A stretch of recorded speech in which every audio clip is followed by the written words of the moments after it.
by the decline in food prices. However, India's industrial output fell in the month of December. Lata Venkatesh is joining with us to tell us what these key macro numbers indicate and what is it looking like.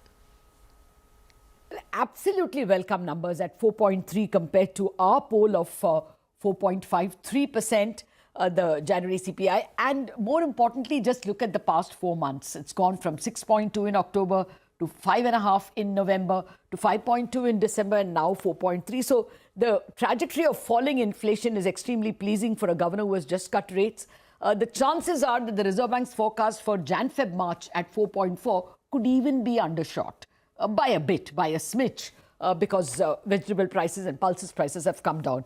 That's the important part. The inflation fall is driven by food inflation, which has come at 6% compared to the CNBC poll, CNBC-TV18 poll of 6.7%, much lower than the 8.5% of December. In fact, in the past 18 months, inflation has remained between 8 and 11%, and therefore the 6% is an extremely pleasing number. Month on month, two important items contributing to food inflation have fallen. Pulses have fallen by 2% in Jan over December, and vegetables have fallen by 15% in Jan over December. Vegetable prices falling in winter months is on expected lines, but the extent of the fall is very important considering the situation in which the monetary policy is. The expectation, therefore, from the broad market is that the April rate cut is practically in the bag. The additional information I can give is we spoke to Ramesh Chand, the Niti Aayog agriculture member, agriculture expert, and he believes that food inflation is going to be low single digits all the way up until April. And thereafter, of course, we depend on the monsoon forecast.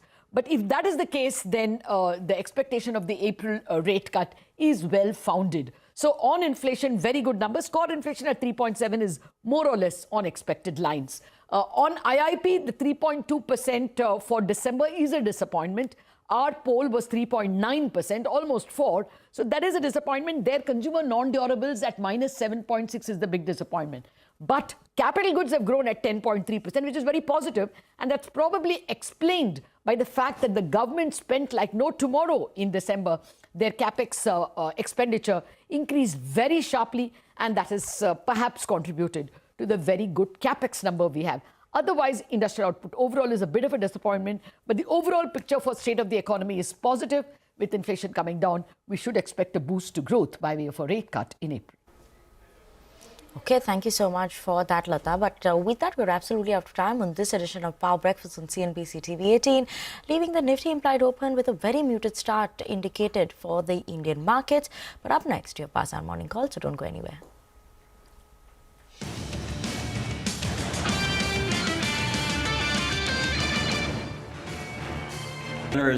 And statesmanlike in granting me a pardon. I think this could be the very important element. You could be a big part of it, actually, because it could be a big, important part of getting the war over with Ukraine. And we appreciate President Putin's what he did. He was able to pull it off for you, right?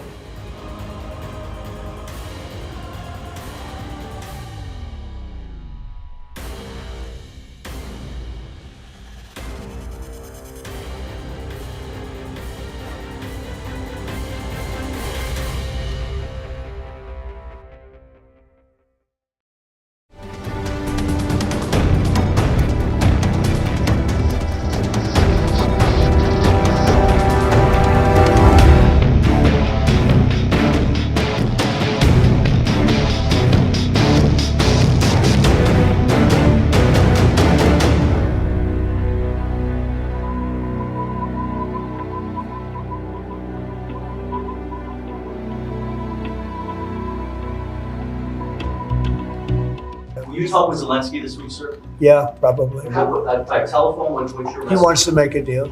Let's see. We'll see. We're dealing with him, and I think they both want to make a deal, but we'll have to see. It's got to be done. What is Zelensky going Would have never happened if I were president. This would never have happened. Millions of people are dead. Yes, What's next for General Kellogg went to Ukraine this week, sir, soon. Yeah, it is Keith Kellogg. General Kellogg is an excellent guy, and he's spending time doing various things. We have numerous people working on numerous different problems. You know, when I left office, wasn't long ago, a little more than 4 years ago, we had no wars, we didn't have problems. Now we got the whole world is blowing up, but we'll put out the fire.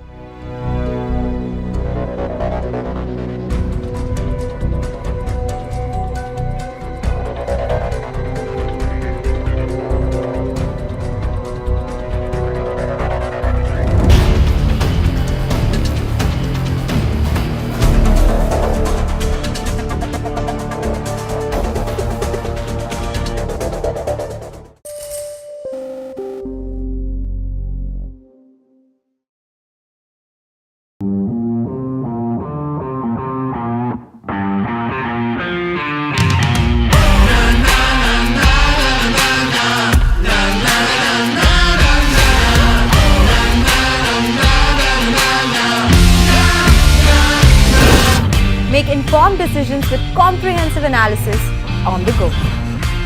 Strengthen your portfolio with real-time market updates on the go. Create effective strategies with insightful expert opinions on the go. Grow on the go with CNBC-TV18, now streaming live 24/7 on YouTube. How about listening to global market maestros before crafting your investment strategy? How about getting deep insights into their businesses from top Indian honchos before putting your money on the line? How about making every trading day profitable with strategies from the market masters, macro pundits and chart wizards? Every morning, the countdown begins for the markets with meticulous research and analysis designed to help you capitalize on the trading day. Beaming live from the CNBC TV18 Motilal Oswal studio.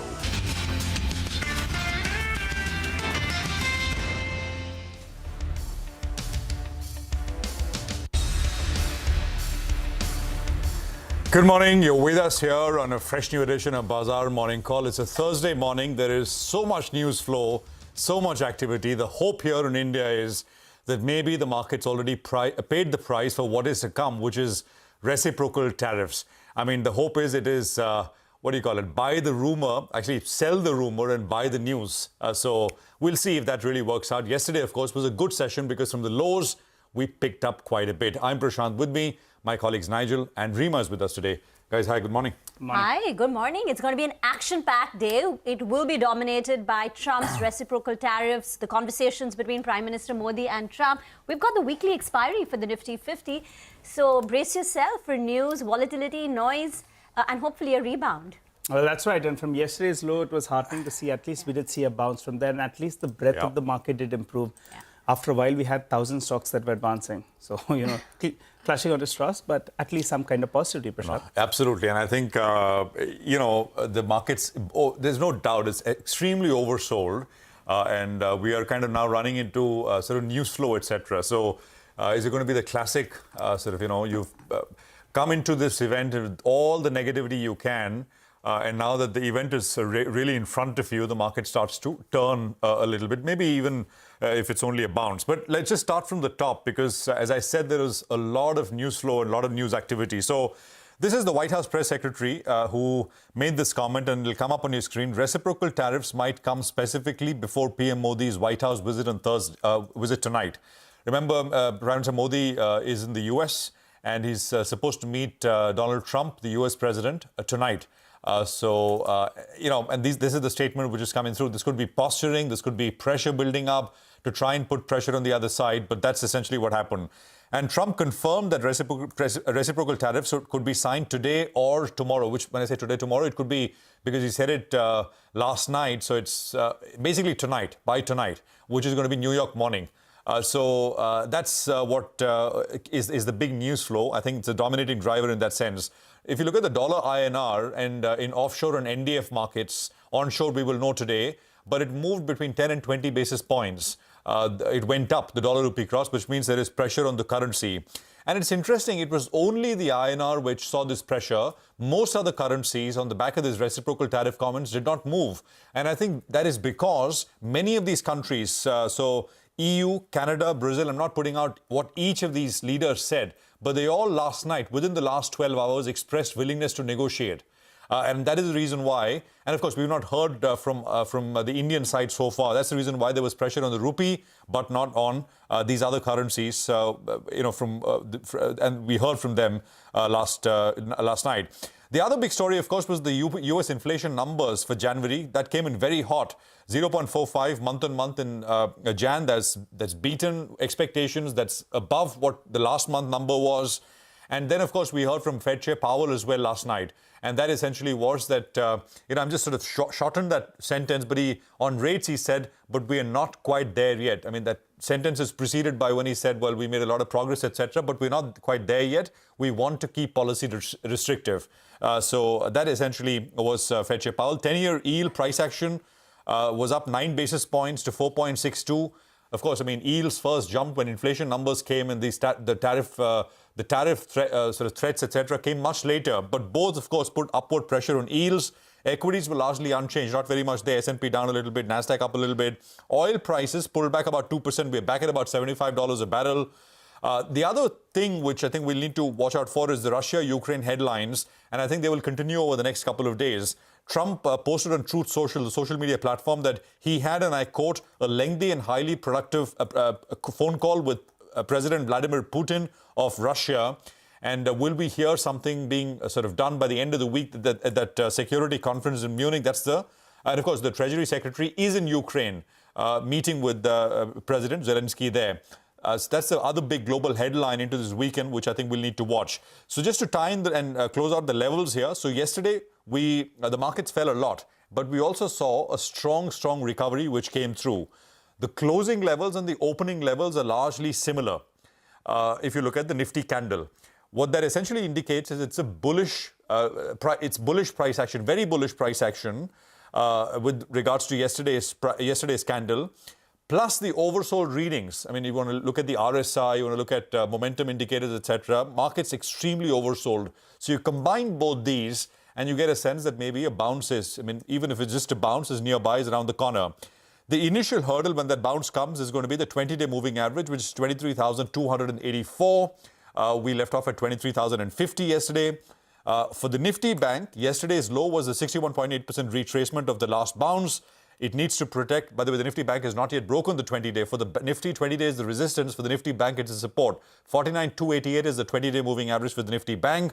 And resistance comes in at 49,955 and 50,624. GIFT Nifty will give you a sense of how we are likely to start. It's absolutely tentative, undecided, 7-odd point change. Guys. Well, we've had the longest losing streak on the key indices for now 3 months, with the Nifty and the Sensex down close to about down for the last 6 trading sessions. But, you know, while the Nifty has defended its 2024 low yesterday, or went there and then recovered from there, the mid-cap index is still below its January low.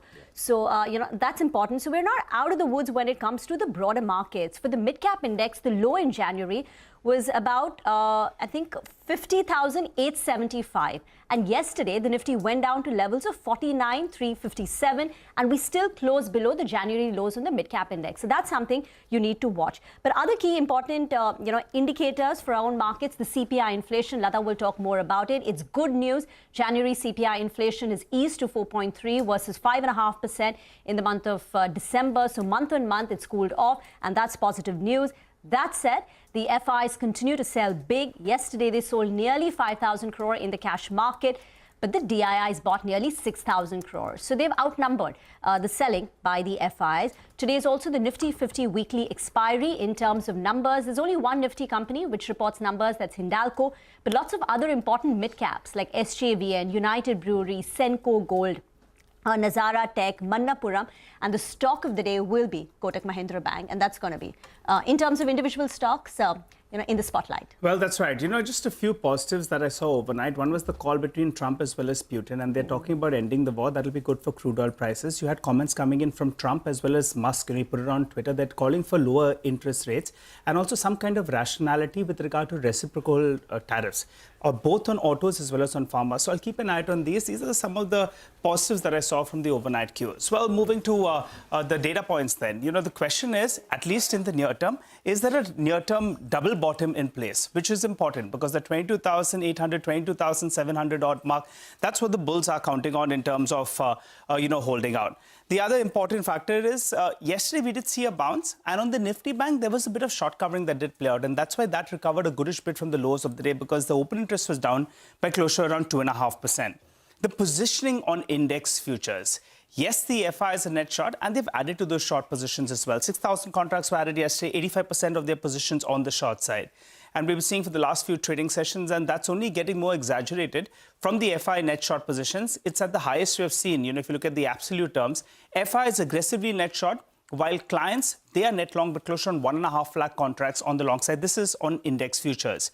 Now, moving to stock futures, you'll say that, well, they added shorts on the index futures, but on stock futures, there was clearly a short covering bounce that did play out. So around 13,000 contracts are cleared out, and they added long positioning as well, telling you that stock-specific action will continue, and there'll be stocks out there that will outperform. The overall positioning on stock futures itself is close to around 60% of their positions are on the long side. So that's important as well.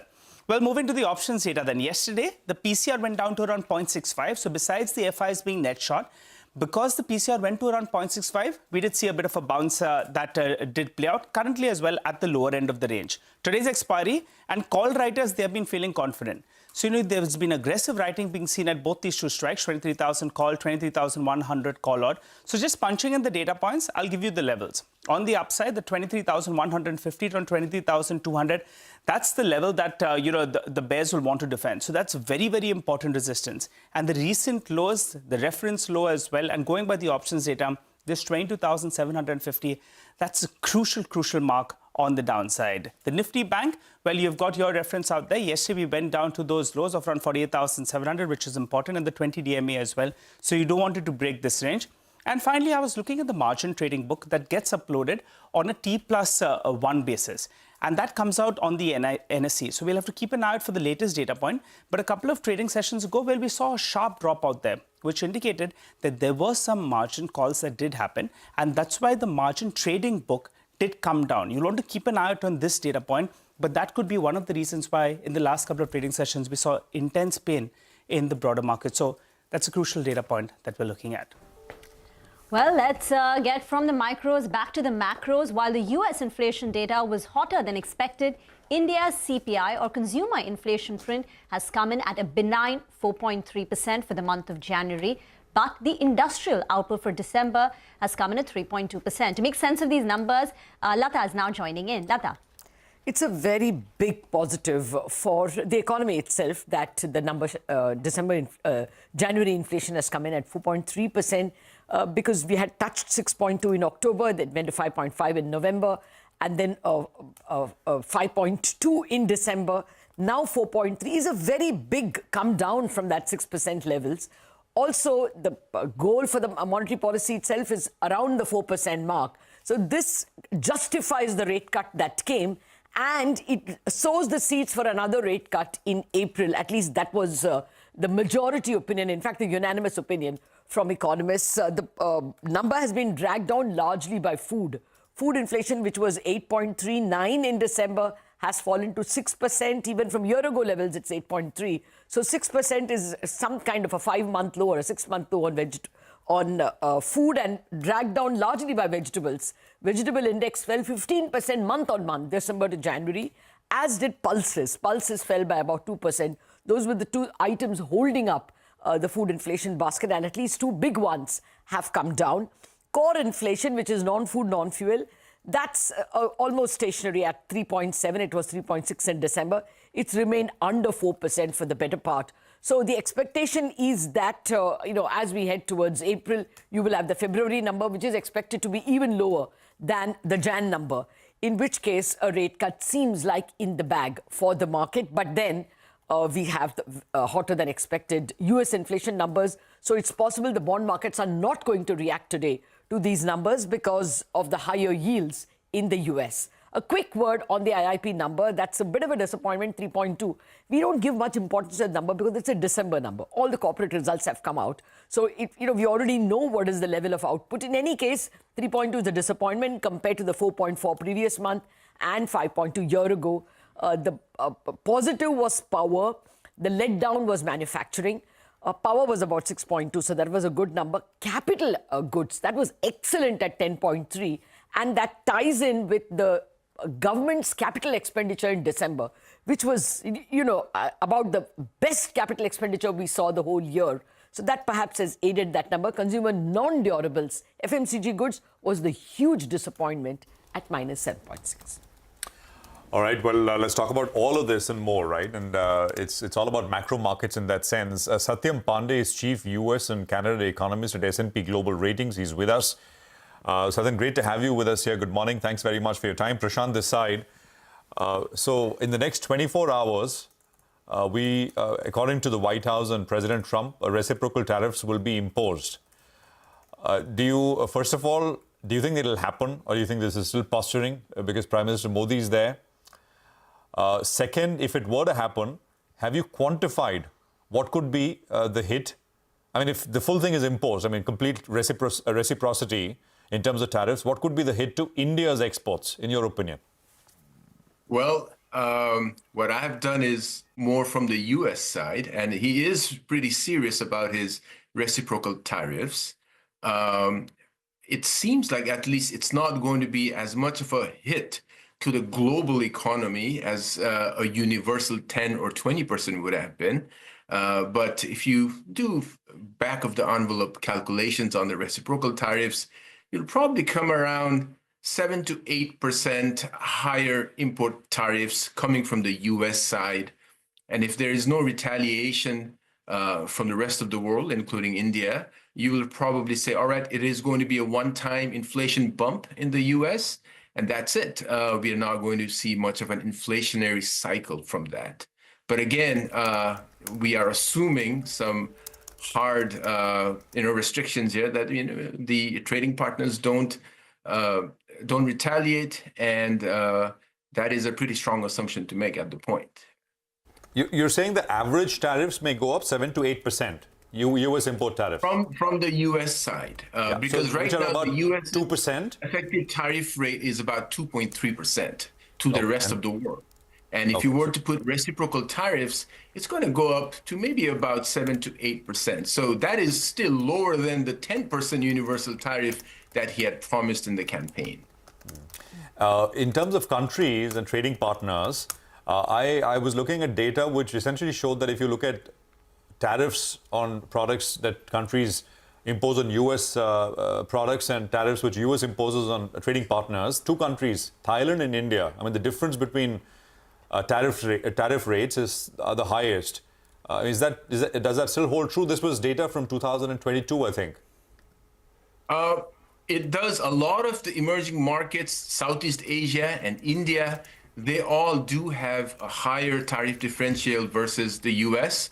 And then you've got the China, and Mexico as well. But if you think about it, it's not just the differences in the tariffs, but also the trade deficit that matters for the president.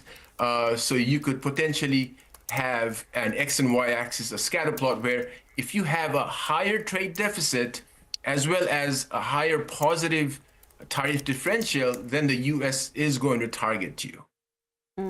Satyam, hi. Would you have the latest numbers of the tariff differential between U.S. and India? Well, it's not handy with me right now, but maybe on a different occasion I could provide to you. Okay. So now getting back to the U.S. inflation numbers coming in hotter than expected, and this is even before the Trump tariffs come into effect, when we will have that one-time inflation bump up. What does this mean in terms of the way the inflation trajectory for the U.S. plays out and what the Fed is likely to do this year? Well, we started out with a pretty strong economy to begin with, and now with the policy mix that's coming in, the tariffs, the immigration curbs, which leads to labor shortages, and then the fiscal, the extension of the tax cuts from back in 2017, It's a policy mix that tends to be inflationary. So there's no way about it.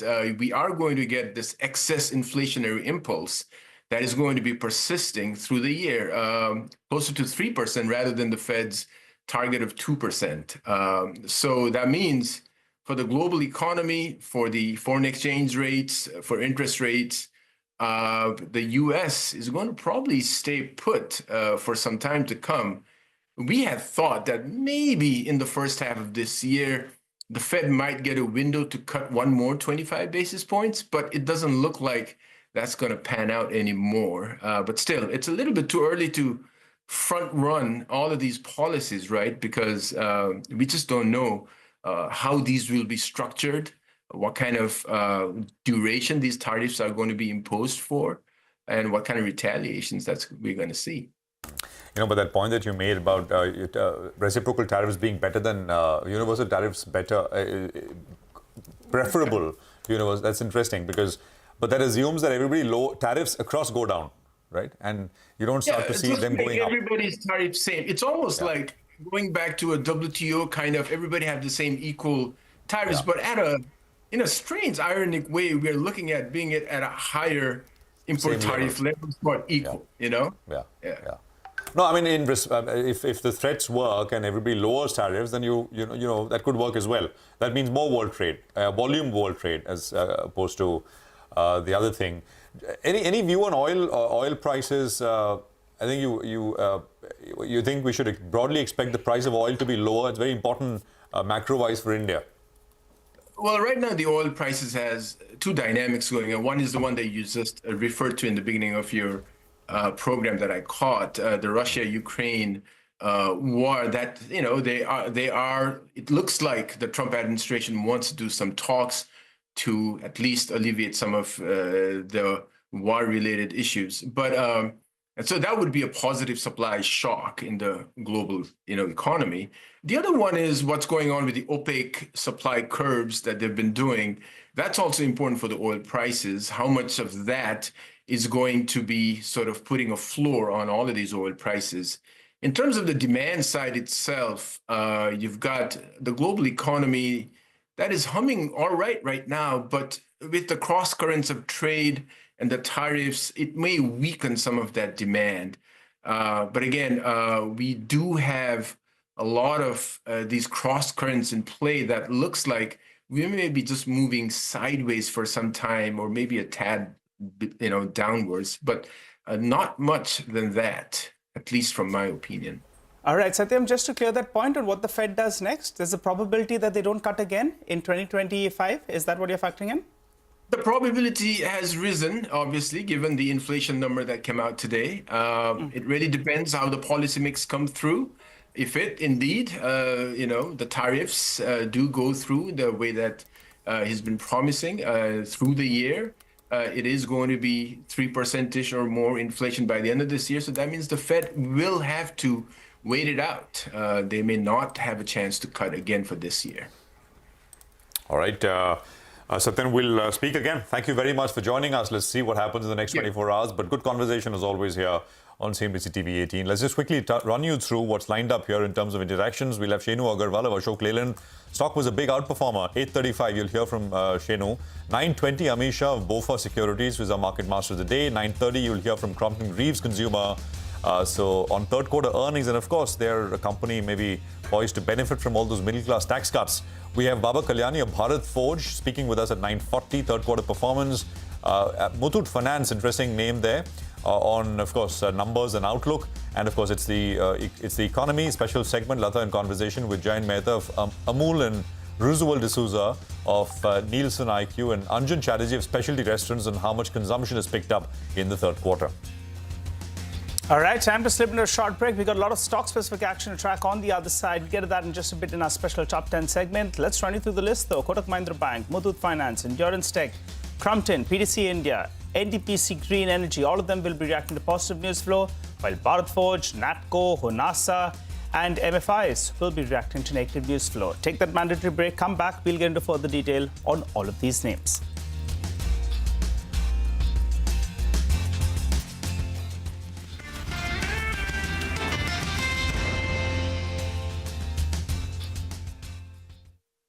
gives you a head start to your trading day. Get ready to profit. Get ready for business with Bajar at these times on CNBC-TV18 and CNBC-TV18.com. What does it take to build India's largest startup platform? It takes a journey of starting out as an unknown and ending up as unforgettable. It takes more than 2 decades of celebrating the most influential and influencing the most celebrated entrepreneurs. From chronicling the stories of India's startup universe to becoming a success story in itself as India's longest running show on startups and entrepreneurship, celebrating 21 action-packed years of building India's biggest startup community. Young Turks at 21. Only on CNBC-TV18 and CNBC-TV18.com.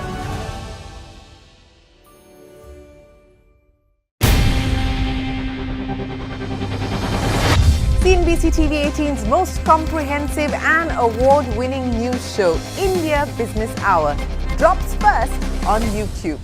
So get the first access to the most influential architects of policies and politics, the key newsmakers of the day. Discover the big themes as we decode the business of markets, macros and more. Be the first to go to the heart of all the top stories that drive the day's agenda. Catch the award-winning India Business Hour live every night on YouTube with me, Shireen Bhan. India Business Hour live on YouTube at CNBC-TV18 weeknights at 7 p.m. The use of compressed natural gas or CNG is being encouraged across the world as a relatively cleaner fuel. Imagine producing energy out of mere transport of this fuel across the country. This is a model of free-spin inline turbo expander by the American company Sapphire Technologies, which is soon going to be used in India. This helps reduce gas pressure and capture the energy lost in pressure reduction at various stages of gas processing and distribution to allow for power generation. At full capacity, one such unit can generate up to 7 megawatts of clean energy per day and can possibly recover its cost in a period of 2.5 to 3 years from installation.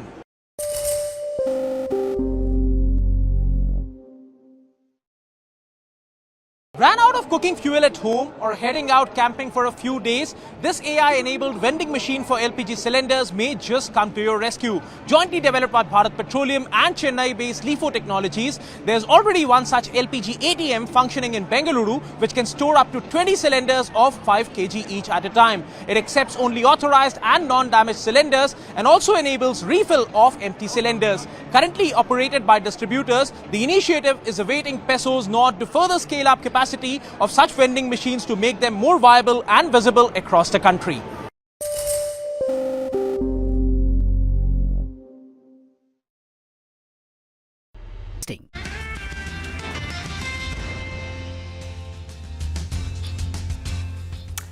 Welcome back. Our entire research team is now standing by with the list of the top stocks to watch for the day. And first up, it's over to Abhishek now for Kotak Mahindra Bank. Abhishek. Well, in the last resort with respect to restrictions being placed by RBI, now RBI has lifted those restrictions on Kotak Mahindra Bank. So, the restrictions that RBI had placed was on 24th of April 2024 with respect to, credit cards as well as digital platforms that's being used by Kotak Mahindra Bank. So, with this restrictions being lifted, Kotak Mahindra Bank can now issue fresh credit cards as well as onboard new customers via online and mobile banking channels. So it augurs two key positive over here. A credit card, they form about 3.7% of the loans, but they are high net interest margin accretive, ROA accretive as well as ROE accretive book. And given the fact that they can now onboard new customers, it also augurs well with respect to deposit momentum gaining pace. Back to you. Okay, all right. Thanks a lot for that, Abhishek. Tell us about Muthoot Finance as well. How are the numbers?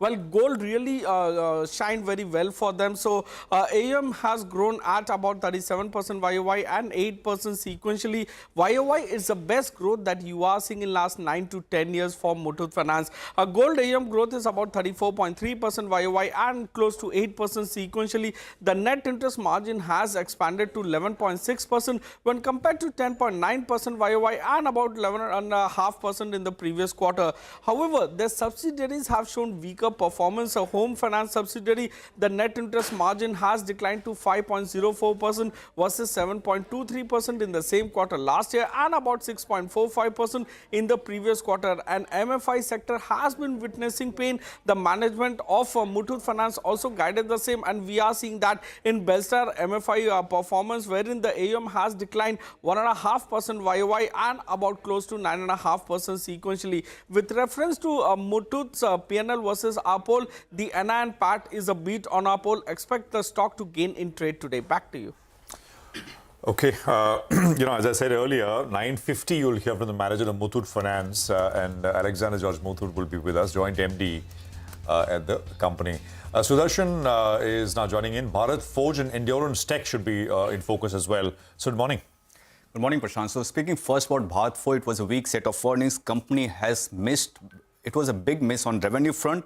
While for margin, favorable product mix has added a margin that has helped margin, and margin has come at 29.1% versus our expectation of 28.1%. While revenue was down 7%, it has come at 2,100 crore against our expectation of around rupees 2,300 crore.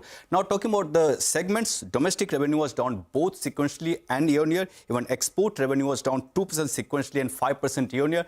Defense segment, company says lower sales of defense products, and it was again down both sequentially and year-on-year. Talking about the outlook, company says market conditions in North America is expected to improve going forward, but gloomy economic outlook in Europe is likely to weigh on sentiment. Talking about Endurance Technology, it was steady set of earnings. Revenue has increased 9%, EBITDA was higher by 18%, even margin has improved by 100 basis points. It has come in at 12.5% versus 11.5%, supported by the new acquisition that company has made over the last few quarters. That has helped in revenue growth. And second, EV that forms 49% of total order value also has been growing, basically been seeing a healthy growth. So I'm going with red for Bharat Forge and green for Endurance Technology. Thank you very much for that. Bharat Forge also in the center of the bilateral talks between Modi and Trump, or it will get impacted. We'll have the management of Bharat Forge joining it at 9:40 a.m. today. But it's over to Upasna now for Crompton. Good morning. Well, the company reported overall in-line set of numbers. Revenue was a bit lower, while PAT and EBITDA margin stood in line with our poll numbers. Now, revenue growth was lower at just about 4% due to lower ECD segment growth, which stood at just about 6% on a YoY basis. And mind you that the ECD segments form nearly about 73% of the company's sales mix, dragging the revenue growth down. Now, after 5 straight quarters of reporting double-digit growth, ECD segment growth moderated to a low mid-single digit as said earlier. Now, lower at A&D spends of down about 16% YoY drove overall margin improvement to nearly about 170 basis points at about 10.6%. Now, moving forward to the numbers first, revenue stood at 1,769 crores with an uptick of 4% on a YoY basis. EBITDA margin saw an expansion of 170 basis points at 10.6%, and PAT saw an uptick of nearly of about 31% on a YoY basis. Talking about the key segments of the company, ECD segment grew 6%, which was mainly led by pumps and small domestic appliances. Lighting segment also maintained its revenue trajectory of 4% on a YoY basis, and green shoots were visible for Butterfly, and companies on track is what they have indicated, as PBIT turned positive at 12.3 crores versus negative 2 crore on a YoY basis. So overall, I expect the stock to open in green today. Okay, all right, Upasana, thanks a lot for that. Well, in fact, we'll have the management as well of Crompton Greaves Consumer Electricals that will be joining in at around 9:30 a.m. later today. So let's go back to Vivek. He's here to tell us about PTC India as well as NTPC Green. Vivek, how are the numbers? Good morning. Well, PTC India aided by very robust volume growth. The numbers look quite good. Total volumes up almost 29% on a year-on-year basis. Growth driven by short-term segments, both bilateral as well as the exchange in terms of electricity tradings. Revenues are largely flat on a year-on-year basis, but operationally much better, driven by much lower finance costs. EBITDA higher by 24%. Margin strong, 9.1% versus 7.3%. Profitability higher by 52%. The core margin for the company on a year-on-year basis was a little muted. Q3 coming in at 3.16 paise per unit versus 3.32 paise per unit. Now coming to NTPC Green, both NTPC Green as well as ONGC will remain in focus. A JV between both of these companies has gone ahead and acquired 100% equity stake in a renewable energy platform known as Ayana Renewable Power Private Limited. Ayana, remember, has 4.1 gigawatt of operational as well as under construction capacity of almost 1 gigawatt. What is the valuation at which this particular deal has been done? The enterprise value of the deal is 19,500 crore. So this particular deal has largely been done in line with the replacement cost at which typically a renewable energy asset platform is built. Ayana shareholders include NIIF, the BI South Asia Renewables, British International Investments, CDC Opportunities Fund as well as Eversource Capital. It will be interesting to see how the street takes and reacts to both ONGC as well as NTPC Green on the back of this development. All right, Vivek, thank you very much for that. So keep an eye out on those names. Natco Pharma and Honasa Consumer are also going to be in focus. Vinny's got those. Vinny, good morning. Good morning. So in terms of both these companies, we are expecting a red year on the back of their numbers. Now, first, let's go through Natco Pharma. Weak set of numbers reported by the company. Revenue growth seeing a decline of around 37%. Why? Because the Revlimid sales, that has started reducing and that is seeing a major impact. And because of that, margins also have seen a contraction coming in 8.29% versus 35%. So a sharp contraction in terms of margins because Revlimid was a big portion of their sales in the export market and which is seeing a reduction coming in, impacting even the margins of the company. Export formulation sales, they are down by around 53% year-on-year basis and sequentially down 6%. Domestic formulation sales, that is also seeing a reduction of 3% on a year-on-year basis and a 6% sequential decline. API sales and crop health sales, they have seen a bit of a good performance. API sales are up 44% while CHS sales are up 7% on a year-on-year basis. So keep an eye out on Natco Pharma. We are expecting red. While in terms of Honasa Consumer also, we are seeing revenue growth of only 6% that has come in line with what the street was estimating, but the underlying volume growth that has only come in at 1.5%. Now, obviously, last quarter we had seen that loss coming in Q2. Now that is turned into an EBITDA profit this time. But will this sustain? It's still going to be key. Analysts are not too happy with the numbers as of now. Margins contraction is around 200 basis points. 5% is what the EBITDA margin is at. Mamaearth, the main brand of the company, that is seeing a decline in the low single digits as well. So when is the turnaround shaping up? As well as management continues to see pressure in terms of margins in Q4. And that is why we're expecting red on the screen here as well.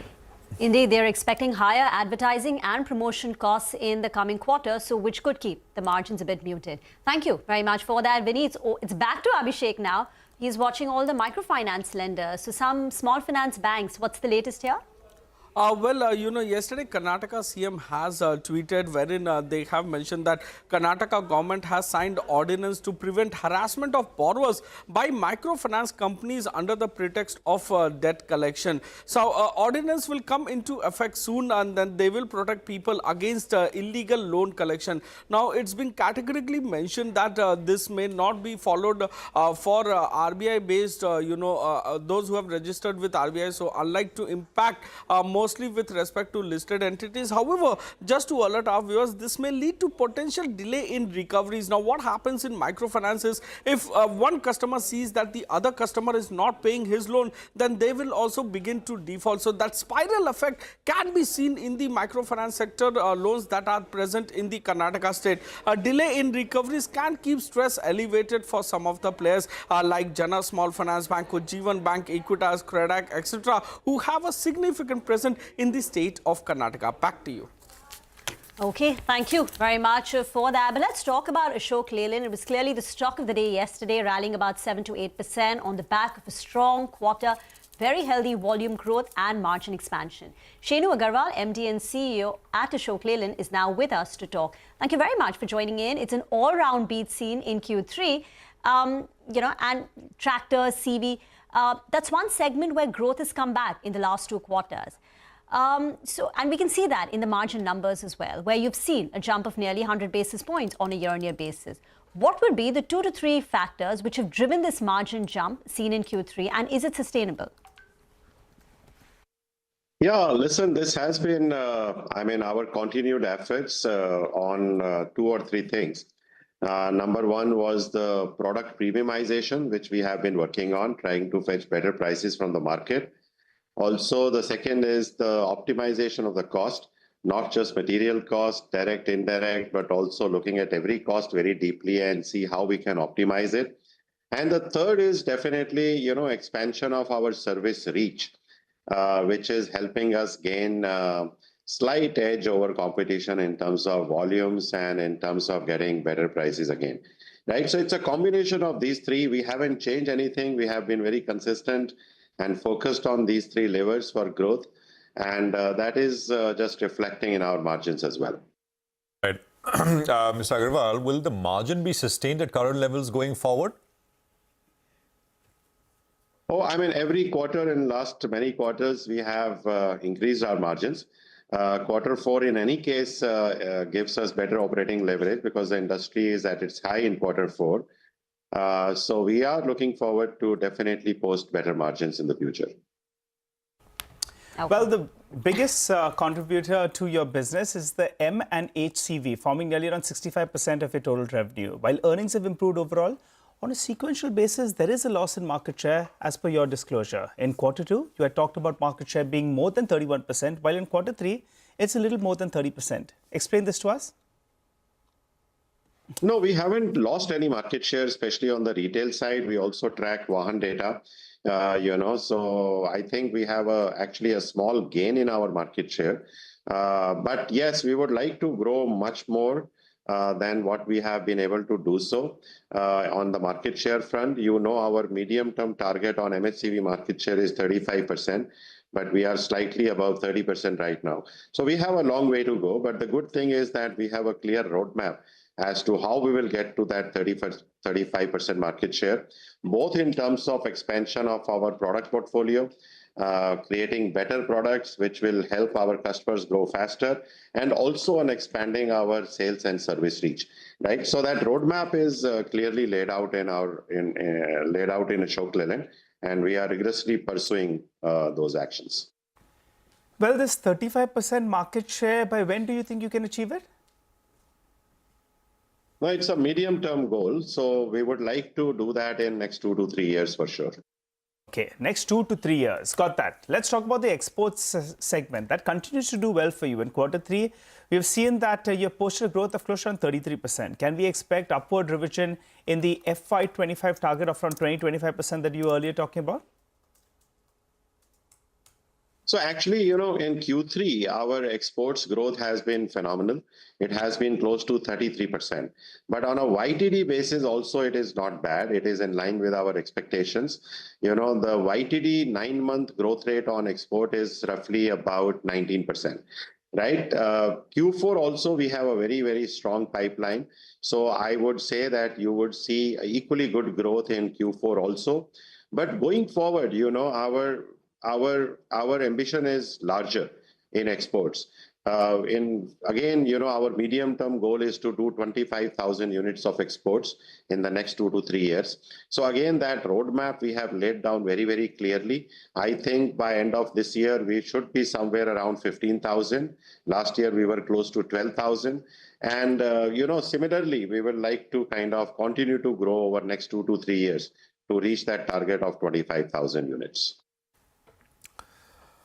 Mr. Agarwal, you've also announced investment of 500 crores in the EV subsidiary Switch Mobility and 200 crores in Hinduja Leyland Finance. For Switch Mobility, is the funding only for growth? Could you also sort of talk about the order pipeline in the EV segment? For Hinduja Finance, is this done to meet regulatory norms ahead of sort of the planned listing? Yeah, so order book for Switch Mobility is very good, actually. So Switch India is doing really, really well. Right now, I think they have 1,800 plus orders in their hand. So we are really very confident and optimistic about the prospects of Switch India. And for the same reason, we have put in more equity into Optare, which is a holding company of Switch of about 500 crores now. Which will go, some of it will go into capex, some of it will also go into paying their debt so that their interest burden is also lower.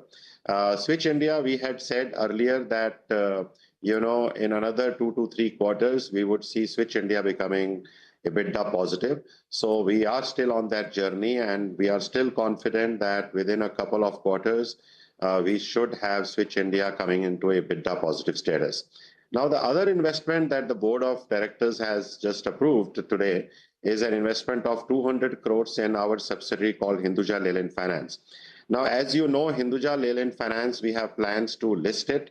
There has been some delay because of some process issues like regulatory approvals, etc. But we are still hopeful that in Q1 of FY26, we should be able to list the company. Now, just because of this delay, there was an issue in Hinduja Leyland Finance where the capital adequacy was coming slightly lower than the norm. And therefore, we decided that without waiting for the listing, let us just go ahead and induct this money into Hinduja Leyland Finance so it meets its regulatory norms. And then later, of course, in Q1, we will take it for listing. What would be the outlook for the fourth quarter, Mr. Agarwal, especially on CV front? The earlier target was 6 to 8% in H2 and 0 to 3% for FY25. Are we on track to achieve this range, or considering strong Q4 that you're expecting, there can be growth which is higher than this? Yeah, listen, Q3 actually has been a great respite, although the industry was 3 to 4% negative YOY basis. But then if we compare sequentially with Q2, which was 13-14% negative, I think this is a major comeback for the industry. Now, Q4, January is already behind us, and we have seen already 4 to 5% growth in January. February and March are looking better. And we are expecting a positive growth in February and March. So overall, Q4 should be good. On the YTD 9-month basis, MHCV industry is about 3% negative, if I remember correctly, on a YTD basis, right? So if Q4 is good, some of it will get nullified. And overall, more or less, we should be flattish in FY25. But the positive momentum that we are seeing in Q4 is actually very good. Because if this flows into Q1 and Q2 of the next year, then even FY26 will seem to be pretty strong. Thanks a lot, sir, for joining in and giving us all of those details. Wishing you all the best and looking forward to chatting up with you rather soon. Well, for the time being, I'll tell you what, we'll slip into a short break. Come back, we'll get you more news and updates on the other side. Don't go anywhere.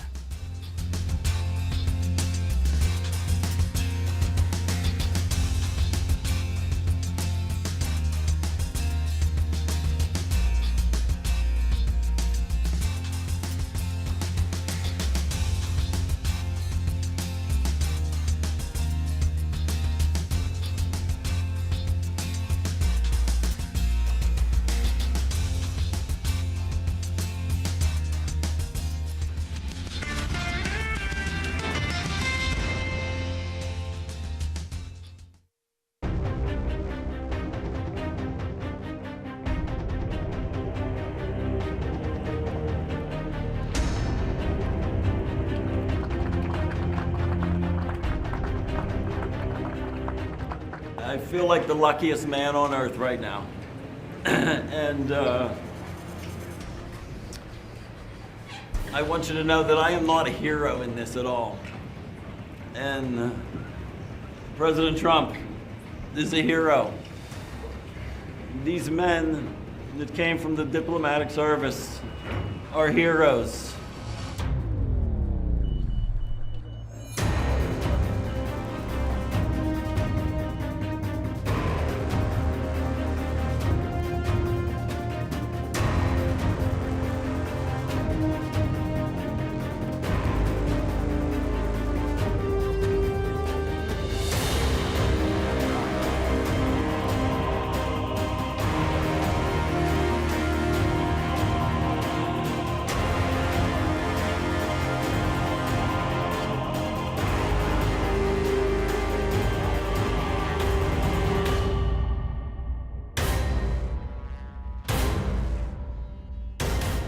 I also should make mention that President Putin was very generous and statesmanlike in granting me a pardon. I think this could be the very important element. You could be a big part of it, actually, because it could be a big, important part of getting the war over with Ukraine. And we appreciate President Putin's what he did. He was able to pull it off for you, right?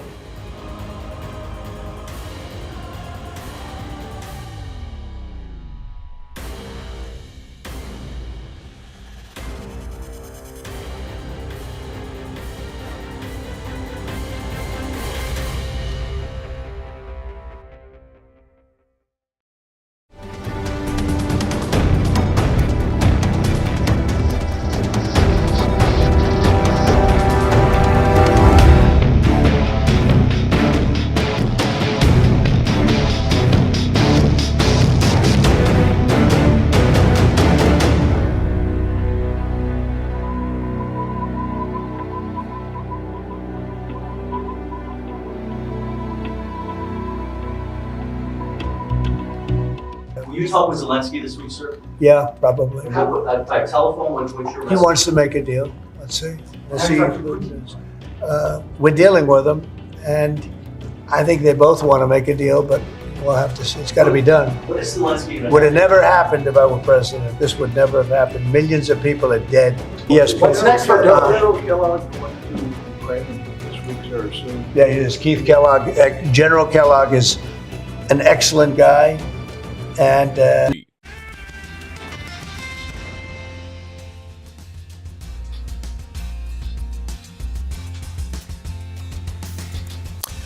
Okay, welcome back. There's about 13 minutes to go for the pre-open session. Prime Minister Narendra Modi has landed in Washington for a two-day visit to the US. My colleague Parikshit is there, and he's joining in from Washington to tell us what is the agenda. There are various leaders calling on PM Modi, including Elon Musk. Parikshit, take it away. Prime Minister Modi has arrived in Washington, D.C. He will be meeting Donald Trump at the White House, and there will be a difficult conversation on trade. While Donald Trump wants India to reduce the trade deficit, buy more from America, India is likely to send out a clear message. We want to help you with concessions. We want to help you reduce the trade deficit, but this cannot be a one-way street. It cannot be all about making America great again, buying more American products. It has to be a win-win partnership for the US as well. The US has also sent out a message just at a time when the Prime Minister was landing in Washington, D.C. The White House press secretary went on to say that the US will be imposing reciprocal tariffs in the next 24 hours. She did not specify which country, but India definitely could be among the list of countries which could be the target of those reciprocal tariffs. India is devising its strategy. We are going to offer concessions in 10 to 12 areas. If India is targeted with tariffs, that could come up in the conversation as well. But clearly, we are going to see a significant statement on having a trade partnership, perhaps a limited trade deal in the joint statement. And both sides would like to conclude some sort of trade agreement by the time Donald Trump visits India later in 2025. Tulsi Gabbard, the Director of National Intelligence, has already called on Prime Minister Narendra Modi. Tomorrow, Elon Musk, the head of Dodge, the CEO of Tesla, is going to call on the PM. Vivek Ramaswamy will call on Narendra Modi, and so will Mike Waltz, the US National Security Advisor. So, a lot of important meetings tomorrow, and keep watching CNBC-TV18 for more. Absolutely, and we'll keep reaching out to you, Parikshit. Thanks a lot for giving us that quick update. Well, for the time being, we'll slip into a short break, come back, and we'll turn our attention to a couple of stocks as well. Stay with us.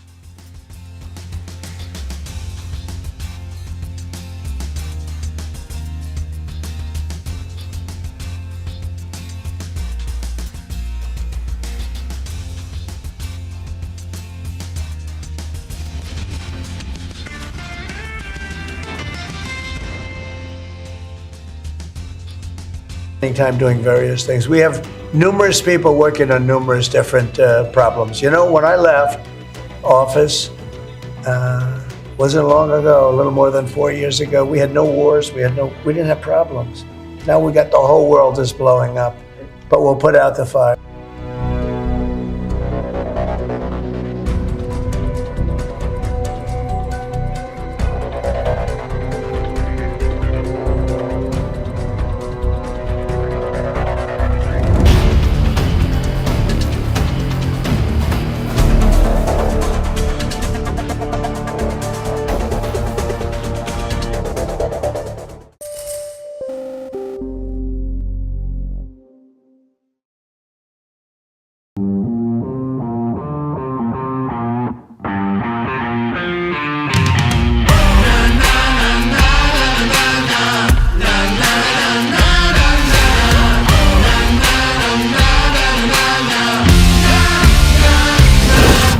Make informed decisions with comprehensive analysis on the go.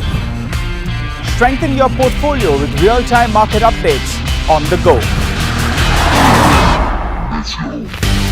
Create effective strategies with insightful expert opinions on the go. Grow on the go with CNBC-TV18, now streaming live 24/7 on YouTube. How about listening to global market maestros before crafting your investment strategy? How about getting deep insights into their businesses from top Indian honchos before putting your money on the line? How about making every trading day profitable with strategies from the market masters, macro pundits and chart wizards? Only one show gives you a head start to your trading day. Get ready to profit. Get ready for business with Bajar at these times on CNBC-TV18 and CNBC-TV18.com. What does it take to build India's largest startup platform? It takes a journey of starting out as an unknown and ending up as unforgettable. It takes more than 2 decades of celebrating the most influential and influencing the most celebrated entrepreneurs. From chronicling the stories of India's startup universe to becoming a success story in itself, as India's longest running show on startups and entrepreneurship, celebrating 21 action-packed years of building India's biggest startup community. Young Turks at 21, only on CNBC-TV18 and CNBC-TV18.com.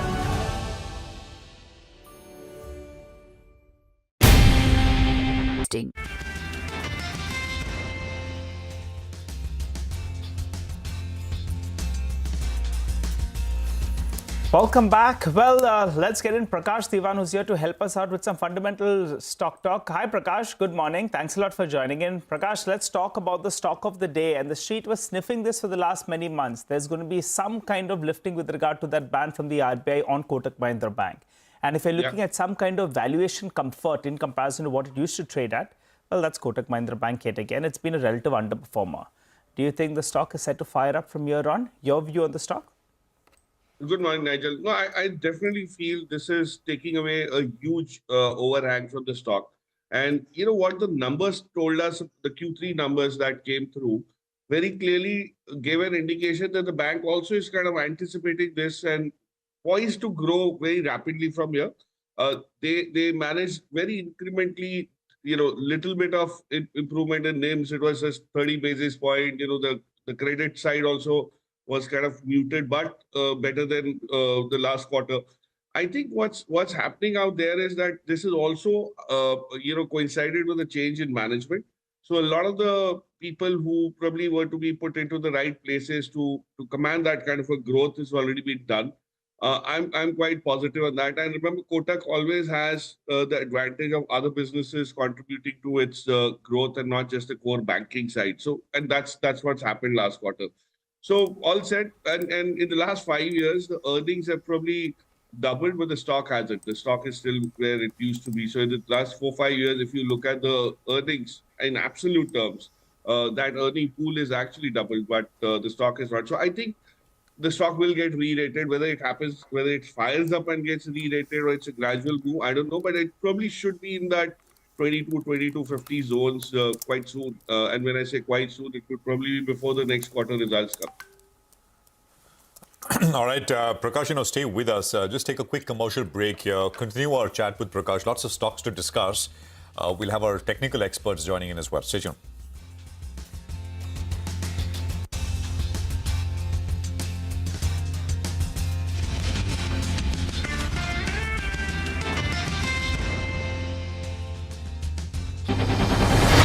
CNBC-TV18's most comprehensive and award-winning news show, India Business Hour, drops first on YouTube.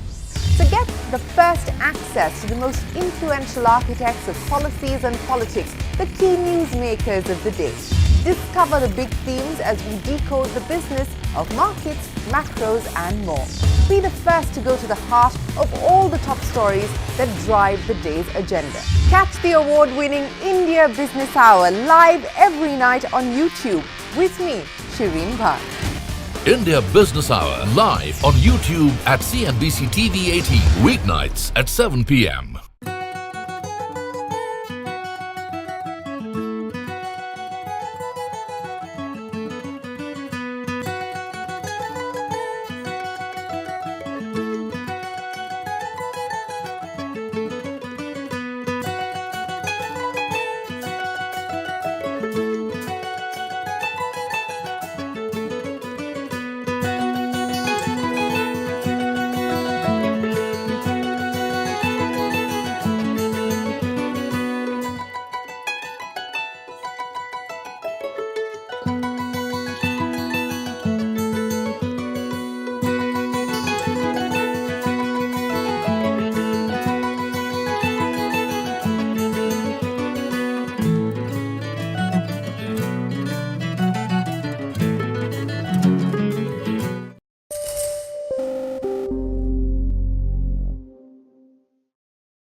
The use of compressed natural gas or CNG is being encouraged across the world as a relatively cleaner fuel. Imagine producing energy out of mere transport of this fuel across the country. This is a model of free-spin inline turbo expander by the American company Sapphire Technologies, which is soon going to be used in India. This helps reduce gas pressure and capture the energy lost in pressure reduction at various stages of gas processing and distribution to allow for power generation. At full capacity, one such unit can generate up to 7 megawatts of clean energy per day and can possibly recover its cost in a period of 2.5 to 3 years from installation.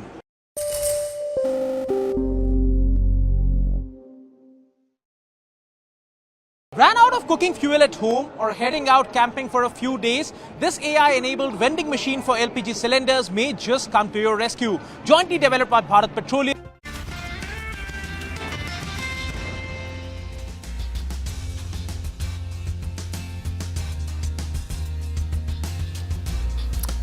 Okay, welcome back. 2 minutes to go for the pre-open session. There is a fair bit going on, and we'll have the rupee rate come up as well, because as we were saying earlier, dollar rupee did see a big bid in the overseas markets, and onshore we'll see what's happening. And of course, we'll continue to discuss stocks with Prakash Diwan, who's with us. Technicals and how they set up. We have Sudarshan and Mitesh who are joining in to tell us exactly that. Gentlemen, good morning. Good to have both of you here. Mitesh, you go first. What are things looking like? Yeah. So, yesterday what was important was, Prashant, that 22,800 was tested and we got a good bounce back from there, confirming that there could be some base building activity around that level, which could happen in the future. And as long as this level holds, I think there's a chance of this decline coming to an end around these areas. So, one, we'll keep a watch over there. Now, on the upside, 23,150 is the first level on the spot. If that is crossed, then we'll look at 23,350. So for the time being, market looks like it's trying to come out of that oversold levels. It will be some volatile base building, but as long as 22,800 holds, I think I'll look at buying on declines closer to that levels. Okay, Sudarshan, good morning. What about you? Yeah, good morning. Well, it's almost the same as Mitesh has said. Yesterday was an interesting day because we went down a lot and then held on to the previous lows. Now, 1 day's holding on is not necessarily a clear sign, but at least it's a beginning. There is some sign that maybe that level will hold for the short term. Who knows about anything more? But so as a short-term trader, I'm assuming that 22,800 is my stop loss now. That's important because then now I have a risk available for the trade. This is my maximum risk. Any dip is a buying opportunity. And today, if you don't get a big dip, take a small dip to go long. You already know where you want to exit with a loss if necessary. Use call options for the next week. That is today's expiry. Don't dabble in today's expiry. Take call options for the next week and look to go long. Okay, look to go long. Target on the upside, I missed that, Sudarshan. And when does it get nullified? The long? No, yeah, I don't have a target. I usually don't keep targets. The market goes wherever it wants. Okay, all right. And on the downside, when does this positive trend get nullified? See, 22,800 is our Lakshman Rekha. We have to get out if it breaks that. But as the market develops during the day, we should be raising our stops depending on how the market behaves. That should be the final stop. Brilliant. Got it. Okay. Sudarshan, what about individual stocks? Well, I have more buy ideas. Ashok Leyland is a buy. stop under 215. Crompton is my only intraday short with a stop above 345. Berger Paints is a buy, stop under 775. And Adani Solutions is a buy, if I'm getting the name right, stop under 740. Got it. Okay. Got all those names. Mitesh, coming across to you. Nigel, good morning. I have all buy bonds. In fact, Ashok Leyland features on my list as well. And a disclaimer that we have some call options positions over there. So there is vested interest. Recommend buying here with a stop below 215 for targets of 230 and then 235 is the second target. A buy on Paytm with a stop at 732 for targets of 780. Kotak Bank is a buy with a stop at 1920 for targets of 1980. And Bosch is the final buy call. After a big decline, the stock could give a pullback. So buy here with a stop at 27,200 for a target of 27,900. Okay, all right. Gentlemen, thank you very much for those trades, and we'll come back to you to discuss more. Prakash Devan is with us. Prakash, so much happening, and I'll get to, I'll ask you what you like, but this Trump-Modi meeting tonight, and we'll hear something. Any stock level implications? Somebody was telling me that this Goldium International, for example, it's so idiosyncratic and so specific, stock specific. It had sold off very sharply, right? Yesterday it pulled back. But apparently if there are reciprocal tariffs, things like this. So it's very hard to discern. So we're not talking about big sectors, right? But individual small things. There are listed plays here. Anything comes to your mind? I don't have that sense of, ability to accurately predict what's going to be the impact on stocks, because there's absolutely no indication on what the discussion is going to be around, Prashant. But what's going to be important for the market perspective from this meet is let this meet get done. Whatever needs to come through in terms of outcome, that needs to be out, and we have to move on. Otherwise, this is the fear of this tariff thing on what's going to happen to India and how things are going to pan out is much bigger than the real thing itself.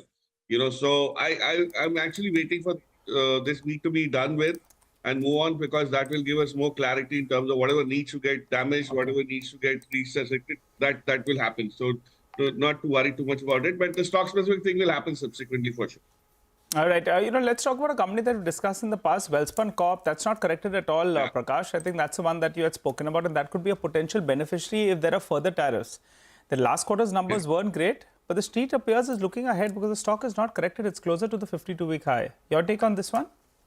No, absolutely. This is because it also has facilities within the US, right, which can kind of find a way around on tariffs for imports from India and all. But more importantly, the underlying utilities where Welspun Corp is supplying, those the kind of orders that are coming are very real, and they're very translatable within a very short span of 12 to 18 months. So that's the reason why the stock has that salience. And I can tell you, as the order execution builds up this quarter, we didn't see anything, but Q4 has a significant pipeline that is likely. The call was very encouraging.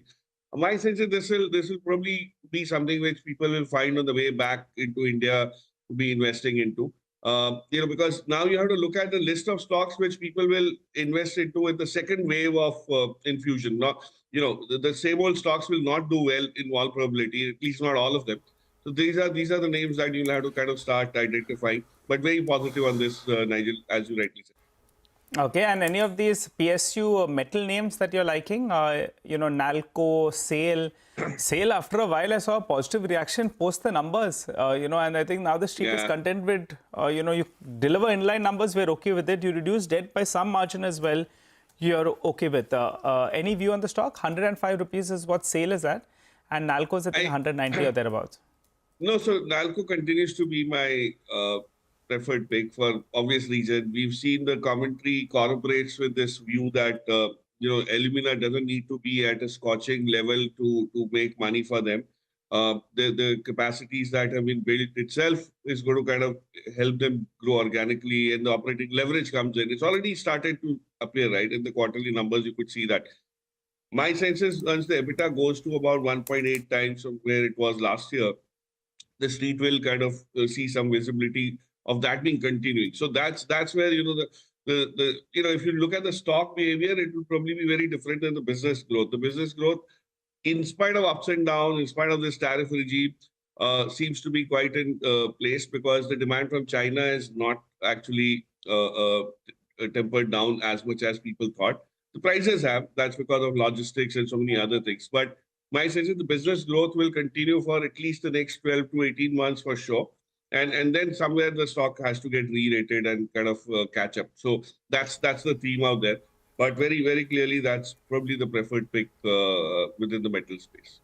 Okay, got it. Nalco. Prakash, request you to stay with us.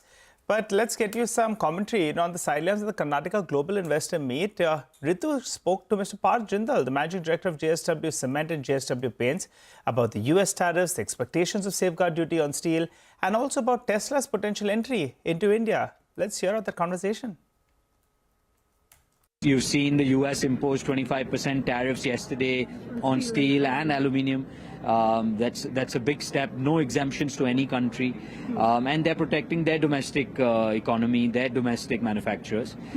We are just asking for a level playing field. It's not that we need any protection in terms of being competitive like the US does. We have presence in the US, and I can tell you for sure that the US steel industry is not globally competitive, but the Indian steel industry is. And if the steel industry doesn't make any profits, is hit by imports coming in from free trade countries like Japan, Korea, Vietnam, etc., then the investment will dry up in India, and we'll start becoming dependent on them. So I think my expectation from the government, and I think the government is very understanding. They know what they need to do. They are doing the investigations themselves, and we hope to have positive news very soon with regards to the safeguard duties and other tariff measures. I think India is waiting for Tesla to come in. I'm waiting for Tesla to come in as well. We need EV penetration in this country to increase. Last year, India was only at 2%. 100,000 EVs got sold in the passenger vehicle segment. We want to see these numbers go up, and more EV companies coming into our country will be welcome. Absolutely. That's the other big talking point, right? Tesla. And Anish Shah of Mahindra was here in the studios, and I asked him that. Well, he said the policy for the Indian government has been sell in India, sure, but make in India and then sell in India, which of course is not what we're looking at with Tesla at this point in time, unless of course something changes. Because remember, as Parikshit told us, there is of course Mr. Musk, who's also going to be meeting Prime Minister Modi in that sense. Yesterday, by the way, autos were all down. Mahindra and Mahindra was a top loser on the Nifty. But, I mean, it was the auto index which was down about 1%. Eicher, Hero, etc. were also big sell-offs that we had seen come through. Otherwise, Prakash, I mean, anything else? Tilaknagar Industries, for example, I don't know if you have a view, from 450 to 250 in about 3 sessions flat. Any thoughts here? No, I think this is on the back of...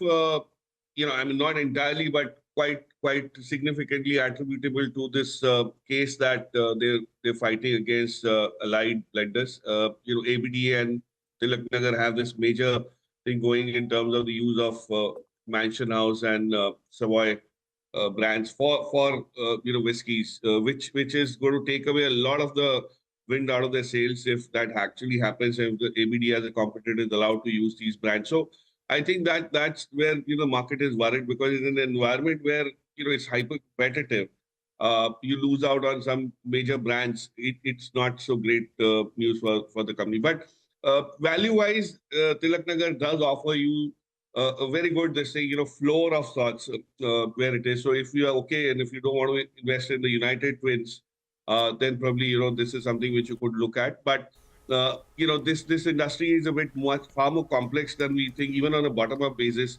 So I would recommend that people research and find out whether this risk-reward is fine with them. But Tilaknagar does, at this level, offer you that comfort of buying into something which would only do better from it. Prakash, thank you very much for joining in. It's 9:10, so let's go across now to Sudarshan for some technical calls. Sudarshan. Well, Ashok Leyland can be considered for buying with a stop under 215. Okay, buy Ashok Leyland. Mitesh? Yeah. I'll go with the buy on Kotak Bank for targets of 98. Got that. So Ashok Leyland and Kotak Mahindra Bank. But let's talk about Bharat Forge. Sudarshan is now joining in. I think in pre-open, Bharat Forge is down close to about 3%. Stock is down nearly 39% from its record high that stock had hit in June 2024, and it's 3% away from 52-week low. So basically, it's now opening around 52-week low. For Q3, company has reported weak earnings with all the segments seeing a fall both sequentially as well as year on year. Overall, revenue has come in almost 9% against our expectations. Q3 revenue was around rupees 2100 crore against our expectations of around rupees 2300 crore. So I have two brokerages. First, Morgan Stanley maintains overweight call with a target of rupees 1336 per share. It says uptick in US Class 8 cycle and strong growth in non-auto business can be key catalyst, and stock is trading at FY27 PE of 25 times against 10-year median of 29 times. That's the reason MS is positive. But Citi has a sell call and target is rupees 920 per share. It says outlook is cautious, especially for exports market, and management has called out weak demand in Europe for both commercial vehicles and passenger vehicles. So we'll have to see how does stock behave today in today's trade. Okay, and we've got the management joining in at 9:40 a.m. So you don't want to miss this conversation. It's over to Upasana now for Hindustan Aeronautics.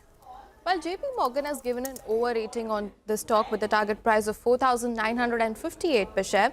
It says that the company has reported a healthy revenue and profit growth in its Q3 FY25 numbers, and order inflow has been also quite strong.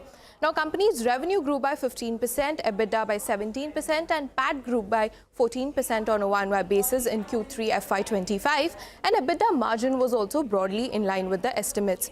Now, company's 9-month FY25 order inflow stands at 56,000 crores, which is healthy, driven by orders for Sukhoi engines and aircrafts.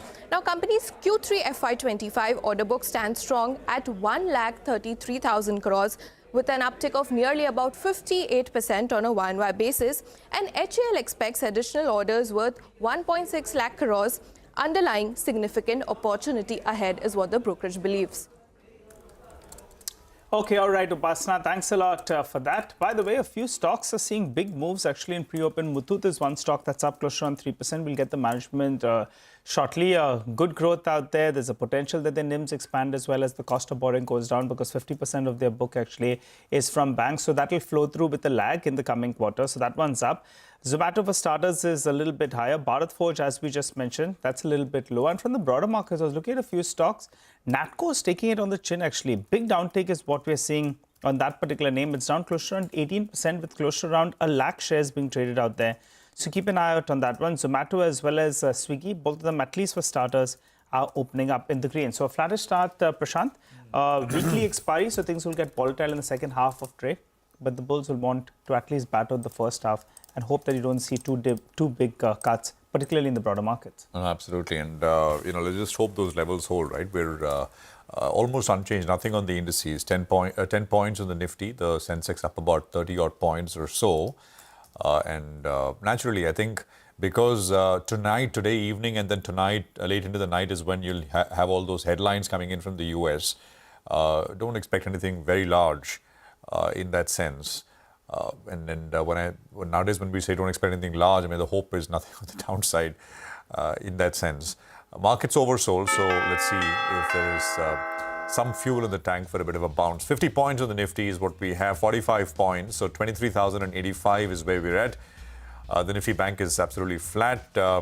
Sensex is blinking red and green, literally. Mid-cap index is up about 0.25%. And what else? IT index is up 60-odd points, about 0.17, 0.18% higher. Advanced decline is 700 to about 500, so nothing very much in terms of a gap between what's up and down, but holding on. You got about 15, 16 names which are lower, some starting out and the rest higher. So you got more up than down.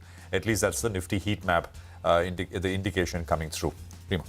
Well, it helps that Asia is firmly in the red. You've got a 1 percentage point plus gain for Hang Seng, Nikkei and Korean markets to, as we begin trade. So that's helping us open up in the green. The mid-cap index is up 0.6 of a percentage point, but the small-cap index is more on the flatter side.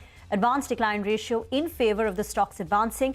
3 stocks in the green for 2 in the red. The top Nifty gainer on expected lines is Kotak Mahindra Bank, as Goldman Sachs says The company had seen a sharp price-to-book de-rating of 10% since the announcement of the credit card ban. And this is a re-rating event for the bank as it kickstarts a key revenue engine for the bank, improving the earnings visibility. So that's the top gainer. It's a fresh 52-week high on Kotak Mahindra Bank. Other gainers include the pharma names. So Dr. Reddy's Cipla make it to the second and third position in the Nifty gainers list. You've got Dr. Reddy at Sun Pharma as well. So the top 5 Nifty gainers include 3 of them in the pharma pack. BEL, Coal India, BPCL, so some of these PSUs are also rebounding.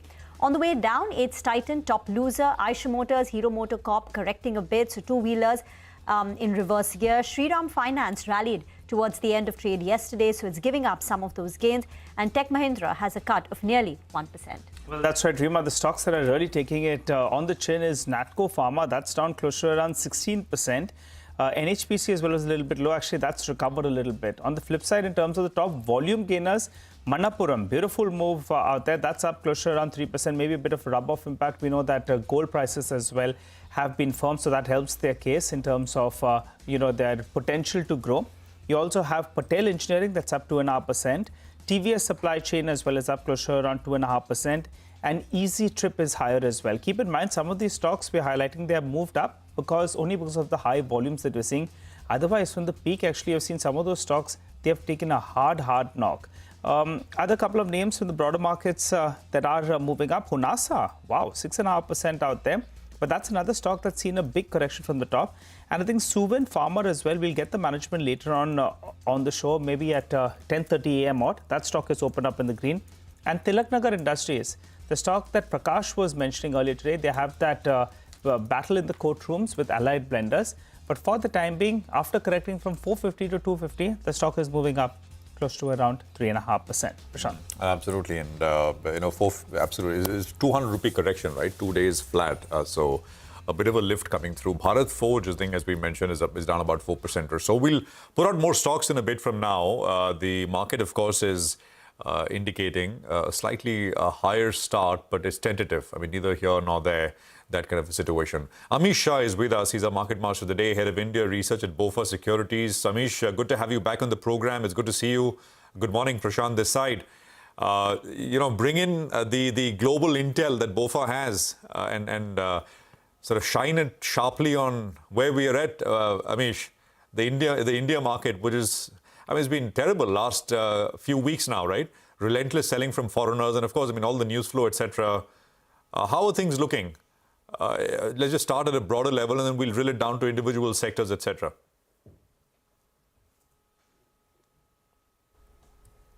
Amish, you'll have to unmute yourself. Prashant, I would say we are a part of that correction as well. We went bearish on the markets back in August last year. We are still not getting constructive. I think this is a year where Nifty is likely to deliver only a single-digit return, which is more like making a fixed income kind of returns with equity risk, which is not something that we are getting excited about. Mid and small caps, we think, are still expensive, can continue to correct, and therefore one should expect even lower returns than Nifty, possibly even negative returns. So not in the bullish camp as yet. I should say, ouch. Straight off the bat, I thought you'd keep it for later. So still not changing your bearish view and expect single-digit returns, and mid caps and small caps maybe actually lower from here. Is that what you're saying, Amish? That's what we are saying. Okay. Got that. Now, let me offer, and I'm sure clients also maybe offer pushback, I don't know, but at the margin, right, some of the things are changing. 2 quarters, government spending has been very slow. That seems to be picking up. RBI is certainly easing. There is a marked shift, right, across, say, forex management, liquidity, rates, regulatory aspects, etc. Maybe we're reading too much into it, but it's a change. New dispensation or not. Don't these things at the margin make a difference? Will they not make a difference, Amish? So Prashant, they do. Or you are very right that sequentially, whatever you look at, whether it is capex growth, GDP growth, corporate earnings growth, everything is on a sequential basis likely to improve.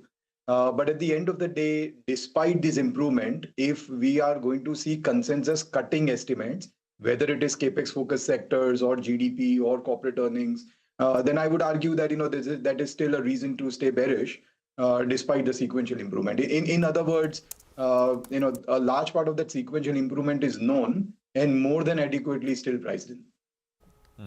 So is this a valuation problem then? When we say that valuations are too high, it's also an indirect way of saying that earnings are not coming, right? So Prashant, if we were to look at it arithmetically, think of it like this, that we will agree that India is currently in a cyclical down cycle or a growth moderation phase. And as a result, it is very hard currently to justify valuations higher than the long-term averages. Even after the correction in Nifty is still trading at 4% higher than long-term averages. So ideally, that 4%, should become zero. So you're talking about negative 4% from a valuation standpoint, and you probably put 10-12% of earnings compounding through this year. There you're talking about the single-digit returns that I spoke about. So it's a combination of earnings being weaker as well as valuation unlikely to be able to justify in the context of those weaker earnings. Amish, let's get to the portfolio calls then you have. In August of last year, you had downgraded industrials. So names like ABB, Siemens, BHEL, Havells, and these stocks have corrected 30-40% from its recent peaks. Is the correction done, or do you think valuations are still expensive and there is more downside? At what point do you start turning constructive on industrials? So Rima, unfortunately, still more downside. So to your point, back in August, we downgraded 13 out of 14 stocks that we cover within the industrial space, straight from buys to sells. And that is predominantly my coverage getting into a sell rating.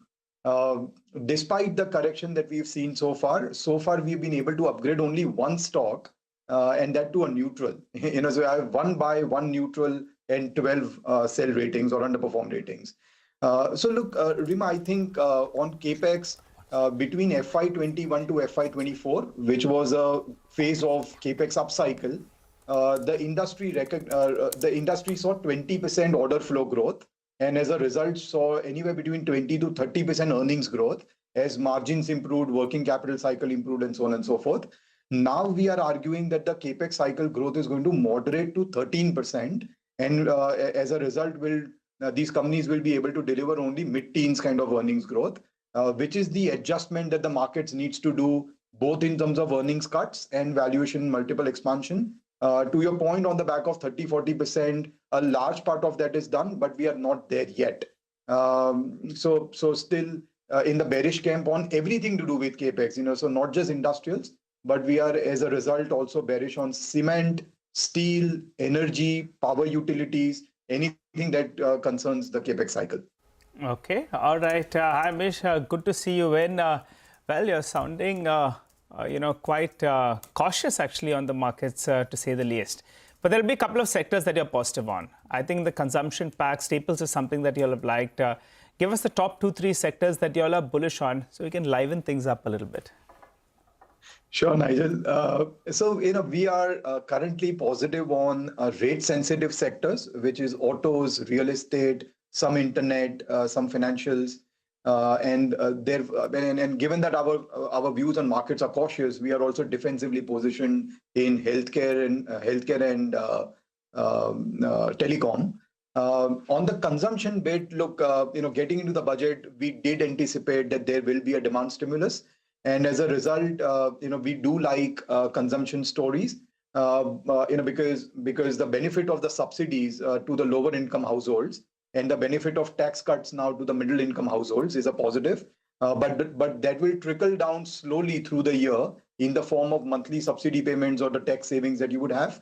Other way to also look at it is that $12 billion or 1 lakh crores of the tax stimulus that the government announced is a good news, but is only 30 basis points of GDP. It is also less than 1% of the India's retailing market. So can it lead to a broad-based growth and a very high spike in terms or a turnaround in the entire consumption basket? Not really. So we are more stock-specific, selective in liking the consumption theme.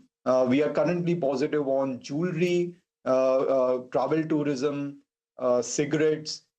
We are positive on autos, and then finally some of the staple names as well. So very selective within staples and discretionary. We are not broad brush positive on everything consumption yet. No, got that, and point taken. So this is, you mentioned one number. You said 4% more contraction in valuations, or did I get that right? Or were you talking about, just wanted to clarify that earlier. So Prashant, that was for Nifty. For Nifty to come to long-term averages, valuations for Nifty needs to correct by 4%. In the meantime, earnings compounds by 12% through this year. So if I'm looking at the mathematical way of looking at Nifty, then it will be -4 plus 12 equal to possibly 8% returns for Nifty this year. Okay. What are your global counterparts talking about when it comes to FII flows? We've seen relentless FII selling. The ownership is at a decadal low now. And there is a possibility, I mean, the dollar's getting stronger. Perhaps the Fed doesn't cut this year in 2025. What's going to happen on the FII flows front, to your mind?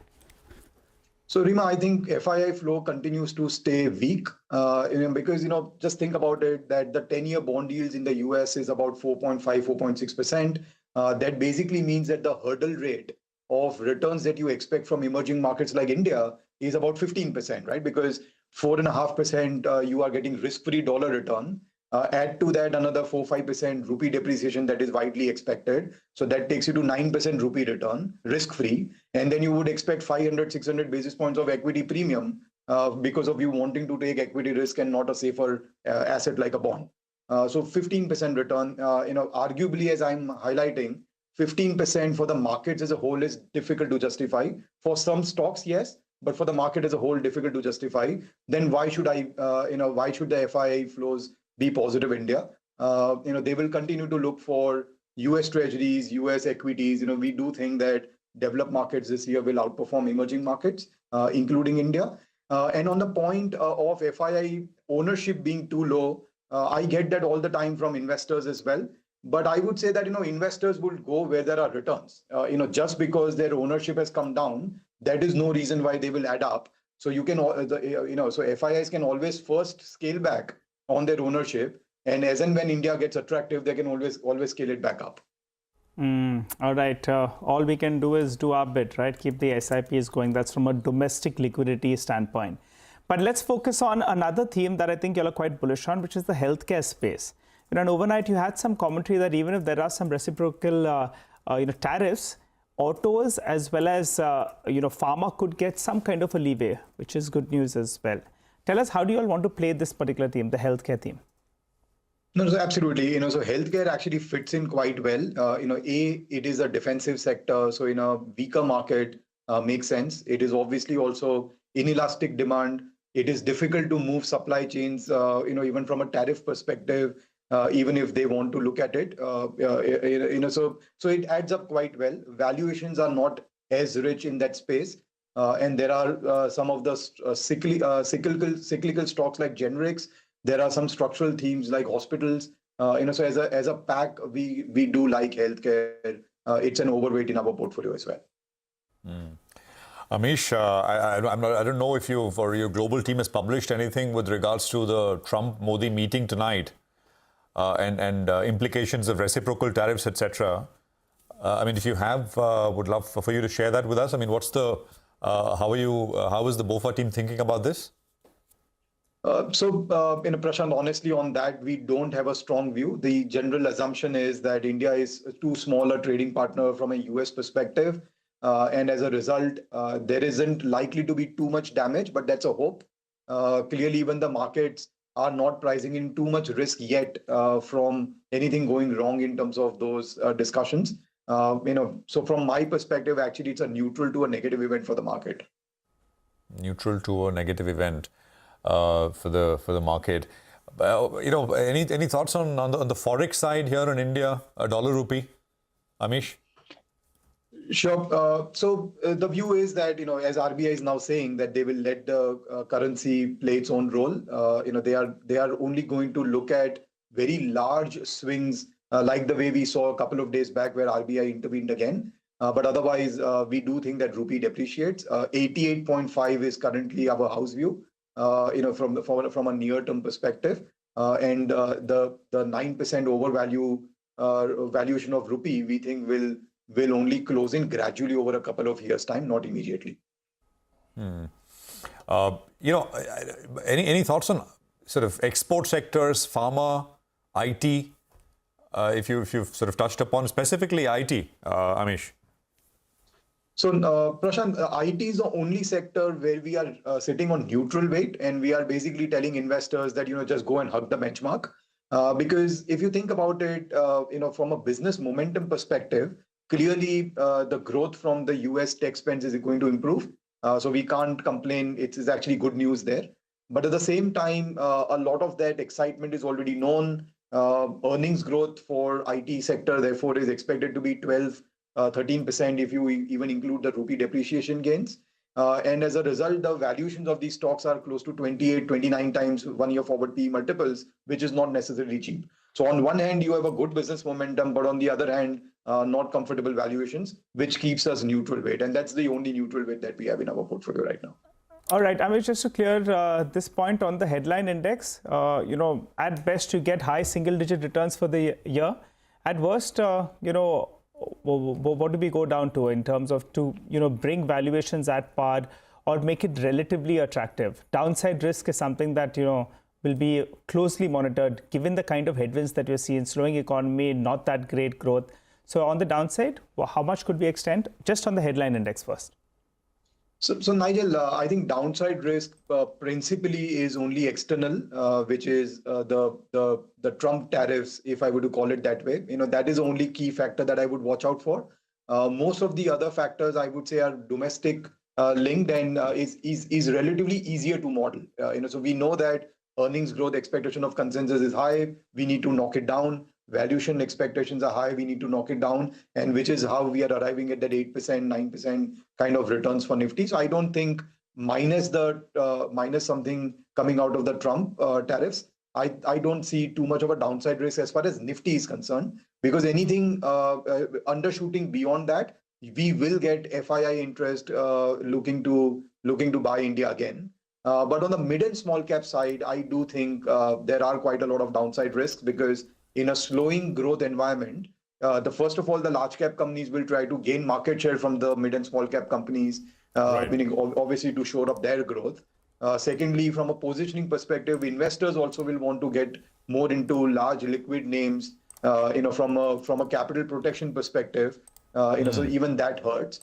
And otherwise, we have seen that, during market down cycles, margins and working capital cycle for mid-cap, small-cap companies typically deteriorates, which is not even priced in or expected in the earnings expectations of these stocks. So mid and small caps, I definitely worry, not so much for large caps, really. All right. Amish, good conversation today. Thank you very much for joining us. And it's a pleasure. And hope you come back again as we revisit these views if there's any change whatsoever, because news flow is changing pretty fast out there. Not so much local, maybe local as well, but global definitely. Thanks indeed once again, Amish. Well, let's talk about Crompton now.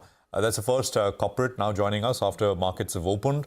Third quarter revenue growth has been subdued. Profit has met street expectations. Margin is above estimates. We have the management with us to talk to us about these numbers. Kaleeswaran Arunachalam is Group CFO and Head of Strategy at Crompton Greaves Consumer Electricals joining us now. Sir, good morning. Great to have you with us here. Thank you very much for your time. Before we get into individual segments and the performance of the third quarter, there is this one view in the markets, and I'd like to pose that to you, that, companies like you, small appliances, etc., I mean, those are sectors which could benefit because of the tax cuts which have been proposed in the budget. Do you think, you could be a beneficiary maybe in the second half of 26? Do you have a view? Hi, good morning.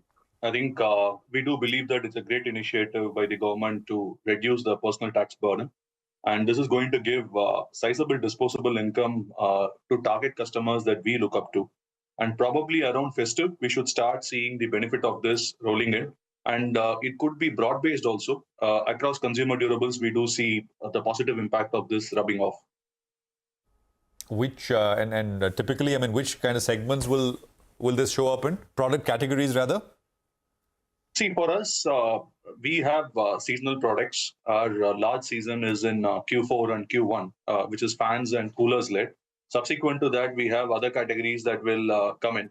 And probably around Diwali, we should expect kitchen to lead the growth, followed by the other categories. All right. Hi, sir. Morning. Good to see you in. Tell us about your market share. I think in the fans premium segment, it's at around 25% or thereabouts, but you have a vision to take that up further. So update us on the market share. By when do we see higher levels in terms of a market share, and also comment on the competitive intensity in this space? Yeah, so before market share, I would like to also talk about the initiatives that we're doing, which will drive the market share as an outcome. I'm very happy to share that we have come out with an indigenous developed platform on fans for both BLDC and induction. We think that will be industry leading, something that's going to be pretty much differentiated and would be loved by one and all. We do have a launch that is planned in about a week from now. Watch out for the space to hear more on this. We think that's going to be really disruptive and differentiated to the fan segment. It's also going to augment our premiumization journey in this. We talked about our share of premium, which used to be about 18% of the business. Today, it's close to 25 as we speak, and our endeavor is to take it up to 40%. This would be led by both BLDC and by the induction segment. Outside this, we are also seeing good amount of growth in fans coming from TPW and summer, which we expect to be similar to last year in terms of the weather. We expect the benefit out of that, and the outcomes should be really positive. Got that.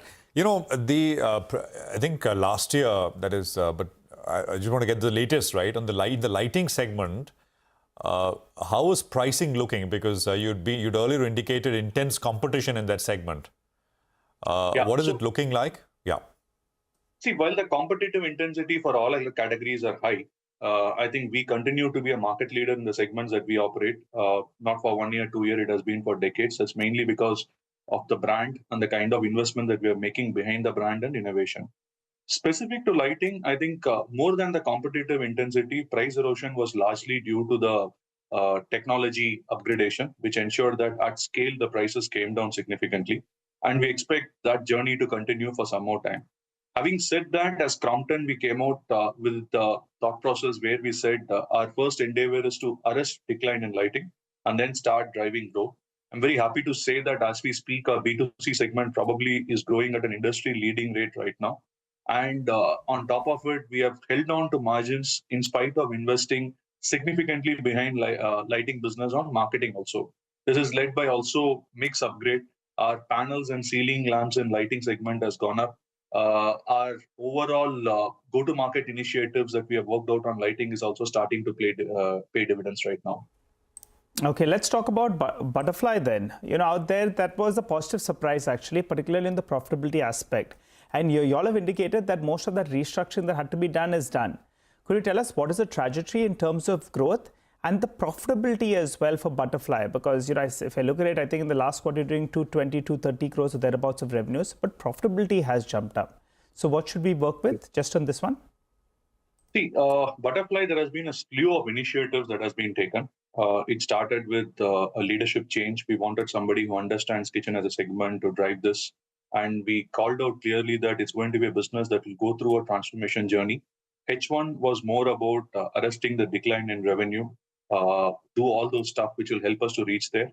So we did that. And as we got into Q3, the revenue decline has already been arrested. In terms of profitability, there are 2-3 initiatives that has been taken. Calibrated price increases have been taken across segments. Our margin model has been reworked with our channel partners. Some of the overall indirect spends has also been optimized. Plus, one of the things that we also talked about during acquisition is leveraging synergies of Crompton and Butterfly together. There are areas where Butterfly has got good backward integration on manufacturing. We are leveraging that platform for Crompton to benefit on mixer grinders. Similarly, there has been work done on logistics and warehousing to have common warehouses and transporters to reduce cost. So overall, it's kind of a 360-degree work, both on revenue management and cost management. It's moving in the right direction, and as an outlook, we think this business should start now growing in double-digit next year. And our endeavor is to take the margins also close to 9 to 10% EBITDA from where we are today. I now got that. On solar pumps, sir, could you give us a sense? How large is that business? Because we've seen government focus very much there. But again, it's a place with lots of competitors and many of them now making it to the listed space. Yeah, that's true. We are very excited on the solar space. I think that's one to watch out for. We are happy to share that as we speak, we have already crossed cumulative 200 crores of order execution in solar. And moving forward, and most importantly, it's critical to note that it's a business that has got good profitability, and working capital management is also reasonably strong in this. Now that we have gotten to it, we have got a platform on which we have established, and there is credentials brought in with about more than 7,000 to 8,000 of pumps already being installed. We think this can be accelerated to the next level as we look at next year. The road is pretty strong. I think our endeavor is now how do we build an order book that will help us to accelerate this even further to where we are today. Okay, all right. Thanks a lot for joining in, sir. Wishing you all the best. And we'll look forward to having a chat with you sometime during this quarter. As you said, the bonanza that came in from Budget 2025 should play out in the second half of this year. Let's focus on another stock, Bharat Forge. That stock is a little under the weather.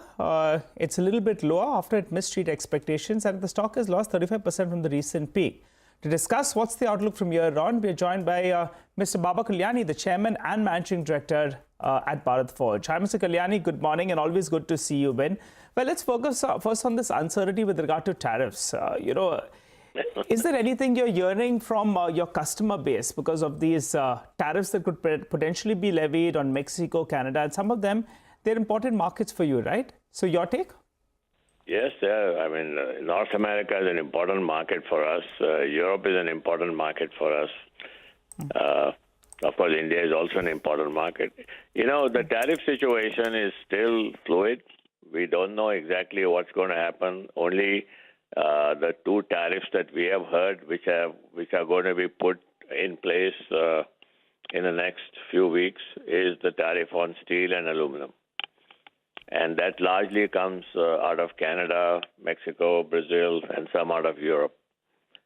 One action that we are seeing because of tariffs coming on aluminum is we have aluminum manufacturing facility for components in the U.S., and we seem to get suddenly a larger traction in terms of people wanting to buy. But, unless that gets converted into a buy, we can't be sure for what's exactly going to happen. So we have to wait and watch how the tariff situation unfolds. We haven't seen the reaction from Europe yet on tariff. But it's a fluid situation. It's not something that is normal business. Mr. Kalyani, good morning, sir. Prashant this side, and always good to see you on the program. It's a fluid situation. But as someone who's been in the business for a long time, and you've sort of associated with, and you've got a large presence in the US, etc. as well, could broadly the thrust of this new administration sort of, in a way, impede, and here I'm referring specifically on the defense side, some of the Make in India initiatives. It's a large, high-value area, very visible, right? India is the largest defense importer, and we're trying to change that. But buy from the US could, and of course, make in the US, could it, in a way, could that be a road bump towards our efforts and our companies here, sir? Mr. Kalyani, can you hear me? We lost the line. We'll try and have Mr. Kalyani back on in just a bit. But Bharat Forge and, of course, the defense opportunity that Bharat Forge is looking at is also very large. And we'd like to get that clarification from Mr. Kalyani as well. So hopefully back soon. Yeah, by the time we get him back, Prashant just wanted to highlight that actually the markets went down 50 points in the red, but we have taken support at around 22,950 and we have bounced up from there. you'll want the Nifty actually to move to around the 23,200 odd mark, just purely because it's the expiry day. And the positioning is such that we don't get past that mark, 22,150, 23,150, 23,200, which is the options data indicating. So for the timing, we have moved towards there. The bears are counting on that mark not breaking out. But Mr. Kalyani is back, so let's go Absolutely. Mr. Kalyani, Prashant here. I don't know how much of my question you heard. My question was with regards to defense. We're the largest defense importer. We're trying to change that.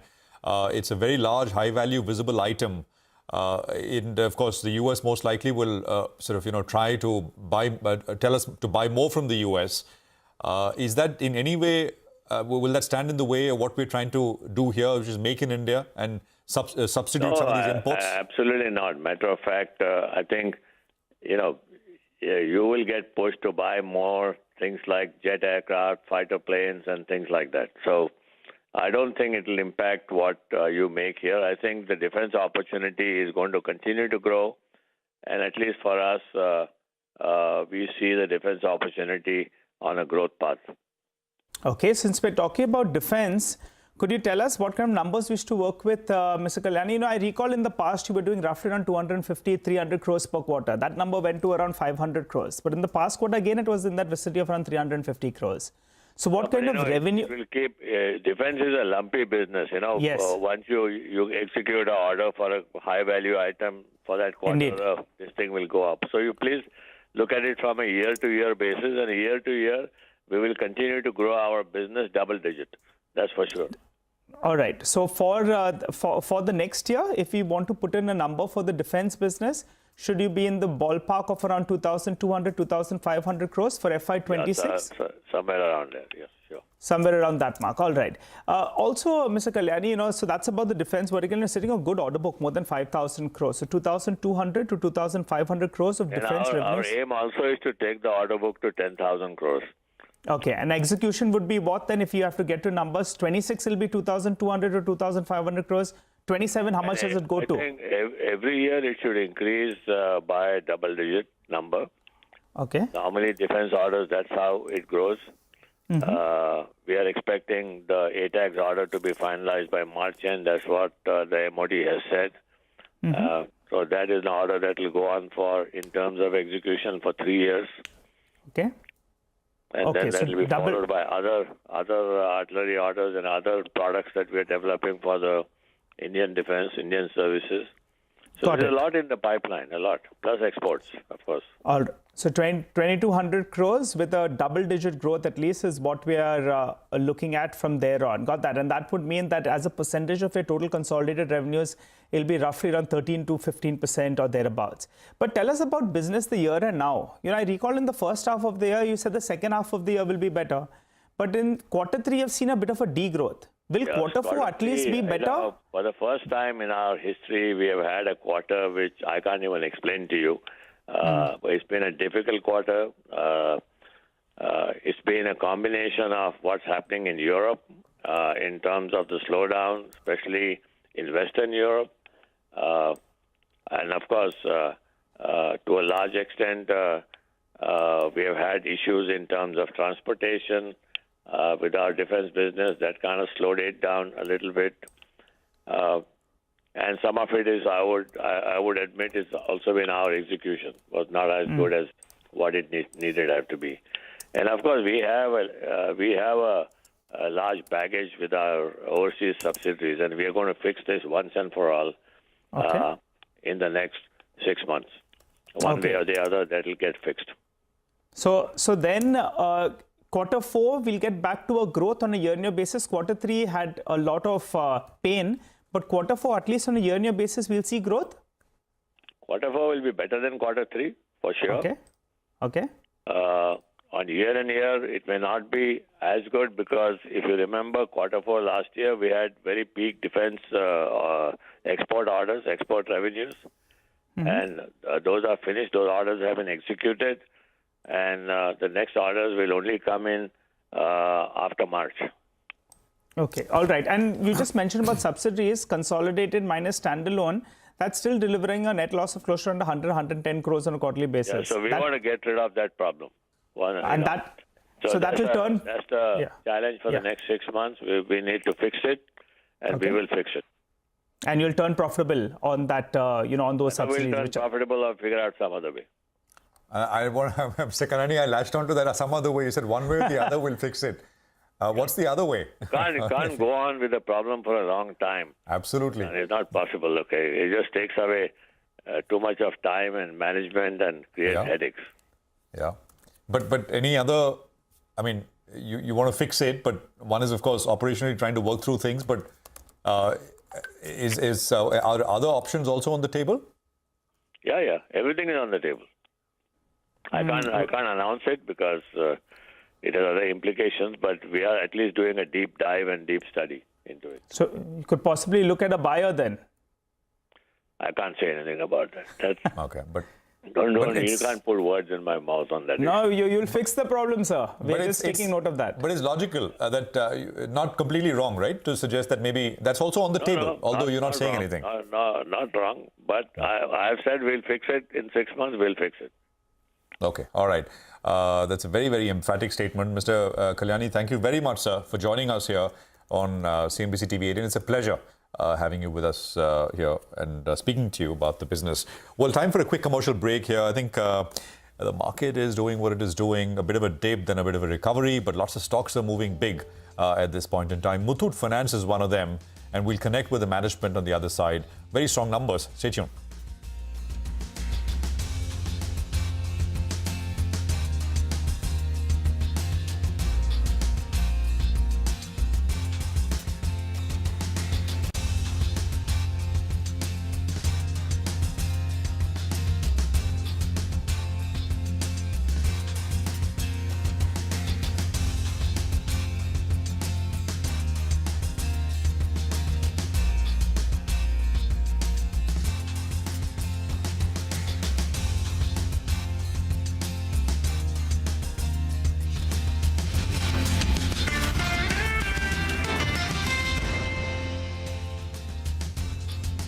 LIFO Technologies, there's already one such LPG ATM functioning in Bengaluru, which can store up to 20 cylinders of 5 kg each at a time. It accepts only authorized and non-damaged cylinders and also enables refill of empty cylinders. Currently operated by distributors, the initiative is awaiting PESO's nod to further scale up capacity of such vending machines to make them more viable and visible across the country.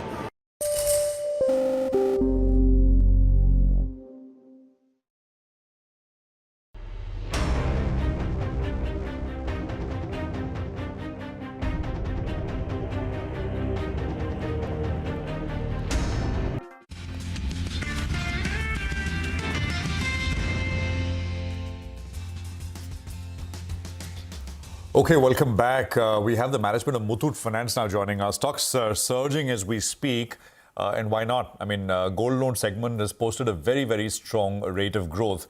The loan growth has been 37% on a year-on-year basis. Let's welcome in Alexander George Muthoot, who's Joint Managing Director at Muthoot Finance, and he's with us now to take some questions. Mr. Muthoot, good morning. Great to have you with us here on the program. Prashant this side. Good morning.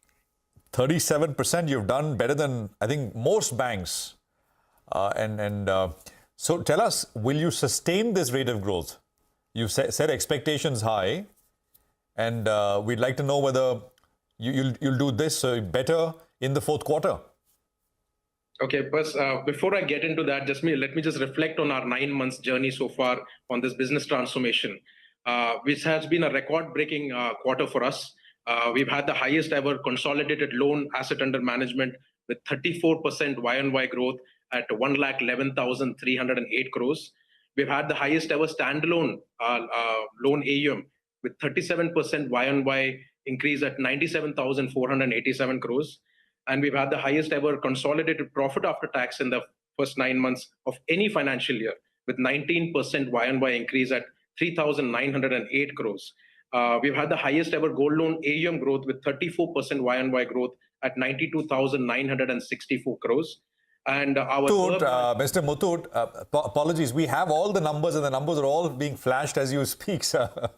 I'm sorry. And they're very good, absolutely. So appreciate you highlighting all of those. But, you know, we have a limited time, so that's why I sort of pushed you with that number, loan growth guidance for Q4, sir. See, we usually give a guidance of 15% every year. We've already crossed that by about 29%. We've just started quarter four. We are very optimistic and positive that quarter four will also be a very good quarter for us. We're doing a lot of initiatives on the business transformation, on the lead acquisition strategy. We've had the highest ever actually loan disbursements to new customers. Our thrust on new customer acquisition in this financial year has been significant. We've added almost 13,70,178 customers and disbursed loans of 15,723 crores. So our thrust on new market expansion, new customer acquisition through a lot of our digital mediums also, our omni-channel mediums, digital marketing, a lot of branch expansion that has happened. So our thrust on new customer acquisition stands, and we will definitely are positive of a good quarter four also. And we've asked this to Mr. Muthoot Senior when he's been on the program earlier, that there's this perception that gold loans demand increases when actually the underlying economy is weak. And the economy has been going through a bit of a downturn. So I guess that question does pop up, whether this gold loan surge will continue and for how long. I don't know if you want to take a shot at it. See, I would say that look at our performance over the years, over many financial years. It has not just been this financial year. Over many years, we've been giving consistent growth and we've been growing from strength to strength every quarter, every financial year. So our thrust of expanding the market through a lot of attitudinal transformation initiatives, because India as a market has 25,000 tons of gold, which is lying unproductive. We are unlocking this dead asset and putting it to productive use. I think that thrust on the attitudinal transformation in the customers is growing by leaps and bounds every year, purely because of our significant investments that we make into marketing, working on the attitudinal transformation of putting this dead asset to productive use. So I would not suggest it is just a reflection of the economy, but also the focus that we have as an organization, being a category leader, industry leader in the gold financing segment, to open the category and expand the category to a whole new set of new customers. And that is a reflection of all the new customers that we've also added this financial year. And that has been a testimony to all the initiatives that we've done on the marketing and the digital front. Okay, all right. Hi, good to see you, Mr. Muthoot. Could you give us a couple of more details, with regard to growth? And the street clearly likes what you're saying and the kind of numbers that you've delivered as well. Your stock price is at the high point of the day. Now, give us a couple of details. Have you been able to take away market share from any other lenders, like, say, banks? So that's one. And the second point is your NIMs have improved on a year-on-year as well as on a sequential basis. And the incremental cost of funds should start dipping, given that we have seen a rate cut, but it should flow through with a lag. So could you tell us, how do you see your incremental cost of funds decline and what impact will it have on your NIMs? Okay, first of all, I think one thing that we do, because we have a vast distribution network, we build a lot of operational efficiency into these branch network that we have, because it's a significant branch network, over 7,000 branches. So we have always ensured that the per branch productivity is increased. And this time we are at a record 19.15 crores of gold loan AUM per branch, which was about 14 crores. So we've added almost 5 crores of productivity in this last 9 months itself. So this is a huge operational efficiency that we are building up. On the cost of funds, yes, currently we are about approximately about 9%. Now with the rate cuts that have happened and the banks passing on that cost to the customers, we will definitely hope that we also get that kind of a rate reduction in our cost of funds. And we've also diversified our cost of borrowing across various things. We have also done ECBs also. So I think overall, all in all, like I said, our thrust towards this specialization that we have on the gold financing fund, building operational efficiency, increasing per branch productivity, and also ensuring that we get the best to our customers through our gold standard customer service.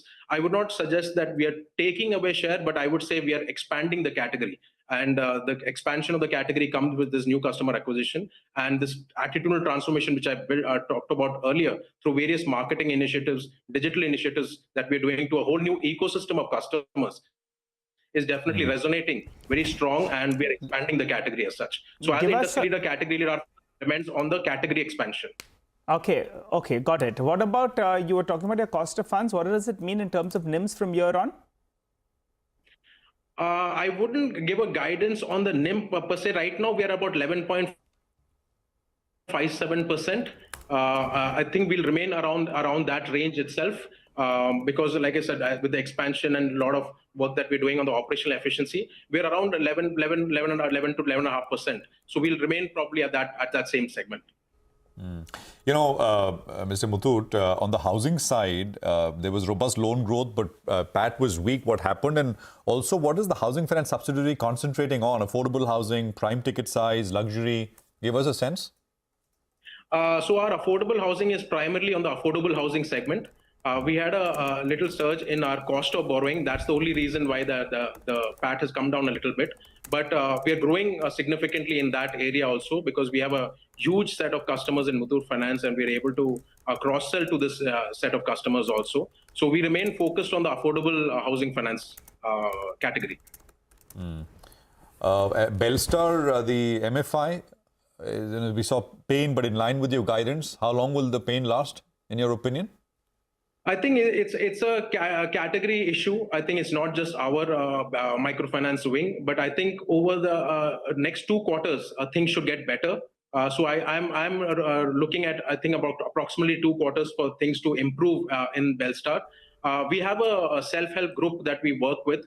Our collection efficiency is over 98%. And so we are very well positioned there also because of the self-help group that we currently work with. So we're very hopeful over the next 2 quarters or so, things should stabilize much better. And then maybe if it starts improving, then in FY26, as hinted earlier, we see an IPO? Well, it is still a board decision. So let's hope and things improve and then we'll take a decision at the board regarding that. So at some time of FY26, right? Yes. Okay, all right. It's a pleasure talking to you, Mr. Muthoot. Thanks a lot for joining in.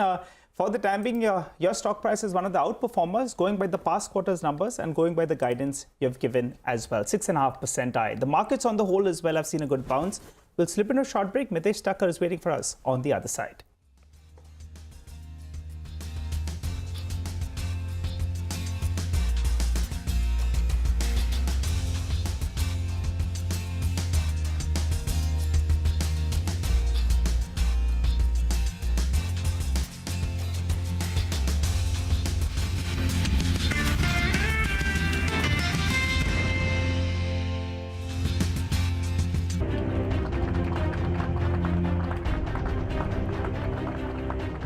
I feel like the luckiest man on earth right now.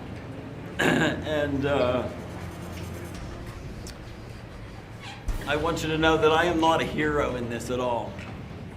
And President Trump is a hero. These men that came from the diplomatic service are heroes.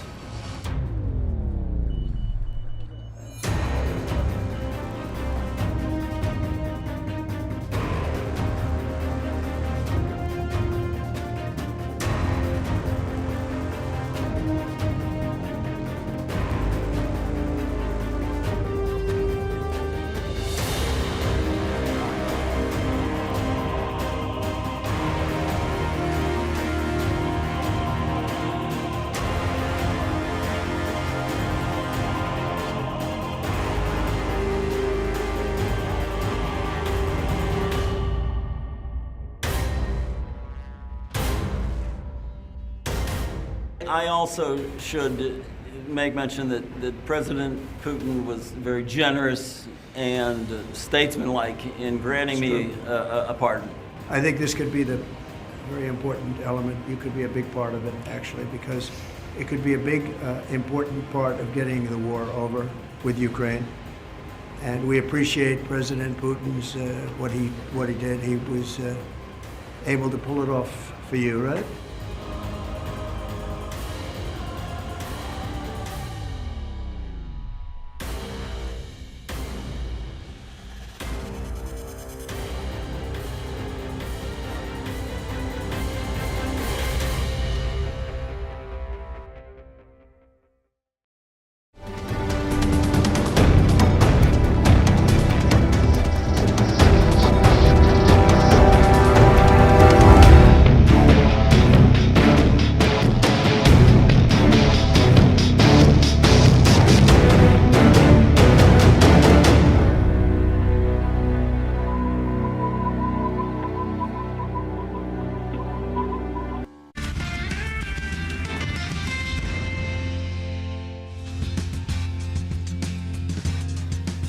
1.5% higher on the mid and the small cap index. The advanced decline ratio has 4 stocks advancing for 1 in the red.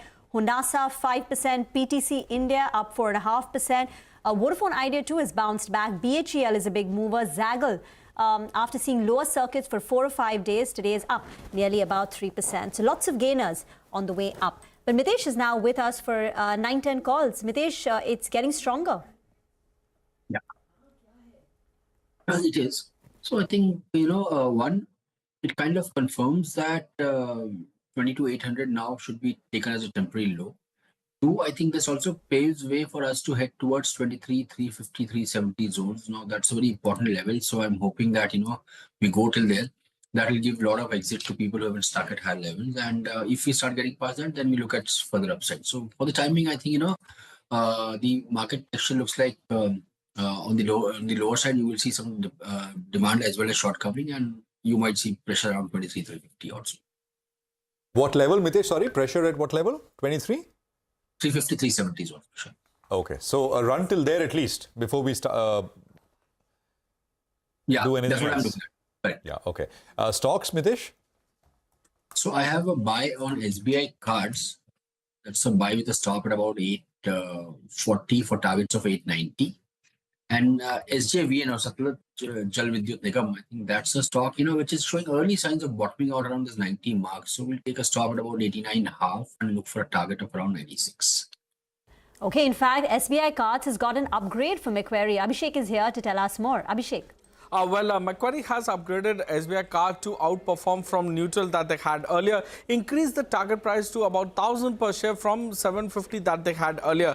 They said that the tide may be turning, and their channel check suggests that credit card slippages are plateauing. So vintage delinquencies as per CIBIL in credit card has been consistently coming down over the last few quarters. So they expect credit costs to start declining materially in next 2 quarters for SBI Card. So they have cut their earning estimate anywhere between 13% to 15% given the lower loan growth, net interest margin and fees impact. However, they say that reduction in sustainable credit cost will actually increase their sustainable return on asset by about 30 basis points to about 4.5%, and that is why they have upgraded SBI Card to outperform from neutral. Back to you.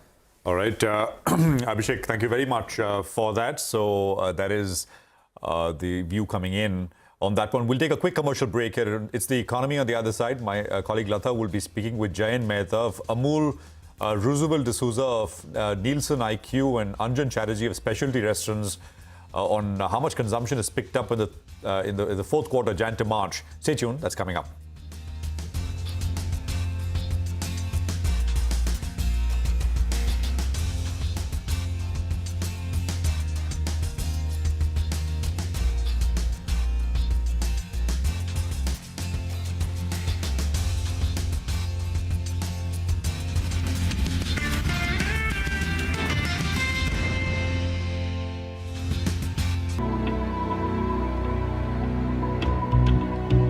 Will you talk with Zelensky this week, sir? Yeah, probably. By telephone, what's your He message? wants to make a deal. Let's see. We'll see.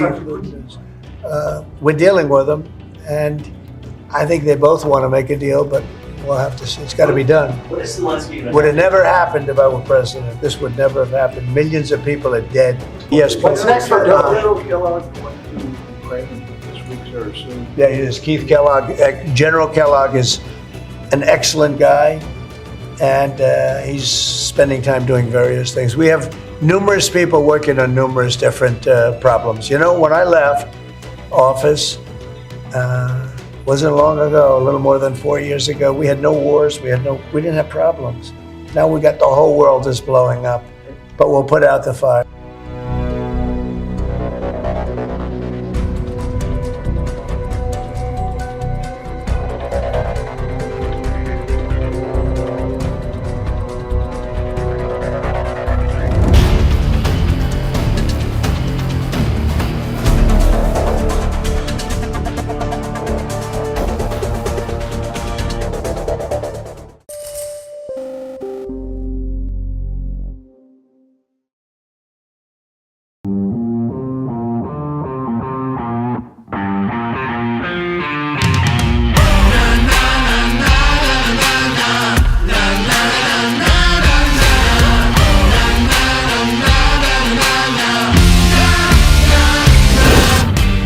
informed decisions with comprehensive analysis on the go.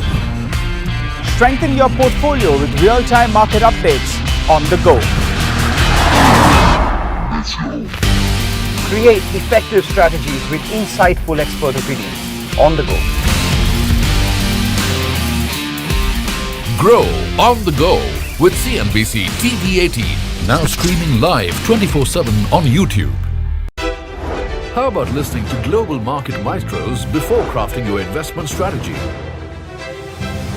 How about getting deep insights into their businesses from top Indian honchos before putting your money on the line? How about making every trading day profitable with strategies from the market masters, macro pundits and chart wizards? Only one show gives you a head start to your trading day. Get ready to profit. Get ready for business with Bajar at these times on CNBC-TV18 and CNBC-TV18.com. What does it take to build India's largest startup platform? It takes a journey of starting out as an unknown.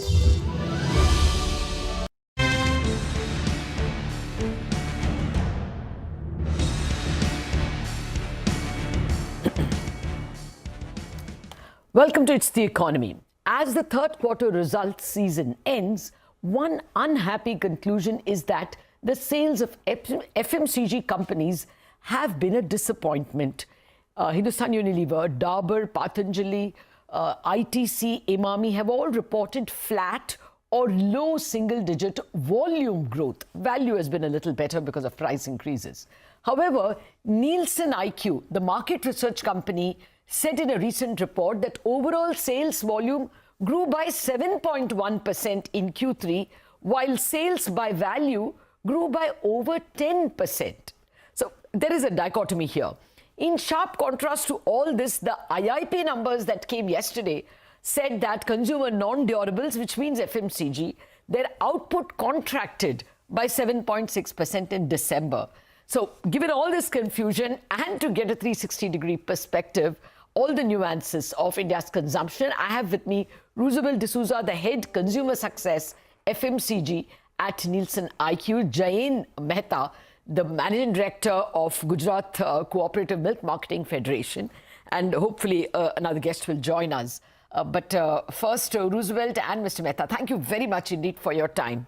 Roosevelt, how do you explain this so-called dichotomy? When the individual results came, HUL said flat, Patanjali said flat, which means zero volume growth. While some of them, of course, Emami and all have given 5%, but your numbers look much better. Who's growing? Firstly, good morning, Lata. Thank you for having me back on the show. I don't see this as a dichotomy.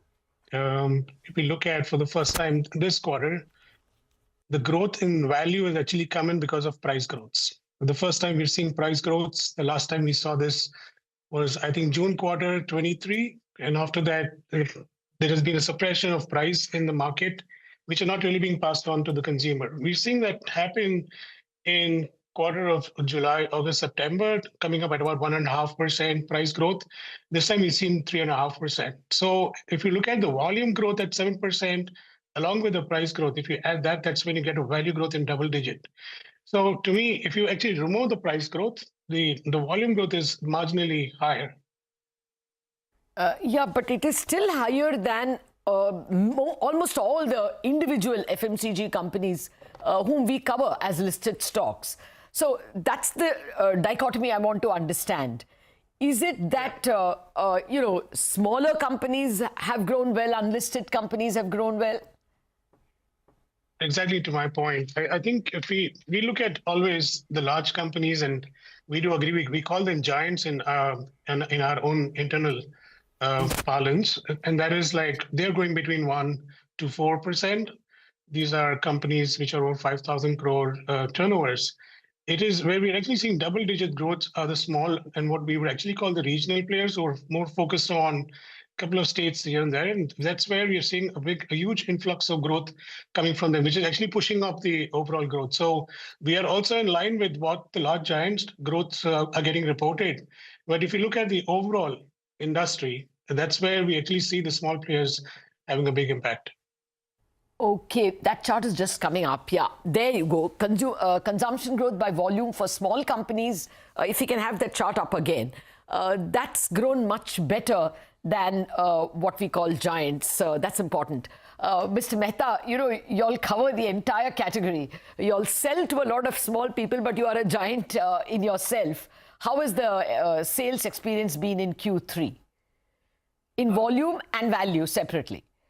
Yeah, Q3 was very good. We had almost 15% growth, almost the same in quantity as well as value, because we didn't take any price hike except for a small increase in milk, which was earlier in the year. So it's been a good quarter, as we had discussed earlier also on the same channel. And the next quarter, which is the current quarter, also has been doing good with almost 22% growth recorded in January and almost the same numbers we are looking at February and March. So 22% year-on-year growth in dairy products. Yes, that's been our best ever growth and the best ever turnover over the last 50 years of GCMML. Okay. I think the Amul numbers will come up in just a bit, but that is massive. Roosevelt, what are we seeing over here? I mean, here is, an unlisted giant telling us that their volume has grown by, 15% in Q3? And in January by 22%. That's a massive growth. Is it that the listed companies are getting something wrong? And, there are others that urban consumption is not a problem, but specific companies are not getting it right. I'm qualified to really differentiate between listed and unlisted companies. When we represent the entire FMCG industry. Okay. And so I'm not really surprised when I see results from Amul. See, what is happening is that the regional players with regional focus, they're actually really going deep into, more in terms of distribution, in terms of coverage within the region before they get into, let's say, even into at a national level. And that's where you're seeing the growth pockets really, coming up, and probably that the penetration of distribution is what is helping them grow. So if you look at it from a very macro perspective, it looks like, okay, it's a 10% growth, but actually when you start unpeeling the onion, that's when you'll start seeing where actually the growth is coming in. And earlier you showed that chart, 9.5% kind of volume and value growth coming from the small and mid-sized players. Yeah, so what we are seeing is Amul is growing by 15%. A number of the small companies that you pointed out are growing close to 10%. I think the small company number was 9%. I'm only talking volume now. The giants are reporting, flat zero or maybe less than 5% growth, 4.4% as they put it. Mr. Mehta, what's your sense? Is this poor penetration? What's going wrong here?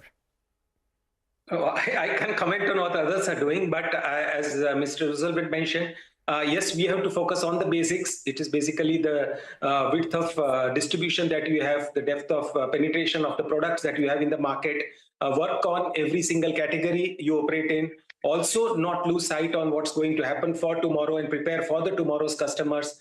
And all these things you do together and be omni-channel. I think that's the way forward, because the Q-commerce, e-commerce, the modern format stores, our own Amul parlors, and the 20,000 distributors that we have covering more than 1 million outlets on our direct basis is actually driving growth here. And we expect a much better growth also in the period to come, because we are entering the main marriage season. Early summer is also there, and Ramzan and other festivals are also coming. Okay. Yeah, of course. Amul Chas, I guess, will be very important once summer starts. But Mr. Mehta, the bigger problem that Amul may face will be if the US insists that we bring down tariffs, or they will impose competitive tariffs, reciprocal tariffs. Now, I checked up the tariffs on milk and dairy products is 30%, in fact 30 to 40 if you go to sweetened yogurt, etc. How do you think this will impact Amul in case we have to bring down tariffs to whatever, 10% or something? We already have a TRQ in place as far as the dairy products or skim milk powder is concerned. So while the duty on skim milk powder in India is 60%, if you import the 15,000 tons under TRQ, you get at 10% or so. So we don't have a challenge on that front. Plus, US is not US is not looking at India as one market for exports of their milk powders.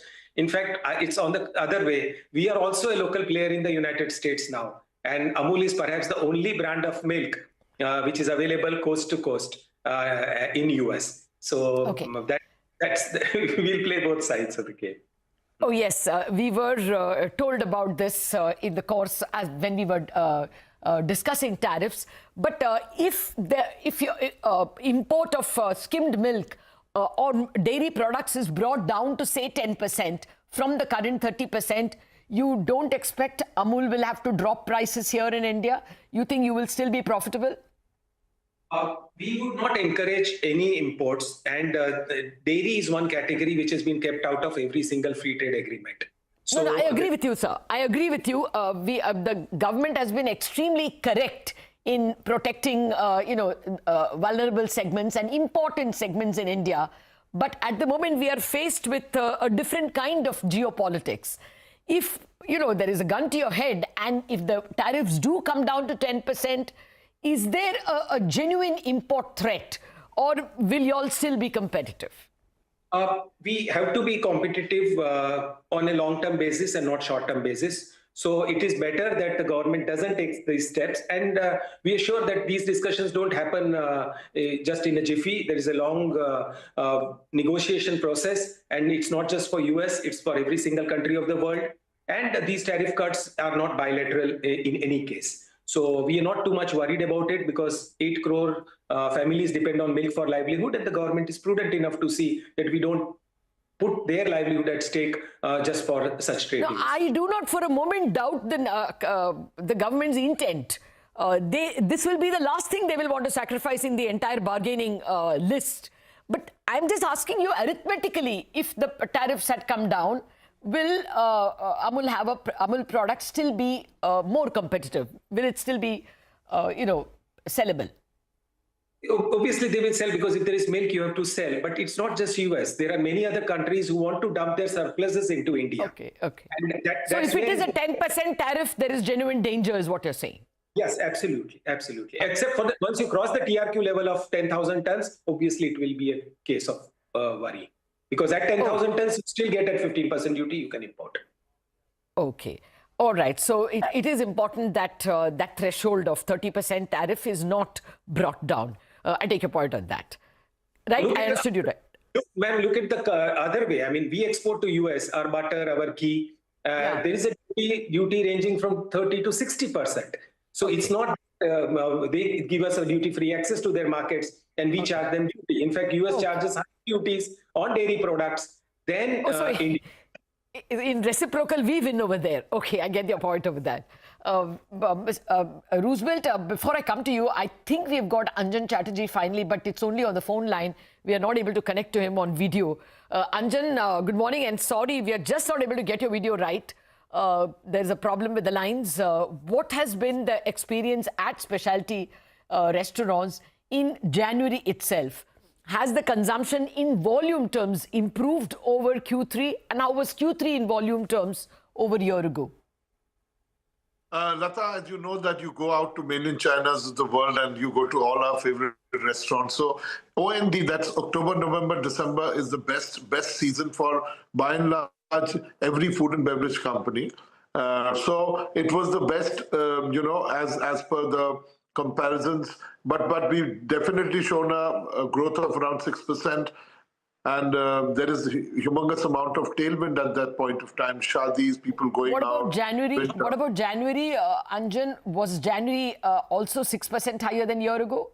Not really, because, as we talk about, once the tailwind goes away, you see comparisons of, economy being whatever it is, accepting the fact that the new tax regime which has come in, because we are at the upwardly mobile customer, wherein every penny counts for them. And there's been inflation in the economy, and there have been lots of challenges. Food prices have gone up. So there is a budget. They have a budget, but definitely over a period of time, I think Jan has not been as good as the JFM, that's January, February, March, would not be as good as the quarter which October, passed November. on the Q3. So there will be challenges. It's become a bit of a food and beverage is becoming slowly a bargain economy, because if you see, unless you have a very strong brand, you will see people bargaining, asking for discounts, etc. But we are very hopeful because our same-store growth has been very good, very steady, and we are very hopeful going forward. Okay. Well, I'm taking a lot of hope from what Nielsen has put out in terms of data that small companies have reported both in volume and value very good numbers. Just a final quick question to you, Niels. Roosevelt, is there a premiumization trend or a consumer downtrading trend? I think that this is where we see some interesting observations. So while we've always been talking about premiumization, and premiumization also has been growing almost at 10.6% this quarter, but that's been like 8, 9, 10, and 10.6%. Interestingly, what we're seeing the mass brands or masstige is where for the first time this quarter it is doubled sequentially, and it's also at 10.6%. So what this basically tells us is that there is a segment that goes after premiumization, and that's going to remain. But we're also seeing the mass people who are going after mass brands. That's where it also ties in very strongly with the local player story. Yes. There is a price small and play mid there. size. There is a small pack play there. Okay, they're actually bringing so much out in the market, and there is a consumer for that as well, and that's why we see that growth also going up. So I think there's play at both ends of the spectrum. Okay. Thank you very much, Roosevelt, Mr. Mehta, and Anjan. Anjan, very sorry for the very brief chat, but I think these are very positive takeaways. Amul telling us that this year, this quarter, they're going to see a 22% growth in sales, volume and value included, and they're not taken much price rise. And Nielsen telling us that small packs, unit items have done much better than the larger companies and the larger packs. That is an extremely positive story in terms of consumption at the bottom of the pyramid. On that note, we wrap up on Bazaar Chartbusters coming up.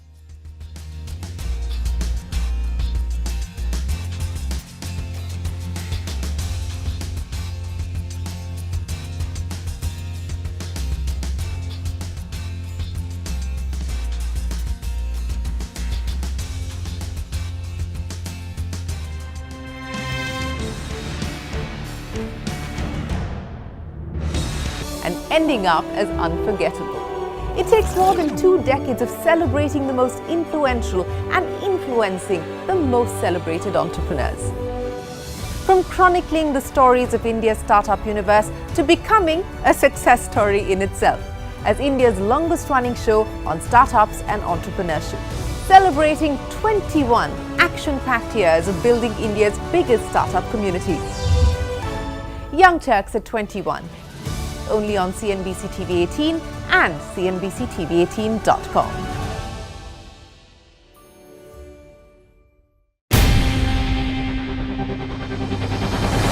CNBC-TV18's most comprehensive and award-winning news show, India Business Hour, drops first on YouTube.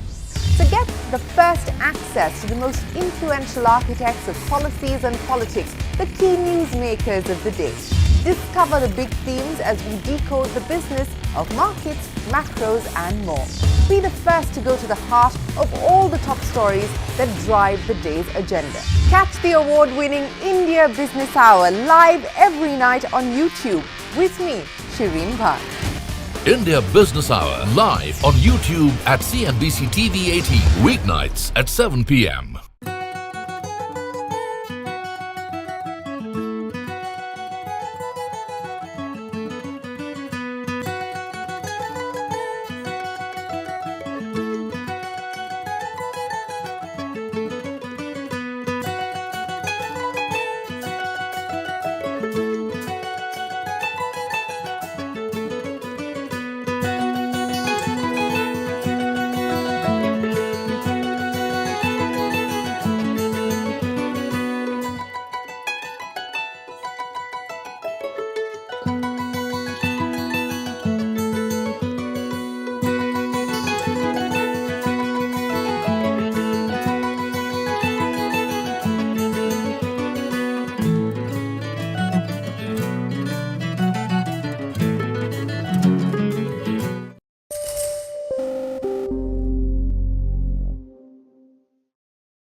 The use of compressed natural gas or CNG is being encouraged across the world as a relatively cleaner fuel. Imagine producing energy out of mere transport of this fuel across the country. This is a model of free-spin inline turbo expander by the American company Sapphire Technologies, which is soon going to be used in India. This helps reduce gas pressure and capture the energy lost in pressure reduction at various stages of gas processing and distribution to allow for power generation. At full capacity, one such unit can generate up to 7 megawatts of clean energy per day and can possibly recover its cost in a period of 2.5 to 3 years from installation.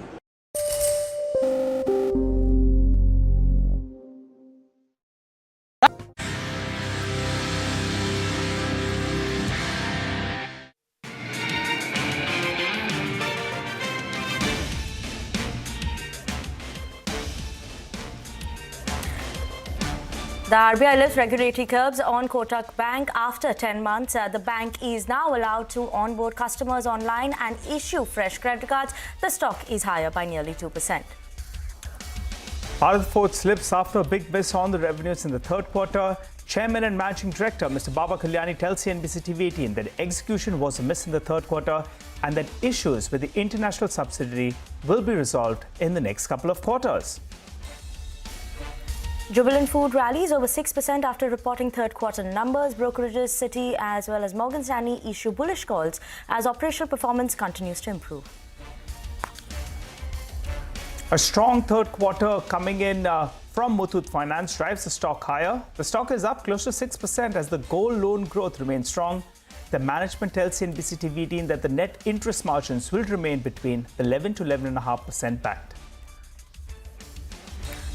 Lupin rallies over 4% after a better than expected third quarter number. The management tells CNBC-TV18 that they expect US sales to see an average sales of $250 million going ahead. Margin is expected to be between 22.5% to 23.5% in FY26.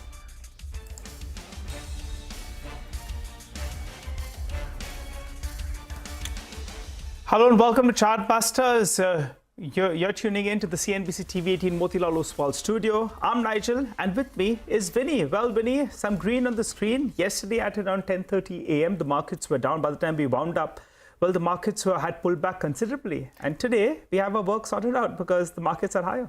Absolutely, markets are higher, and all those sectors yesterday which were seeing a very sharp fall, whether you look at real estate, pharma, all of them are coming back, except for Natco Pharma today because of that very weak set of numbers that they reported. Other pharma companies like Granules, Mankind Pharma, Abbott, all of them are holding on to very well, good that's gains. right. And the commentary that came in overnight as well was that if there are reciprocal tariffs, then maybe autos and pharma could have some kind of concession. So I guess that's another hope point that's playing out. But let's get to our first management. We have Electronics Mart. Well, the third quarter revenue was a little below the guided levels. Margins as well, a little bit under pressure for the past two quarters. To understand what's the way ahead, Mr. Prem Chand, the CFO of the company, joins us on the show. Hi, sir. Good morning and good to see you, Ben. Well, if I look at your 10-month performance, you know, the growth that you've achieved is close to around 10% or thereabouts. You were guiding for around 15% earlier. So do you end this year closer to that mark? Point number one. And also margins have been a little bit under pressure. I recall you saying that, you know, that you'll be able to improve margins from these levels. Is that on the cards? Good morning and thank you very much for having me on your show. The first question is about the top line growth, which we were guiding around 15%. Having seen the last two quarters' performance, so the way the markets were operating, it is little adverse. As a result, I think we have to revise that targeted 15% growth to 12% year on year. Okay. So and coming to the margins. So you'll grow, sir, by 12% this year, but on that lower base for the following year, what kind of growth can you deliver? And also give us the margin outlook, both for this year and next year. Yeah. And next year, definitely, because the base is adjusted. So as a result, I think we are quite optimistic that next year it would be 15% year on year. And it is quite possible. Because if you look at the markets also, like this year in the investors presentation also, we have clearly shown how the clusters are currently operating. Like Hyderabad as a cluster, as a negative SSG, Whereas the other clusters have been shown decent improvement in terms of the SSSG. So those are actually out of the total stores which we have been operating as of now. About 25% stores are still, they're yet to mature. So they are either less than 15 years old or very new in the market. So these stores are going to perform. I think they start generating adequate throughput in the upcoming quarters. Coming to the margins, what happened this year, there was little competition in the third quarter. As a result, we had to pass on a lot of cashback offers to customers. So that will obviously eat away our gross margins. And the corrective measures have been taken up to mitigate the damage that might cause due to this heavy cashback offers to the customers. And second thing is the product mix. So air conditioner is a category which is actually the important product that is supposed to generate the maximum gross margins among the categories. So that is also picking up. Since 1st February, we could see decent growth from air conditioners because temperatures are rising in the clusters that we have. Yeah. And next year, for sure, we are going to have 15% top-line growth as well as margins, improved margins. Like current year, we might end up at 2.5% PAT margin, whereas next year it will definitely improve about 2.8%. So, but I want to know the EBITDA margin number as well. Currently, it's at around 5%, right? 5.2% during this quarter. 9-month period at 6.4%. For the end of FY25, what would be your margins, EBITDA margins? And next year, will you come back to that 7% range that you were in, 7-8% range for EBITDA margins? This year, we might end up at 6.5 for the year. But next year, definitely there will be about 30 pips improvement. That is, we are expecting. Okay. Now, you did touch upon that SSSG growth, which has seen a decline this time, specifically mainly due to the Hyderabad performance being lackluster. So could you just give us an outlook in terms of different clusters? What is the growth in Q4 over there? And also in terms of expansion, right? You have been aggressively expanding your store addition plans, which is exceeding your guidance. So how are these newly added stores picking up in terms of pace, and what is the break-even time for this? In the last couple of quarters, we focus more on tier 3 and 4 cities. So where store opening is not very difficult as compared to the metros and the other tier 1 cities. So that's the reason why we have exceeded the guidance, whatever we are given at the beginning of the year. And by end of this financial year, we will end up at 200 stores count across all these clusters, out of which about 5 stores which are in pipeline in NCR. And these stores were ready in all respects, but due to pollution restrictions on and off, so the store launch got delayed. And hopefully, I think in this month or early next month, so we will be launching another 5 to 6 stores in NCR. Then another 5 stores will be added in the South cluster. So all put together, we will take the store count to 200. But next year, it will not be so aggressive as this year. So this year, we are ending up adding more than 40 stores in the year. Whereas next year, our new store addition will be confined to 30. So, and focus will be in NCR mostly. Like NCR will be about 6-7 stores, and the remaining stores will be added in South cluster. Got it. Okay, all right. Just to reconfirm, this year 12% growth, followed by 15% growth for the next year. This year PAT margins of 2.5%, next year 2.8%. Is that correct? Yes, that's what we are having. Have a good one, sir. Thanks a lot for joining in. The stock has been under pressure in line with the broader markets as well. I think it's corrected substantially from the recent peak, but for the time being, the management is optimistic on prospects going ahead with regard to addition, growth, as well as on profitability. Now, just keep an eye out on the screen because the Nifty has got to 23,200 and the options data was suggesting that that level will get protected. So now those bears will get a little bit cautious because we got past that level. So very, very important mark is where we are at. The bulls will want to drive home the advantage and trade above this mark, while the bears will like to fight back. So keep an eye out on that. For the timing, let's get you some ideas of profit from Money Control Pro. Jitendra Gupta joins us to fill us in with the stock that he wants to educate us about. Jitendra, please go ahead. Bharat Electronics, which is a leading defense player, could be a good bet considering a strong order pipeline, improving execution and robust earnings growth. Stock was recently inducted into Nifty 50 index. BEL thereafter has corrected from its peak of rupees 340 to currently at about 277. It is now trading at attractive levels, discounting about 29 times its FY27 estimated earnings. In Q3 FY25, the company delivered an impressive financial performance driven by growth in defense and electronics. Revenue during the quarter surged by almost 39% on a year-on-year basis, of course led by strong execution. Similarly, EBITDA grew by 37% and the margins actually expanded during the quarter. Net profit also jumped from 52% on a year-on-year basis.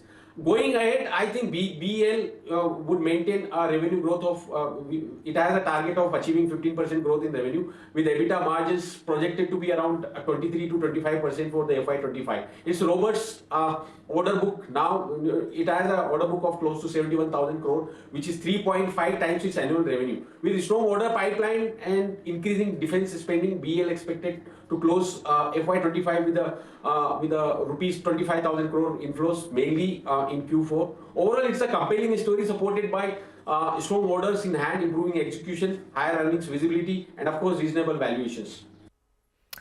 Okay, thank you so much for that, Jitendra. But on that note, we're going to slip into a very short break, and on the other side, we do have the management of Suven Pharma, who's joining with us to discuss the outlook for the company going forward, as well as talk about their Q3 numbers.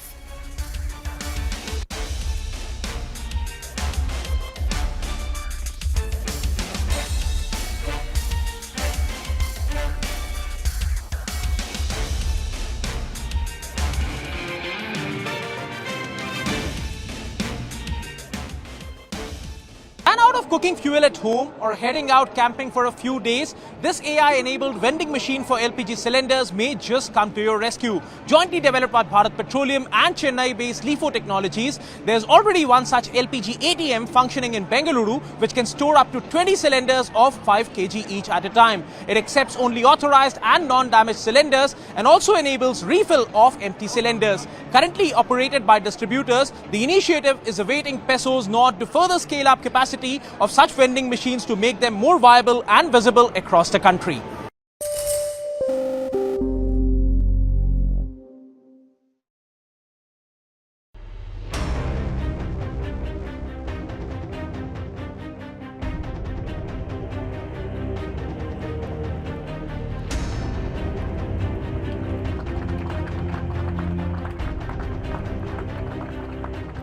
I feel like the luckiest man on earth right now. And I want you to know that I am not a hero in this at all. And President Trump is a hero.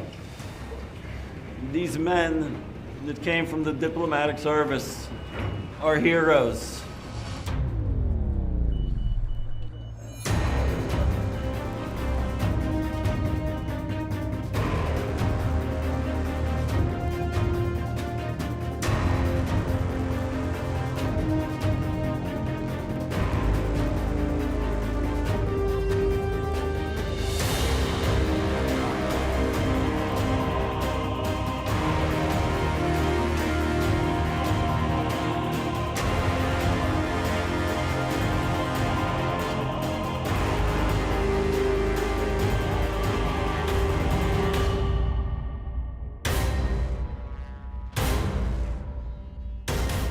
I also should make mention that President Putin was very generous and statesmanlike in granting me a pardon.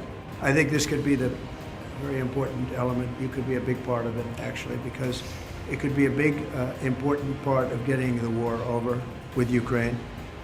And we appreciate President Putin's what he did. He was able to pull it off for you, right?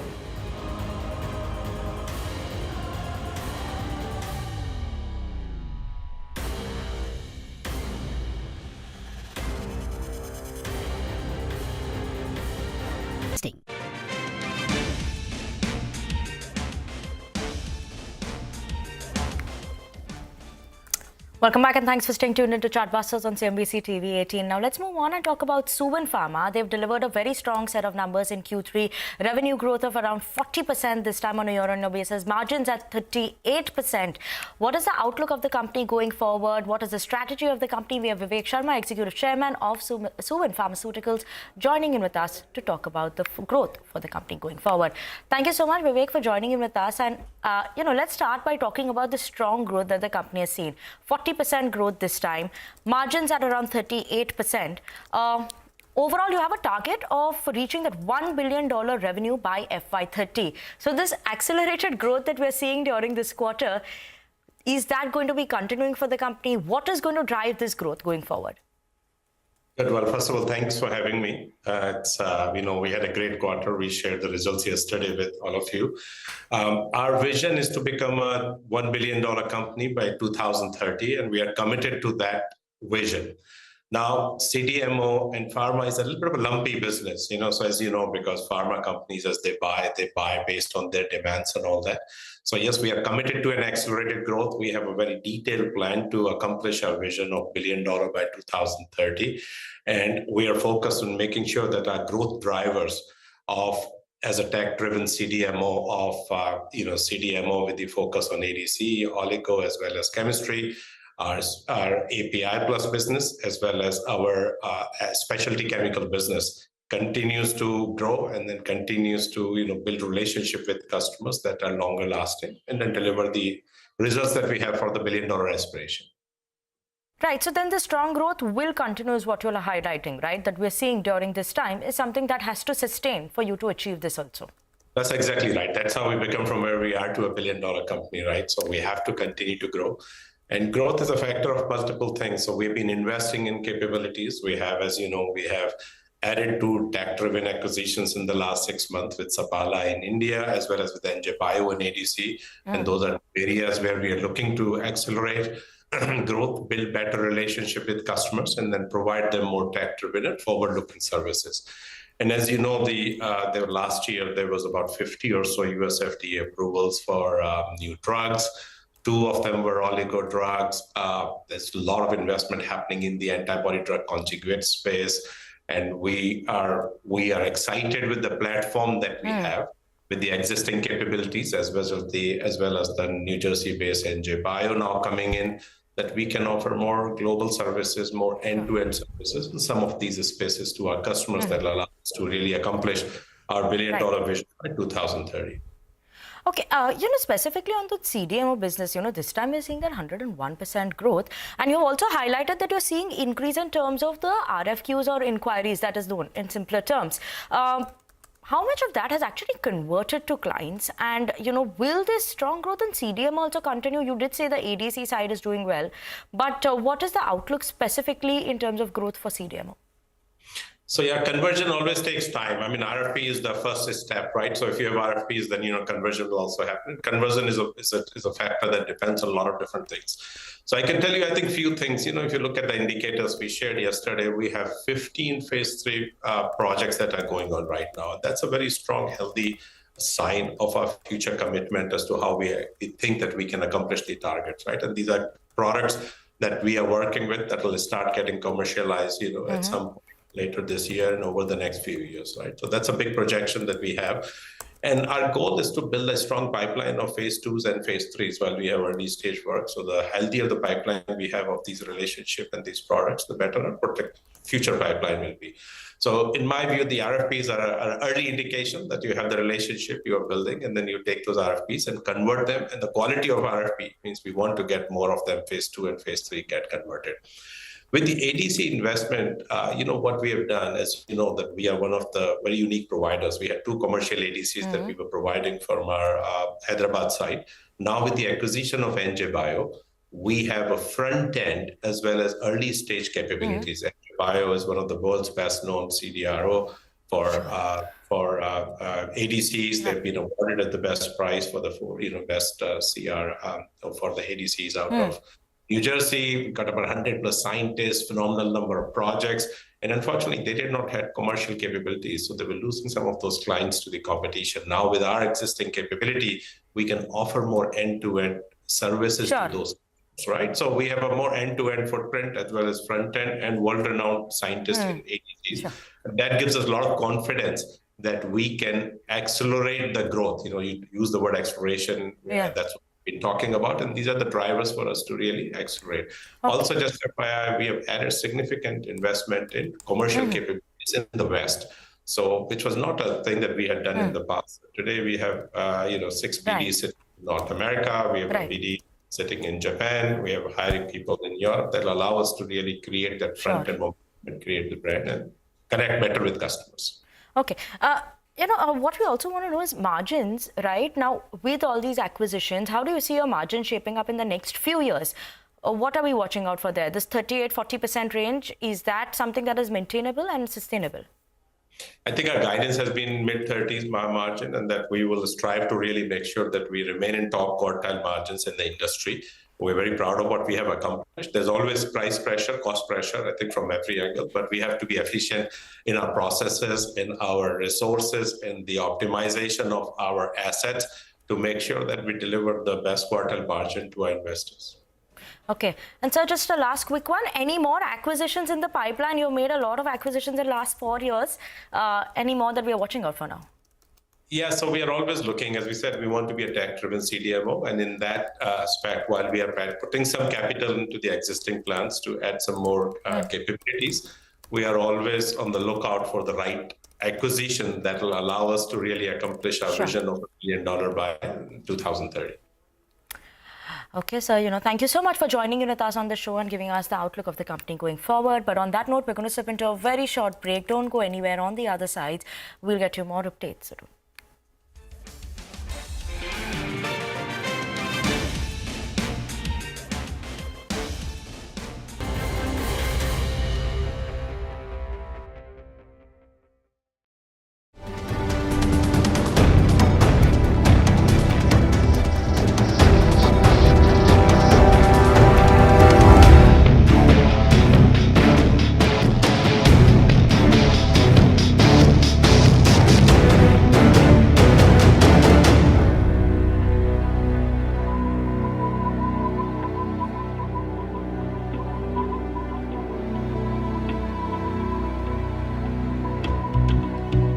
Will you talk with Zelensky this week, sir? Yeah, probably. By telephone, what's your message? He wants to make a deal. Let's see. We'll see. We're dealing with him, and I think they both want to make a deal, but we'll have to see. It's got to be done. What is Zelensky? Would have never happened if I were president. This would never have happened. Millions of people are dead. Yes, what's next for General Kellogg going to Ukraine this week or soon? Yeah, it is. Keith Kellogg. General Kellogg is an excellent guy, and he's spending time doing various things. We have numerous people working on numerous different problems. You know, when I left office, wasn't long ago, a little more than 4 years ago, we had no wars, we didn't have problems. Now we got the whole world is blowing up, but we'll put out the fire.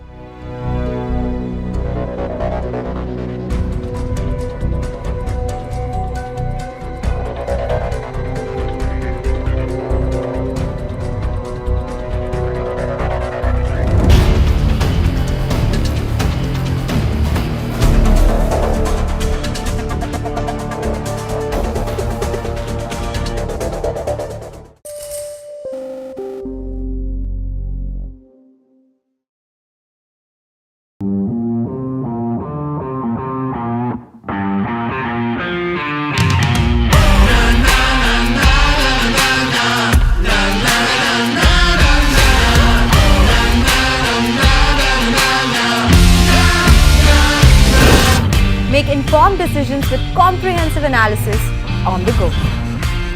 Strengthen your portfolio with real-time market updates on the go.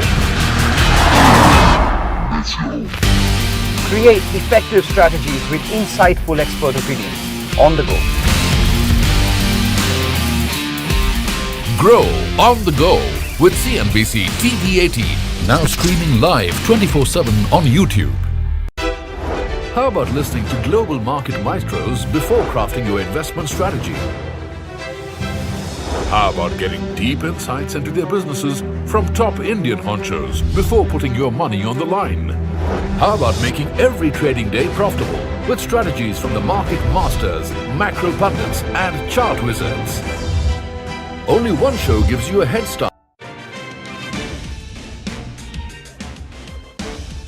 Welcome back. Well, the markets are holding closer to around the 23,200 odd mark. You wanted to get past that mark. The broader markets are participating better because they got hit harder.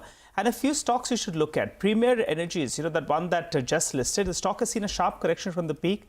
ICICI Securities, they have come out with a note and they have an aggressive target price out there. The stock is up 4%. Welspun Corp has been relatively outperforming the market. That continues as we speak. And Vodafone Idea, the stock had started off in the red.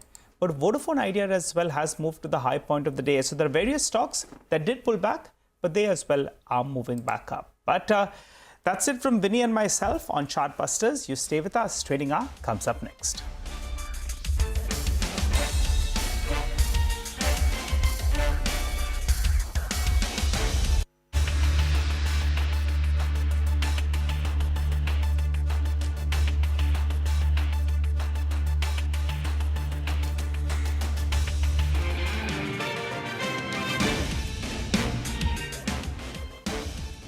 Day. Get ready to profit. Get ready for business with Bajar at these times on CNBC-TV18 and CNBC-TV18.com. What does it take to build India's largest startup platform? It takes a journey of starting out as an unknown and ending up as unforgettable. It takes more than 2 decades of celebrating the most influential and influencing the most celebrated entrepreneurs. From chronicling the stories of India's startup universe to becoming a success story in itself as India's longest running show on startups and entrepreneurship.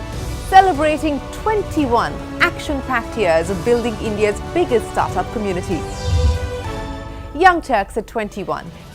Only on CNBC-TV18 and CNBC-TV18.com.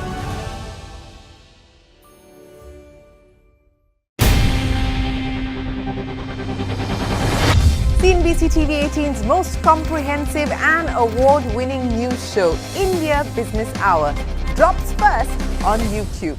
So get the first access to the most influential architects of policies and politics, the key newsmakers of the day. Discover the big themes as we decode the business of markets, macros and more. Be the first to go to the heart of all the top stories that drive the day's agenda. Catch the award-winning India Business Hour live every night on YouTube with me, Shireen Bhan. India Business Hour live on YouTube at CNBC-TV18 weeknights at 7 p.m.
The use of compressed natural gas or CNG is being encouraged across the world as a relative.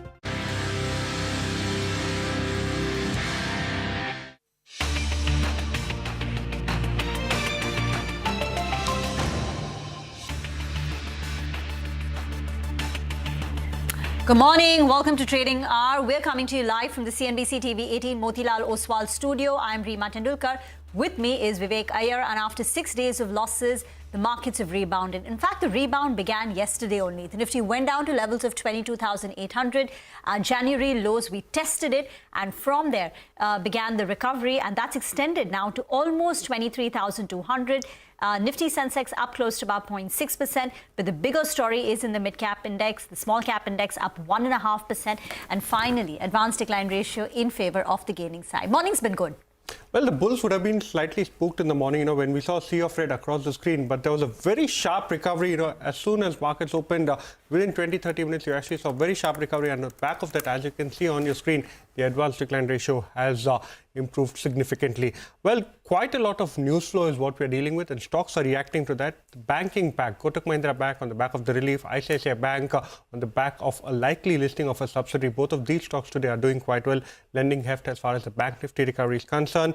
Earnings reactions, look at Muthoot Finance as well as Jubilant Foodworks, both of these stocks up over 6% each. SBI Cards, yesterday, even in a weak market, the stock was up 4.5%. And today, the stock has built onto the gains. This on the back of a Macquarie upgrade. One of the only blips as far as, earnings reaction is concerned is actually Natco Pharma. The Revlimid, contribution has waned off. And on the back of that, Natco Pharma today is a significant underperformer. In fact, now when you're looking at it, almost 20% lower is where we're actually seeing Natco Pharma at. So overall, very positive. Select stocks, on the back of muted results are actually seeing some negative reactions, Rima. Even a company called Rashi Peripherals, Right. which is basically a distributor for IT hardware. So something like a Riddington, this is, another company. And, historically, they've always seen a double-digit kind of revenue growth. But this quarter, growth has slowed down for the company. Quarter-on-quarter, it's negative. And year-on-year growth has slowed down to about 7%. And that's the reason why this stock is down close to about 8.5%. The company we're talking about is Rashi Peripherals. We'll get chatting with the management on Midcap Radar at 1:30. So you'd want to listen to that. But other losers include Godavari Power, Balaji Amines, Bharat Forge. These are stocks, where the earnings have been a miss and the stocks are muted in trade. But let's talk about one big issue that's plaguing the market. Now, in the market carnage over the last couple of days, the mid, the small cap indices, individual stocks saw cuts of about 8 to 10%. Was any of the selling related to margin traded funds, margin traded, the leverage trades? Right. And that's been the biggest worry, right? That's As been far the as biggest worry, margin, that margin calls were getting triggered. And did that contribute to the kind of exaggerated fall that we saw in the market? It's a very interesting discussion. We're joined by Shripal Shah, MD and CEO of Kotak Securities. Thank you so much for joining us, Shripal. First up, give us a sense of what exactly transpired, especially in the last two trading sessions. What is it that actually happened, especially in terms of margin calls getting triggered? Could you quantify it? Could you give us the extent of what exactly, and what kind of stocks and from which universe got impacted more? Thank you, Vivek. As you know, margin trading finance investors are able to enhance their buying power. They put part of the money and balance is lent by the brokers. This entire MTF book for the market as we speak today is around 78,000 crore. And this book has not moved much. So to correlate to the current market fall would not be appropriate. In fact, what we see is that the number of margin call at a broking firm are in line with the market movement, and it is not in disproportionate way because of the MTF book. So MTF book is almost steady and it is actually reflecting the market movement in terms of the fall in the Nifty value versus the MTF book value. Okay, and you're saying that in the last couple of days, it's not that leverage trades was sold in an accelerated fashion and the MTF book continues to stay the same at 78,000 crore. What was the number at its peak, the MTF book? Rima, we saw around 85,000 crore of MTF book somewhere in September or October, which stands at around 78,000 crore today, which is around 9 to 10% fall. And if you look at even Nifty level, which peaked out in September, today Nifty is down 10 to 12% from that level. So if you look at it, MTF is actually reflecting broadly the market movement and the sentiment. At the end of the day, MTF is a leverage product and it is a bull market product. If sentiments are good, investors are confident of returns on the stock, they will get into MTF as a product. Right. Thanks for that, Shripal. We're also joined by Dheeraj Velli, MD and CEO of HDFC Securities. Dheeraj, would you concur with what Shripal had to say? He believes that maybe not all of the fall that we saw in the markets could be explained by margin calls getting triggered. What is your sense? And do you feel that, especially in the last two trading sessions where we saw an accelerated fall, did quite a few client books get liquidated? Yeah, thank you for having me. I think my views are very clear on that. MTF margin calls do not make significant impact when it comes to the broad markets, but stock-specific impacts are definitely there. What we have seen in the last few months, after peaking of MTF book in September 2024, around 83,700 levels in the Nifty, in NSE, it has corrected to 20%, now close to 67,700 levels on February 10th. So if you look at from that point of view, the book has corrected 20%, and it has its own impact on some stock-specific corrections, but not on the broader markets. Dheeraj, you want to tell us some of these individual mid-caps and small caps where we have seen unwinding related to this? Yeah, absolutely. You know, HNIs have been taking more positions on mid and small caps. Unfortunately, despite the entire industry, top of their voice have been cautioning them on the valuations concerns, but they have been more taking the positions, and that to leverage positions in the mid and small caps, largely in the mid caps. So that's where we've seen a steeper correction. If you look at NSE 500, from their peak respective prices, average corrections are about 31%. And that get reflected in the pains in the portfolio of most of the retail and HNI investors. And those who have leveraged positions, their pain even get accelerated and accentuated with the interest burden they have to pay on MTF calls. Shripal, you know, just to bring you back to the conversation, you told us that margin trading facility book is now down to 78,000 crore. Our colleague Nigel points out that as on Feb 7th, it was close to 78,100 crore, and 2 days back, it fell as low as 67,000 crore. So what is the current trend? And in case there is, you know, further fall that we see in markets, do you worry that there could be further margin calls that could get triggered?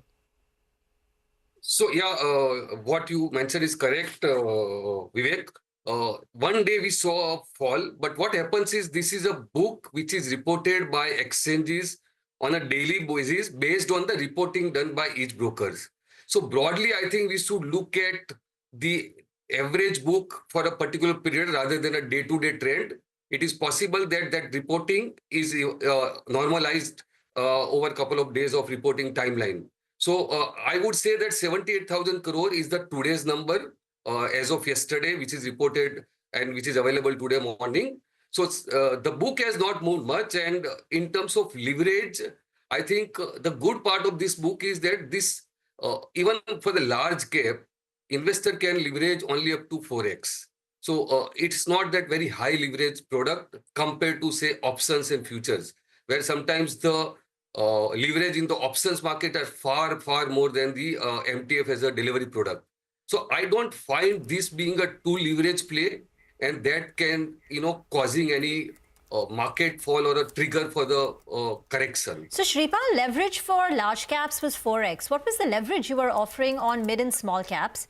And would you now look to, just for the sake of, you know, managing your risk, look to bring it down? Or have you started already?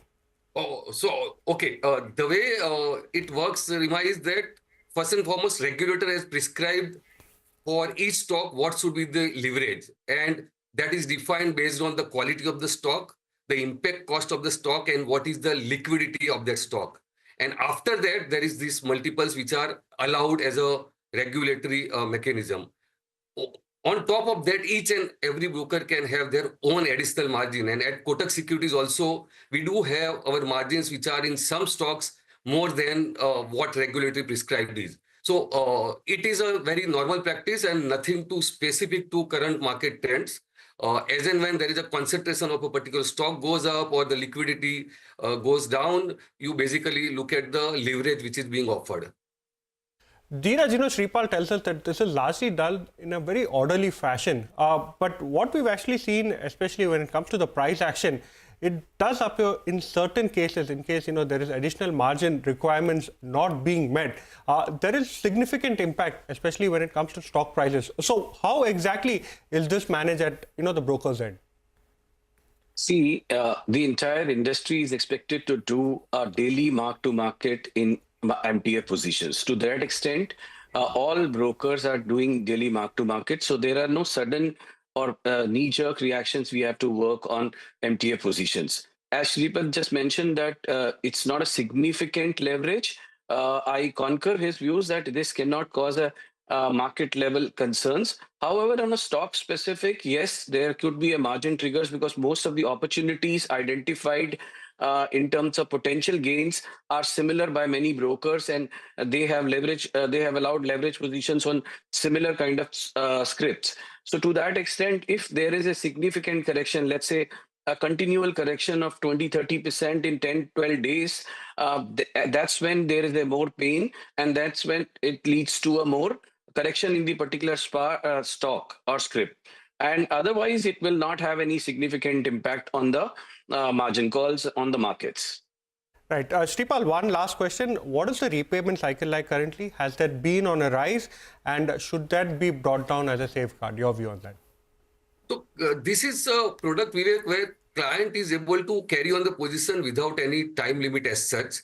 Each firm can have a different time limit prescribed, but this is a very liquid product. And in fact, if you look at this product, it is for the clients who are active in the market. So they actually look at their position and portfolio on a daily basis. So sometimes you don't even have to look at margin call as a corrective measure. Clients themselves actually end up reducing their position if they feel so, or they're bringing in the additional margin. Okay, gentlemen, we'll leave the conversation here for now. Thank you very much for joining in. We will slip into a very short break. On that note, we'll come back with more on markets. Stay tuned.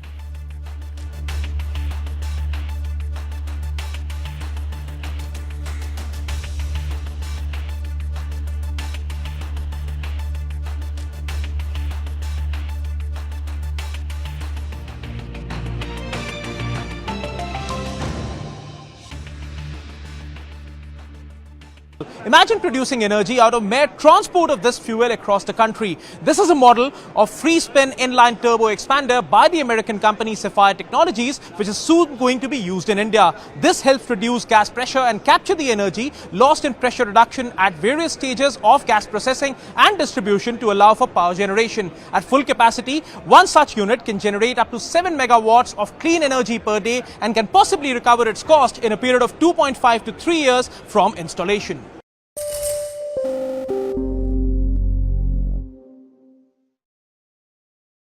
Ran out of cooking fuel at home or heading out camping for a few days? This AI-enabled vending machine for LPG cylinders may just come to your rescue. Jointly developed by Bharat Petroleum and Chennai-based LIFO Technologies, there's already one such LPG ATM functioning in Bengaluru, which can store up to 20 cylinders of 5 kg each at a time. It accepts only authorized and non-damaged cylinders and also enables refill of empty cylinders. Currently operated by distributors, the initiative is awaiting PESO's nod to further scale up capacity of such vending machines to make them more viable and visible across the country.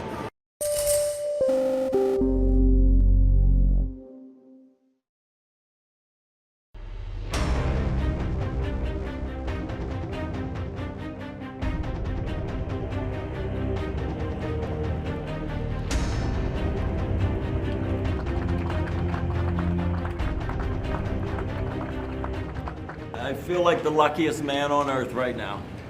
And I want you to know that I am not a hero in this at all. And President Trump is a hero. These men that came from the diplomatic service are heroes.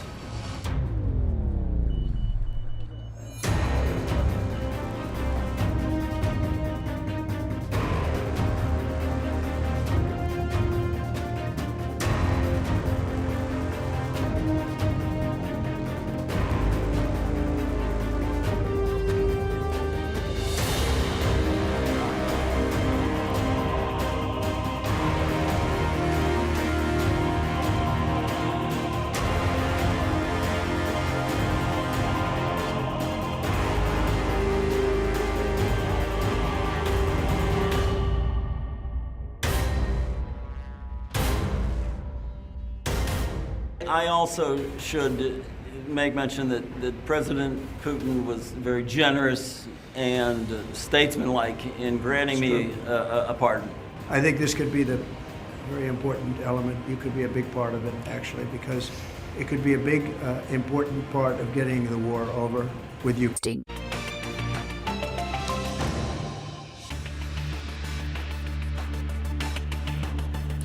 Welcome back to Trading Hour. Well, one stock from the broad end of the market that's seen a very steep fall is Natco Pharma. This is following its Q3 results. Winnie joins in with more details.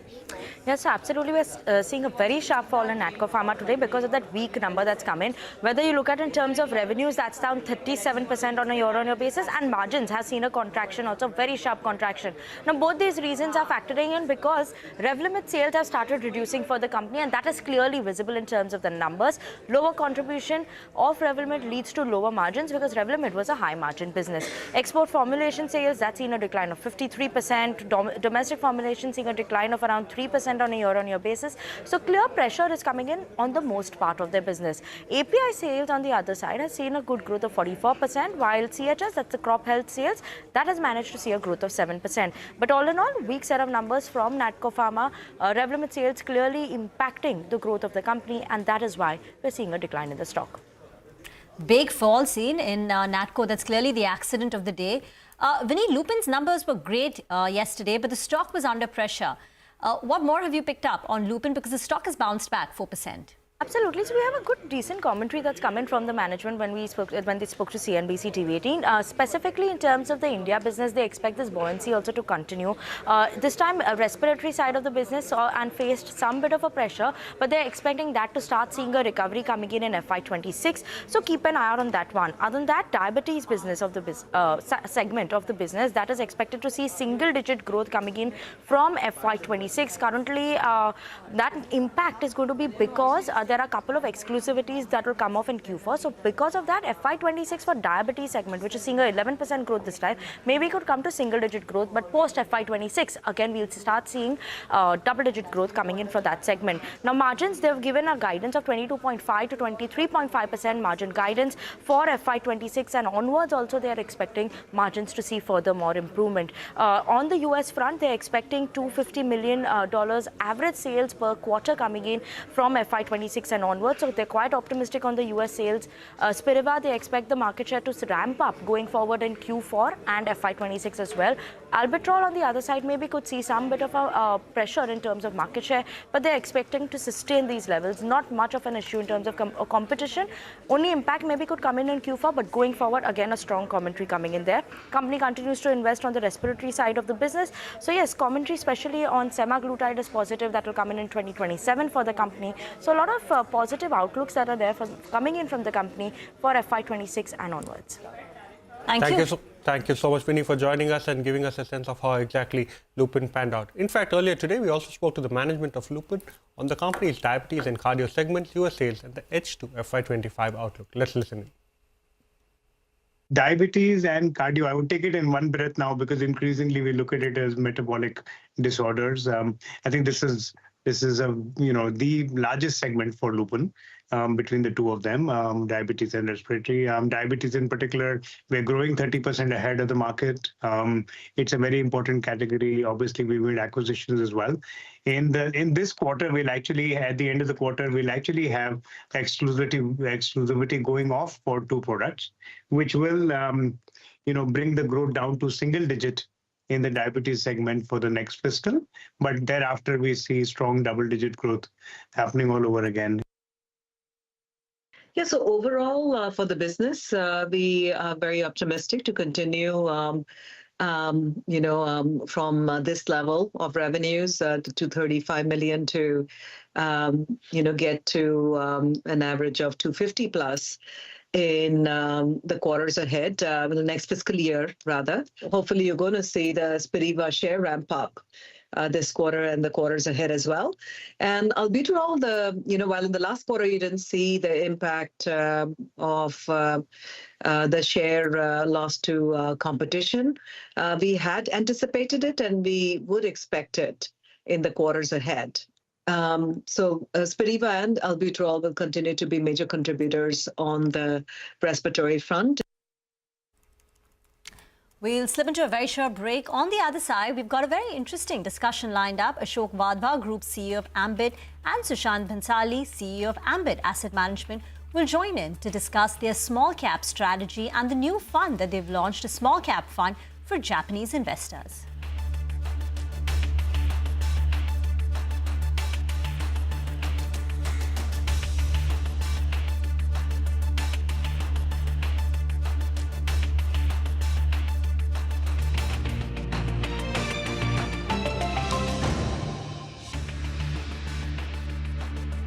And we appreciate President Putin's what he did. He was able to pull it off for you, right?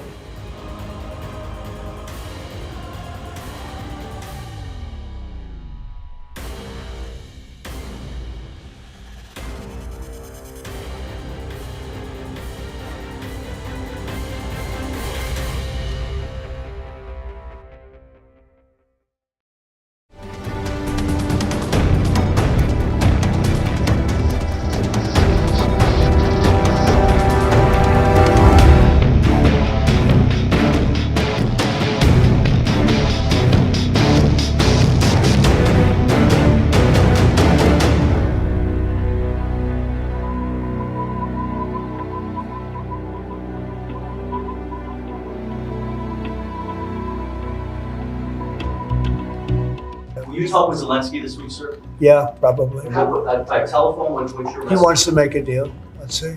We'll see.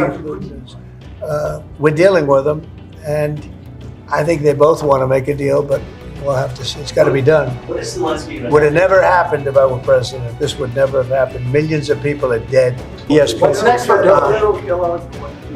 this week or soon? Yeah, it is. Keith Kellogg. General Kellogg is an excellent guy, and he's spending time doing various things. We have numerous people working on numerous different problems. You know, when I left office, wasn't long ago, a little more than 4 years ago, we had no wars, we didn't have problems. Now we got the whole world is blowing up, but we'll put out the fire.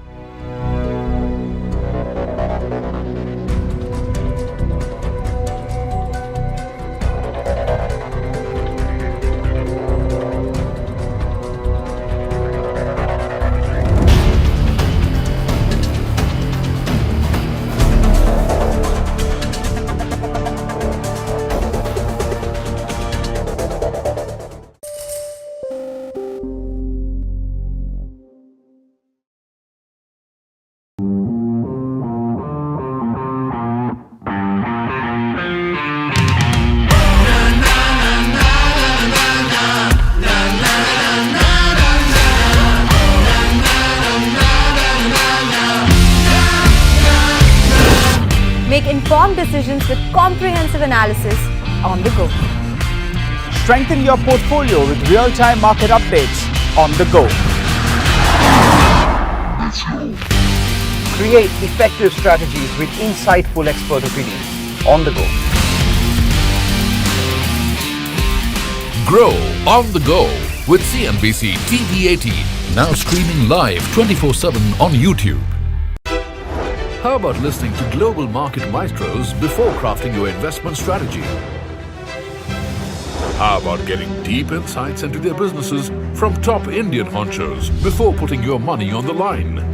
How about making every trading day profitable with strategies?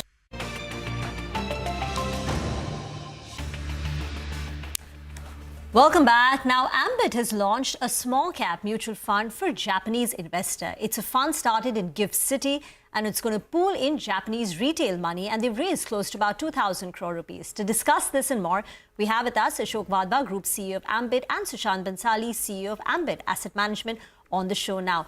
Mr. Bhansali, if I may, start with you first. Give us some details about this Ascension Fund. And I'm sure while this idea was conceptualized a while back and it's just coming to fruition now, the timing, right? We've seen and we continue to see relentless FI selling and small caps being battered. Sure. Thank you for being here with us. It's a great opportunity. I would say that from an investor's perspective, best time to invest is when prices have corrected. So well timed in our view of raising the money just at the right time. And we're getting, I think, many companies which we wanted to invest in our domestic schemes but were not able to invest because of high valuations. We'll now get some chances to invest into such names. Regarding the fund, it's a small cap offering for Japanese retail investors in the mutual fund. The fund in Japan is called Daiwa Ambit India Small Cap Stock Fund, which will invest exclusively in the Ambit Ascension Fund in Gift City, and investing only in small cap companies. The portfolio will be about 50 odd companies in the small cap space. Small cap as defined in the Indian context. Right. Okay, and you've raised about 2,000 crore rupees, but you can go up to $1 billion. Yes. So it's an open-ended fund where this is just the NFO which got closed in late January, and we've got the money on the budget day, and from there on we've started investing in the fund. We are also joined by Ashok Wadhwa, Group CEO at Ambit. Thank you so much, Mr. Wadhwa, for joining us. First up, what is the kind of mood as far as Japanese investors are concerned? How are they looking at Indian equities? Has there been some pushback, especially given the kind of sell-off that we've seen in the last month or so? We were a little concerned because just right around the time when we were opening the fund, launching the fund in Tokyo, the markets went through a serious meltdown in India, particularly the small and medium caps. We actually thought that was an opportune time because with the valuations having got corrected, perhaps a better time to start raising money and making investments than 6 months ago when the valuations were at peak. I have to say that whereas we keep reading and hearing about FPIs and global investors losing some level of interest in India and selling and withdrawing money back to homeland, we found the environment in Japan quite the contrary. Japanese retail continues to believe in the India story. The fact that our partners, Daiwa, were able to do this successfully in a short period of time is testimony to the fact that there is a lot of capital waiting to come to India, particularly as we see this corrective phase through which our markets are going at this point of time. So, no, we were very positively surprised by the amount of interest and the fund flows, is, as I said earlier, is a testimony to that interest. Mr. Wadhwa, what is the kind of return that the Japanese investors expect when they put the money in your fund? Obviously, everybody looks at your track record, and our track record over the last 5 years indicates that we have delivered a 15% plus return in that space of the small cap. My own view is that if you look at Japan and you look at Japanese capital, you look at the amount of liquidity in Japan, you look at the sort of negative to neutral rate of return that Japanese retail has earned over the last many years. India obviously looks to them as a wonderful opportunity. Perhaps what was a bit discouraging in the past was there were some barriers, some perceptions about, is it easy to invest in India? Is it easy to then divest in India? Will India offer us enough liquidity? Over the last 3 years, I think many of these issues have got appropriately addressed. The fact that we have a great political relationship on the two sides, I think provides that extra comfort. And as I said, over the last 3 years, pretty much everybody has been able to monetize, investments without much difficulty. So that ease of doing business and investing in India perhaps also has contributed positively. You're seeing Japanese investors looking at India, Indian markets, and particularly the financial services space with a huge amount of attention at this point in time. Mr. Bansali, while these points are taken on board, give us a sense of how exactly you will go about doing the stock selection. You said you were looking to have a portfolio of close to 50 stocks. So which are the sectors you like currently? Which are the sectors where you find valuations palatable? And which are the sectors that you will continue to avoid and maybe look at a later stage? Small cap investing is quite different from large and mid cap. So you don't have those traditional banks or IT services companies or large pharma companies to invest in. Small cap is a lot of sectors. Basic themes, if you ask me, will be more consumption driven, domestic consumption, as well as of select export manufacturing. as well as some bit of services, very niche plays in services, something in let's say staffing services or manufacturing of capital goods, auto ancillary, pharma, chemicals. So these are preferred sectors. So building on the Indian consumption story, and I think that will roll out well with the recent tax cuts announced in the budgets. So it's a fairly diversified portfolio across at least 13 sectors. Mr. Wadhwa, you've seen many market and economic cycles over the last many decades. How would you classify what we are going through right now? Where are we currently in the cycle? And talk to us broadly about the FPI selling. Yes, you've seen a lot of considerable interest from Japanese investors, but there is still an exodus of flows from FIIs. Yeah, I agree with you. I think there is a bit of a dichotomy if you see in the market. Long-term strategic players continue to believe in the India story, continue to believe that India is a wonderful opportunity over 3, 5, 7 year period. Strategic investors continue to look at India with great amount of interest. And as I said earlier, just the amount of capital that Japanese financial institutions have invested in Indian BFSI space is an example of that. Having said that, we do believe that the market is and shall continue to be range bound and perhaps in the volatile zone over the last few months, over the next few months. Our earnings in the third quarter have not been significant enough to provide validation to the fact that the next and the next and the next quarter will deliver superior results. So I would say that in the short run, range bound and volatile, but I don't think anybody questions the medium to long term story of India.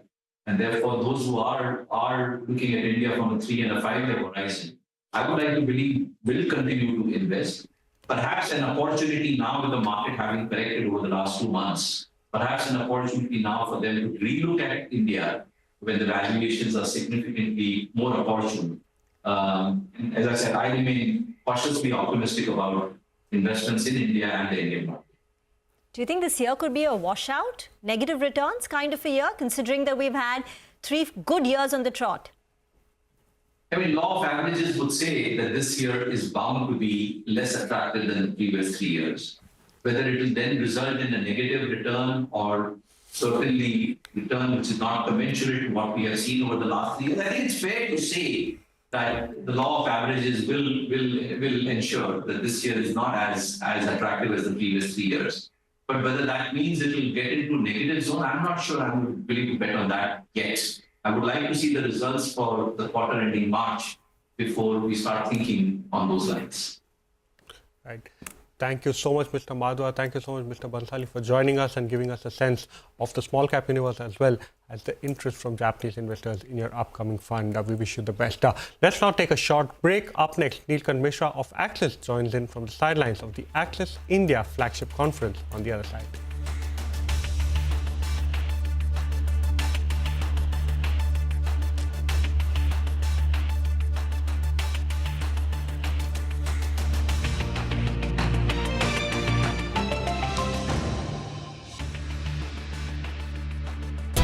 Macro pundits and chart wizards.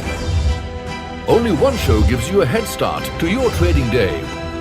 Get ready to profit. Get ready for business with Bajar at these times on CNBC-TV18 and CNBC-TV18.com. What does it take to build India's largest startup platform? It takes a journey of starting out as an unknown and ending up as unforgettable. It takes more than 2 decades of celebrating the most influential and influencing the most celebrated entrepreneurs. From chronicling the stories of India's startup universe to becoming a success story in itself, as India's longest running show on startups and entrepreneurship, celebrating 21 action-packed years of building India's biggest startup community. Young Turks at 21. Only on CNBC-TV18 and CNBC-TV18.com.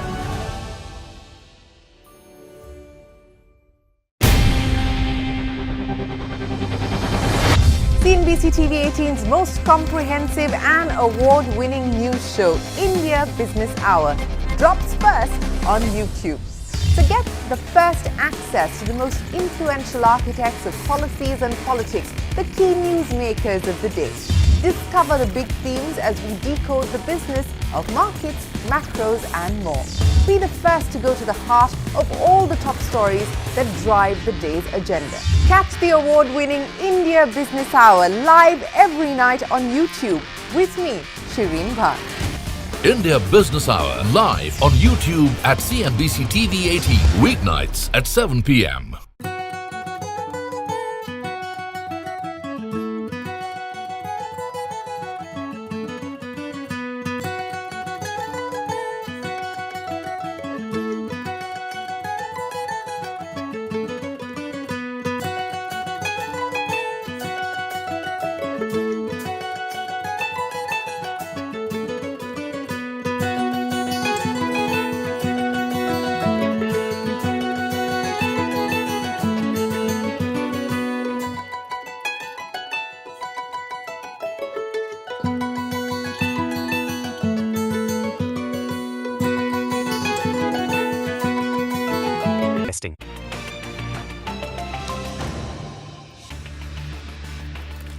Welcome back to Trading Hour. Well, we have a very special guest. Neelkan Mishra, Head of Global Research at Axis Capital and Chief Economist at Axis Bank, joins us now from the sidelines of the Axis Capital India Flagship Conference.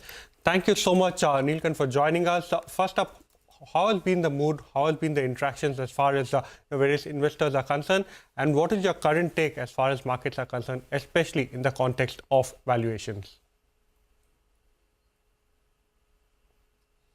Thank you for having me. The conference has gone on very well. We have seen very strong interest from investors this year. Okay, we can't hear you very clearly, so we'll try and reconnect. The Nifty, by the way, has reclaimed 23,200. So from yesterday's low, it's been a good recovery of 400 points. But we're back with Neelkan. Neelkan, go ahead. Yeah, can you hear me okay now? We can hear you. Yes. Okay, so see, the conference has gone on very well. There's been very strong interest from investors. The meetings have been very well attended. There's been significant foreign participation. In fact, one of the points I do like to make to investors is that even though the FII outflow has been quite strong over the past 5-6 months, the number of FIIs which are participating in India continues to go up. So there is still a lot of interest. But at the same time, I think the commentary from the companies is suggesting that the growth revival is still some time away. And some of the investors are also of the view that further earnings downgrades are necessary before the markets really become structurally attractive. So there will be, I think, near-term ebbs and flows wherein the markets, for a few days will get oversold and then there will be a rebound. But for a steady up move to happen, we need to see a bottom in earnings estimates. And talking to companies and looking at what prospects are in the next 3 to 4 months, the investors feel that a significant and a sustained rebound may not happen for a few months. Neelkan, if you could just elaborate a little bit more on this slower, gradual growth recovery. What exactly have companies told you across various sectors?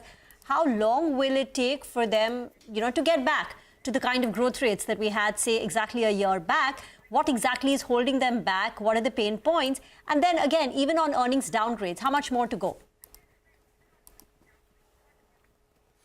See, I frankly think that the companies and what they tell us is an outcome, meaning they are a manifestation of broader macroeconomic trends. And I think the biggest challenge in India right now is that there is the liquidity is excessively tight. Money supply is just not happening. In fact, even when you think about the rate cut that just happened, as we are hearing from the banks, there is some transmission that happens. So the loans that were benchmarked to the repo rate will see an automatic reduction. But all the new loans are still going to happen at higher rates, because the marginal cost of funding today is not the repo rate. The marginal cost of funding today is the CD market, and the 1 year rate on CDs is still 760. The gap between the 1 year OIS, which is what the market, the liquidity, the treasury market thinks the repo rate will be 1 year ahead, and the current CD rates is actually more than 1.5% points. So when you see this level of liquidity stress, it is very hard to see the economy rebound. So I think once we start to see, and this is my macro hat that I'm speaking through, that once you start to see improvement, then the manifestation of that will be that companies start to see better demand, there is enough liquidity in the system, and then the earnings start to stabilize. So do you think, given the CPI inflation print that we had for January, the RBI is likely to cut in April, and can that perhaps be an inflection point to reduce the liquidity stress? That's what I just said, right? See, rate cuts at this stage will not be very productive. In fact, they're quite ineffective because as I just explained, that when you cut repo rates from 650 to 625, it marks down some of the loans that were perhaps benchmarked to the repo rate, but it does not do much more because for new loans to go through and for new loans to get created, the marginal lending rate has to come down, and that can't happen till liquidity eases quite substantially, and banks start to get a sense that that liquidity will be easy for a while. So remember that the RBI is, I think, providing sufficient liquidity through the VRR route, but if you're starting to give loans, remember that banks are in the business of maturity transformation, so they have to give loans for 6 months, 12 months, 36 months. Unless they get comfort that liquidity is going to be easy for a while, I don't think the interest rate, effective interest rates in the economy will come down as much. And therefore, for me, the most important signal, forward-looking signal, will be a significant improvement and significant action from the RBI in terms of liquidity. Understood that, Neelkant. Neelkant, also want your view as far as the rupee is concerned, especially in the context of the depreciation that we've seen. Does that make Indian equities less palatable as far as FIs are concerned? And second opinion, in terms of the equity market, do you still feel that financials can do well, amidst the tight liquidity that we are seeing?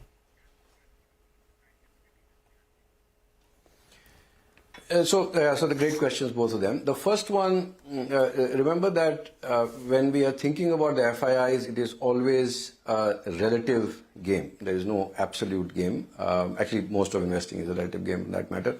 And therefore, the rupee on a 6-month, 12-month basis is actually not done that much badly. I mean, it is just that there was a period of significant stress where the RBI had to intervene strongly, and therefore a lot of these concerns emerged. But, a 5% depreciation when the DXY has been so volatile and has strengthened so much is actually not that bad. So this is not the reason why the foreign portfolio investors would find India less or more attractive. I think what will help bring back confidence is that the reduction or the pace at which earnings are getting cut. So like even in the December quarter results, the Nifty EPS has fallen by almost 3% for FY 25, 26 and 27. So what this does is it cancels out the roll forward gains. Remember that FY 26 and 27 EPS growth by consensus for Nifty is still 14, 15, 16%. So every 3 months you are gaining about 3.5 to 4%. Now if that gets cancelled by the pace of rate cuts, then there is no juice left in the market, and therefore once the EPS cut starts stabilizing and we start to see maybe a 0.5, 1% kind of cut, then the market starts to move up. And I think that's what most investors are trying to assess. Some of them at our conference feel that this may start happening only after May, June. Some think that the base effect will remain strong even after June. But I think the good leading indicator will be liquidity. And that takes me to your second question, which is on the attractiveness of financials. See, when you are assessing prospects at this stage, normally I try to be very predictive when I'm doing forecasting. What I think should happen is actually not very important. I think what is very important is what is likely to happen. But in this case, it is given that there is not much room, and we saw that in the budget, not much fiscal room to stimulate growth. As we are seeing, there is not much of benefit to come from directly when interest rates start getting cut. But there is a lot more to be gained from if system credit growth was to start to improve from here. And therefore, if the economy was to revive, I think financials would be the channel through which the pickup in loan growth would be the channel through which the economy can revive. And therefore, I think if one was to be prescriptive and expect that the right thing will be done, then financials would be a better choice. Neelkant, a great conversation. We look forward to chatting more with you if and anything comes out with respect to the reciprocal tariffs. All eyes are going to be on that. Enjoy the rest of the conference. Get into a break. On the other side, we'll put the spotlight on Kotak Mahindra Bank. Stay tuned.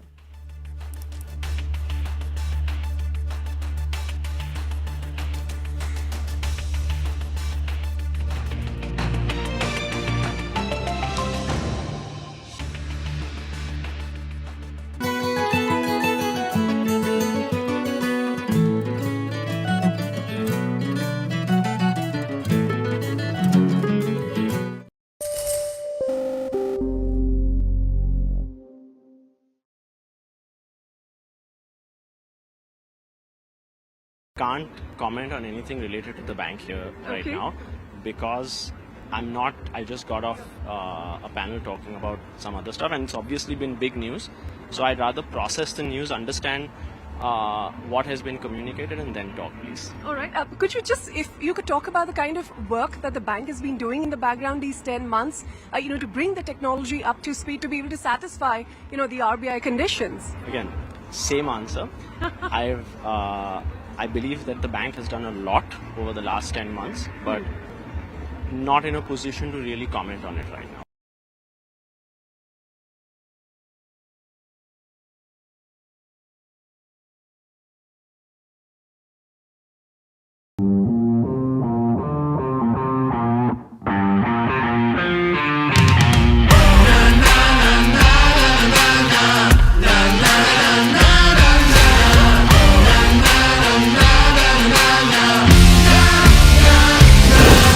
Make informed decisions with comprehensive analysis on the go. Strengthen your portfolio with real-time market updates on the go. Create effective strategies with insightful expert opinions on the go. Grow on the go with CNBC-TV18, now streaming live 24/7 on YouTube. How about listening to global market maestros before crafting your investment strategy? How about getting deep insights into their businesses from top Indian honchos before putting your money on the line? How about making every trading day profitable with strategies from the market masters, macro pundits and chart wizards? Only one show gives you a head start to your trading day. Get ready to profit. Get ready for business with Bajar at these times on CNBC-TV18 and CNBC-TV18.com. What does it take to build India's largest startup platform? It takes a journey of starting out as an unknown and ending up as unforgettable. It takes more than 2 decades of celebrating the most influential and influencing the most celebrated entrepreneurs. From chronicling the stories of India's startup universe to becoming a success story in itself as India's longest running show on startups and entrepreneurship, celebrating 21 action-packed years of building India's biggest startup community.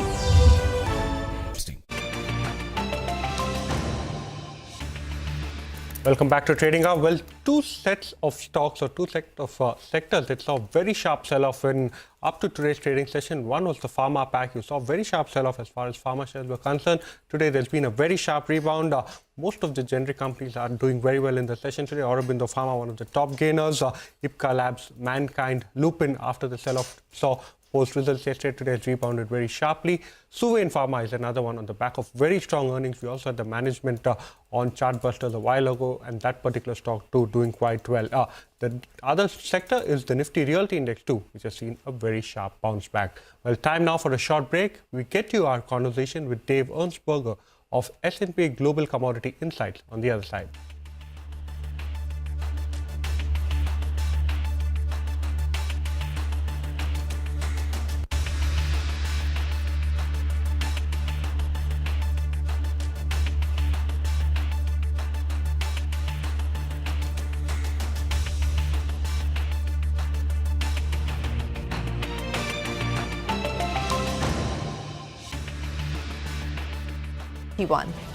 Only on CNBC-TV18 and CNBC-TV18.com.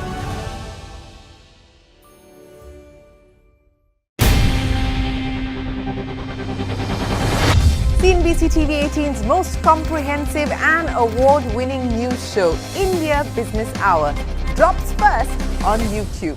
So get the first access to the most influential architects of policies and politics, the key newsmakers of the day.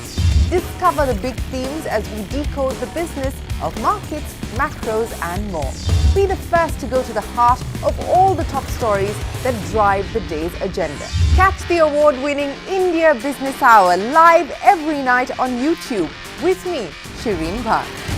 India Business Hour live on YouTube at CNBC-TV18 weeknights at 7 p.m.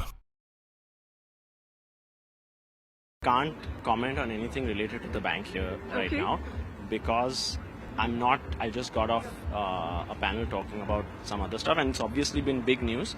So I'd rather process the news, understand what has been communicated, and then talk, please. All right. Could you just, if you could talk about the kind of work that the bank has been doing in the background these 10 months, to bring the technology up to speed to be able to satisfy, the RBI conditions? Again, same answer.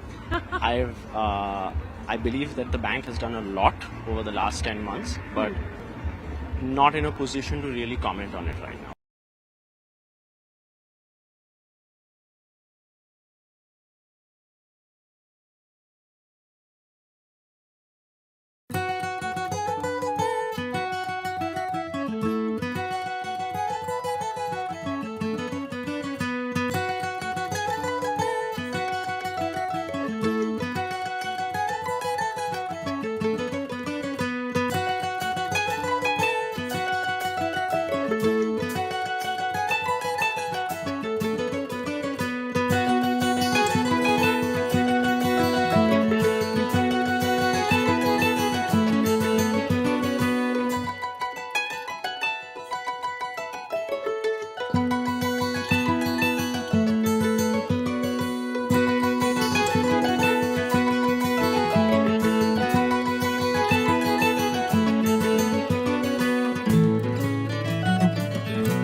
Make informed decisions with comprehensive analysis on the go.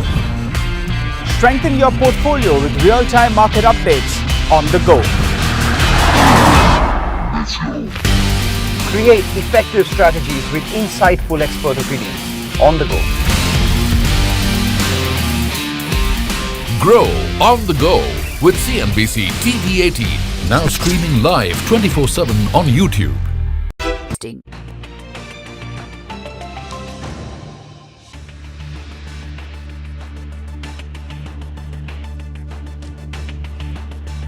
Welcome back. Prime Minister Modi is in the United States, and when he meets President Trump at the White House later tonight, the two leaders are likely to discuss energy security and India's relationships with Russia with respect to crude oil imports.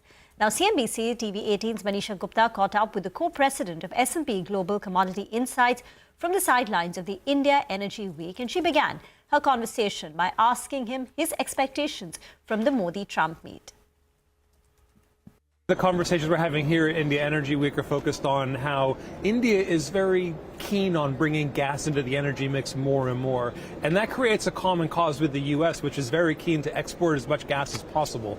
So it seems very likely that there's a natural ground that's been set for some sort of government-to-government agreement, in principle at least, around LNG exports to India. And that would be actually a good deal for both countries. How that then gets put into practice by the companies themselves, well, that will all follow on afterwards. But I'd expect to hear a lot of positive developments around the gas market for sure.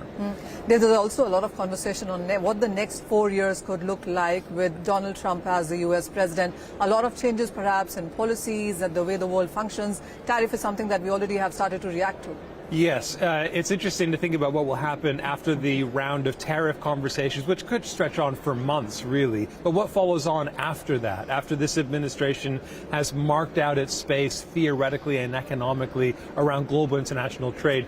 Looking beyond tariffs, it seems very likely that the U.S. wants to be at the center of a very transactional, trade-oriented flow environment in the global marketplace. So it'll be interesting to see how commodity flows change, how energy flows change once this tariff situation settles down. There will be big changes there, and likely the U.S. will be importing less of certain markets and exporting more. And then how that settles up the rest of the world is the question we all want to see answered, really. You know, Dave, years ago, and this was a saying really, that every 20 years the world changes, and then it got cut down to 10. Would you say it's come to 5 now? Probably come down to every 4 years at this point, I would say, right? So, and we can expect to see a lot more policy change coming beyond that. Really, the question on people's minds, though, not just here in Delhi this week, but everywhere else in the world I've been lately, is how does the rest of the world reposition itself following on from these positions that are being taken by the administration? And that's actually where the conversation has already begun to evolve to, is what will India do? Also, what will Canada and Mexico do? What will China, what will Russia do? So there's a lot of dominoes to fall after this next couple of weeks and months, which is where that every 4 year cycle begins to come from.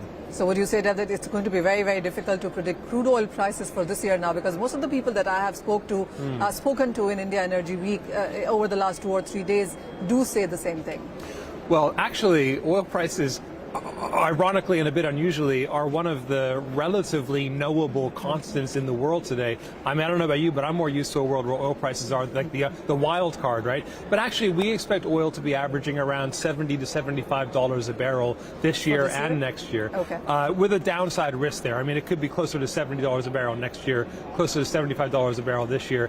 The risk is to the downside, though, because when you look at the tariff situation, the slowing of international trade, and perhaps slowing GDP, we're already in a fairly lukewarm environment for growth in oil demand. That could begin to fall a little bit. So, but even there, we don't see necessarily a collapse in prices, because structurally speaking, these kinds of prices are sort of built into the cost as well. Okay, by the way, here is some good news. In fact, great news, because the numbers are out and CNBC-TV18's dominance on budget day continues. We continue to knock out competition. So on budget day, in fact, during the budget speech, CNBC-TV18 is the clear number one, with 95.3% of the viewers watching CNBC-TV18 during the finance minister's speech. In fact, India chose CNBC-TV18 as its budget destination with almost 93% viewership on budget day. We thank you. We thank all our viewers for their consistent support, patronage, trust, and the love that you've showered on CNBC-TV18 over the past so many years now. And thank you for keeping the faith in CNBC-TV18 and watching us on this very crucial budget day during the speech and through the day. So thank you once again from everyone in front of the screen and the many people working tirelessly behind the screens.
listening to global market maestros before crafting your investment strategy?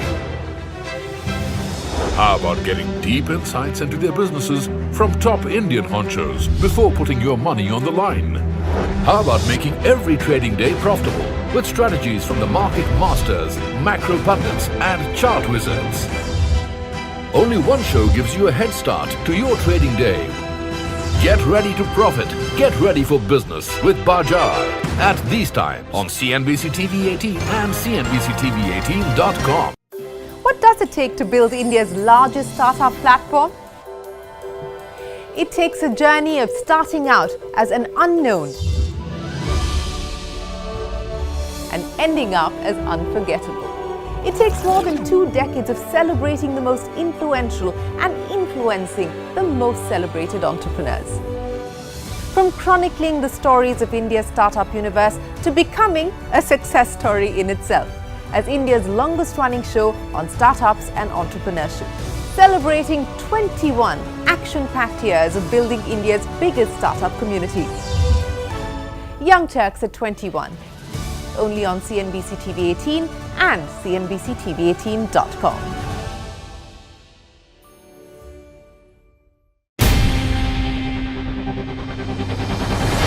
CNBC-TV18's most comprehensive and award-winning news show, India Business Hour, drops first on YouTube.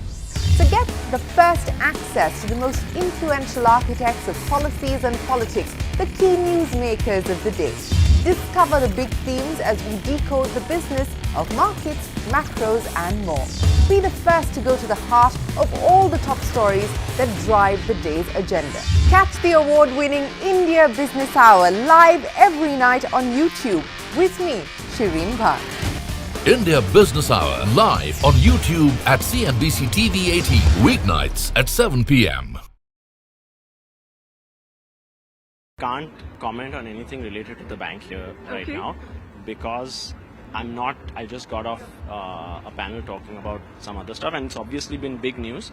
So I'd rather process the news, understand what has been communicated and then talk, please. All right. Could you just, if you could talk about the kind of work that the bank has been doing in the background these 10 months, to bring the technology up to speed to be...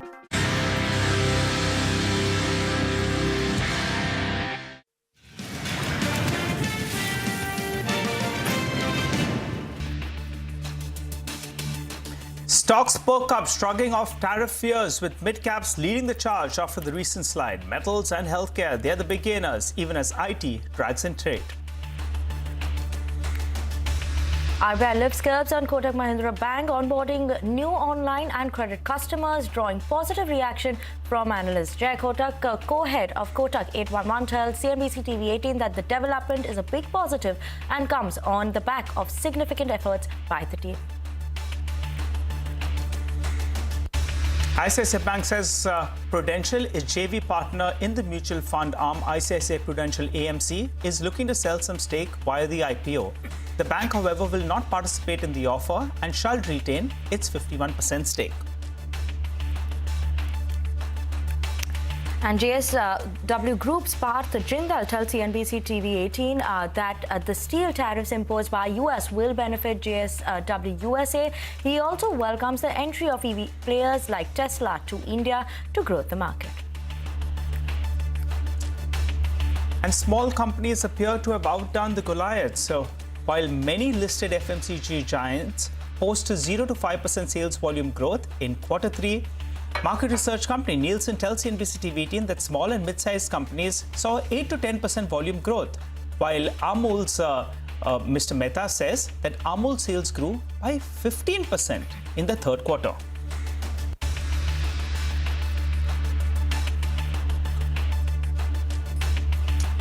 Hello and welcome to Halftime Report. We are coming to you live from the CNBC-TV18 Motilal Oswal studio. I'm Nigel and with me is Vinny. Well, Vinny, around 90 minutes back, we were on air, and at that point of time, the markets are holding with gains. Guess what? It's only got better from here. And I'll tell you what, we are holding above the 23,200 odd mark, which is very, very important given that today's weekly expiry as well. So the bears will be a little bit nervous as of now. But I'm also nervous. I don't want to see that red coming in on the Indeed. screen like yesterday and the last few trading sessions. Indeed. But volatility maybe is something that we could see today. Well, that's right. Volatility. But I'll tell you what, the bears are so overconfident that they don't expect this mark to be breached. And at least as of now, the bulls seem to be having things going for them. And that's why, in fact, we're seeing a bounce.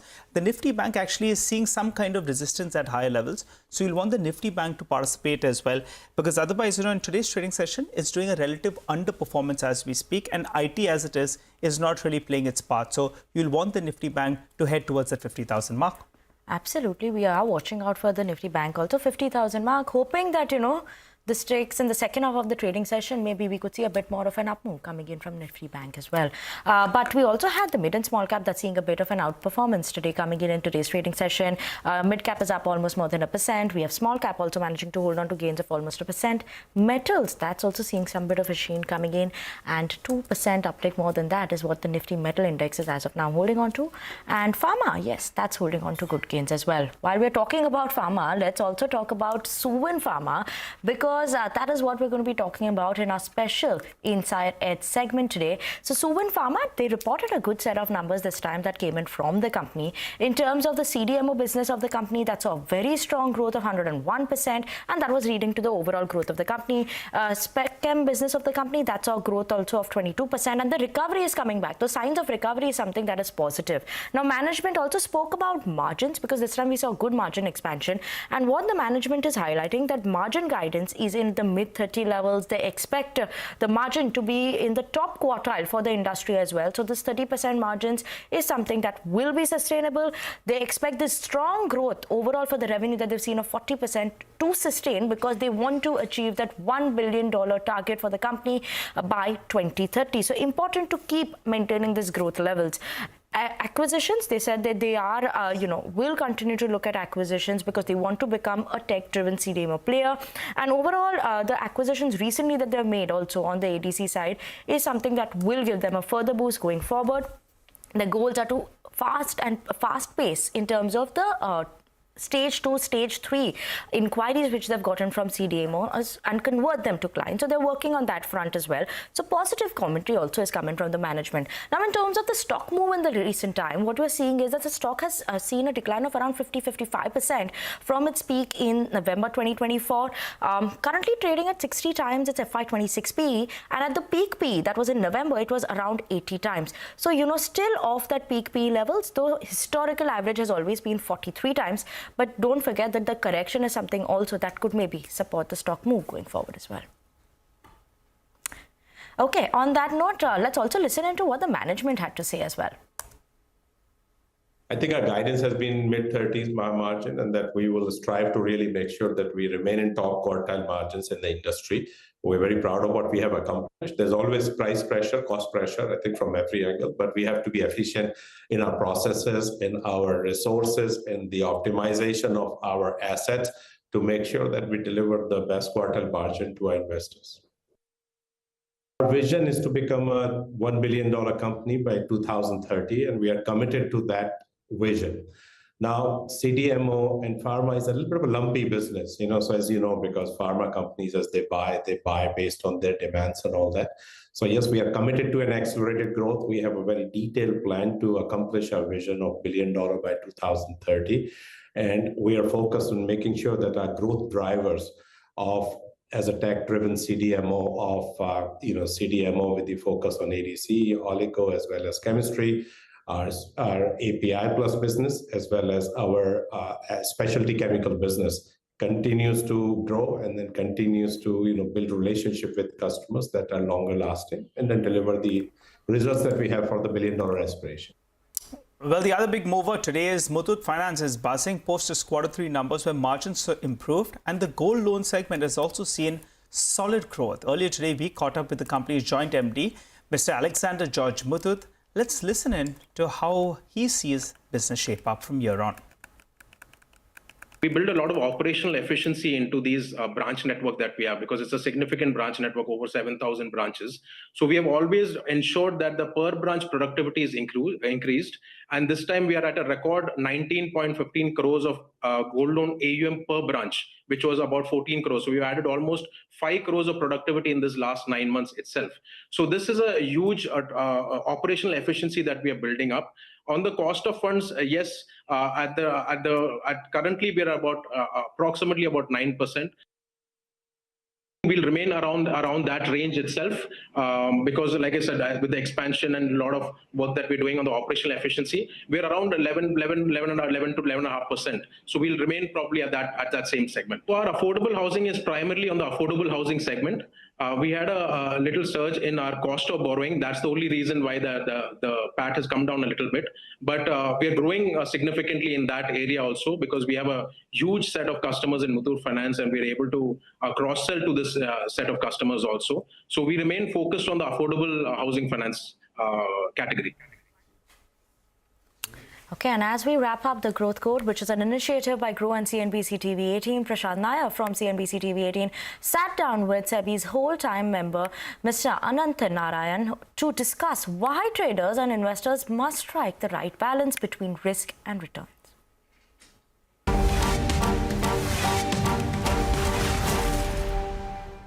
In a phase like this, everyone chases returns, right? I mean, that's the number one agenda, absolute returns, how much can you make, etc. But there is also risk involved in the journey of making those returns, which we don't really talk about at all, I mean, very, very little.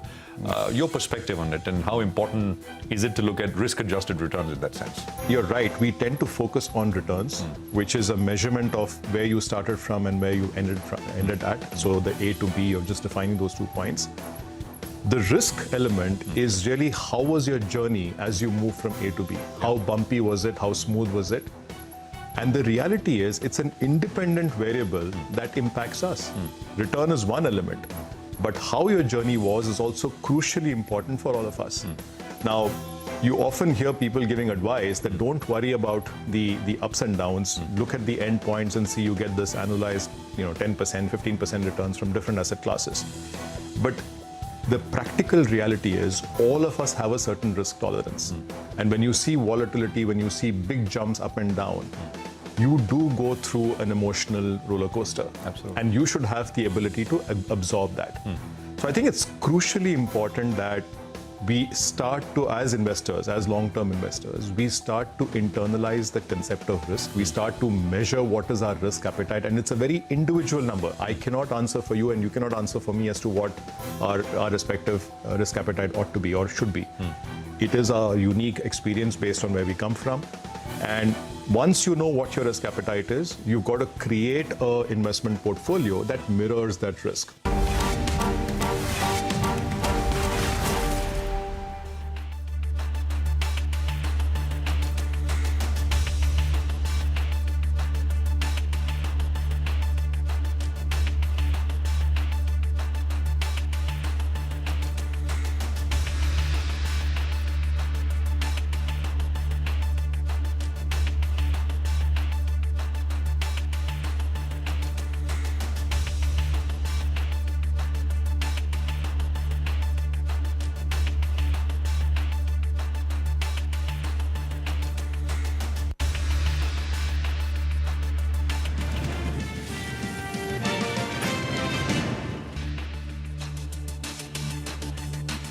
The RBI conditions. Again, same answer.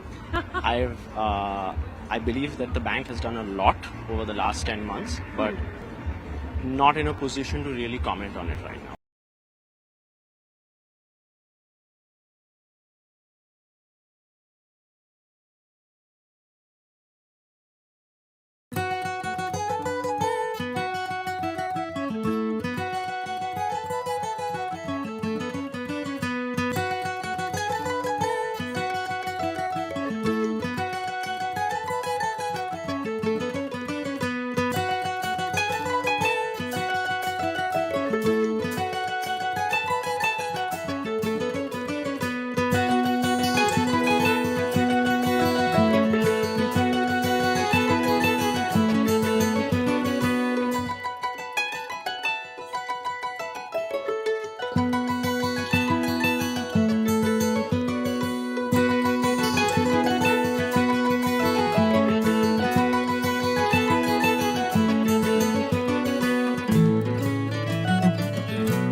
informed decisions with comprehensive analysis on the go. Strengthen your portfolio with real-time market updates on the go. Create effective strategies with insightful expert opinions on the go. Grow on the go with CNBC-TV18, now streaming live 24/7 on YouTube. How about listening to global market maestros before crafting your investment strategy? How about getting deep insights into their businesses from top Indian honchos before putting your money on the line? How about making every trading day profitable with strategies from the market masters, macro pundits and chart wizards? Only one show gives you a head start to your trading day. Get ready to profit. Get ready for business with Bajar at these times on CNBC-TV18 and CNBC-TV18.com. What does it take to build India's largest startup platform? It takes a journey of starting out as an unknown and ending up as unforgettable. It takes more than 2 decades of celebrating the most influential and influencing the most celebrated entrepreneurs.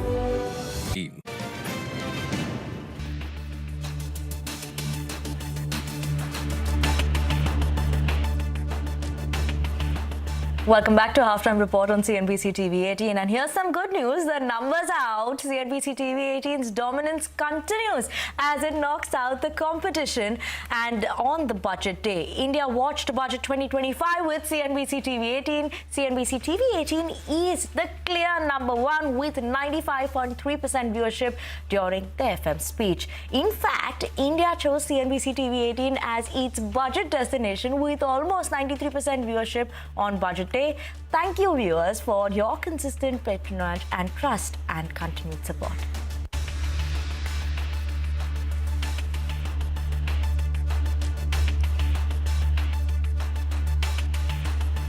Okay, and that dominance is something that is continuing for years and continued on the budget day, especially during the FM speech.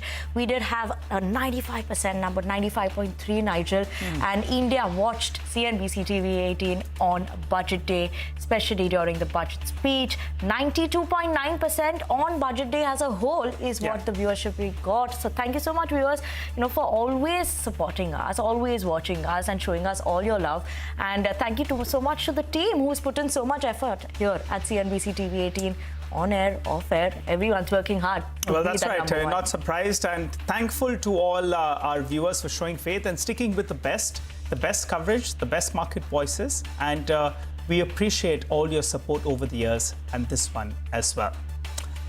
Well, that said, let's get to the markets. And as we said earlier, the 23,200 mark could be a level that the bears want to fight. For the time being, we've come off a little bit from the top. I think we're holding around those levels. Ajit Mishra of Religare Broking joins us on the show. Hi, Ajit. It's been a good bounce back, actually. The question is, have we made a double bottom at around the 22,750 mark? How are you viewing trade?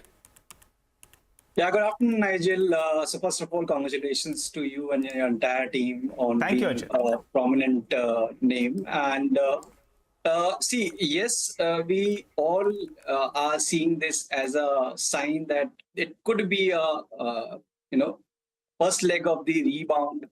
But for reversal or confirmation, we need to wait and see whether this move sustains or not.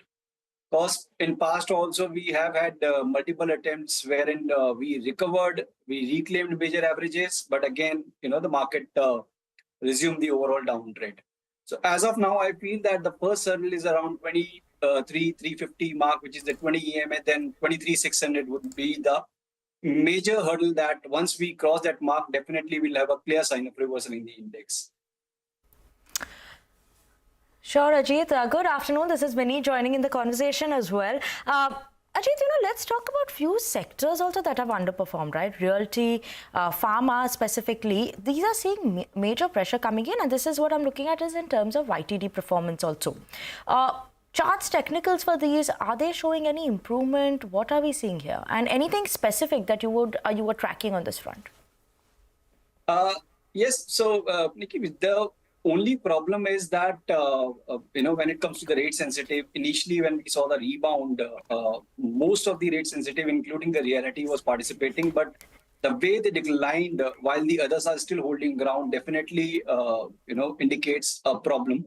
And wherein the heavyweights, stocks like DLF, Godrej, Oberoi Realty, they all witness substantial pressure. So I'm not seeing any major sign of relief, at least in the reality pack as of now.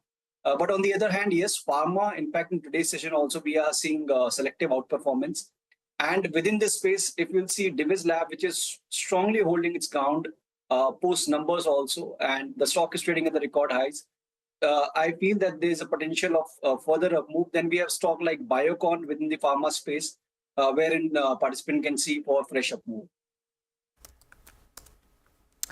Okay, Ajit, thank you so much for joining in with us, giving us your insights in terms of the markets as well as a few individual sectors and stocks that you're tracking. Thank you so much for joining in with us this afternoon.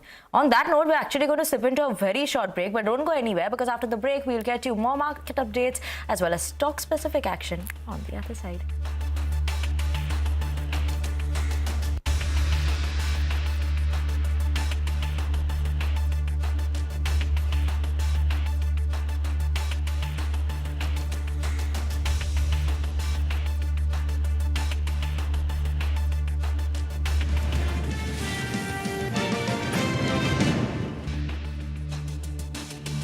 The stories of India's startup universe to becoming a success story in itself as India's longest running show on startups and entrepreneurship, celebrating 21 action-packed years of building India's biggest startup community.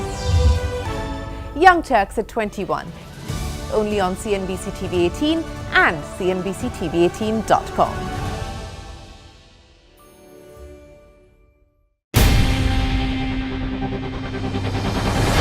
CNBC-TV18's most comprehensive and award-winning news show, India Business Hour, drops first on YouTube. So get the first access to the most influential architects of policies and politics, the key newsmakers of the day. Discover the big themes as we decode the business of markets, macros and more. Be the first to go to the heart of all the top stories that drive the day's agenda. Catch the award-winning India Business Hour live every night on YouTube with me, Shireen Bhatt. India Business Hour live on YouTube at CNBC TV18 weeknights at 7 p.m. Can't comment on anything related to the bank here right now because I just got off a panel talking about some other stuff and it's obviously been big news. So I'd rather process the news, understand what has been communicated and then talk, please. All right. Could you just, if you could talk about the kind of work that the bank has been doing in the background these 10 months, to bring the technology up to speed to be able to satisfy, the RBI conditions? Again, same answer. I believe that the bank has done a lot over the last 10 months, but not in a position to really comment on it right now.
Welcome back and thanks for staying tuned into CNBC-TV18. Now let's move on and onto a quick CNBC-TV18 exclusive. Sources tell CNBC-TV18 that IRDAI is meeting with the insurance CEOs under Bima Manthan will start today. Yash is joining you with us to give us more details on this. Yash, what are you picking up here? Well, that's correct. So, of course, the IRDA chairperson Debashish Panda and the regulator starts its two-day meeting with the insurance industry CEOs starting today. Of course, this is under the banner of Bima Mantham.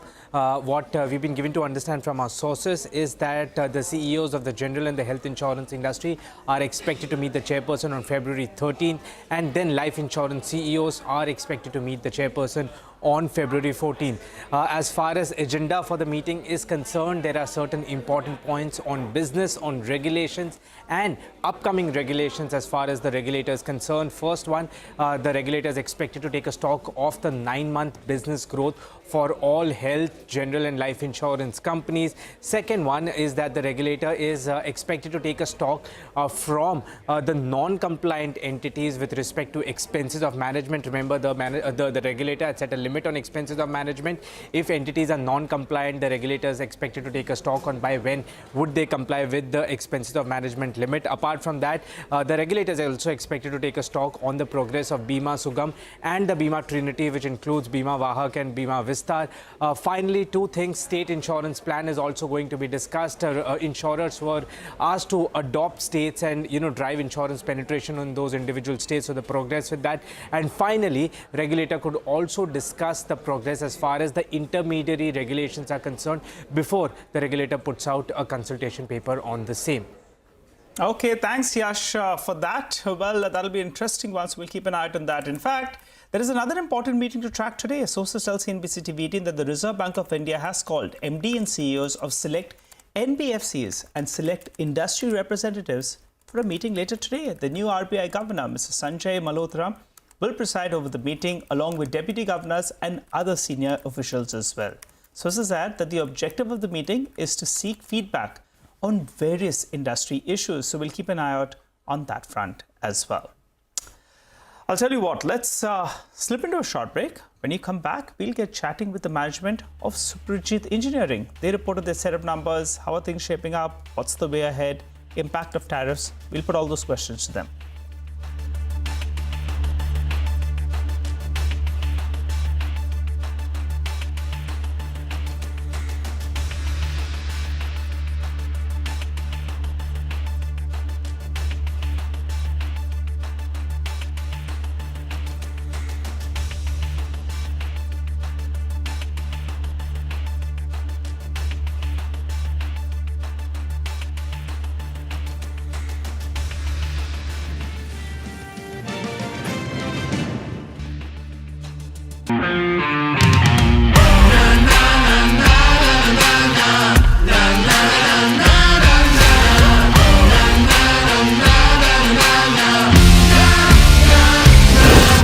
Make informed decisions with comprehensive analysis on the go.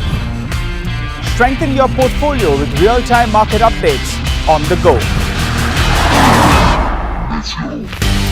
Create effective strategies with insightful expert opinions on the go. Grow on the go with CNBC TV18, now streaming live 24/7 on YouTube. How about listening to global market maestros before crafting your investment strategy? How about getting deep insights into their businesses from top Indian honchos before putting your money on the line? How about making every trading day profitable with strategies from the market masters, macro pundits and chart wizards? Only one show gives you a head start to your trading day. Get ready to profit. Get ready for business with Bajar at these times on CNBC TV18 and CNBC-TV18.com. What does it take to build India's largest startup platform? It takes a journey of starting out as an unknown and ending up as unforgettable. It takes more than 2 decades of celebrating the most influential and influencing the most celebrated entrepreneurs. From chronicling the stories of India's startup universe to becoming a success story in itself. as India's longest-running show on startups and entrepreneurship. Celebrating 21 action-packed years of building India's biggest startup community. Young Turks at 21. Only on CNBC-TV18 and CNBC-TV18.com.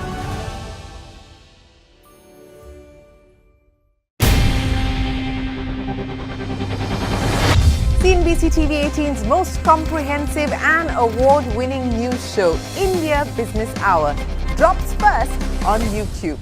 So get the first access to the most influential architects of policies and politics, the key newsmakers of the day. Discover the big themes as we decode the business of markets, macros and more. Be the first to go to the heart of all the top stories.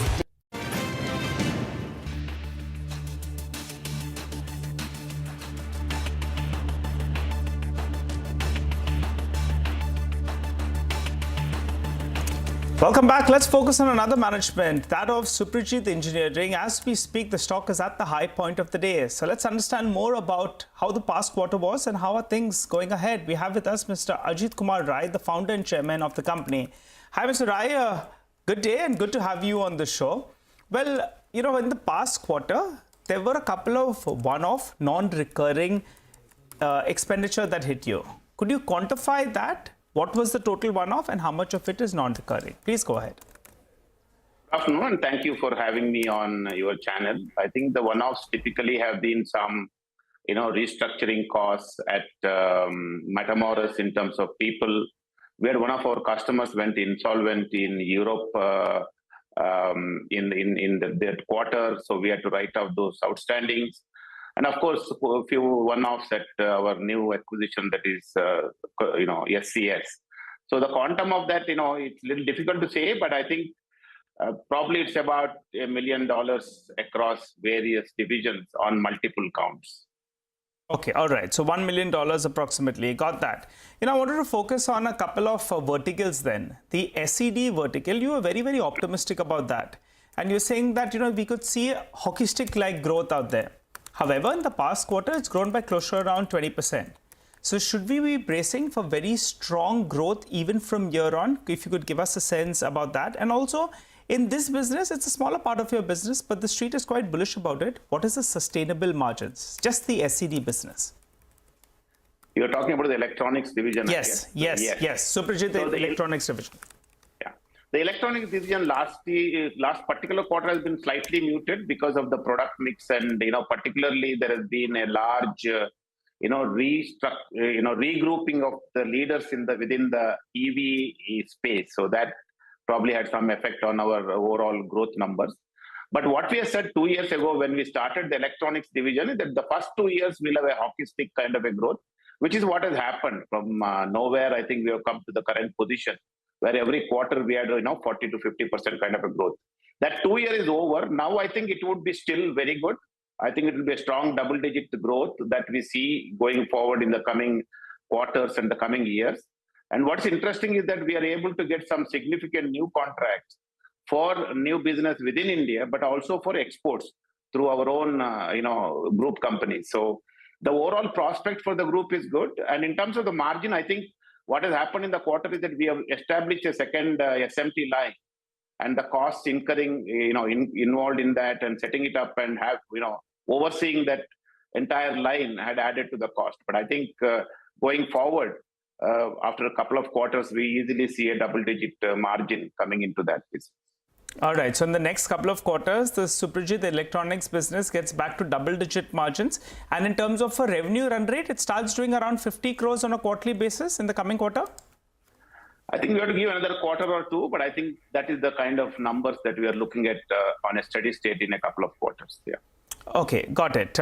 Let's focus on the debt then on the books, because I don't think you're going to be looking at any further acquisitions.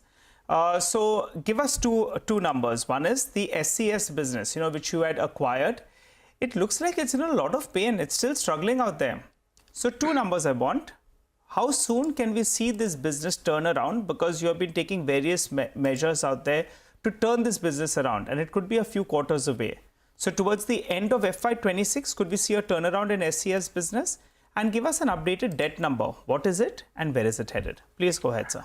I think on the debt, our debt has not changed in the last 1 year. I think the mark we had about 600 plus crore of group debt. I think it remains at 600 crore even today. So there's been no new debt. Of course, the interest costs are pretty high, but debt levels have remained same. In terms of SCS, I think I need to clarify to the listeners that SCS Germany has been bought by us from insolvency. So it is already a loss-making company. It had a strategic fit with Morocco as a plant, which is, with the Tangier port being nearby. It had a very significant strategic fit. So there are two parts of the SCS transaction. One is the European side and another one is the China-Canada side. The European side is a loss-making, which is under our fold now, whereas the second one, that is the second tranche, is to be closed by end of the March, which is actually a profitable one. When you look at together, over the next 2-3 quarters, I would certainly think that it would be a cash positive situation. Okay. So when does it turn around, sir? That's what I'm saying. In the next 2-3 quarters, once we do both the two transactions together, I expect it to be cash positive. So in the second half of FY26, SCS I would could say turn second half, third quarter, probably fourth quarter, yes. Okay, all right. Now the big burning issue is the debate is about Trump's tariffs. And 50% of your book is exports. And I think you could update me on that number, but I think close to 50% of your exports goes into the United States. He's talking about tariffs. Will that impact your business? Or, do you see some kind of way out with regard to this? Or maybe the products that you are exporting don't come under these tariffs. How do you see things shaping up? I think as of now, you are right. Suprajit Controls Division, which does our outside of India business, has overall business of 50% of the group, of which I would say 50% is in the US. So if there are tariffs in the US for any commodities coming from any country, it will have, if it is from India, if there's a tariff, it will affect us. But I think particularly the starting point was, Mexico and Canada. That tariff threat has been put on hold for some time. Please understand, we are not the only auto component supplier supplying to US. There are a large number of guys who are supplying to it. We'll all be affected equally. I think ultimately we'll all be running to the customer and trying to get our compensation. In the process, the product cost will go up, the inflation will go up. So ultimately, we don't know what is the effect of this to the eventual consumers in the US, which could only be detrimental according to us. But we'll all be affected if it is being implemented. And I think we'll all go to the customer for compensation. Okay, all right. But as a percentage of your total business, total revenues, it's around 25%. Would that be a fair number that goes into the United States? In the US, maybe 30% is in US. Yeah, correct. 30%. Okay, all right. And also, what about he's sounding quite serious about putting tariffs on China. How does that impact your business? I think our current plant operations in China, we have one facility. It is for domestic requirements, so it won't be affected. But the SCS acquisition, when it is completed, would be exports to US, but it's interestingly, strategically done through Canada. Customer picks up the product from Canada, so we won't have a tariff issue on that when we finish the acquisition. Yeah. All right. And for the company on the whole, what kind of revenue growth are you looking at? We spoke about various divisions. Could you tell us on a consolidated basis, what kind of growth are you looking at and consolidated margins? Very quickly, sir. I think consolidated, we have been doing double digit, including SCS. I think that will continue the double digit growth that we have been projecting all this time. We have talked about 13 to 15% consolidated EBITDA. We just crossed that in this quarter. So I think going forward with the restructuring of SCD, taking a very good show point for the first time, SCD is having a double digit margin. We expect that, 13 to 15% EBITDA margins are sustainable going forward on a consolidated basis. Okay, all right, Mr. Rai. Thanks a lot for joining in. We'll hold you to some of these numbers and the guidance that you've given. For the time being, the street is looking ahead and explains why the stock is currently at the high point of the day. Well, time to slip into a short break. We'll get you excerpts of the conversation we had with Freshworks CEO on the company's performance in Q4, as well as the outlook going ahead.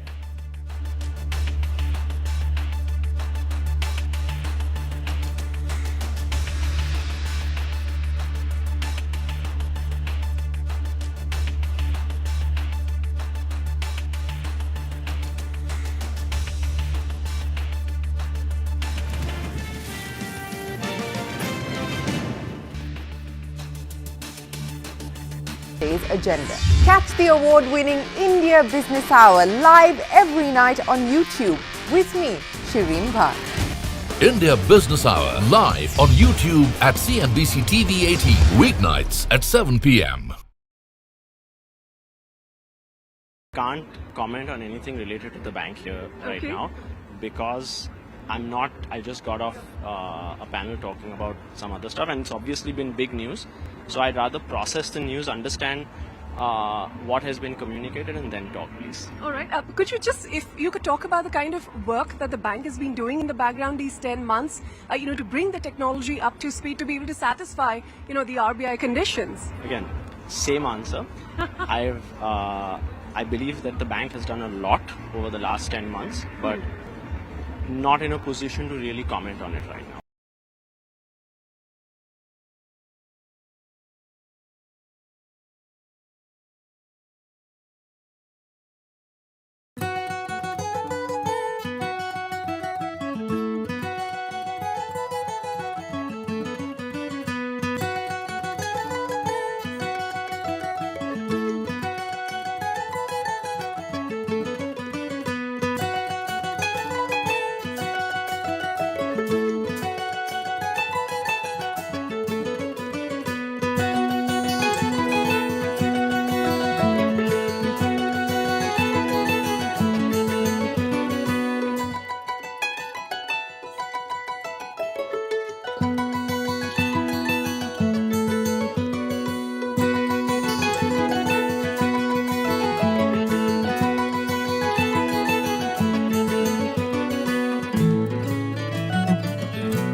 Make informed decisions with comprehensive analysis on the go. Strengthen your portfolio with real-time market updates on the go.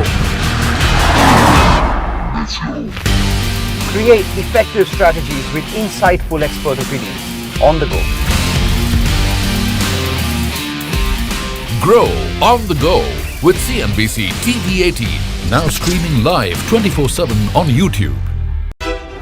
How about listening to global market maestros before crafting your investment strategy? How about getting deep insights into their businesses from top Indian honchos before putting your money on the line? How about making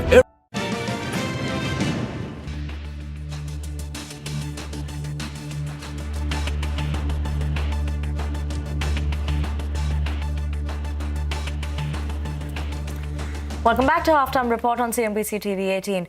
Let's move on and talk about Freshworks, a cloud-based software as a service company. In Q4 of calendar 2024, the company reported a beat on revenue and margins, while the profit for the entire year also saw a healthy growth. Reema Tendulkar caught up with the company's CEO, Dennis Woodside, to discuss the company's performance and the business outlook, and began by asking about the concerns around the revenue growth. Listen in.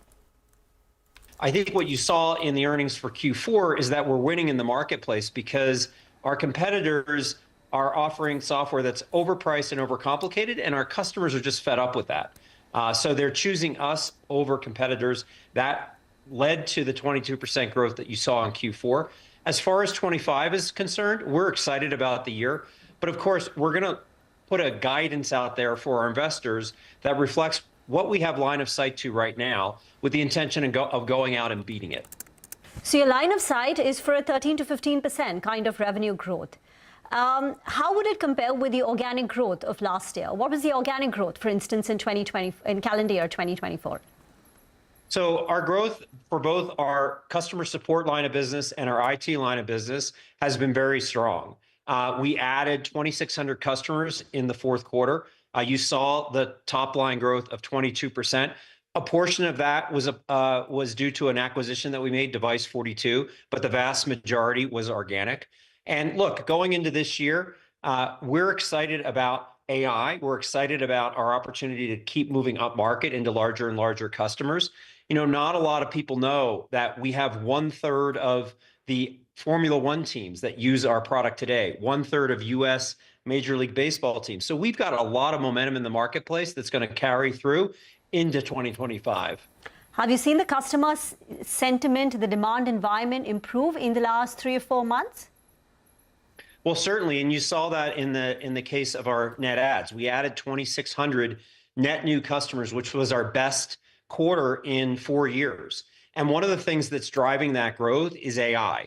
AI is central to our growth strategy. I talk to customers all the time, and every customer I speak with wants to talk to us about AI. So demand for that AI product is driving our overall growth for sure, especially among what we call mid-market companies, companies with under 20,000 employees. So what percentage of your revenues come in from these mid-market companies with employees sub 20,000 count? Yeah, around 2/3 of our revenue is coming from with a mid-market, from 250 employees to 20,000. And in the US, that segment accounts for about $10 trillion in GDP. I know majority of your revenues come in from North America and the European clients. But what is the contribution of India and who would be the key clients? And is this a growth area for you? So India is super important for us. We have prioritized 8 countries around the world for our direct sales effort, our field sales, and that's the team that's really taking us up market. In India, we have companies like Paytm and PhonePe, big companies with big consumer bases relying on our customer support software. And we see India as an opportunity for us to continue to move up market and continue to develop our business. There are no more layoffs at Freshworks. There are no, we have none planned, absolutely.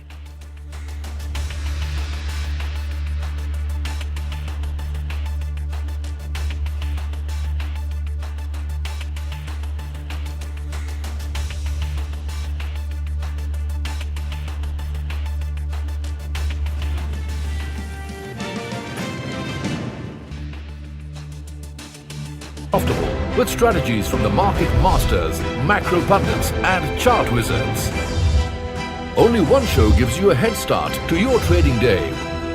Get ready to profit. Get ready for business with Bajar at these times on CNBC-TV18 and CNBC-TV18.com. What does it take to build India's largest startup platform? It takes a journey of starting out as an unknown and ending up as unforgettable.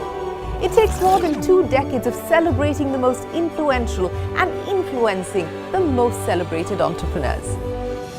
From chronicling the stories of India's startup universe to becoming a success story in itself, as India's longest running show on startups and entrepreneurship, celebrating 21 action-packed years of building India's biggest startup community. Young Turks at 21. Only on CNBC-TV18 and CNBC-TV18.com.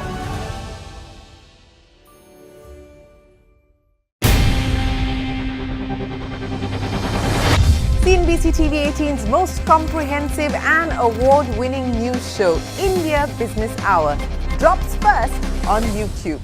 So get the first access to the most influential architects of policies and politics, the key newsmakers of the day. Discover the big themes as we decode the business of markets, macros, and more. Be the first to go to the heart of all the top stories that drive the day's agenda. Catch the award-winning India Business Hour live every night on YouTube with me, Shireen Bhan. India Business Hour live on YouTube at CNBC-TV18 weeknights at 7 p.m. Can't comment on anything related to the bank here right now because I just got off a panel talking about some other stuff and it's obviously been big news. So I'd rather process the news, understand what has been communicated and then talk, please. All right. Could you just, if you could talk about the kind of work that the bank has been doing in the background these 10 months, to bring the technology up to speed to be able to satisfy, the RBI conditions? Again, same answer. I believe that the bank has done a lot over the last 10 months, but not in a position to really comment on it right now. Dave. Welcome back to Halftime Report on CNBC-TV18. Now moving on, day 3 of India Energy Week is underway in New Delhi with over 120 nations participating in the 4-day event. My colleague Manisha Gupta caught up with Amrita Sen of Energy Aspects and started by asking about her views on crude oil prices and oversupply. Let's listen in. I think the going forward bit, let's define it, right? This year, next year, the reality is OPEC still has spare capacity. Yep. So if there were to be an outage, there will be enough oil to balance the markets. I agree that's been the vibe that, look, there's no shortage. Having said that, there's ample worries about Iranian and Russian sanctions. Should they kind of get enforced, that could really be a lot of kind of bad news for refiners here who are already struggling with the higher price of heavy crude oil, right? But I'm talking more towards the end of this decade. I think that's when you'll really start to see the tightening, especially if then US production growth is flatlining. The other thing is about tariffs as well, and you mentioned that. And while it may not have a direct impact, but indirect, yes, because it impacts global economy, it does impact demand going at the end of the day. And we haven't seen China recover as much as we would have wanted it to. For sure. I was in China at the start of the year. Definitely a lot better than last year. Last year was really, really horrible in terms of demand. But like you said, and I don't think it will really ever go back to the heydays of China. The economy is different now, which has a huge implication for global growth, right? Oil demand growth on average used to be 1.2 to 1.4 million barrels per day. Today, with this China, it's more like 800, 900,000 barrels per day, right? Then tariffs pose a massive downside risk. The tariff threats to Canada and Mexico is probably more a negotiating tool that we see from Trump, because he does want to renegotiate kind of NAFTA effectively. But those to China, he's very serious about. My worry about tariffs more globally is that Trump and his team believe that tariffs are a very good source of income for the government so that they can do tax cuts. And that's where my fear is even for India, that does he just do a universal tariff of 10% or whatever that number is? I'm hoping with Prime Minister Modi there today, I think maybe there are some deals. I mean, ultimately it's all about deals, right? Maybe India buys some more LNG, maybe some, tech/military equipment, and then there are no tariffs. But I think that's the challenge, is that if you view tariffs as something that you can gain revenue from, the urge will be to put tariffs on all your trading partners. What is your sense then on the crude oil prices from here? I know there are a lot of ifs and buts, and I'm assuming it's going to be a more quarterly phenomena telling where the crude prices are headed. I think so. I think even, sometimes one of the things I'll say, we work with 600-700 companies globally. The biggest trend I'm seeing right now is people are just saying, given the volume of uncertainty, we don't even want to trade crude right now. They're doing much more through the options market rather than futures market, because you just don't know. Trump might wake up talking about tariffs and end the day talking about sanctions, right? It's a very wide spectrum. In terms of our price forecast, we've had a counter consensus view for this year. We've kind of said prices will be around these levels, like around $80 for Brent, between 75 and 80. I know a lot of people were talking about $60 oil and so on. We've kind of stuck to our guns by talking about A, OPEC will manage this market, and B, sanctions are coming. But like you said, I think monthly and I think quarterly is going to be the key focus. First half might actually be tighter because of sanctions. Second half, if you get workarounds, can actually be looser. What's your sense on Indian markets then? And you've been having conversations with a lot of Indian refiners. We've seen guidance being cut for 2025, but you said exploration is something that Indian companies are looking at. Yeah, I was just on a panel with ONGC and Oil India. They were definitely very optimistic. But I would say as much about international prospects as about the domestic prospect. I think India's basins are challenging, for sure. The government's doing a good job in kind of opening it up. I think that you will start to see production kind of picking up a little bit more. And we've had some success stories, for sure. But this is, you're still 600,000-700,000 barrels per day numbers talking about, rather than millions of barrels per day. I think the question is, where does India partner with, right? Latin America, Africa, we've seen more there. Do we see India going into Russia, for instance, right? There is definitely prospects there. I think those are more interesting stories for the upstream. Downstream, all the refiners very focused on Russia sanctions, and again, price of heavy crude oil and fuel oil, that's getting very expensive. all the Indian refiners are geared towards running those crudes. So unfortunately for profitability, that's a hit for them, right? I think that's been the story of all my conversations here. A final question then, and would you say India is finally getting a proper mix now? Because from crude oil and more gas, and now LNG seems to be a big story globally as well. And then we're looking at biofuels. There was a hydrogen bust down there. Yes. There is also nuclear conversations around. So what is your take? Yeah, I was fascinated because I was moderating Minister Puri's panel yesterday and he mentioned nuclear. I was like, wow, that's interesting. Of course, there are still restrictions, right? How much nuclear India can do. I would say India's biggest success story has been ethanol, right? If you look at the biofuel story. And rightly so, because we are a very rich agricultural country, so that makes a lot of sense. I'm still a little bit skeptical on green hydrogen. The costs are still very high. And ultimately, hydrogen is gas, right? That means you need to import even more gas. So I don't think that's as simple. I do think that ethanol or the biofuel story, the biogas story is going to be very, very big in India. And nuclear, look, I think if you're serious about energy transition, you have to be serious about nuclear. I understand it's a very complicated topic. But yeah, I think even solar, and I think you're going to see a lot of solar kind of investments here as well. Okay, and with that, it's a wrap on this edition of Halftime Report on CNBC TV18. Thank you so much for tuning in. Up next, we have Business Lunch, and Nigel will take your leave, and I will come back with Business Lunch.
Make informed decisions with comprehensive analysis on the go. Strengthen your portfolio with real-time market updates on the go. Create effective strategies with insightful expert opinions on the go. Grow on the go with CNBC TV18, now streaming live 24/7 on YouTube. How about listening to global market maestros before crafting your investment strategy? How about getting deep insights into their businesses from top Indian honchos before putting your money on the line? How about making every trading day profitable with strategies from the market masters, macro pundits, and chart wizards? Only one show gives you a head start to your trading day. Get ready to profit. Get ready for business with Bajar at these times on CNBC TV18 and CNBC-TV18.com. What does it take to build India's largest startup platform? It takes a journey of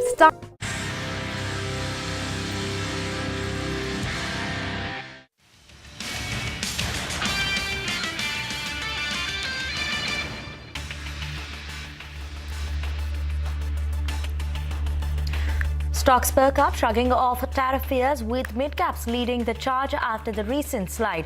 Metals and healthcare are the big gainers, even as IT drags. RBI lifts curbs on Kotak Mahindra Bank onboarding new online and credit customers, drawing positive sentiment and reactions from the analysts. Jay Kotak, co-head of Kotak 811, tells CNBC-TV18 that the development is a big positive and comes on the back of significant efforts made by the team. ICICI Bank says Prudential's JV partner in the mutual fund arm ICICI Prudential AMC is looking to sell some stake via an IPO. The bank, however, will not participate in the offer and shall retain its 51% stake. JSW Group's Parth Jindal tells CNBC-TV18 that the steel tariffs imposed by US will benefit JSW USA. He also welcomes the entry of EV players like Tesla to India to grow the market. And small companies appear to have outdone the Goliaths, while many listed FMCG giants posted 0 to 5% sales volume growth in Q3. Market research company Nielsen tells CNBC-TV18 that the small and mid-sized companies saw 8 to 10% volume growth, while Amul MD Jayan Mehta says Amul sales grew by 15% in the third quarter.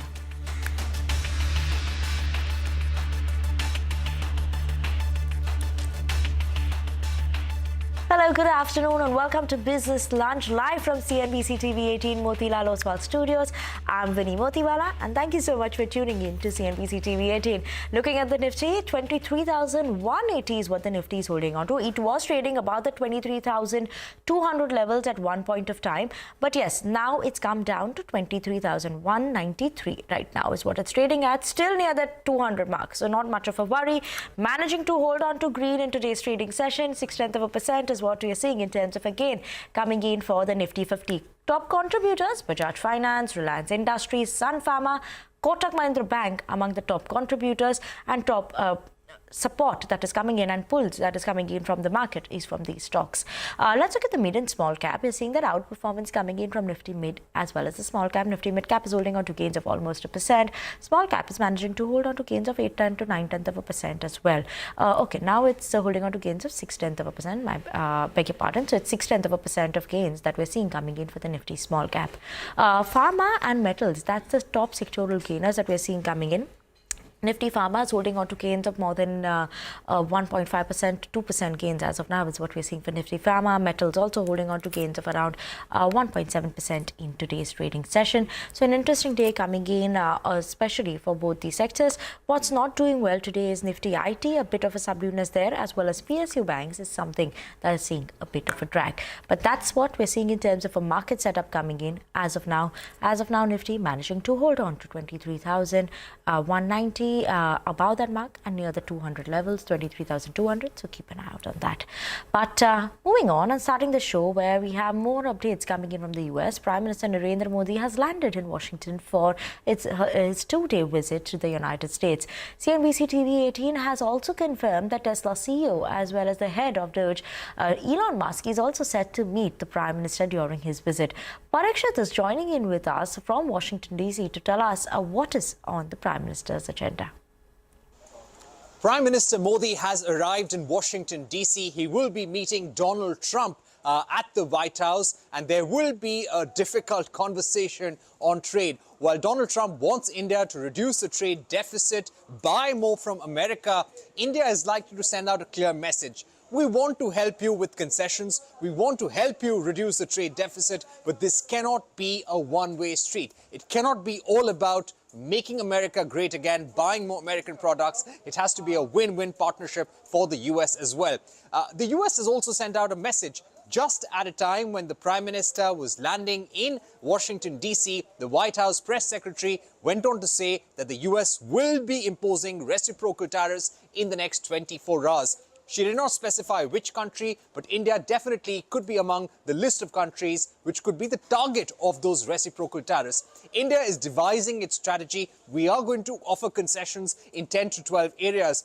If India is targeted with tariffs, that could come up in the conversation as well. But clearly, we are going to see a significant statement on having a trade partnership, perhaps a limited trade deal in the joint statement. And both sides would like to conclude some sort of trade agreement by the time Donald Trump visits India later in 2025. Tulsi Gabbard, the Director of National Intelligence, has already called on Prime Minister Narendra Modi. Tomorrow, Elon Musk, the head of Dodge, the CEO of Tesla, is going to call on the PM. Vivek Ramaswamy will call on Narendra Modi, and so will Mike Waltz, the US National Security Advisor. So, a lot of important meetings tomorrow, and keep watching CNBC TV18 for more.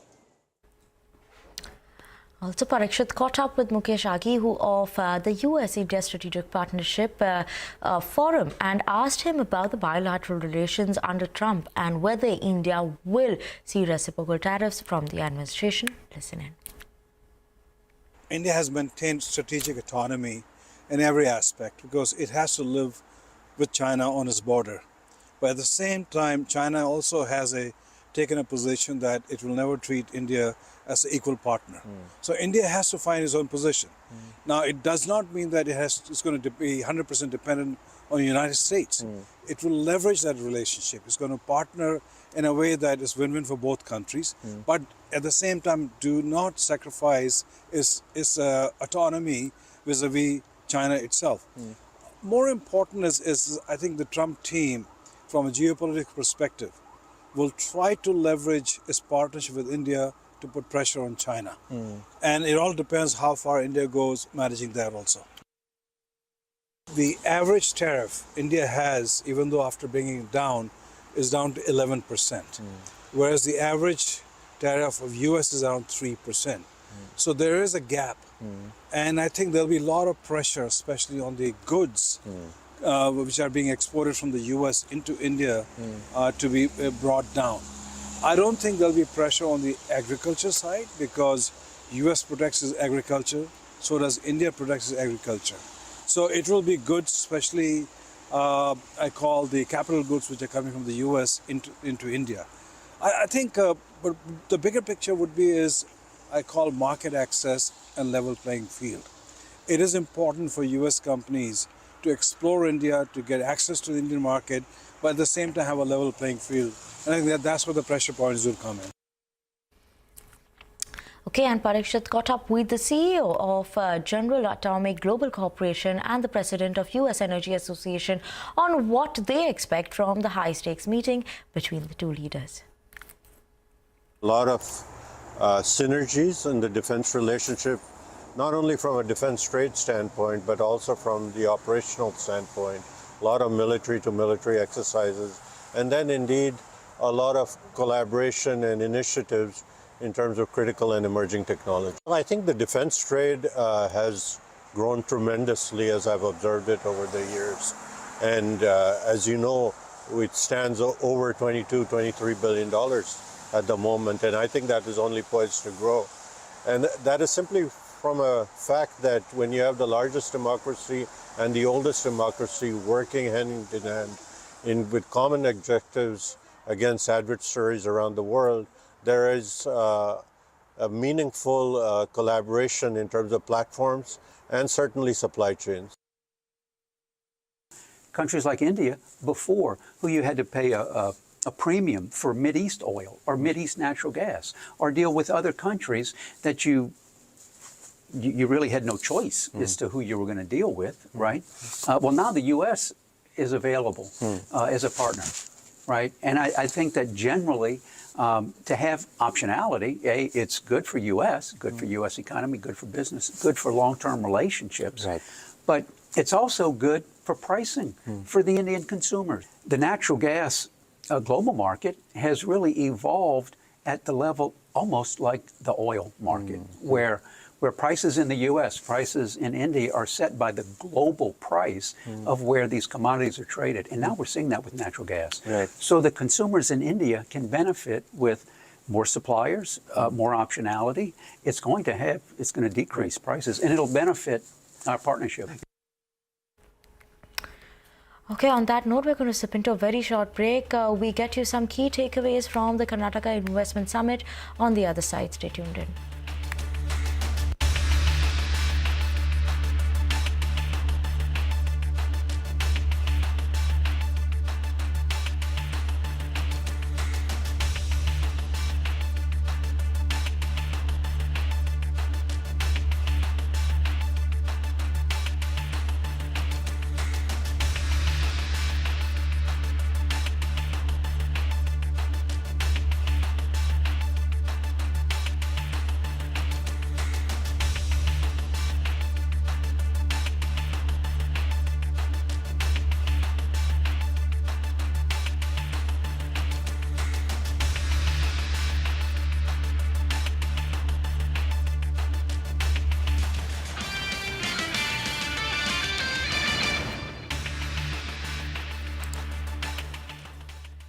an unknown,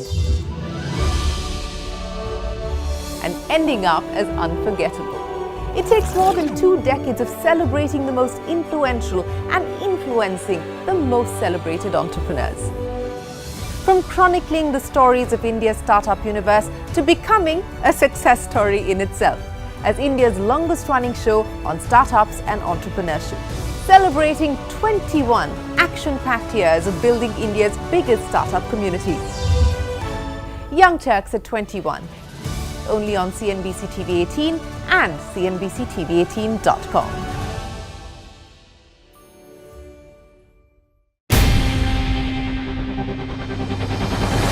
CNBC-TV18's most comprehensive and award-winning news show, India Business Hour, drops first on YouTube. So get the first access to the most influential architects of policies and politics, the key newsmakers of the day. Discover the big themes as we decode the business of markets, macros and more. Be the first to go to the heart of all the top stories that drive the day's agenda. Catch the award-winning India Business Hour live every night on YouTube with me, Shireen Bhan. India Business Hour live on YouTube at CNBC-TV18 weeknights at 7 p.m. Can't comment on anything related to the bank here right now because I just got off a panel talking about some other stuff and it's obviously been big news. So I'd rather process the news, understand what has been communicated and then talk, please. All right. Could you just, if you could talk about the kind of work that the bank has been doing in the background these 10 months, to bring the technology up to speed to be able to satisfy, the RBI conditions? Again, same answer. I believe that the bank has done a lot over the last 10 months, but not in a position to really comment on it right now.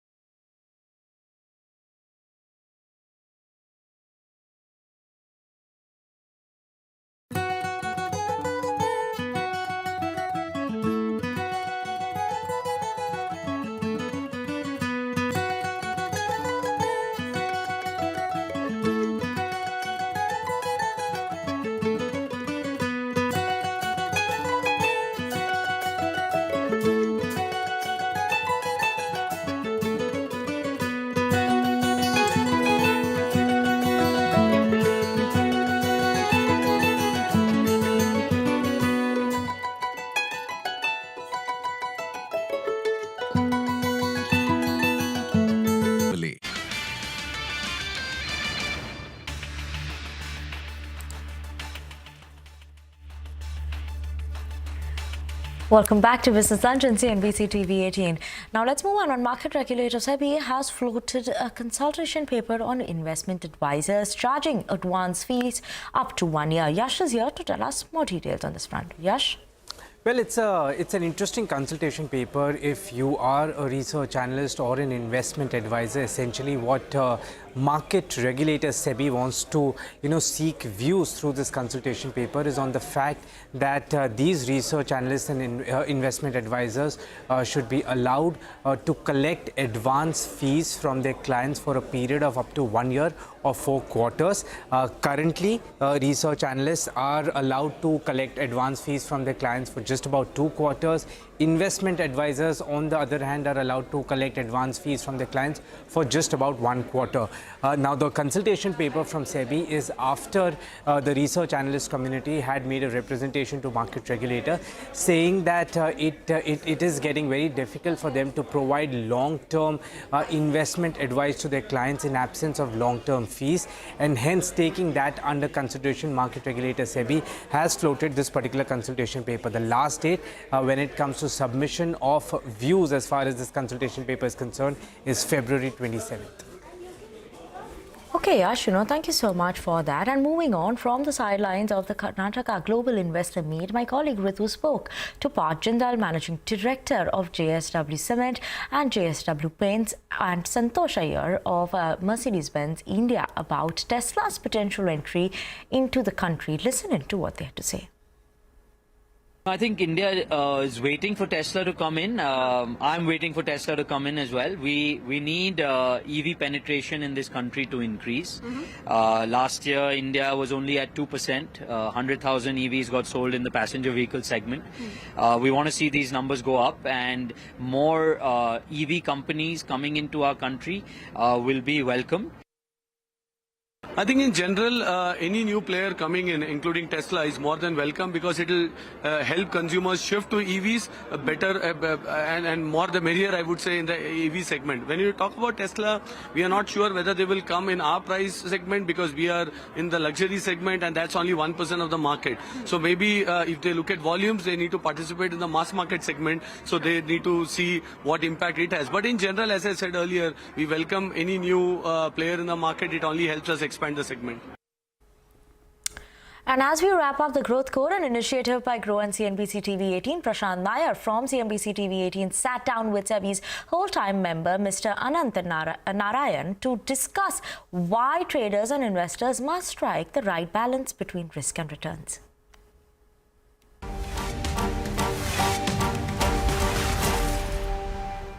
In a phase like this, everyone chases returns, right? I mean, that's the number one agenda, absolute returns, how much can you make, etc. But there is also risk involved in the journey of making those returns, which we don't really talk about at all. I mean, very, very little. Your perspective on it and how important is it to look at risk-adjusted returns in that sense? You're right. We tend to focus on returns, which is a measurement of where you started from and where you ended at. So the A to B of just defining those 2 points. The risk element is really how was your journey as you move from A to B? How bumpy was it? How smooth was it? And the reality is it's an independent variable that impacts us. Return is one element, but how your journey was is also crucially important for all of us. Now, you often hear people giving advice that don't worry about the ups and downs. Look at the end points and see you get this annualized, 10%, 15% returns from different asset classes. But the practical reality is all of us have a certain risk tolerance. And when you see volatility, when you see big jumps up and down, you do go through an emotional roller coaster. Absolutely. And you should have the ability to absorb that. So I think it's crucially important that we start to, as investors, as long-term investors, we start to internalize the concept of risk. We start to measure what is our risk appetite, and it's a very individual number. I cannot answer for you and you cannot answer for me as to what our respective risk appetite ought to be or should be. It is a unique experience based on where we come from. And once you know what your risk appetite is, you've got to create an investment portfolio that mirrors that risk.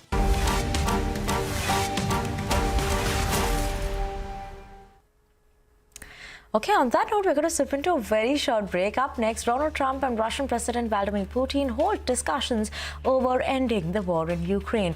Details after the short break.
Make informed decisions with comprehensive analysis on the go. Strengthen your portfolio with real-time market updates on the go. Create effective strategies with insightful expert opinions on the go. Grow on the go with CNBC-TV18, now streaming live 24/7 on YouTube. How about listening to global market maestros before crafting your investment strategy? How about getting deep insights into their businesses from top Indian honchos before putting your money on the line? How about making every trading day profitable with strategies from the market masters, macro pundits and chart wizards? Only one show gives you a head start to your trading day. Get ready to profit. Get ready for business with Bajar at these times on CNBC-TV18 and CNBC-TV18.com. What does it take to build India's largest startup platform? It takes a journey of starting out as an unknown and ending up as unforgettable. It takes more than 2 decades of celebrating the most influential and influencing the most celebrated entrepreneurs. From chronicling the stories of India's startup universe to becoming a success story in itself, as India's longest-running show on startups and entrepreneurship, celebrating 21 action-packed years of building India's biggest startup community. Young Turks at 21, only on CNBC-TV18 and CNBC-TV18.com.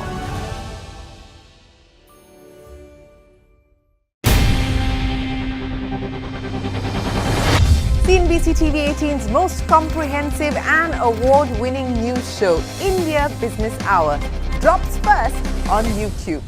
So get the first access to the most influential architects of policies and politics, the key newsmakers of the day. Discover the big themes as we decode the business of markets, macros and more. Be the first to go to the heart of all the top stories that drive the day's agenda. Catch the award-winning India Business Hour live every night on YouTube with me, Shireen Bhan. India Business Hour live on YouTube at CNBC-TV18 weeknights at 7 p.m. For Nifty to come to long-term averages, valuations for Nifty needs to correct by 4%. In the meantime, earnings.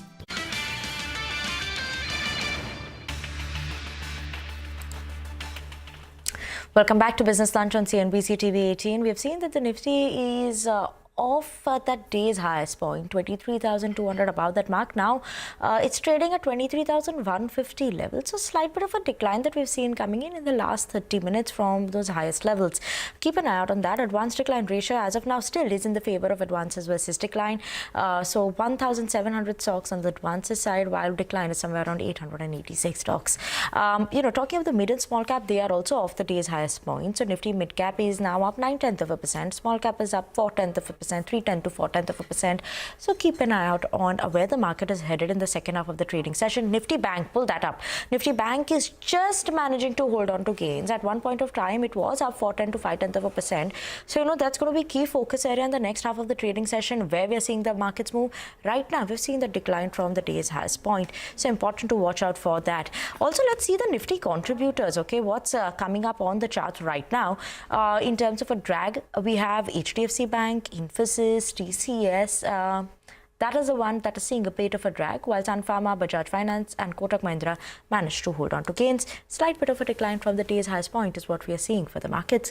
But yes, that's where we will be ending this edition of Business Lunch at CNBC-TV18. Thank you so much for tuning in. Up next, your Midcap Radar.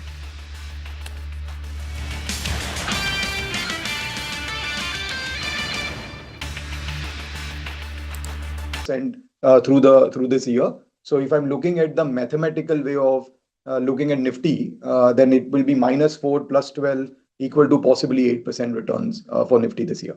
I think FII flow continues to stay weak, because just think about it, that the 10-year bond yields in the US is about 4.5, 4.6%.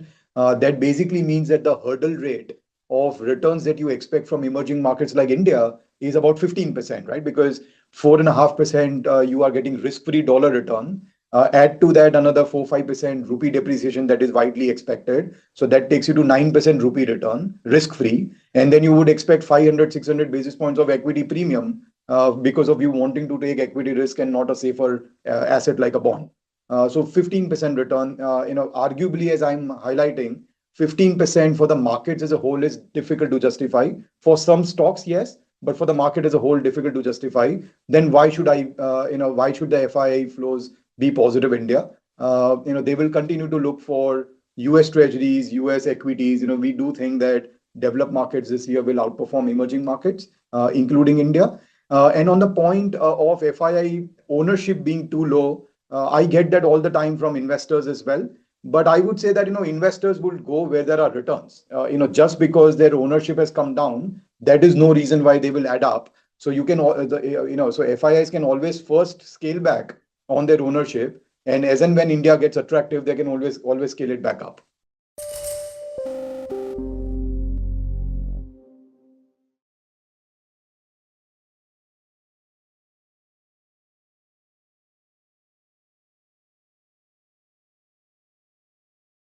Can't comment on anything related to the bank here right now because I just got off a panel talking about some other stuff, and it's obviously been big news.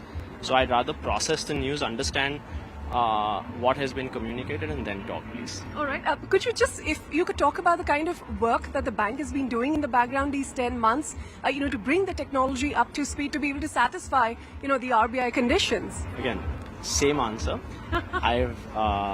I believe that the bank has done a lot over the last 10 months, but not in a position to really comment on it right now.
Good afternoon and welcome to Midcap Radar, live from the CNBC-TV18 Motilal Oswal studio. I am Vivek Iyer and with me is Rima Tendulkar. Good afternoon, Rima. Cooled off a little bit from the raise high, especially the Nifty Bank, expected to be a strong outperformer, but now, back to the flat line. Back to the flat line for the Nifty Bank. For the Nifty, we were comfortably above 23,200. Compared to that, now we're down to 23,150. The mid-cap index was up 1.5%, now up only about 0.8%. So gains have moderated a bit. But these are the top stories at 1:30. Stocks perk up, shrugging off tariff fears, with mid-caps leading the charge after the recent slide. Metals, healthcare are the big gainers. Pharma, realty rebound too, even as IT drags. SBI card shares surge over 5% after brokerage firm Macquarie upgrades the stock to outperform and raises the target price to 1,000 from 735 earlier, citing robust prospects. A strong set of Q3 numbers drives Muthoot Finance higher. The stock rallies 6% as gold loan growth remains strong. The management tells CNBC-TV18 the net interest margin will remain between 11 to 11.5% going ahead. Natco Pharma's shares nosedive 18% today after Q3 disappoints as margin contracts due to lower contributions from Revlimid, which is a high-margin product. Suven Pharma, on the other hand, rallies 8% on the back of its Q3 results. Vodafone Idea jumped 6% after the management in the conference call yesterday says they expect another round of tariff hikes within the next 9 months, given the state of the industry.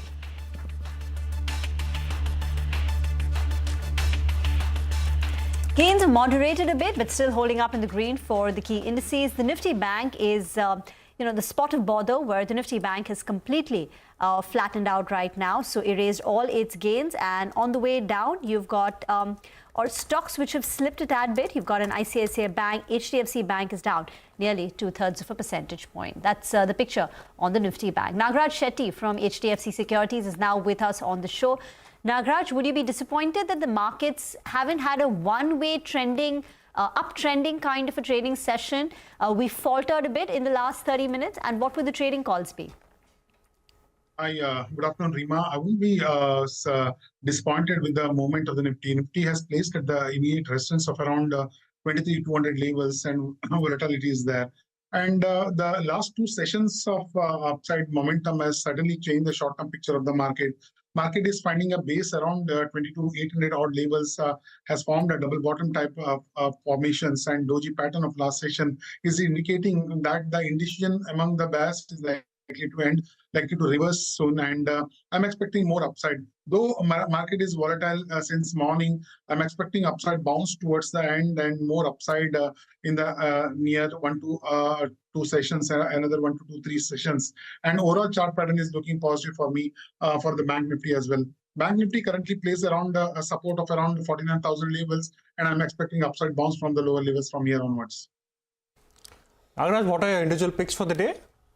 Yeah, I have two picks from the mid and small cap segments. If you look at the broader market indices over the last couple of weeks, it has been a continuous downtrend. Recently made an promising bottom reversal at the lower levels in last sessions and bounce back from the lows. I'm expecting further outperformance in mid cap and small cap segments from here onwards. On that basis, I have two picks. One is from GMDC. GMDC has been in a sharp downtrend last couple of weeks. It made a important swing lows in last session, formed a divergence pattern is also there on the RSI, and currently trading around 281. I'm expecting this to bounce back from at least for the short term basis. One can look to buy at this point of time, currently trading around 281, and the upside target would be around 298, 300. One can place a stop loss at 270. Second one is IRB Infra. Chartically, IRB Infra was in a downtrend, and the recent price action is indicating a possible reversal of a downtrend from the lower levels. And though currently showing minor softness from the higher levels, the overall chart pattern is looking positive.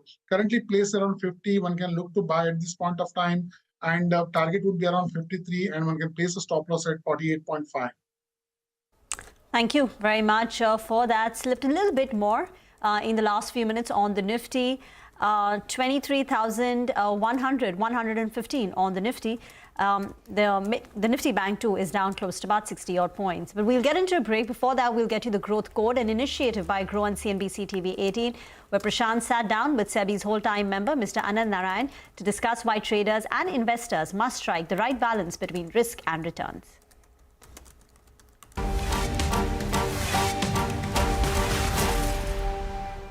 In a phase like this, everyone chases returns, right? I mean, that's the number one agenda, absolute returns, how much can you make, etc. But there is also risk involved in the journey of making those returns, which we don't really talk about at all, I mean, very, very little. Your perspective on it, and how important is it to look at risk-adjusted returns in that sense? You're right. We tend to focus on returns, which is a measurement of where you started from and where you ended at. So the A to B of just defining those 2 points. The risk element is really how was your journey as you move from A to B? How bumpy was it? How smooth was it? And the reality is it's an independent variable that impacts us. Return is one element, but how your journey was is also crucially important for all of us. Now, you often hear people giving advice that don't worry about the ups and downs. Look at the end points and see you get this annualized, 10%, 15% returns from different asset classes. But the practical reality is all of us have a certain risk tolerance. And when you see volatility, when you see big jumps up and down, you do go through an emotional roller coaster. Absolutely. And you should have the ability to absorb that. So I think it's crucially important that we start to, as investors, as long-term investors, we start to internalize the concept of risk. We start to measure what is our risk appetite, and it's a very individual number. I cannot answer for you, and you cannot answer for me as to what our respective risk appetite ought to be or should be. It is a unique experience based on where we come from, and Once you know what your risk appetite is, you've got to create an investment portfolio that mirrors that risk.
Make informed decisions with comprehensive analysis on the go. Strengthen your portfolio with real-time market updates on the go. Create effective strategies with insightful expert opinions on the go. Grow on the go with CNBC-TV18, now streaming live 24/7 on YouTube. How about listening to global market maestros before crafting your investment strategy? How about getting deep insights into their businesses from top Indian honchos before putting your money on the line? How about making every trading day profitable with strategies from the market masters, macro pundits and chart wizards? Only one show gives you a head start to your trading day. Get ready to profit. Get ready for business with Bajar at these times on CNBC-TV18 and CNBC-TV18.com. What does it take to build India's largest startup platform? It takes a journey of starting out as an unknown and ending up as unforgettable. It takes more than 2 decades of celebrating the most influential and influencing the most celebrated entrepreneurs. From chronicling the stories of India's startup universe to becoming a success story in itself as India's longest running show on startups and entrepreneurship, celebrating 21 action-packed years of building India's biggest startup community. Young Turks at 21, only on CNBC-TV18 and CNBC-TV18.com.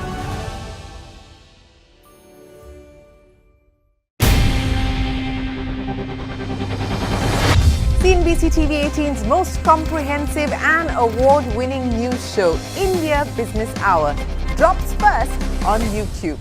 So get the first access to the most influential architects of policies and politics, the key newsmakers of the day. Discover the big themes as we decode the business of markets, macros and more.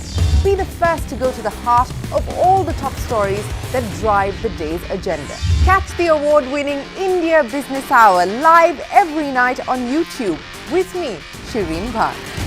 India Business Hour live on YouTube at CNBC-TV18 weeknights at 7 p.m. For Nifty to come to long-term averages, valuations for Nifty needs to correct by 4%. In the meantime, earnings compounds by 12% through this year. So if I'm looking at the mathematical way of looking at Nifty, then it will be -4 plus 12.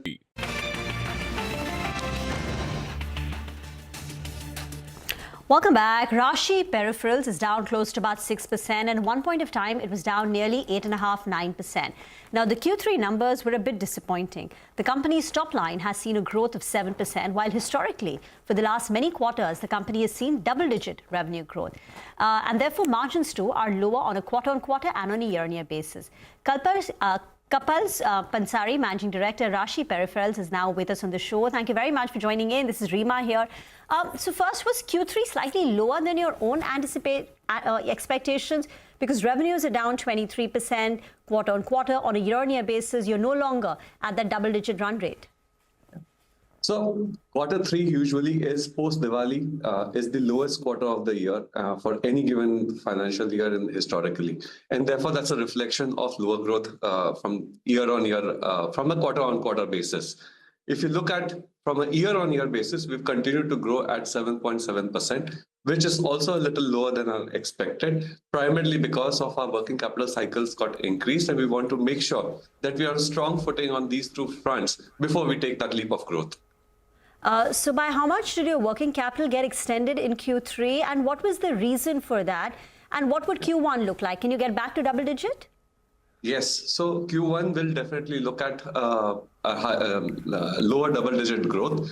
But in this quarter, the receivables got increased by about 7 days in our company. And therefore, that is the reflection of our higher working capital. This quarter, definitely it has already started improving. And Q4 is also usually the second or the best quarter due to the year-end financial closing. A lot of budgets on IT spends gets consumed. And therefore, we look at good growth for this quarter as well.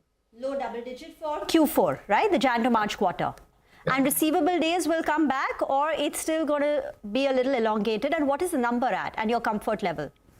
So usually our receivable ranges around between 40 to 45 days. Right now it is at 49 days, and it will come back to the similar levels. Okay. Mr. Bhansali, give us the outlook on margins. Both on a year-on-year basis, sequentially, there appears to be some moderation over there. So margins, Q4, how do you see that panning out? And FY26, where will be the guided margin range?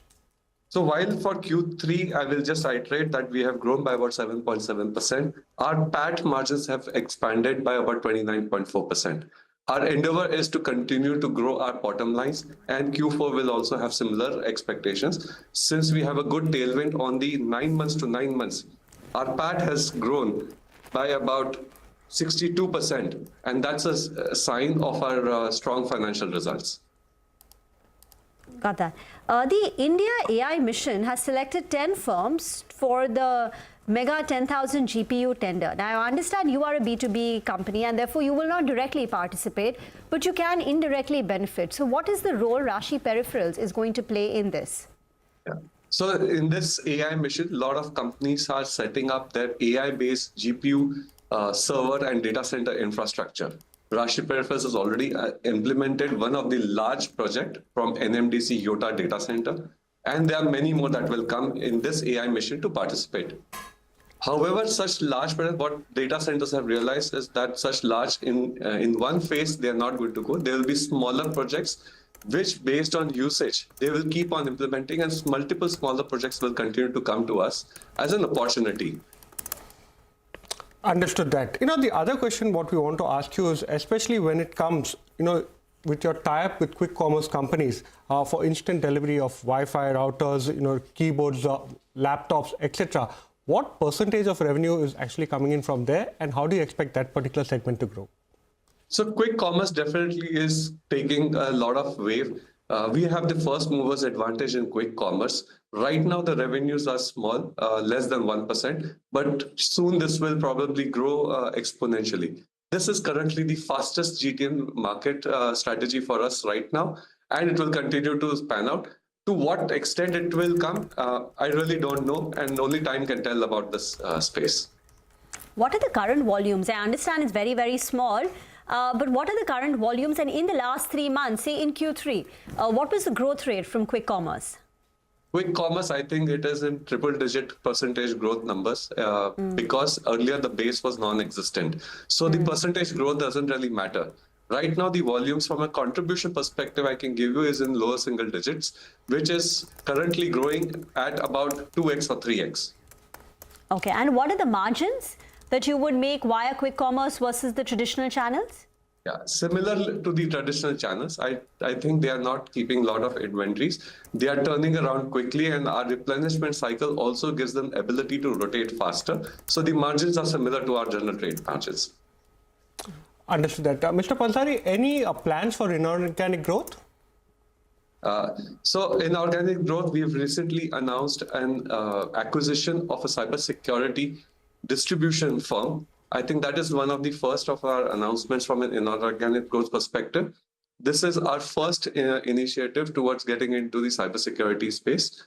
We are hoping that we've made an announcement. I think they're working still on this category. You will see our participations in such inorganic growth in segments where we're not existent as of now. Indeed, Satcom Infotech is the company that you recently announced an acquisition, which opens up avenues in cybersecurity. The acquired company had revenues of about 170 crore rupees as of FY24, with a profit number of 2.5 crore. Kapil, thank you very much for joining in. That's Rashi Peripheral saying that the working cycle got elongated in Q3 and therefore growth slowed down to some extent. But going forward in the subsequent quarter, Q4, which is traditionally a strong quarter, growth will get back to low double digit. And even the receivable days will come back to normal levels of 40 to 45. We will slip into a short break. On the other side, we'll get you more in the markets.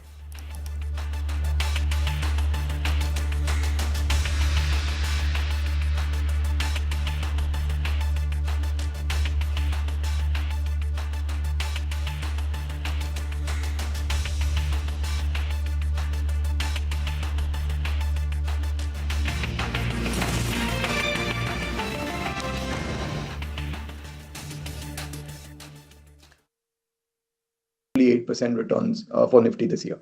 I think FII flow continues to stay weak because, just think about it, that the 10-year bond yields in the US is about 4.5, 4.6%. That basically means that the hurdle rate of returns that you expect from emerging markets like India is about 15%, right? Because 4.5% you are getting risk-free dollar return.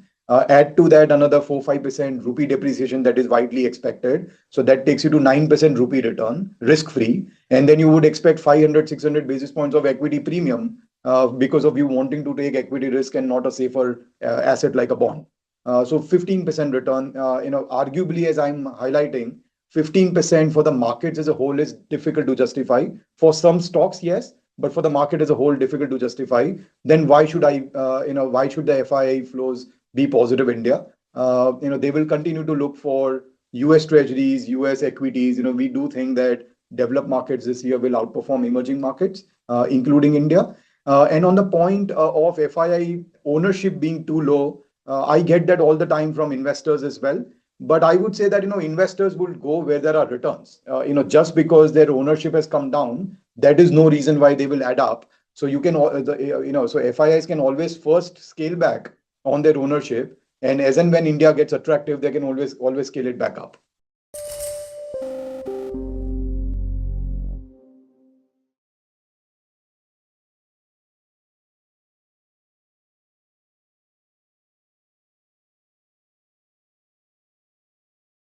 Can't comment on anything related to the bank here right now because I just got off a panel talking about some other stuff, and it's obviously been big news.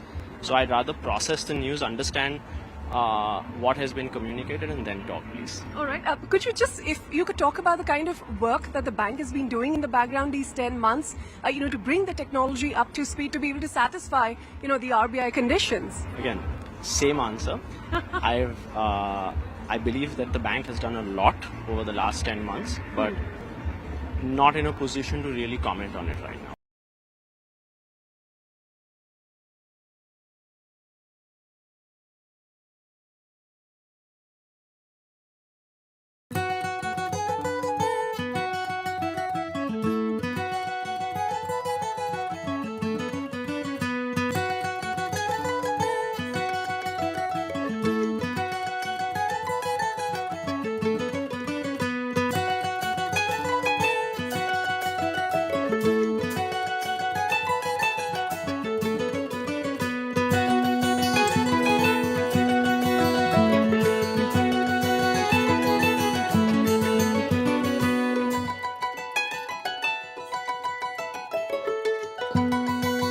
Investing.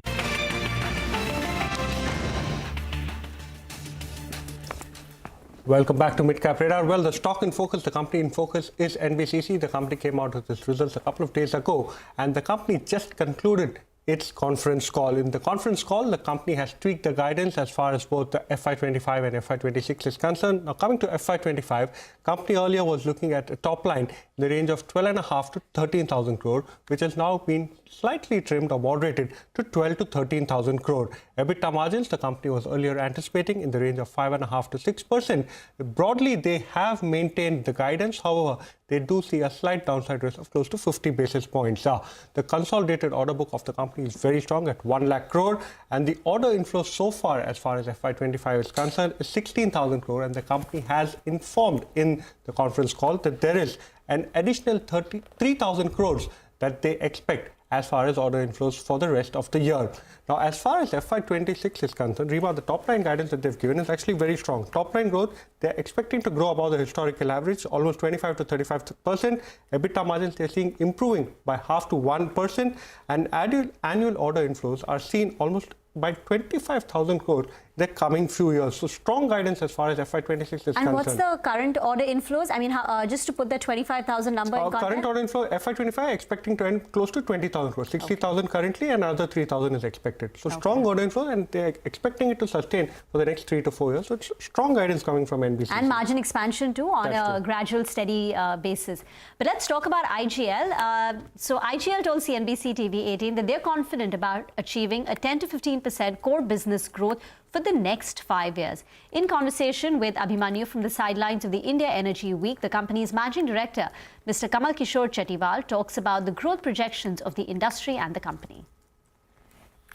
IGL, as you know, we are looking at a few diversification opportunities, and if I talk about the core, that we see that in next 5 years it continues to grow at 10 to 15% in our GS, because that we are factoring in that we will be some expansion both organically, inorganically, exclusivity, post-exclusivity period also we are looking at that, because endlessly this cannot remain exclusive period. So post-exclusivity, what will be the expansion that we are factoring in. So we are confident that 10 to 15% growth in our core business is achievable. Because right now what we are doing is the newer GAs are growing at around 28 to 30%. NCR, other than Delhi, is growing at 10 to 15%. LNG space, you know, that is the story is yet to start, I feel, in India, especially the retail LNG space. And also the virtual pipeline mode, that is another mode that you can use this to go to spaces where the pipeline, laying of pipeline is very, very costly thing, and as well as very difficult, especially the hilly areas and non-accessible areas, you can say, or sparsely populated areas. There, you know, if you lay the pipeline, then the gas flow is not such that it makes a more economic sense. So there I feel that this retail LNG plus space will be utilized. So these are the three major areas. I feel that retail LNG, bio LNG, as well as CBG space will provide momentum to this sector. Okay, that's, IGL for you. But, despite the company sounding, optimistic, whether it's NBCC, IGL, or even Rashi Peripherals, the markets are not listening. The markets are giving up gains now. So 23,100 also has now been given up. From the day's high, the Nifty slipped more than 150 points. The mid-cap index, which was up over 1.5%, is only up close to about 1/3 of a percentage point. The Nifty Bank is now firmly in the red. That's down close to about 120, 130 points. And some of the big losers include Adani Enterprises, top Nifty loser. IT is on the back foot. So you can see a sell-off in Infosys, Wipro, TCS. In the banking names, it's HDFC Bank and State Bank of India, which are dragging the overall Nifty Bank lower to a cut of about 1/3 of a percentage point. And two-wheelers too, Hero MotoCorp and TVS Motors, are struggling with a loss of more than 1%. It brings us to a close with Mid-Cap Radar from the entire team. Thank you for watching. Don't go anywhere. Mutual Fund Corner is up next.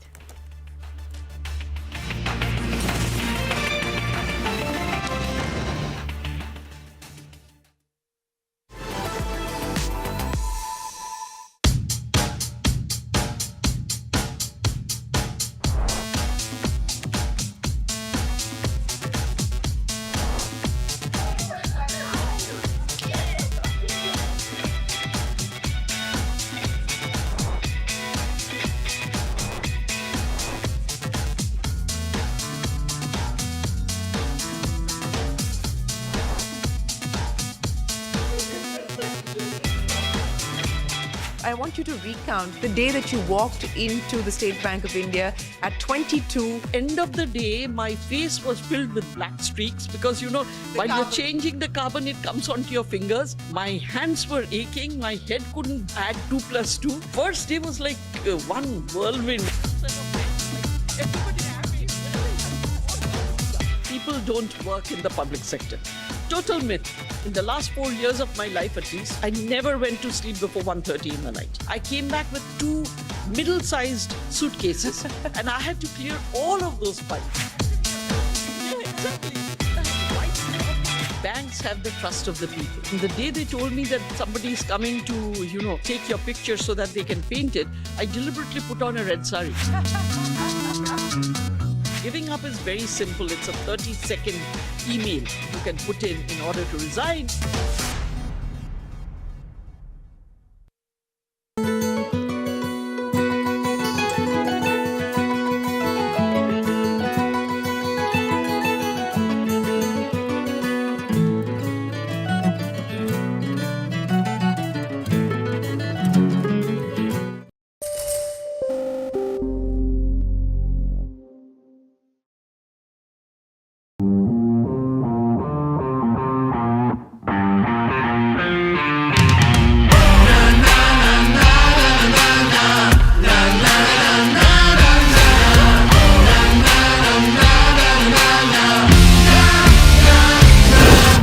Make informed decisions with comprehensive analysis on the go.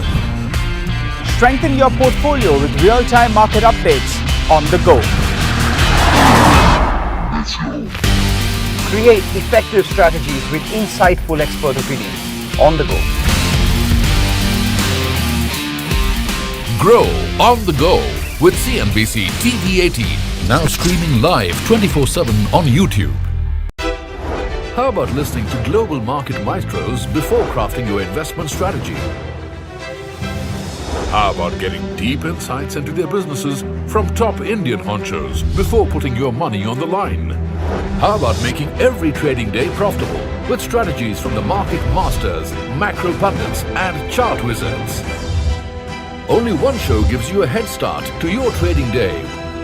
Get ready to profit. Get ready for business with Bajar at these times on CNBC-TV18 and CNBC-TV18.com. What does it take to build India's largest startup platform? It takes a journey of starting out as an unknown and ending up as unforgettable. It takes more than 2 decades of celebrating the most influential and influencing the most celebrated entrepreneurs. From chronicling the stories of India's startup universe to becoming a success story in itself, as India's longest running show on startups and entrepreneurship, celebrating 21 action-packed years of building India's biggest startup community. Young Turks at 21, only on CNBC-TV18 and CNBC-TV18.com.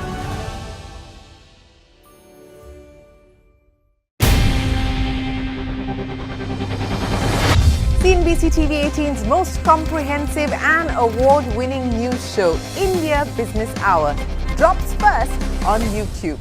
So get the first access to the most influential architects of policies and politics, the key newsmakers of the day. Discover the big themes as we decode the business of markets, macros and more. Be the first to go to the heart of all the top stories that drive the day's agenda. Catch the award-winning India Business Hour live every night on YouTube with me, Shireen Bhan. India Business Hour live on YouTube at CNBC-TV18 weeknights at 7 p.m. For Nifty to come to long-term averages, valuations for Nifty needs to correct by 4%. In the meantime, earnings compounds by 12% through this year. So if I'm looking at the mathematical way of looking at Nifty, then it will be -4 + 12 equal to possibly 8% returns for Nifty this year. I think FII flow continues to stay weak because, just think about it, that the 10-year bond yields in the US is about 4.5, 4.6%. That basically means that the hurdle rate of returns that you expect from emerging markets like India is about 15%, right? Because 4.5% you are getting risk-free dollar return. Add to that another 4-5% rupee depreciation that is widely expected. So that takes you to 9% rupee.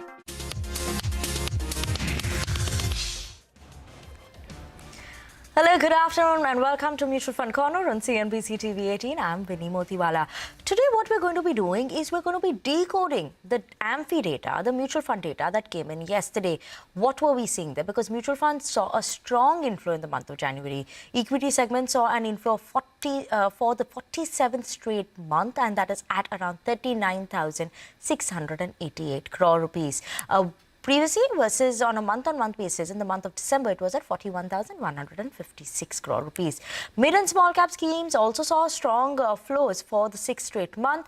And we're going to be decoding all of this with Nasir Salim, Managing Director at Flexi Capital, to decode the AMFI data and what are the trends that we're expecting going forward. Just to take you all through some bit of a precursor also. Overall, the flows turned positive, and this was due to the inflows in liquid funds that we saw this time. AUM came in at around 25.9 lakh crore rupees. NFOs saw a bit of a weakness in terms of inflows. Keep an eye on that. Our total of just 12 schemes were launched in the month of January for the NFO side. All equity schemes were showing inflows for the 4th straight month. So we have a lot of interesting points to talk about, and that is what we'll talk about with Nasir as well. He's here with us on the show today. Nasir, good afternoon, and thank you so much for joining in with us. AMFI data looks very interesting this time, but firstly, I want to start with those equity-oriented schemes, right? And when you're looking at it in terms of the inflows, seems like a bit lower in terms of certain categories that we're seeing. Seems like some signs of a slowdown is coming in. Is that some concern that we're watching out for? Though the number seems very healthy from previous years or previous quarters, but still, that fear does come in, right? Because the volatility that we've seen in the market. Good afternoon, Vinny. Thank you very much. It's always a pleasure to be on CNBC. So to your point, I think clearly, if you look at, and I'm going to break this up in two parts. So one is a general view on, the equity allocations that have come in between December and Jan and the uptake in that. And the second is, the more interesting part is the difference between T30, which is top 30 cities, and T30, which is, beyond 30 cities.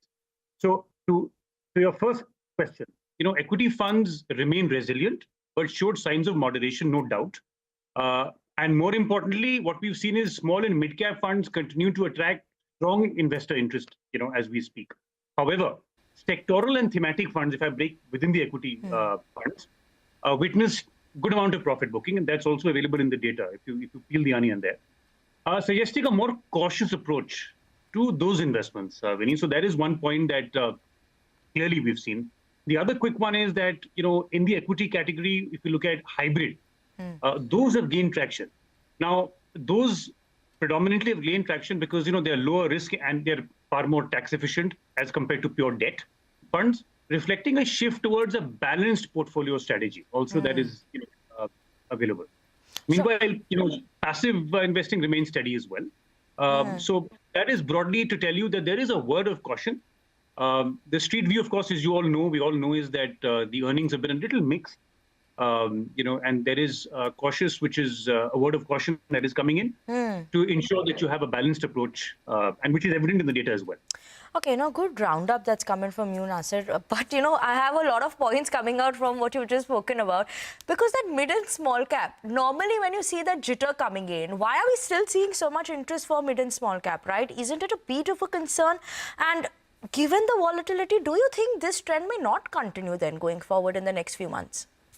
Very clearly, if I look at price to earning bands today, and if I look at large cap, mid cap, and small cap, if you look at the 10-year historical averages in terms of price to earning bands, mid cap is trading at some 25, 27 times 10-year historical averages, which is also very high. Small cap, on the other hand, has been around 46 to 47 times 10-year historical average. Now, one of the view is that, and of course, this is something which, as distributors, as people engaged in the financial industry of distribution of services and investments, we feel that, there has to be more imparting of knowledge. Today, a lot of investors are going into mid and smaller caps because they've seen past performances doing really well. We saw this huge upsurge in returns on equity funds, predominantly from mid and small. And therefore, one of the factors is that, it's a fear of missing out. So a lot of new investments start chasing mid and small, while we feel that there is some amount of caution that should be, looked at a very, very clearly from a price to earning perspective. As I told you, it's expensive. And one is that. The second quick, of course, is, past performances. But, we keep talking about to all the investors saying that you just can't go on past performances. Today, the opportunity is in a different market cap, right? Which is purely large cap in our opinion. So I think that is one of the main reasons why we're continuing to see a lot of, upsurge in those, but which will start to come down because in volatile times, the larger hits because of higher beta, not getting into very specific ratios, but the more volatile in indexes, the harder is when small and mid caps take a drawdown on the portfolio. Absolutely. So that is something which will start to play out as well and will slow down. Okay. In terms of allocation. While obviously we spoke about mid and small cap, you did touch upon hybrids as well. Now that is gaining traction is what you highlighted. While mid and small cap is also something that is seeing a growth, but that traction is also good, right? Because that seems like a bit more of a conservative approach that maybe an investor is looking at. Vinny, I would use the word moderate as far as moderate between moderate and aggressive, because, you please do understand that there is almost 60-65% in equity-oriented schemes there as well. But there is some edge built in, right? When you look at a hybrid, kind of an equity hybrid fund, right? Yes, I think today the shortlisted options that are available to clients from a hybrid space are interesting. There is also an anticipated, which we saw also right now, the RBI coming in and pushing for rate cuts. They've done a 25 basis rate cut. Yields and debt funds, they have an inverse relationship between yields and interest rates. So that will also start to play out when interest rates come down, yields start to go up, come more attractive, prices goes up. So I think that is again something which will allude well to this entire hybrid category. Also, the fact that, today everyone is talking about frothy valuations, right? Specifically in mid and small. So we feel that while large caps are, a little better positioned, far better positioned as compared to small and mid caps, a recommendation or options within hybrid also bode very well, given that we will anticipate and see volatility over the next few quarters, which is not something that no one's saying. Everyone is saying that there will be volatility, and therefore to kind of protect any major downside to one's funds, a hybrid will start to play out and, will be a natural hedge. Right. Okay, I think we did just lose the line with Nasir, but he was talking about how hybrid also is a scheme that has been gaining traction.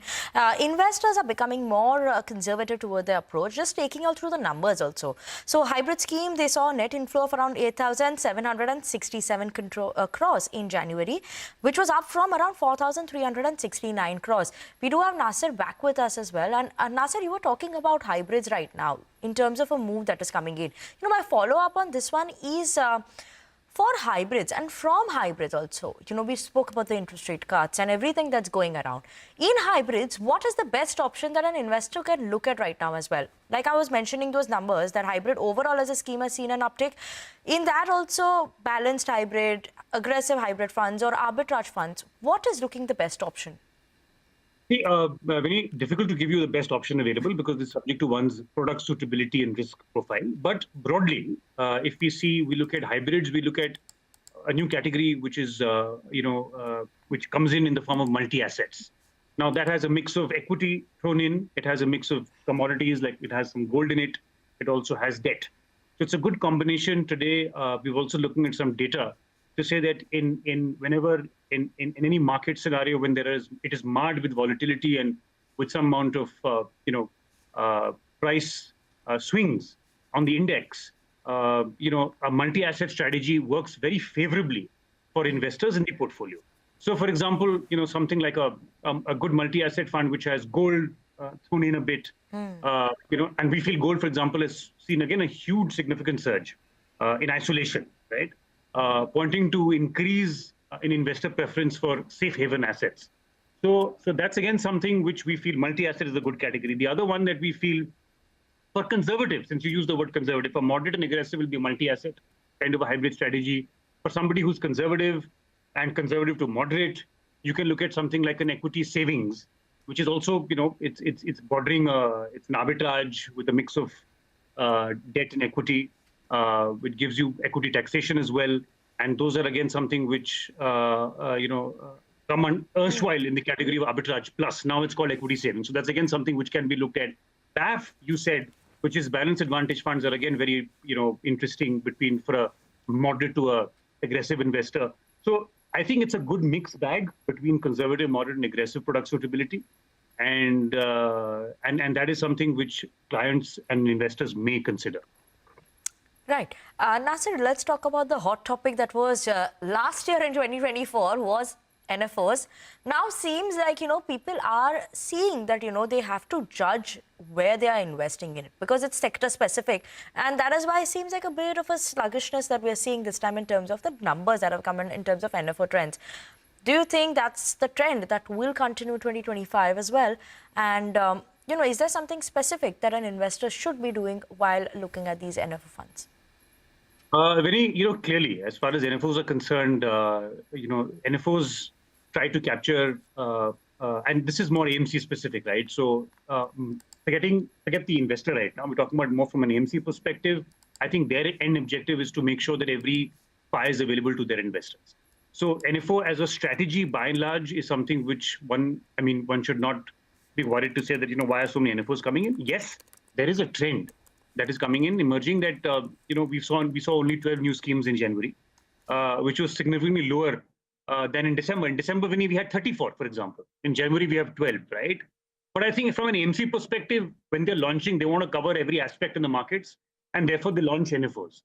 One of the recent NFOs that, was trying to capture is rural economy and rural markets by a large asset management company. So that's a theme that they believe in. So it's not a bad idea. But from an investor perspective, when I come into as an investor or from an investor perspective, very clearly, from an NFO perspective, at best, if you have too many NFOs in your portfolio, all of a sudden you'll see there'll be one overlapping, so there'll be a lot of common holding individual sectors, scripts in them. Number two, I think, the entire discussion between core and satellite will go for a toss, in my opinion, right? Because that is something which is more important to have engaged with your advisors, distributors, and understand, what is the kind of exposures you can take in NFOs. I think the broad figure that, back testing, if you look at data, suggests that, anything between a 10 to a 20%, depending on the size of the portfolio, a 10 to a 20% allocation in new fund offers from reputable AMCs is something which is good to go with. But again, it's a function of, investor appetite, risk product suitability, what is the kind of existing exposures they have, top holding sectors in your portfolios at a fund level. So I think, it involves a lot of broader discussions, but a broadly 10 to a 20% allocation in NFOs may not be a bad idea, subject to, as I said, the product suitability. Okay, Nasir, thanks so much for that. We have had this discussion about equities, NFOs, as well as hybrid funds so far from the AMFI data point of view.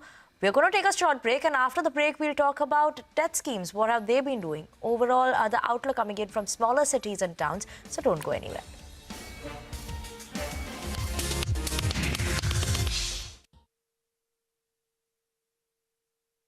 Free, and then you would expect 500-600 basis points of equity premium because of you wanting to take equity risk and not a safer asset like a bond.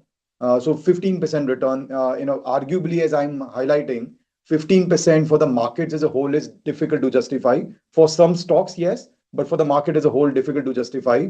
Then why should why should the FII flows be positive India? They will continue to look for US treasuries, US equities. We do think that developed markets this year will outperform emerging markets, including India. And on the point of FII ownership being too low, I get that all the time from investors as well. But I would say that, investors will go where there are returns. Just because their ownership has come down, that is no reason why they will add up. So you can, so FIIs can always first scale back on their ownership. And as and when India gets attractive, they can always scale it back up.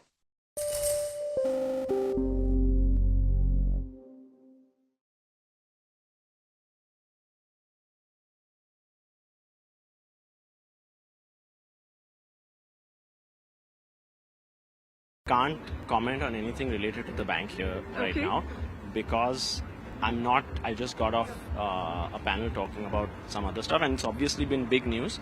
So I'd rather process the news, understand what has been communicated and then talk, please. All right. Could you just, if you could talk about the kind of work that the bank has been doing in the background these 10 months, to bring the technology up to speed to be able to satisfy, the RBI conditions? Again, same answer. I believe that the bank has done a lot over the last 10 months, but not in a position to really comment on it right now.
Welcome back and thanks for staying tuned into CNBC TV18. You're watching Mutual Fund Corner. We still have with us Nasir Salim, Managing Director at Flexi Capital, to talk to us about the AMFI data and decoding more on that.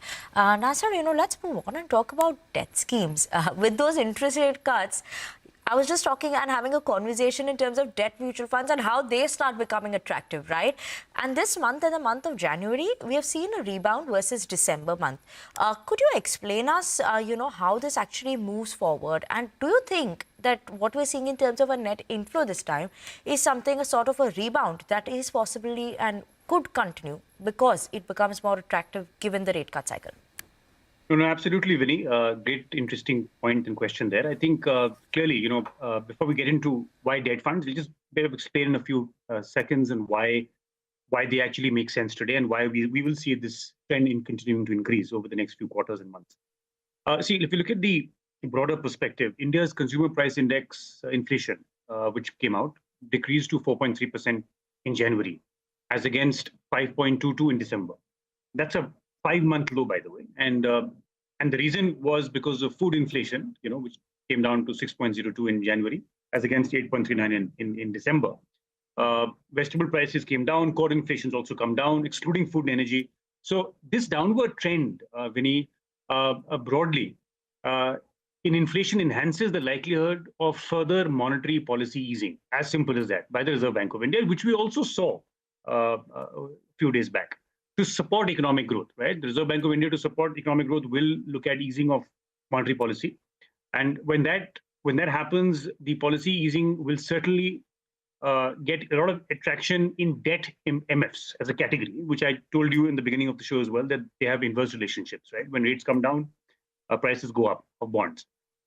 So moreover, this as a category is something which will continue to attract now, because, as I told you, interest rates come down, and therefore, one is that. The second thing, of course, is that, from an asset allocation perspective, today, a lot of clients, investors also require that hedge in the portfolio, a natural hedge against any market corrections or drawdowns as far as equities are concerned. So I think that is, again, something which is now, will play out really well over the next few months. And I think the category in which debt funds will be participating more will be where there are better taxation advantages. So, for example, something like an equity savings. It has a debt component also in it, because today anything short-term, is as per marginal taxation slab from a taxation perspective. There is necessarily for 2 years mandate you have to hold to get that 12.5% kind of a capital gain. So I think debt today, or in the category of debt, hybrid debts will also do well and will attract far more interest and appetite from investors' perspective today, as we see. Right. And the trend will continue. Absolutely. So that's becoming very interesting as well. A lot of points that you highlighted also why debt mutual funds maybe right now is the time that it looks more attractive to an investor. Nasir, what's also interesting that over the last few months and years, we've seen that significant increase that has come in from the B30 as well as T30, right? Now, 19% of the total mutual fund industry assets came from B30 locations, and this is the data that we are looking at is for December 2024. As a trend, what are you seeing? And, could you talk to us more in terms of, is there some specific contribution that comes in from different states? Any highlight on that front? And B30 and T30, how do you see that moving in terms of contribution going forward? Right. So Vinny, again, great point here. I think if you look at the trend line and if you put this on a month-on-month trajectory, what will emerge is that today the aspiration India, or rather the India that wishes to invest in Bharat or Hindustan, is waking up and saying that, listen, there is an opportunity here for regulated products, right? And I think I must, allude to all participants in that, whether it's mutual fund Sahiye campaign by AMFI, by SEBI's, clarification on mutual funds, people like you who talk about mutual funds. And I think that is evident now in this entire, this journey between T30, in this case, is top 30 cities that we all know, as against B30. So the asset mix is changing every month. And it is beautiful because it tells you that B30 assets have increased from a number of 12.44 lakh in November 2024 to almost 3% up to almost 12.85 lakh crores, right? So there is a massive increase in beyond 30. And if you compare this to December 2023, which is almost a year ago, B30 assets grew 9.08 lakh to 12.83. So there is a 41% increase from a one-year perspective, point to point, December 23 to December 24.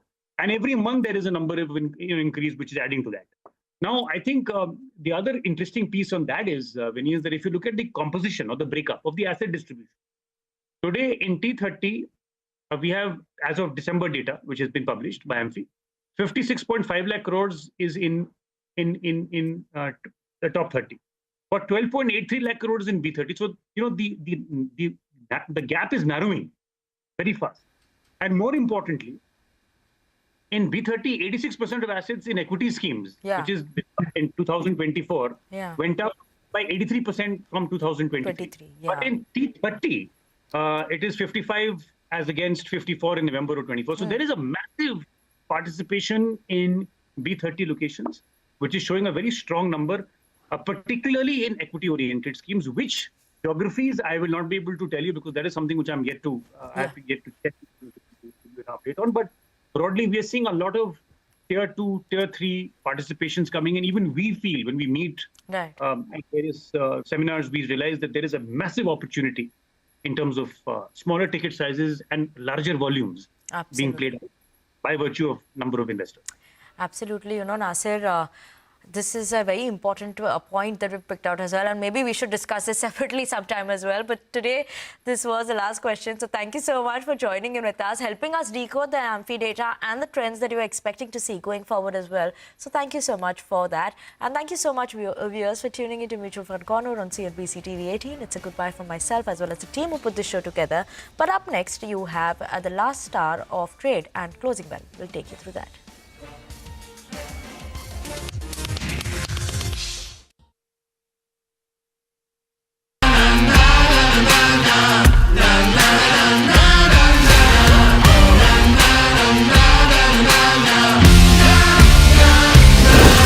Make informed decisions with comprehensive analysis on the go. Strengthen your portfolio with real-time market updates on the go. Create effective strategies with insightful expert opinions on the go. Grow on the go with CNBC-TV18, now streaming live 24/7 on YouTube. How about listening to global market maestros before crafting your investment strategy? How about getting deep insights into their businesses from top Indian honchos before putting your money on the line? How about making every trading day profitable with strategies from the market masters, macro pundits and chart wizards? Only one show gives you a head start to your trading day. Get ready to profit. Get ready for business with Bajar at these times on CNBC-TV18 and CNBC-TV18.com. What does it take to build India's largest startup platform? It takes a journey of starting out as an unknown and ending up as unforgettable. It takes more than 2 decades of celebrating the most influential and influencing the most celebrated entrepreneurs. From chronicling the stories of India's startup universe to becoming a success story in itself as India's longest running show on startups and entrepreneurship, celebrating 21 action-packed years of building India's biggest startup community. Young Turks at 21. Only on CNBC-TV18 and CNBC-TV18.com.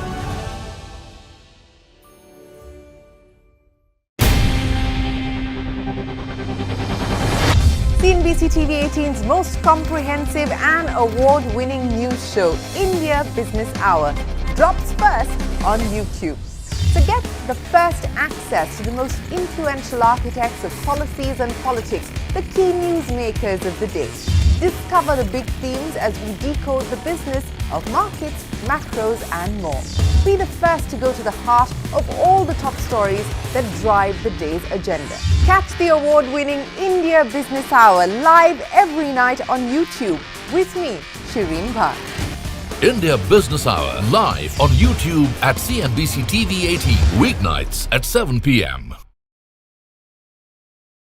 For Nifty to come to long-term averages, valuations for Nifty needs to correct by 4%. In the meantime, earnings compounds by 12% through this year. So if I'm looking at the mathematical way of looking at Nifty, then it will be headlines. To understand the reasons for the day's movers and shakers.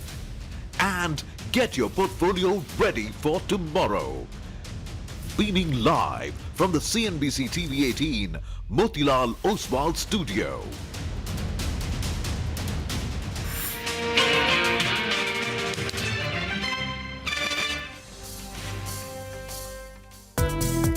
Taiwan index that is actually trading slight bit on the negative territory, down 5 points as of now. It's a tight working visit, which will be a little more than 24 hours. The markets fell a lot, but we also saw a strong recovery which came through. January inflation has come in at 4.3%. Number one was the product premiumization, which we have been working on, trying to fetch better prices from the market. US imposed 25% tariffs yesterday on steel and aluminium. So 23,085 is where we're at. The Nifty Bank is absolutely flat. The tariff situation is still fluid. We don't know exactly what's going to happen. After 6 days of losses, the markets have rebounded. In fact, the rebound began yesterday only. We were very positively surprised by the amount of interest and the fund flows.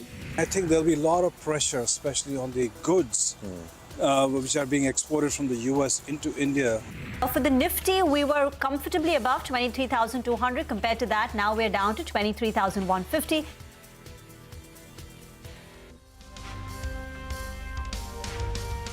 Well, that is the day so far. It has been not a very eventful kind of a session, but one constant thing has been the markets come off.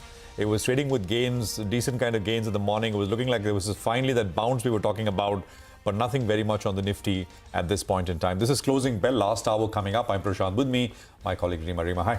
Hi. In that sense, a bit disappointing, right? Because the Nifty has given up about 170, 180 points from the day's high. The day's high today was 23,235. The Nifty Bank is now in the red.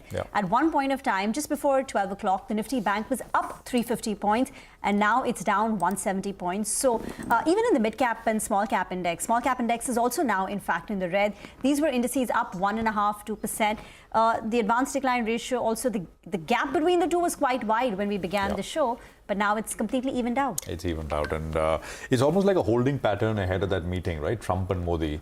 Although at a high level, if you really wonder, even if there are reciprocal tariffs, etc., is it for the market? Does it really mean very much? Because Neelkant, for example, told us total estimate is about $7-8 billion, right?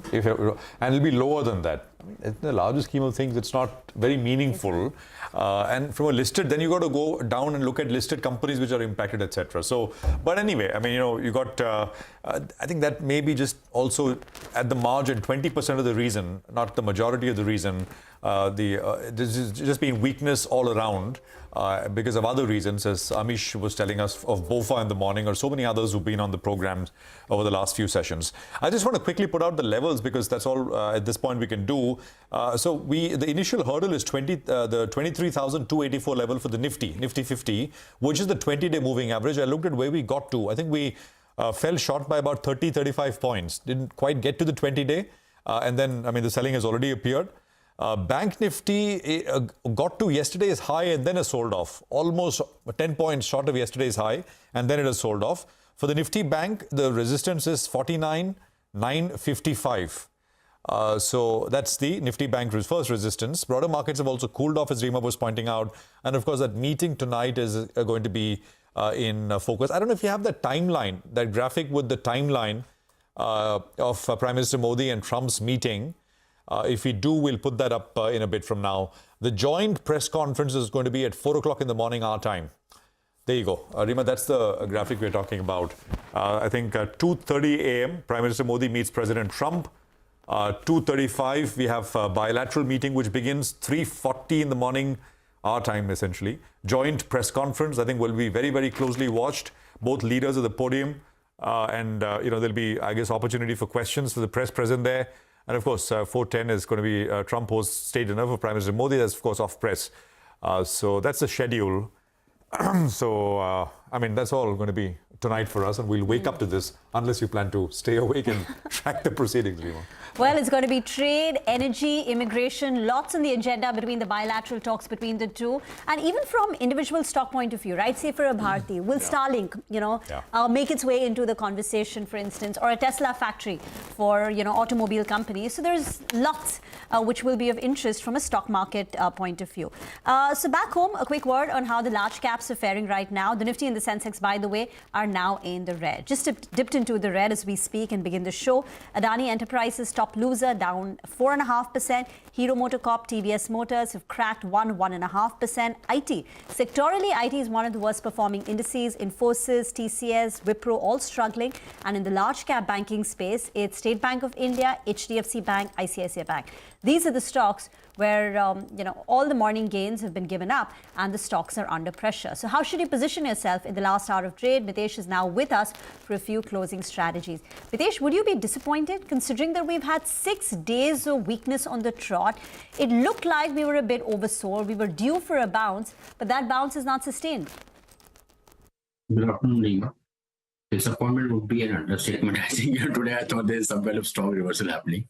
And we again saw the market sell off, and the long positions were stopped out around, on the index, roughly around 23,125, 150 zones. Once we started trading below 23,150, I think you always knew that there would be another selling round which could happen in the markets, and that is what we are witnessing.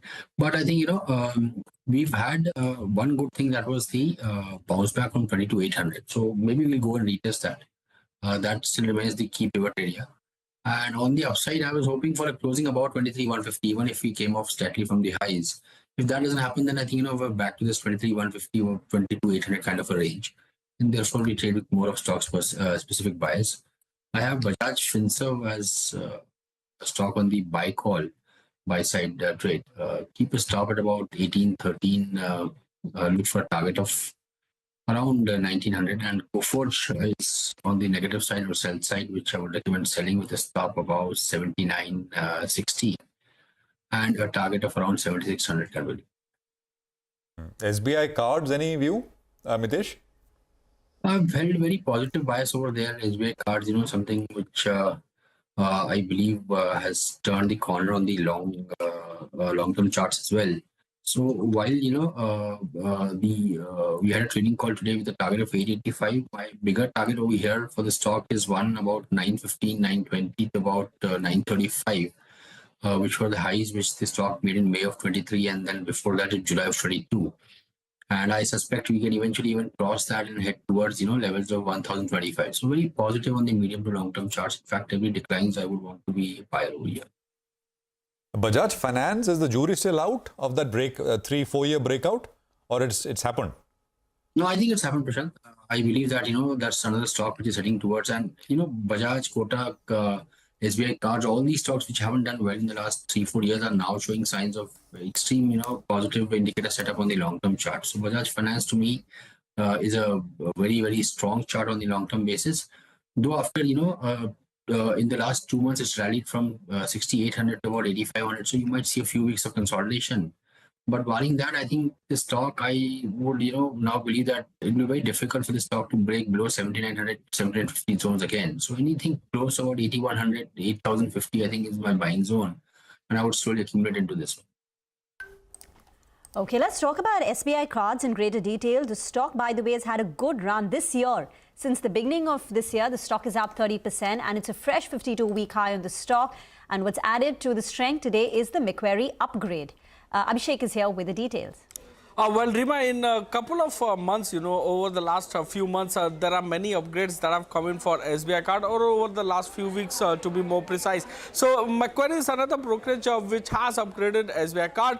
They have upgraded the rating to outperform from neutral that they had earlier. The target price has been increased to ₹1,000 per share from earlier target price of ₹750 per share. Their channel checks suggest that credit card slippages are now plateauing. So, they believe that vintage delinquencies as per CIBIL data in credit card has been consistently coming down. So they expect the credit cost of SBI Card to start declining materially over the next 2 quarters or in next 2 quarters. So they have cut their earning estimate between 13% to 15% over the next 2 years, that is FY25 to FY27, driven by slower loan growth as well as NII and fees. However, they say that they have reduced the sustainable credit cost as assumptions as well, resulting in sustainable ROA, that is return on asset, by 30 basis point to about 4.5%. Back to you. Okay, thank you very much for that. Sudeep Bandyopadhyay, Group Chairman of at IndiTrade Capital, is now with us on the show. Sudeep, is SBI Cards a preferred stock for you?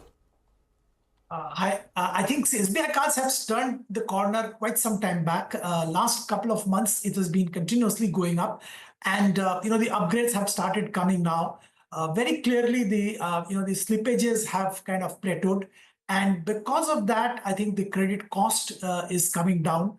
And the way the company is positioned, I think there is significant upward trajectory of the business is definitely possible. The biggest challenge was the slippages, biggest challenge was the credit cost. Now, if these things get controlled, obviously, I think there is a long runway for this company. So yes, while this has not done too well in the recent past, I think the way forward looks good. I was asking Bitesh about Bajaj Finance. Sudeep, hi, good afternoon. Any thoughts? Bajaj Finance? Well, I think it's a fantastic company. We always have liked it. I think the way they have steered the business, the way they have moved and pivoted the business in the right direction is quite commendable. The valuation has moved up quite a bit in the recent past, but I think a lot of upside is still there.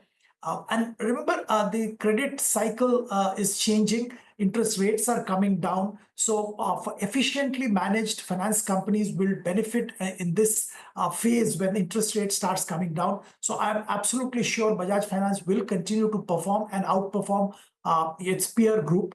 So definitely somebody with a slightly long-term view can look at Bajaj Finance even at current levels. Bank, Sudeep, again, another name, right? Suresh Ganpati, who has upgraded Macquarie, also points out in the case of Kotak that, upgraded SBI Cards, points out in the case of Kotak that it's got the strongest growth in earnings expected for 20%. Again, something like a Bajaj Finance hasn't done anything for about 4-5 years now in the case of Kotak. Kotak does look good. In fact, yesterday's development where RBI has allowed them once again to acquire new customers, issue credit cards is definitely a significant positive for Kotak Mahindra Bank. Because when there is a significant challenge in terms of deposit mobilization, liability is the focus for pretty much all the banks. If you can't get credit cards, if you can't issue, get new customers through digital means, it definitely is a significant handicap. Now that handicap has been removed, so I'm sure the bank will do well. And yes, as far as valuations are concerned, it hasn't done anything for quite some time. So yes, there is a valuation pickup opportunity as well. But if I have to pick one bank, I'll still go back to SBI. I think that's much safer a bank to pick at current levels. And I believe the future there is also quite bright. It's turning out to be a full conversation only about financials, because the next one is also Muthoot Finance that we are talking about. Abhishek is here. Stocks up 5%. I think CLSA or someone came out with an upgrade 2 days back on the sector. Actually, Manappuram and Muthoot, and numbers from Muthoot are looking strong. Abhishek, take it away. Well, Prashant, when gold finances are doing well, worry about the economy, not the lenders, because gold is the last resort with respect to getting financing from. So Muthoot Finance gold portfolio has shown incredibly well, 37-quarter high with respect to AUM growth over there. However, the subsidiaries' performance are a little bit weak. So for the entire company on a standalone basis, the AUM growth is about 37% YOY and 8% quarter-on-quarter. It's at 37-quarter high with respect to YOY loan growth over here. Gold AUM, that's grown by 34.3% YOY and about close to 8% sequentially. The net interest margin has expanded for them to 11.6% versus close to 10.9% in the same quarter last year and about 11.54% in the previous quarter. Now, Home Finance subsidiary, the AUM growth is really strong over here, more than 52% YOY and about 11% quarter-on-quarter. However, the net interest margin has declined sharply to 5% versus 7.23% in the same quarter last year and about 6.5% in the previous quarter. Belstar MFI, the subsidiary which is in microfinance segment, over there the AUM declined by 1.5% YOY and about 9.5% sequentially. The asset quality has improved to 2.91% over there versus 3.5% in the previous quarter. With respect to the PNL, both the NI and PAT is a beat on our poll. Back to you.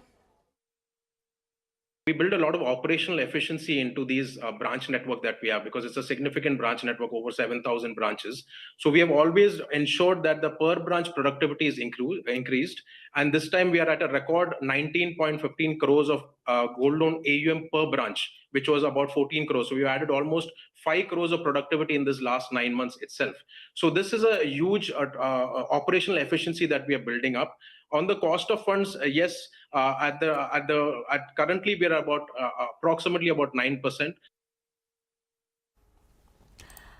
Sudeep, any thoughts on Muthoot Finance and Honasa? That's been the star today. I remember Q2 were a very, very disappointing set of numbers. The company reported a loss. In Q3, they've bounced back. Growth is still tepid, at least on the top line, but it's a much better showing. IFL has upgraded, even Kotak Institutional Equities has upgraded Honasa Consumer. So first, if you have a view on Muthoot Finance after the 6% up move, and then come in on Honasa Consumer. Well, I think as far as Muthoot is concerned, we have been positive on the gold loan companies for quite some time, and I think that's getting played out now. I still believe that the gold loan business per se will continue to do very well in the near future as well. The challenge as far as both these two companies, Muthoot Finance as well as Manappuram, is in their microfinance subsidiaries. And I think there is significant pressure, and it's been talked about quite widely. The asset quality pressure in microfinance is real and is going to continue for some more time. We'll have to see how that plays out. But otherwise, I think both Muthoot and Manappuram does look good. Valuation-wise, I think Manappuram probably will be my preference. And there's some corporate action being talked about in Manappuram Finance. If that happens, I think there is value unlocking opportunity for shareholders. So maybe I'll look at Manappuram Finance at this juncture. As far as Honasa Consumer is concerned, yes, these numbers for Q3 were much better than Q2 numbers. But there are still, a lot of, red flags, I would say. The flagship brand Mamaearth is still not growing. And, significant amount of money they're going to spend on advertisement and brand promotion in the coming quarter as well. And that has been stated by the company itself. So I'll be a little careful. Let's see how things pan out going forward. I personally don't believe that they have come out of the challenges which they had in the last quarter. Things have improved a bit, but I'll wait and watch. Put up PN Gadgil if we can. Stocks up 17%, 620 on PN Gadgil. That's the jeweler. And then there's Premier Energy, which is up 7.5%. Again, both kind of beaten down quite a bit and coming up strongly. Do you have a view on either of these, Sudeep? I do, Prashant. PN Gadgil, of course, because jewelry companies have been doing well. In fact, in between, when Kalyan started falling, pretty much all these companies got beaten down. There is a challenge with companies like PN Gadgil. They are a very concentrated business. It's a Pune, predominantly 60% plus business comes from the Pune region. They need to expand. They need to move to other geographies. And if you consider the valuation, it's not cheap. So if I have to buy a jewelry company, I'll rather go to the pan-India players. Titan, of course, has been my favorite for a very, very long time. If I have to pick one more stock, I'll probably go and pick Kalyan. I think the model is good. The rumors and all these issues, for a minute, if we leave aside, I think Kalyan would be my pick after that. I will not go to these regional players at this stage because, they need to prove themselves outside their region. It's still a long way to go. For now, at least, PN Gadgil is up 10%. The street likes the EBITDA performance in the quarter gone by. 33% jump in the company's EBITDA. And today's Senco Gold comes out with their Q3 numbers. Sudeep, thank you very much for that. Now, moving on to another important story that we've picked up from sources is that RBI has met select NBFCs to understand their pain points and the key demands. Ritu is here with more details on this. Well, yes, Reema, this is the very first meeting that Governor Sanjay Malhotra has held with the NBFC industry. Today, apart from him, it was the deputy governors and the top brass at RBI that held a meeting with select, NBFCs, largely in the upper layer, and those included the likes of Shriram Finance, Mahindra Finance, Cholamandalam, Bajaj, PFC, RAC, and others. So there were about 20 to 25 MDs and CEOs from these companies, and apart from this, we understand there was also representation from industry bodies like MFIN, Sadhan and FIDC. Now, largely the agenda of the meeting was for RBI to get feedback from the industry on various issues that impact them. So we've been given to understand that the NBFCs that were part of today's meeting raised particularly issues when it comes to liquidity, the need for easier liquidity and the need for refinance window, to be provided for NBFC, which has been a long-standing demand. A handful of large NBFCs, again, raised their concerns about the lack of, liquidity and why the RBI should consider allowing them to have public deposits. Apart from this, harmonization of guidelines were among some of the areas that were discussed. We've also been given to understand that MFIN and Sadhan in particular voiced concerns about what Karnataka state government has said about, tightening the rules when it comes to collections by MFIs to avoid any kind of harassment. That is something the industry seemed worried about, so that there's no overreach from the government. And that is something RBI has assured them that it will be looking into. Largely, it was very much a one-sided conversation, as we heard from many of the CEOs present there, with the NBFCs voicing their concerns and putting forward their demands. Not much was revealed as far as the RBI's own thinking is concerned. Okay, all right. Ritu, thank you very much for that. Appreciate it very much. Sudeep, thank you for joining us here on this edition of Closing Bell. Appreciate your time. We'll take a quick commercial break here. Alok Agarwal of Alchemy Capital Management on the other side. Market conversation continues.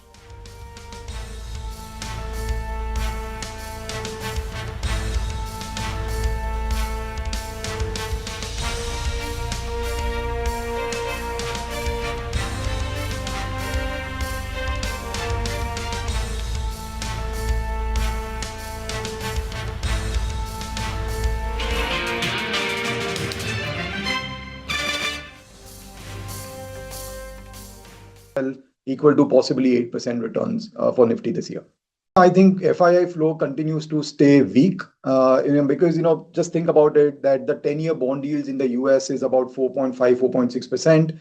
That basically means that the hurdle rate of returns that you expect from emerging markets like India is about 15%, right? Because 4.5% you are getting risk-free dollar return. Add to that another 4-5% rupee depreciation that is widely expected. So that takes you to 9% rupee return, risk-free. And then you would expect 500-600 basis points of equity premium because of you wanting to take equity risk and not a safer asset like a bond. So 15% return, arguably, as I'm highlighting, 15% for the markets as a whole is difficult to justify. For some stocks, yes, but for the market as a whole, difficult to justify. Then why should why should the FII flows be positive India? They will continue to look for US treasuries, US equities. We do think that developed markets this year will outperform emerging markets, including India. And on the point of FII ownership being too low, I get that all the time from investors as well. But I would say that investors will go where there are returns. Just because their ownership has come down, that is no reason why they will add up. So you can, so FIIs can always first scale back on their ownership, and as and when India gets attractive, they can always scale it back up.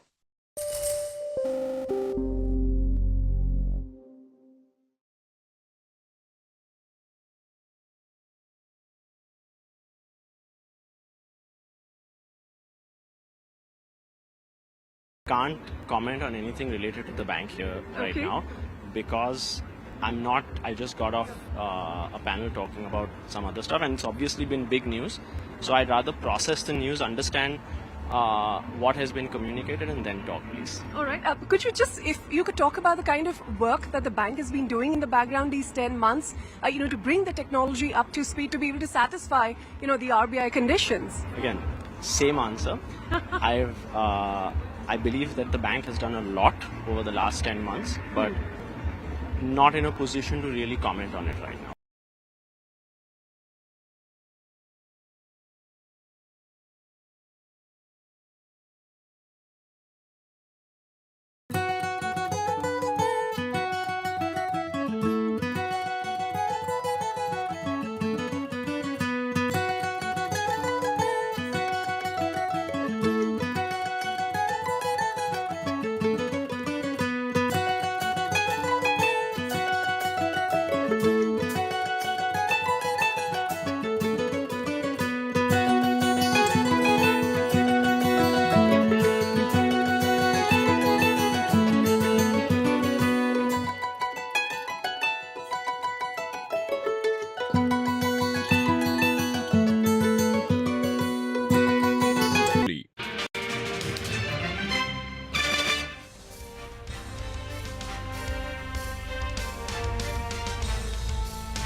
Okay, Alok Agarwal is joining us now. He's head of quant and fund manager at Alchemy Capital Management. Alok, good to have you on the program. Thanks very much for joining us. Prashant this side.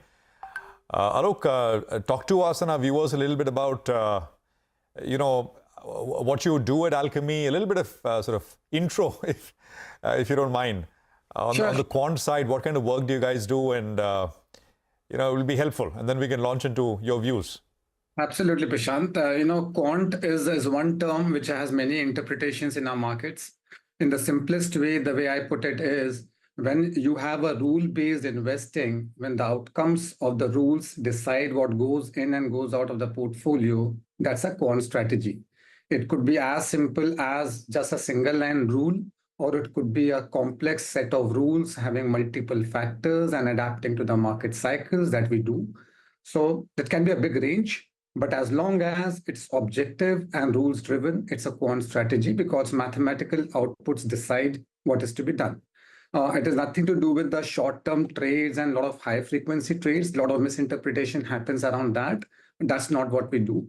It's purely an investment method which is decided more on the rules side. Yes, ours is a far more complex method which tries to adapt to the changing market cycles. That's what makes it quite unique.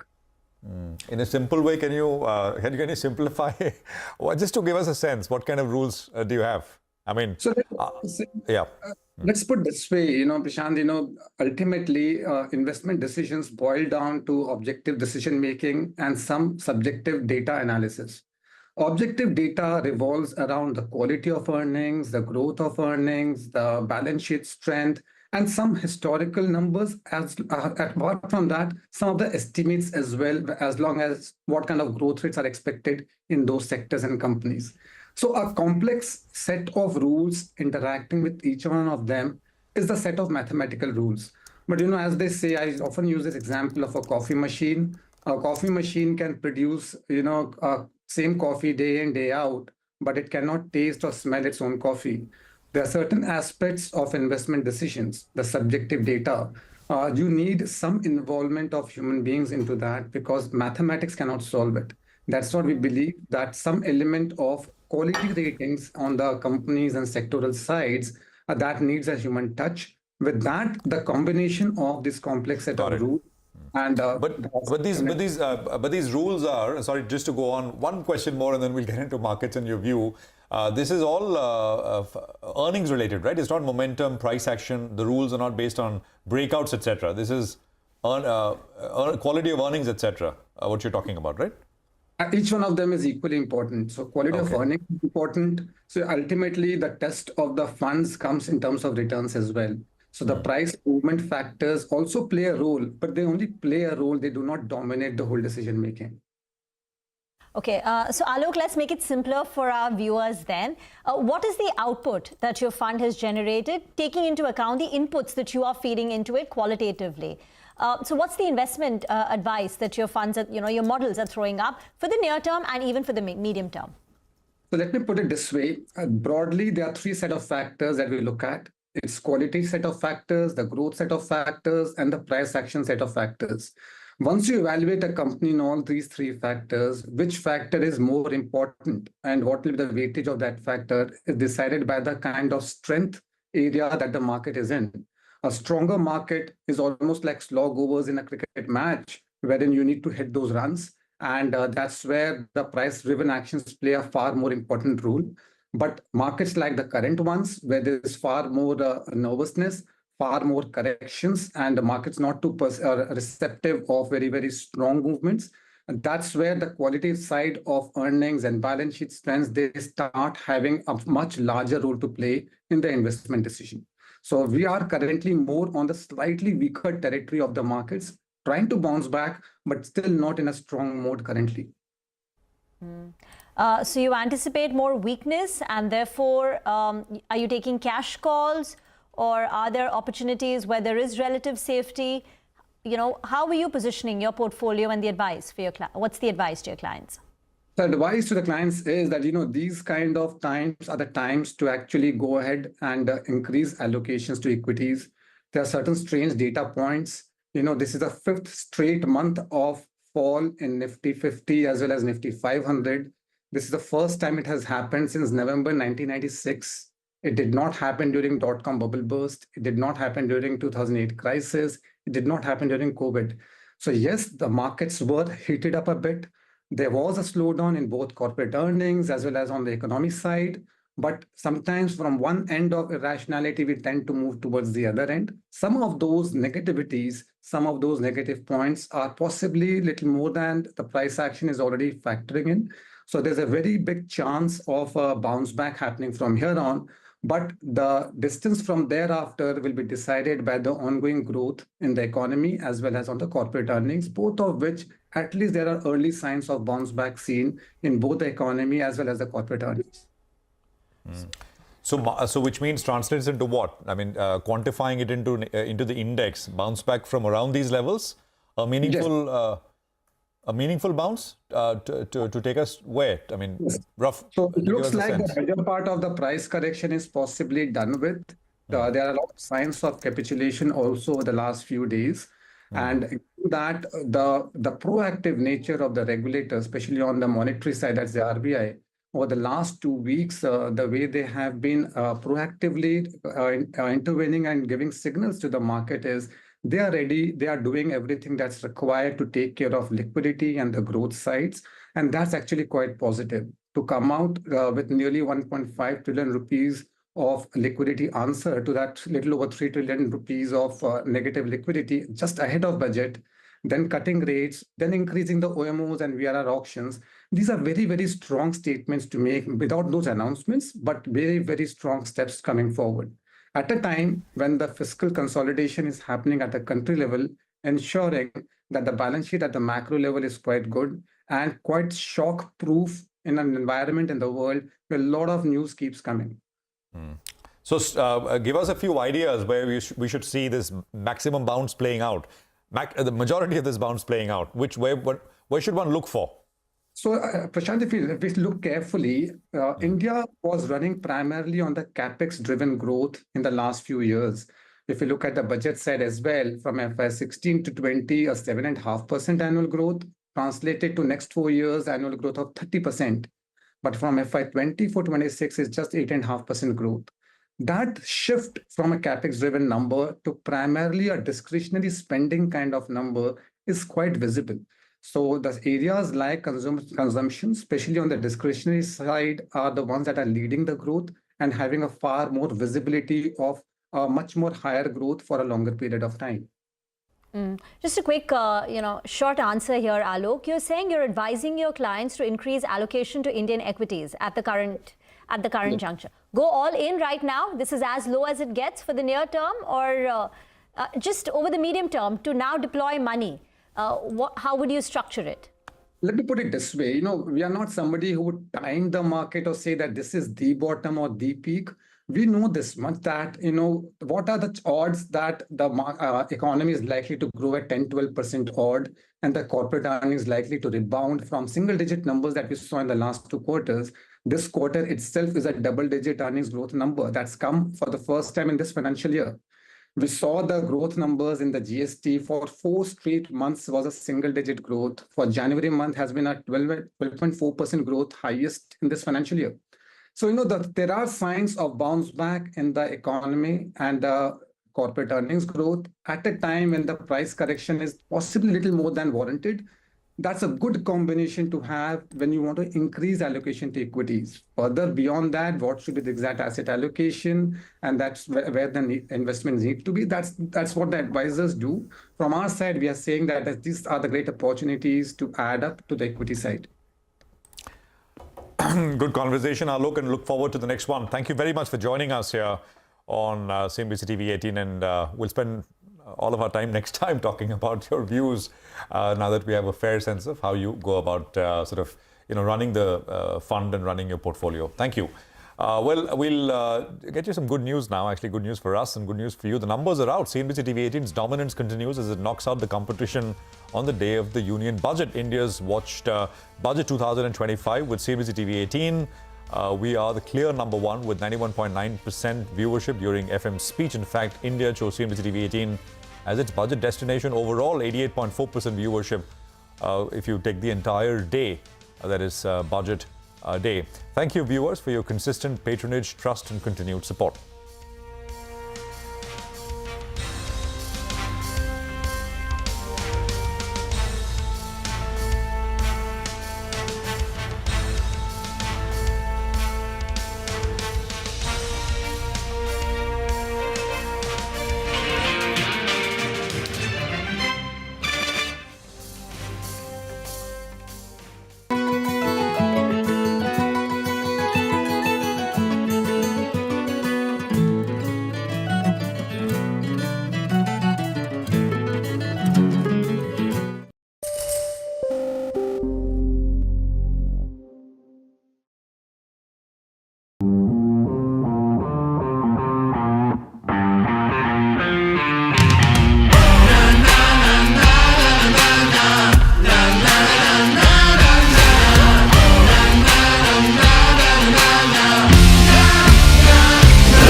Make informed decisions with comprehensive analysis on the go. Strengthen your portfolio with real-time market updates on the go. Create effective strategies with insightful expert opinions on the go. Grow on the go with CNBC-TV18, now streaming live 24/7 on YouTube. How about listening to global market maestros before crafting your investment strategy? How about getting deep insights into their businesses from top Indian honchos before putting your money on the line? How about making every trading day profitable with strategies from the market masters, macro pundits, and chart wizards? Only one show gives you a head start to your trading day. Get ready to profit. Get ready for business with Bajar at these times on CNBC-TV18 and CNBC-TV18.com. What does it take to build India's largest startup platform? It takes a journey of starting out as an unknown and ending up as unforgettable. It takes more than 2 decades of celebrating the most influential and influencing the most celebrated entrepreneurs. From chronicling the stories of India's startup universe to becoming a success story in itself, as India's longest running show on startups and entrepreneurship, celebrating 21 action-packed years of building India's biggest startup community. Young Turks at 21, only on CNBC-TV18 and CNBC-TV18.com.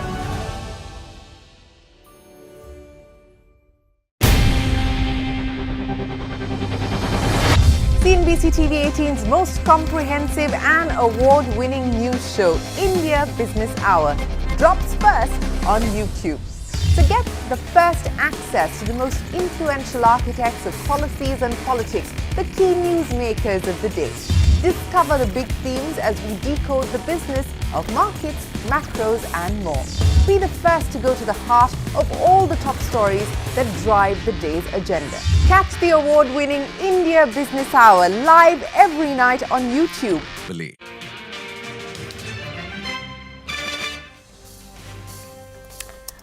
Welcome back. We're closer to 23,000 as we begin the last half an hour of today's trading session. Mitesh is now back with us for a few BTST calls. Mitesh. As you rightly said, we are closer to the lower end of the range. But any case, having said that, Reddington is something which is common radar. So it's not a BTST, it's more of a trading buy. I would want to buy here, accumulate more around 235, 236, and keep a stop at 230. I believe the stock can do about 265 in a good case scenario, to about 280 also. So that's another stock which in a corrective market is showing promising signs on the upside. So Reddington is one, and STBT on Colgate-Palmolive with the stock just above levels of 24.87, 88, and a target of 24.50. Reddington has actually also reported very strong numbers in the quarter gone by.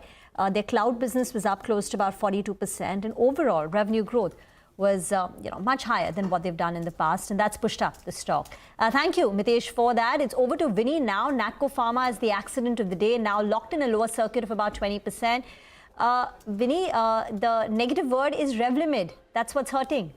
Absolutely, this week's set of numbers is only because Revlimid sales are not there in this quarter. There's a reduction in those sales, and we knew that they were going to be phasing out, but such a sharp fall is not something that one had anticipated, and weak numbers on that front is something that has impacted the overall performance in terms of revenue growth. That saw a decline of around 37% this time. Margin seeing a sharp contraction, a sharp fall versus last year, and that is also because Revlimid accounts to and gives higher margins versus other drugs and that they sell as well. So that is why a fall in terms of the margins as well. Export formulation business down 53%, domestic formulation business down 3% on a year-on-year basis, while the smaller part of the business, that's the API as well as CHS, that's the crop health sales, they have seen an increase year-on-year basis, but that's a very small portion of the company, and mainly Revlimid sales is the big reason why we're seeing such a sharp fall here. Okay, and what about Suven Pharma? So Suven Pharma, we've seen a good set of numbers that has actually come in from the company in Q3. Growth was led by the pharma CDMO segment, which saw 101% growth on a year-on-year basis. The specialty chemical side of the business also saw a growth of around 22%, which is significantly better than versus what we saw in previous quarter. So recovery is something that they've started seeing coming in for this segment. API segment has done well, and margins has also seen an expansion led by the pharma CDMO segment as well as the API segment, which leads to higher margins for the company. Management's highlight is coming in that strong growth is what they saw in Q3, and they expect this growth of 40% that they've seen during this quarter to continue because they want to achieve that sale of $1 billion company, that what they want to turn out to be by 2030. ADC segment of the company has been doing well. They expect to stay in this margin range of mid-30s going forward, as well as they're always looking for inorganic growth opportunities is the highlight coming in from the company. Do not forget this stock has seen a correction in the last 6 months. Specifically from November, the stock is down 55%, and at that November level of high, we are seeing the peak PE over there was around 81 times. Currently, the stock is trading at 60 times the PE, so important to watch out for. But Suven Pharma, good set of numbers. Okay, well, thank you very much, Vinny, for that. So lots of pharma stocks making big moves in a market at the index level, which is not really doing very much. Now, the big story, of course, is going to be tonight, right? And Parishad, my colleague, is in Washington, D.C. He caught up with Mukesh Aghi of the US-India Strategic Partnership Forum and asked him about bilateral relations under Trump and whether India will see reciprocal tariffs from the new administration there. Listen in. India has maintained strategic autonomy in every aspect because it has to live with China on its border. But at the same time, China also has taken a position that it will never treat India as an equal partner. So India has to find its own position. Now, it does not mean that it's going to be 100% dependent on the United States. It will leverage that relationship. It's going to partner in a way that is win-win for both countries, but at the same time, do not sacrifice its autonomy vis-a-vis China itself. More important is, I think, the Trump team, from a geopolitical perspective, will try to leverage its partnership with India to put pressure on China. And it all depends how far India goes managing that also. The average tariff India has, even though after bringing it down, is down to 11%, whereas the average tariff of US is around 3%. So there is a gap. And I think there'll be a lot of pressure, especially on the goods which are being exported from the US into India to be brought down. I don't think there'll be pressure on the agriculture side because US protects its agriculture, so does India protects its agriculture. So it will be goods, especially I call the capital goods which are coming from the US into India. I think but the bigger picture would be I call market access and level playing field. It is important for US companies to explore India, to get access to the Indian market, but at the same time have a level playing field. And I think that's where the pressure points will come in. Okay, interesting conversation there, but it's time now to find out what's happening in dealing rooms and what the buzz is over there. Nimesh? Hi, Rima. So we've given up most of the early morning gains, but it's not an ugly looking scene. But again, the sense I'm getting is that the FIs are better sellers. When I mean they are more selling than buying even in today's market. But what is more interesting is, Rima, today for a change, there is a small basket buying in mid-cap names at a leading FI desk. So that's something which has changed in the last couple of days, a bit of buying interest, especially after the kind of carnage we've seen in the broader market names today. So that's a bit of interesting feedback. From a sector point of view, there is still selling in the PSUs, and within that, OMCs are seeing a bit of selling pressure today. And the other pocket where there is selling is the financials. And within financials, it's very, very selective selling in the large private banks and some names is what I understand. So those two sectors stand out as far as the selling is concerned. Technically, again, the level of 22,800 is a very important level to watch out for. Market looks oversold, so there could be some pullbacks. But from a flow perspective, there is still FII selling from larger institutions. And stocks, Nimesh? So in terms of individual names, the first stock is Bajaj Finserv. Actually, both the Bajaj twins are doing good today, both Bajaj Finance as well as Bajaj Finserv. But for Bajaj Finserv, for second day running, there is very aggressive buying from larger FIs. So it looks like some interest is back in those Bajaj twins from the larger institutions. So that's the first name. The second stock is PFC. Well, the stock is up in trade today, a bit of short covering as well, but there is selling pressure and very large selling is what I understand in PFC in today's market. So that's the second name. The third stock is a couple of gas stocks, Triveni Turbines, as well as Reliance Infra. Reliance Infra is quite interesting. After a long time, some bit of institutional interest seems to be back. As I said, there was a basket buying in some select mid-cap names. These two names stand out in terms of buying, from the larger FIs in cash stocks, and these are the two names. And the last one is Macrotech Developers. Again, a beaten down stock. Entire real estate package aggressively beaten down, and you're seeing a bit of pullback now. Oberoi is up today, and even in Macrotech, I understand there is delivery-based buying from larger institutions today. Got that. Nimesh, thank you very much for that. So that is the feedback which is coming through in terms of D Street chatter and individual names to keep an eye out on as always. Adani Enterprises, I think, is sold off. It's down about 4.5%. So from the highs, actually, it's quite a bit more. We have Ambrish Baliga now joining in. Ambrish, good to have you with us here. Thank you for your time. Let's just get the stock out of the way. The one name that you're recommending, I think it's Jyoti Laboratories. Tell us about it and why you like it. See, it's a leading brand in home and personal care segment including fabric care, household insecticides, personal care, as well as dishwashing. Strong brands, Ujala, Henko, Maxo, Margo, Exo, and Prill. And it operates through 23 manufacturing facilities. They have more than 9,000 channel partners, and products are available across 28 lakh retail outlets across the country. Q3 earnings were a bit weak. Operating margins fell about 110 basis points. Volume increased by just about 4%. Basically, I mean, overall performance was affected, but then this was expected by the analysts. That's the reason we didn't see much of a major correction. But the management's primary focus for Q4 is going to be to protect margins, and they're quite confident about a double-digit growth for the next 4 years. So from that point of view, looking at the way the rural demand is expected to come back in a major way over the next 3 to 4 quarters, I'm expecting an EPS for FY26 of 11.5 and target price of 460. Ambrish, if one has to buy a individual bank, a stock, which one would it be in the private sector bank? So Kotak Mahindra Bank, for instance, is only up 1.5%. One would have thought that the lifting of the RBI ban on credit cards is a big overhang, which is lifted.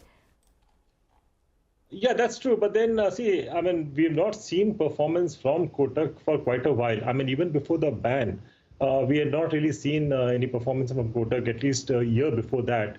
And in the last couple of days, we have seen some sort of an uptick, but this is not enough to really entice investors to come back and invest in Kotak in a big way. So as of now, I would possibly look at Kotak going to levels of about 2050, 2100. I don't really see it going too much beyond that.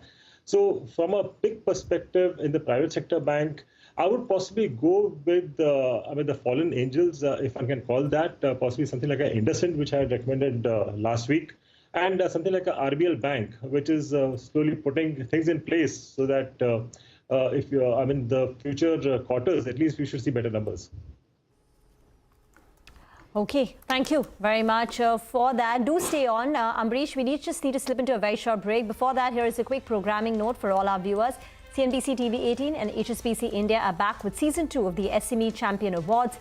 This prestigious platform celebrates SMEs that are pushing boundaries, making an impact and shaping the future. Nominations are now open. Scan the QR code now and submit your entry for the SME Champion Awards Season 2.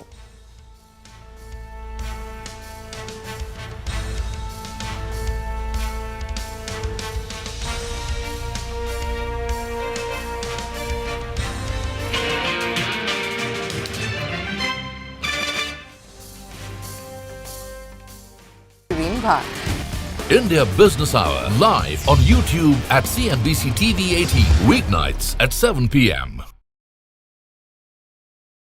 For Nifty to come to long-term averages, valuations for Nifty needs to correct by 4%. In the meantime, earnings compounds by 12% through this year. So if I'm looking at the mathematical way of looking at Nifty, then it will be -4 + 12 equal to possibly 8% returns for Nifty this year.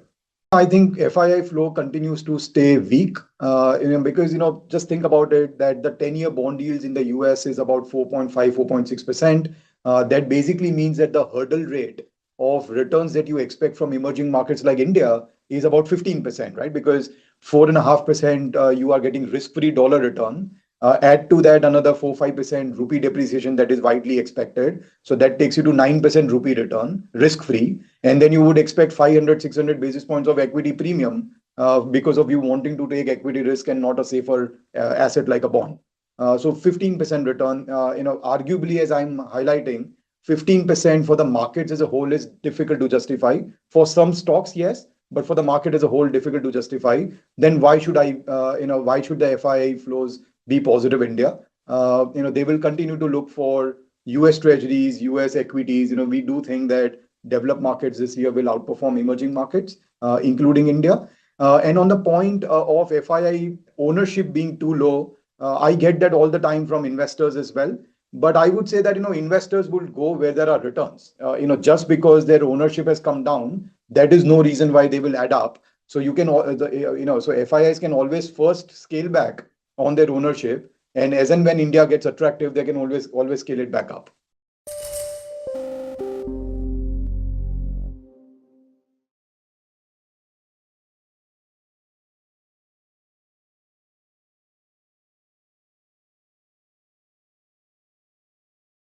can't comment on anything related to the bank here right now because I just got off a panel talking about some other stuff, and it's obviously been big news.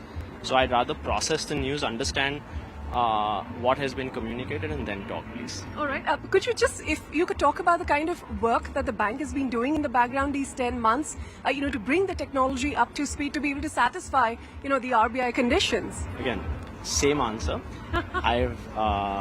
I believe that the bank has done a lot over the last 10 months, but not in a position to really comment on it right now.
Welcome back. Like yesterday, it's going to be a flat closing on the markets, but not bereft of a lot of volatility that we saw intraday. The mid-cap index, at least for now, is at least managing a green tick as we come to the close of today's trading session. Remember, today was also the Nifty 50 weekly expiry, and that adds its own volatility. But let's get you some market opinion. Amish Shah, head of India research at BofA Securities, maintains his bearish stance, and he expects single-digit returns in 2025. According to him, mid and small caps remain expensive, and we can expect further downside.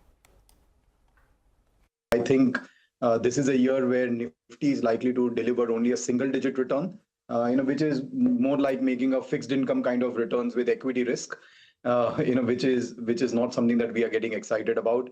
Mid and small caps, we think, are still expensive, can continue to correct, and therefore one should expect even lower returns than Nifty, possibly even negative returns. So not in the bullish camp as yet. In the bearish camp on everything to do with capex, so not just industrials, but we are as a result also bearish on cement, steel, energy, power utilities, anything that concerns the capex cycle. We are currently positive on rate sensitive sectors, which is autos, real estate, some internet, some financials. And given that our views on markets are cautious, we are also defensively positioned in healthcare and telecom. The general assumption is that India is too small a trading partner from a US perspective, and as a result, there isn't likely to be too much damage, but that's a hope. Clearly, even the markets are not pricing in too much risk yet from anything going wrong in terms of those discussions. So from my perspective, actually, it's a neutral to a negative event for the market. As RBI is now saying that they will let the currency play its own role, they are only going to look at very large swings like the way we saw a couple of days back where RBI intervened again. But otherwise, we do think that rupee depreciates. 88.5 is currently our house view. From a near-term perspective, and the 9% valuation of rupee, we think will only close in gradually over a couple of years' time, not immediately. FII flow continues to stay weak, because just think about it that the 10-year bond yields in the US is about 4.5, 4.6%. That basically means that the hurdle rate of returns that you expect from emerging markets like India is about 15%, right? Because 4.5% you are getting risk-free dollar return.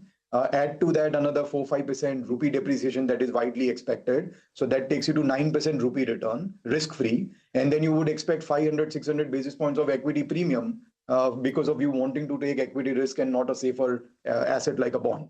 So 15% return, arguably, as I'm highlighting, 15% for the markets as a whole is difficult to justify. For some stocks, yes, but for the market as a whole, difficult to justify. Then why should why should the FII flows be positive India? Okay, 15% is the hurdle rate that FIs would want if they are investing in risky assets, which includes emerging markets like India. Still in conversation with Ambarish, that conversation with Amish, we also spoke about industrials. And he said that out of the 14 industrials, he's got a negative view on 13 of them and only one neutral call. And despite many of the stocks being down 30, 40%, he's saying it's not the time to get constructive. What is your view on stocks like in ABB, Siemens, L&T, Havells, etc.? No, I mean, if you're talking of calendar year 2025, I think it'll be a difficult year for the markets overall. And see, I mean, you just see the last 3 years. I mean, most of the portfolios have given a return of 30 to 40%, whereas if you look at the long-term average, it's about 16 to 18% on the higher side. So the excess which we have made in the last 3 or 4 years, I mean, has to get adjusted somewhere or the other. So I think this year would be a very difficult year. I'll not be surprised if it's going to be a negative year. But then people who are so used to instant gratification in the last 3-4 years, I think they'll be quite disappointed. And they would be the people who will actually create the panic in the market. And I think that is an opportunity for long-term investors, I mean, who are really looking for value investment, contrarian picks. I think it will be a great opportunity for, I mean, such players in 2025. And in fact, I'm looking forward to that opportunity so that you can actually make good money over the next possibly foreseeable 2 to 3 years, because you really can't go wrong as far as India is concerned in the longer run. So keep the money bags ready. 2025 will be a year for all investments. Yeah, no, absolutely. Any thoughts on, again, I mean, Swiggy, Zomato, etc., much discussed names. It's just that stocks are down 30-35% on average from their highs, right? Right. Anything here? Swiggy is coming back a little bit today. Yeah, I mean, see, like the industry or the sector these companies are in, you really can't say that the growth is going to slow down. I mean, we have seen the sort of a growth which is like in the last couple of years. I think that's going to continue, maybe increase. I think the only issue with Swiggy is that post the IPO, I think the management has made certain comments which were positive for the stock at that point of time. And immediately post the results, we realized that most of, the comments were not really valid. So I think Swiggy would be one stock where I think people would possibly stay away, especially the serious investors. I think Zomato would be a stock to be looked at. Zomato is a stock to be looked at. You know, Zepto's got to do an IPO sooner rather than later. At least essentially that's the buzz. So the bet many are making is that they will reduce the discounts eventually. Zomato is the cheapest across, I mean, at least here in Mumbai. So they will reduce discounts and, it'll become more sane and everyone will make money. So that's I don't know if that's going to come true. It sounds quite like telecom, right? That once there was disruption and then eventually the 3 players, everyone needs to make money. Everyone needs to make money. By the way, I heard Zepto perhaps is doing one more round, private round. Okay. Before so, is the IPO going to be even later then? Because they got more money to discount, etc. But Hexaware is not seeing demand. Today is day 2, and I know most of the demand comes in towards the end, but I think it's 7-8% as of 1.5 day of subscription. So market mood has a role to play in that. Absolutely. Well, 50 points lower, 23,018 is where we are at right now, and it's down just 50 odd points or so. Ambarish, stay with us, just wrapping up things here. So, nothing, 0.25% lower on the Nifty. Look at the Nifty Bank, which is down about 0.12%. The mid-cap index will come up, and that is down about 0.14%. The small-cap index is down. Small caps are down sharply. 0.75% lower on the small-cap index. That, I think, out of the 4 that I mentioned, is sold off the most. Advanced decline, a little in favor of declines. 1450 stocks are down. And you got about 1,350 stocks which are higher. Not very much. 100 stocks separating gainers and losers. But that's essentially what you have. Now, maybe just a quick look at what was down today. Mahindra was down 3.5. Actually, Mahindra in the last 3 days has come off from almost 3,300 to about just under 3,000 rupees now. 10% last 3 days from the highs of last 3 days back. So that's M&M for you. Adani Enterprises also sold off towards the end. and it came off sharply. Eicher Motors was down 3.5%. Hero was down about 3.25%. I mean, actually, in the losing side, these three were amongst the top losers yesterday as well. M&M, Eicher, and Hero, and it's the same today. ITC, Infosys are some of the others. On the upside, Bajaj Finserv, actually financials had a pretty good day, even though it does not show up on the Nifty Bank. But Bajaj Finserv, Bajaj Finance, SBI Card, Kotak Bank, Shriram Finance, HDFC Life, outside of the index, something like a Chola Finance, which went up about 6% or so. So, I mean, a fair bit of action as far as the financials space is concerned. Of course, lots of movers in the form of Swiggy and Ashok Leyland for the second day running, and Honasa, which went up on earnings, KRN, Premier Energy, which both recent real listings and doing well today. Inox Wind, which was up about 6% or so. So enough and more action in the broader space. Well, it's a wrap on this edition of Closing Bell, but don't go anywhere. Markets forward will pick up on all the action in just a bit.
Make informed decisions with comprehensive analysis on the go.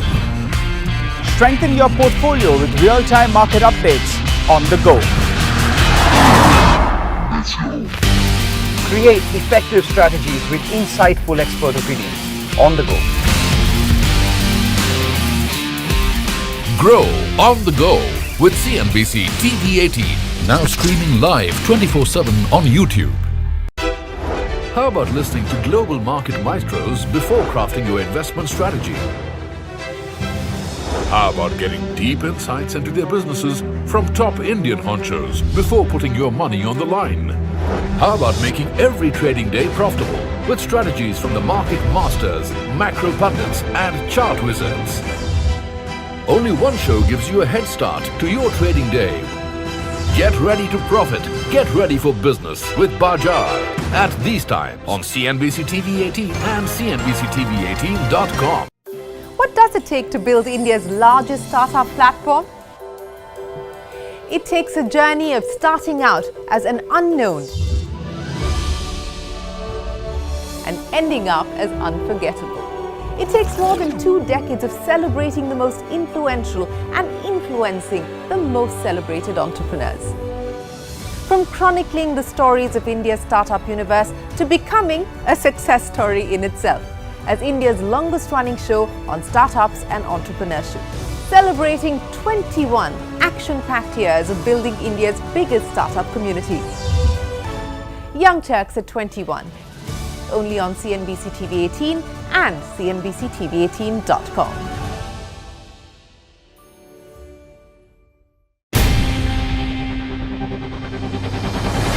CNBC-TV18's most comprehensive and award-winning news show, India Business Hour, drops first on YouTube. So get the first access to the most influential architects of policies and politics, the key newsmakers of the day. Discover the big themes as we decode the business of markets, macros, and more.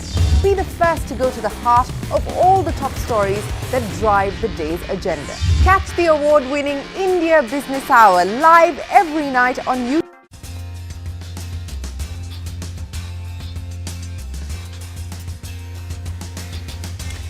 Nifty and Sensex fall for the 7th straight day, end flat but with a slight negative bias. Banks underperform the blue chips, but mid-caps relatively outperform. The Nifty Bank underperforms, but there are a few outliers. SBI Card source its Macquarie bets big on the stock. Kotak Mahindra Bank gains after the RBI lifts supervisory restrictions after 10 months. And Muthoot Finance rallies after it delivers a strong showing in the third quarter. From the pharma pack, it's a tale of two stocks. Natco Pharma takes a new nosedive, falls 20% after it disappoints in its third quarterly numbers. But Suven Pharma gains after it delivers strong growth in the third quarter. The margins improve, aided by a favorable business mix.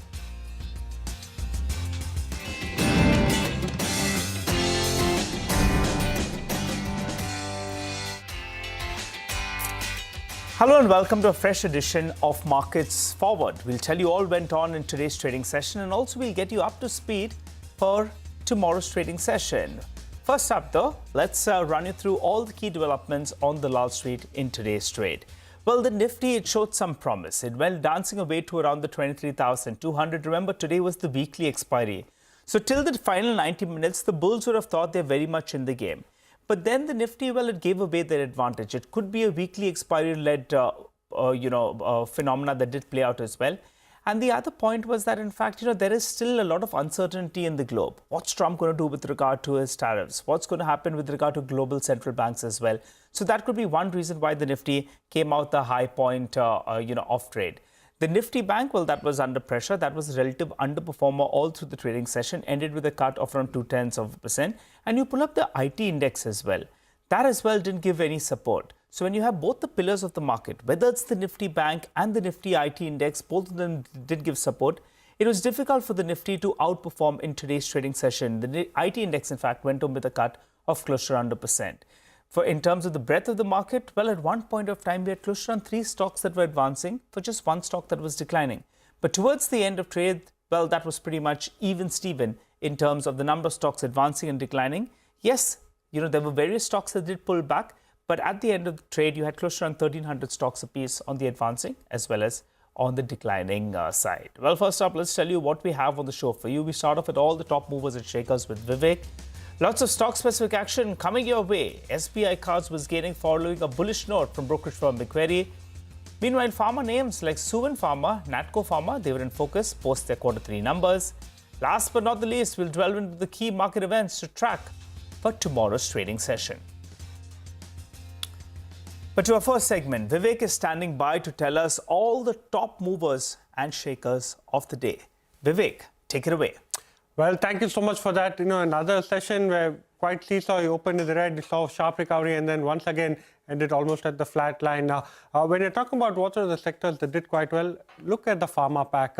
After multiple sessions of significant selling pressure today, they made a very strong comeback. Ipca Labs, after the results, gained almost 5%. Even names like Sun Pharma, Lupin, Aurobindo Supla, all of them managed to make a significant comeback. Even some of the select realty stocks, that had seen significant beating, names like a Godrej Properties, that too managed to make a comeback in today's trading session. The other stock on the radar was SBI Cards, an upgrade coming in from Macquarie, and that stock ended higher by 5%, building onto the gains that it saw even in yesterday's trading session. Jubilant Foodworks, yesterday the stock sold off after the results, but today managed to climb almost 3.5%. Very strong growth commentary is what the management has indicated. And one stock from the broad end of the market that ended almost at the upper circuit was PN Gadgil, up 10% after a very strong showing in Q3. But on the other hand, quite a few losers as well. Bharat Forge, muted set of results. Management commentary was slightly muted, especially as far as the near-term demand outlook is concerned. Stock one of the top laggards in the F&O space. Have a look at Natco Pharma, something that we'll discuss a little later as well. But on the back of Revlimid going away, or waning contribution of Revlimid, stock ended lower at the lower circuit of the day. Vijaya Diagnostics, again, one stock from the NSE 500 index. That stock down 7% today, one of the top laggards in the NSE 500 on strong volumes as well.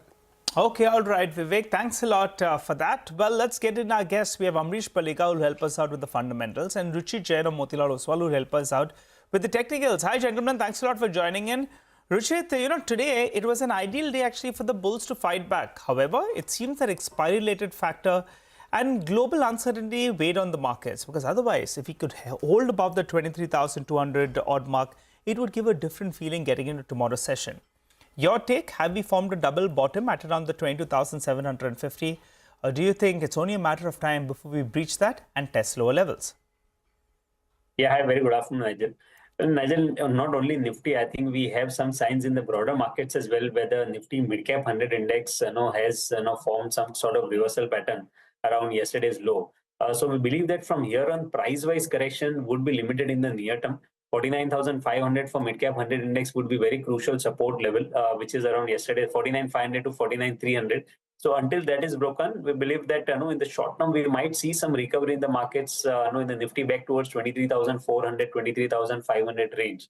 But yes, volatility is expected to remain high because a lot of traders, positions are still stuck on the higher side. And as we get some pullback move, the selling pressure would persist on every pullback moves. So we expect some volatility to continue. But amidst volatility, we believe that at least the support base has been formed around this 23,700 to 22,700 to 20,800 zone, and I know very soon we should see a recovery back towards 23,400 on Nifty. Okay, all right.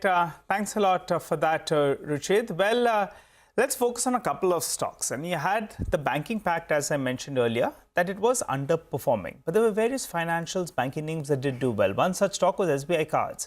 It surged close to around 5% after Macquarie gave the stock a thumbs up. It has upgraded the stock. Abhishek joins us to help us out with details of that report. Abhishek? Well, Nigel, over the last few weeks, if you see, SBI Card has been seeing upgrades from various brokerage houses. Now, Macquarie has also upgraded the SBI Card to outperform from neutral, raised the target price to 1,000 rupees per share from 750 that they had earlier. They say that the tide may be turning, so their channel checks suggest that, credit card slippages are now plateauing. So, vintage delinquencies, as per CIBIL data, in credit card has been consistently coming down. So, they expect the credit cost to start moderating or declining materially over the next 2 quarters. So they have cut their earnings estimate by 13 to 15% owing to slower loan growth, net interest margin and fees. However, they have reduced their sustainable credit cost, resulting in an increase in sustainable ROA, that is return on asset, by 30 basis points to 4.5%. Back to you.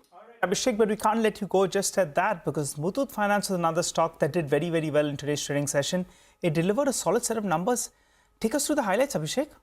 Well, Nigel, when gold loan growth, the economy turns weak. So this is the true factor for gold finances, and gold AUM growth is very strong for Muthoot Finance, one of the highest that you are seeing in last 9 or 10 years. So AUM growth is about 37% YOY and about 8% sequentially, 37 quarter high with respect to AUM growth. Gold AUM growth is about 34.3% YOY and close to 8% sequentially. They have been able to improve their net interest margin to 11.6% versus close to 10.9% in the same quarter last year and about 11.54% in the previous quarter. However, their subsidiaries are not doing that great. Housing finance subsidiary, the AUM growth is strong. However, the net interest margin has declined massively to 5% versus 6.45% in the previous quarter. Belstar MFI, they had guided for weak showing, and that has been seen in the results. The AUM has actually declined by 1.5% YOY and 9.5% sequentially. Asset quality has improved quarter on quarter to 2.9% gross NPA versus 3.5% in the previous quarter, with reference to their net interest income and PAT that have beaten our poll. Let's listen into the management as to what they have to say about their results. We build a lot of operational efficiency into these branch network that we have, because it's a significant branch network, over 7,000 branches. So we have always ensured that the per branch productivity is increased.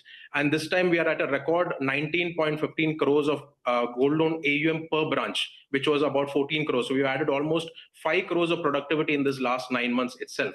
So this is a huge operational efficiency that we are building up.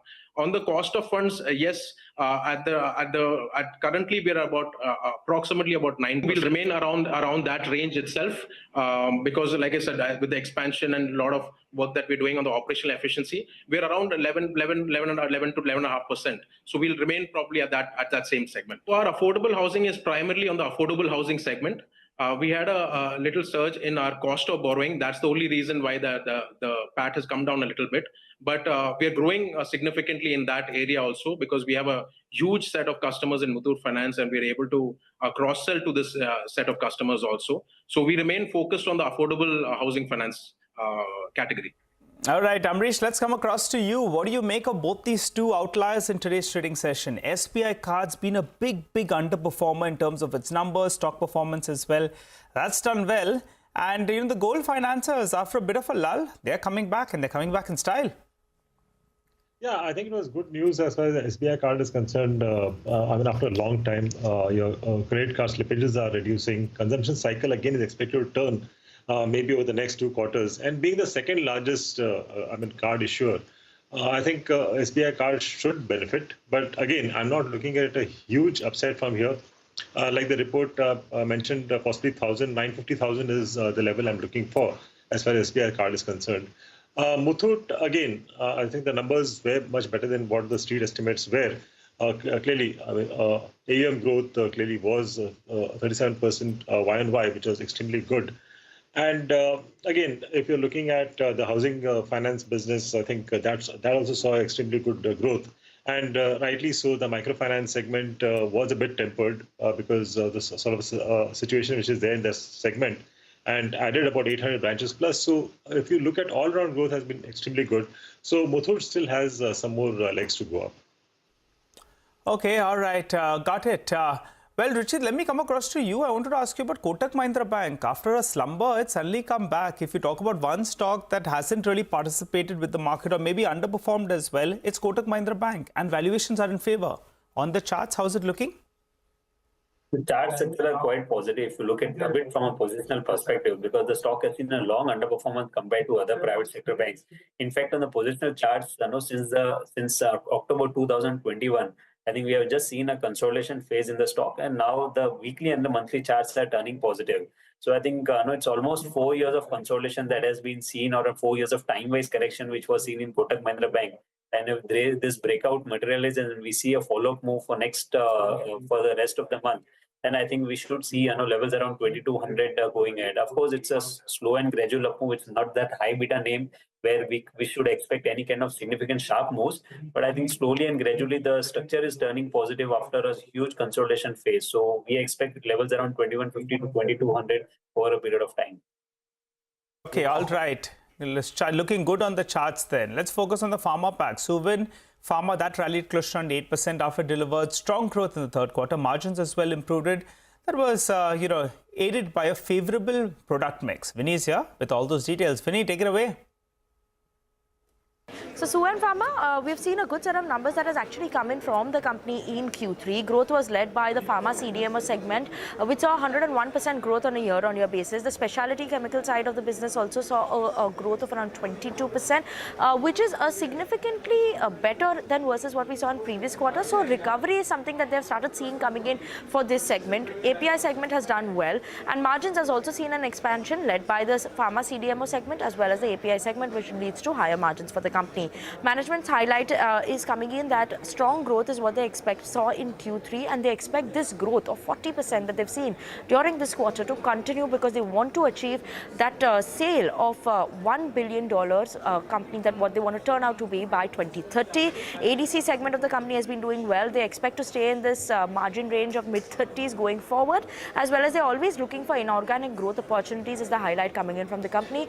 Do not forget this stock has seen a correction in the last 6 months. Specifically from November, the stock is down 55%, and at that November level of high, we are seeing the peak PE over there was around 81 times. Currently, the stock is trading at 60 times the PE, so important to watch out for. But Suvin Pharma, good set of numbers. Indeed, Vinny, but we can't let you go at that, because Suvin did well, but Natco, that was under pressure today.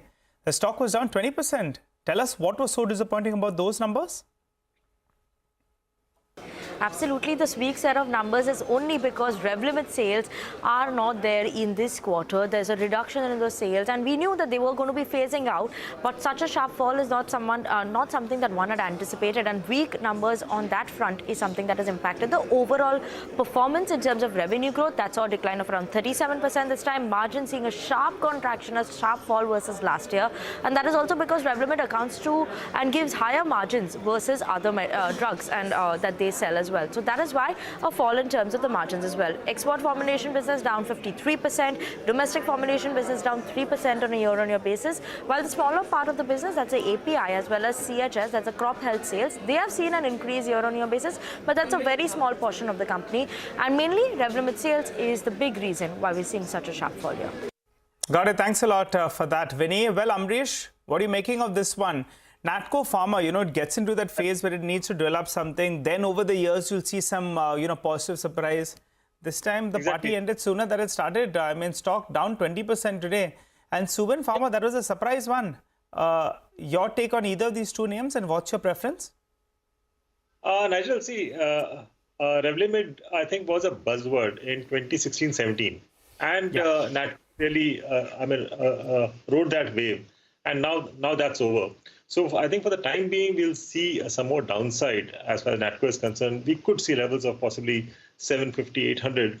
But then going ahead, I think the next couple of buzzwords for Natco could be diabetic and oncology. I think they've got decent products there, which should be coming out. So I think at levels closer to 750, 800, I think one should have a second look at Natco. Suven, yes, I think the numbers were extremely good. But then I really don't see a major upside from here because we've already seen a decent up move. And after that also, we had seen that correction. So I think it will bounce back to levels of about 1250, 1300 or so. Okay, got it. Well, Ruchit, anything in the pharma pack that looks good for you? Within the large cap space, I think Sun Pharma is one stock which technically is looking good because after the recent corrective phase, the stock price is now hovering around its 200-day exponential moving average. So price-wise, I think here downside seems to be very limited. And in case of any kind of trended phase in the pharma space, I think Sun Pharma has potential to do well. And on the higher side, 1850 is where the next technical resistance is placed. So for risk-reward wise, I think one should prefer more from a large cap space rather than going with the smaller names. And Sun Pharma within this space can be bought at current levels. Okay, all right. Gentlemen, thanks a lot for joining in, both Ruchit as well as Amrish, and giving us your advice on a lot of stocks as well as sectors. Well, time to slip into a snappy break, but as we do that, we leave you with some market opinion that we got from Amisha, Head of India Research at BofA Securities. Take a listen, come back, and we'll have more for you on the other side. I think this is a year where Nifty is likely to deliver only a single-digit return, which is more like making a fixed income kind of returns with equity risk, which is not something that we are getting excited about. Mid and small caps, we think, are still expensive, can continue to correct, and therefore one should expect even lower returns than Nifty, possibly even negative returns. So not in the bullish camp as yet.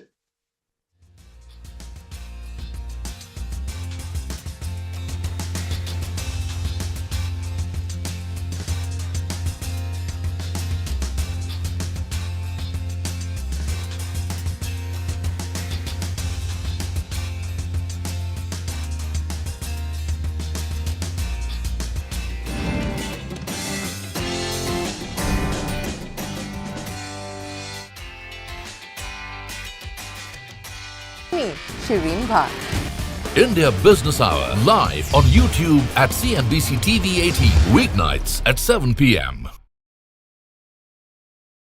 For Nifty to come to long-term averages, valuations for Nifty needs to correct by 4%. In the meantime, earnings compounds by 12% through this year. So if I'm looking at the mathematical way of looking at Nifty, then it will be -4 + 12 equal to possibly 8% returns for Nifty this year. I think FII flow continues to stay weak, because, just think about it, that the 10-year bond yields in the US is about 4.5, 4.6%. That basically means that the hurdle rate of returns that you expect from emerging markets like India is about 15%, right? Because 4.5% you are getting risk-free dollar return. Add to that another 4-5% rupee depreciation that is widely expected. So that takes you to 9% rupee return, risk-free. And then you would expect 500-600 basis points of...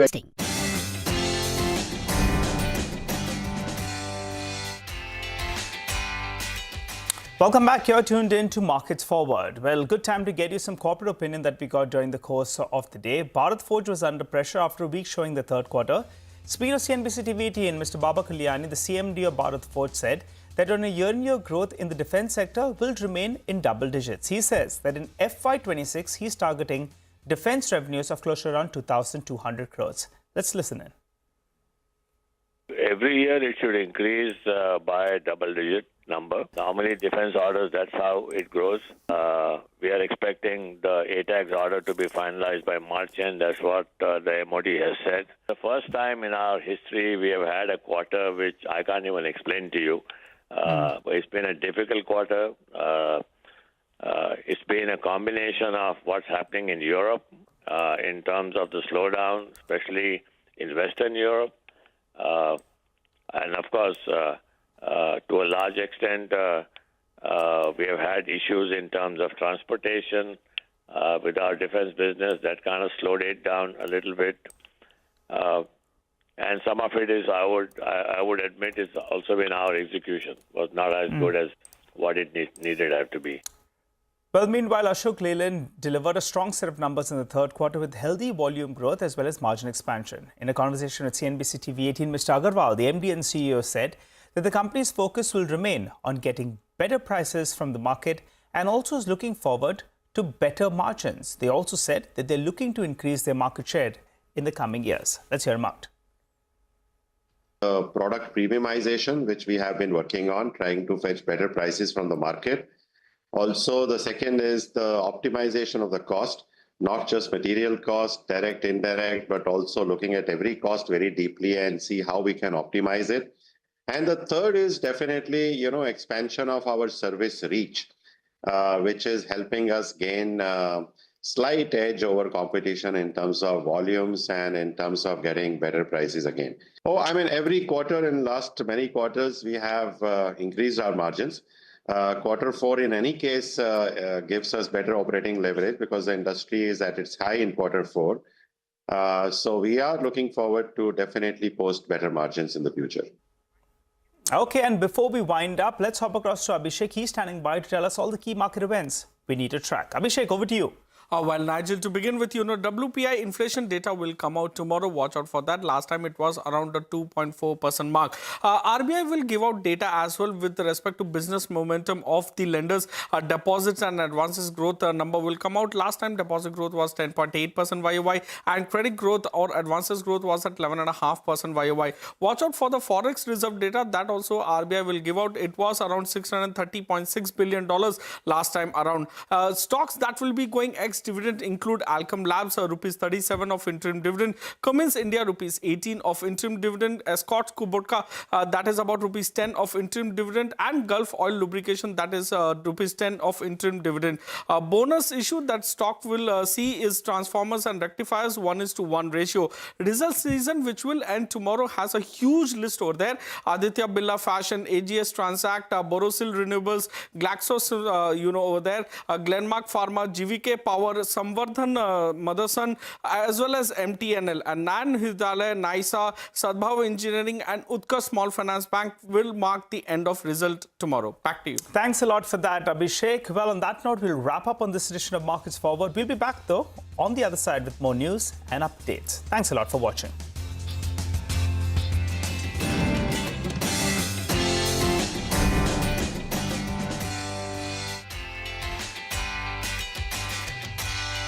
Because of you wanting to take equity risk and not a safer asset like a bond.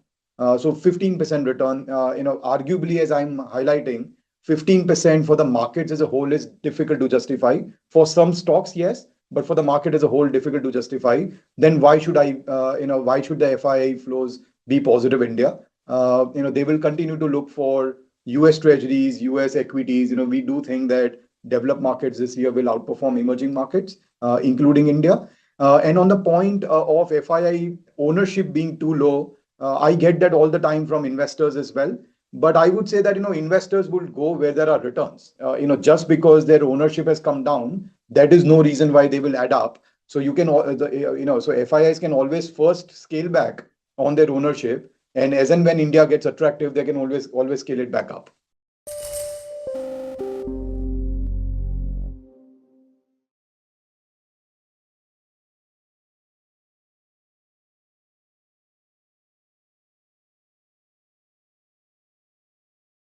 Can't comment on anything related to the bank here right now because I'm not, I just got off a panel talking about some other stuff, and it's obviously been big news. So I'd rather process the news, understand what has been communicated, and then talk, please. All right. Could you just, if you could talk about the kind of work that the bank has been doing in the background these 10 months, to bring the technology up to speed to be able to satisfy, the RBI conditions? Again, same answer. I believe that the bank has done a lot over the last 10 months, but not in a position to really comment on it right now.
Hello and welcome to Business 360. I'm Shireen Bhan. The headlines that we're tracking for you this evening.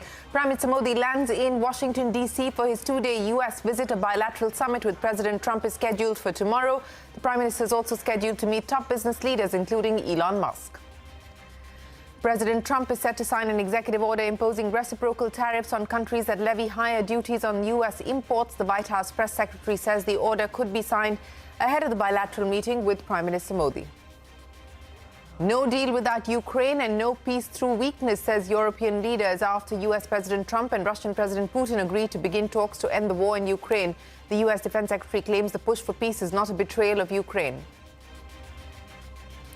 The Sensex and the Nifty declined for the 7th straight day, the longest losing streak in 3 months. Mid-caps bucked the trend, ending with marginal gains. The rupee remains largely steady against the dollar.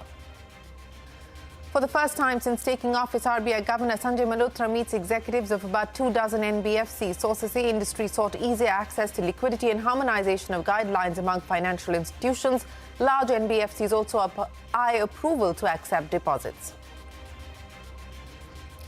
Adani Green Energy withdraws from the proposed $1 billion wind energy project in Sri Lanka. The development comes amidst the Sri Lankan government seeking a renegotiation of the tariffs and activists moving the country's Supreme Court citing environmental concerns.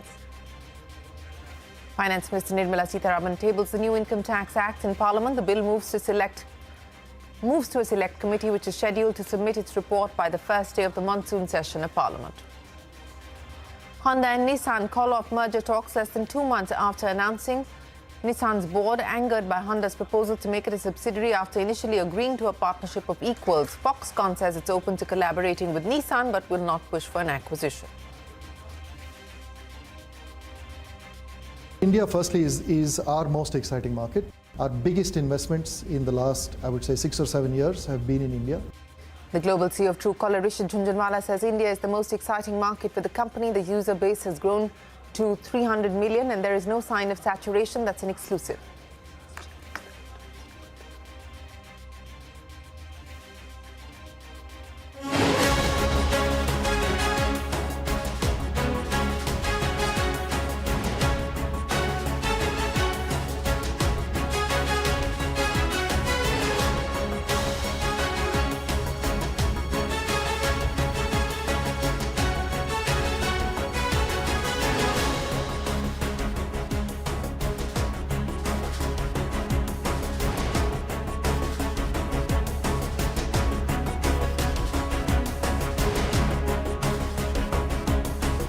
It is important for US companies to explore India, to get access to the Indian market, but at the same time have a level playing field. The defense trade has grown tremendously as I've observed it over the years. To have optionality, it's good for US, good for US economy, good for business, good for long-term relationships. Right.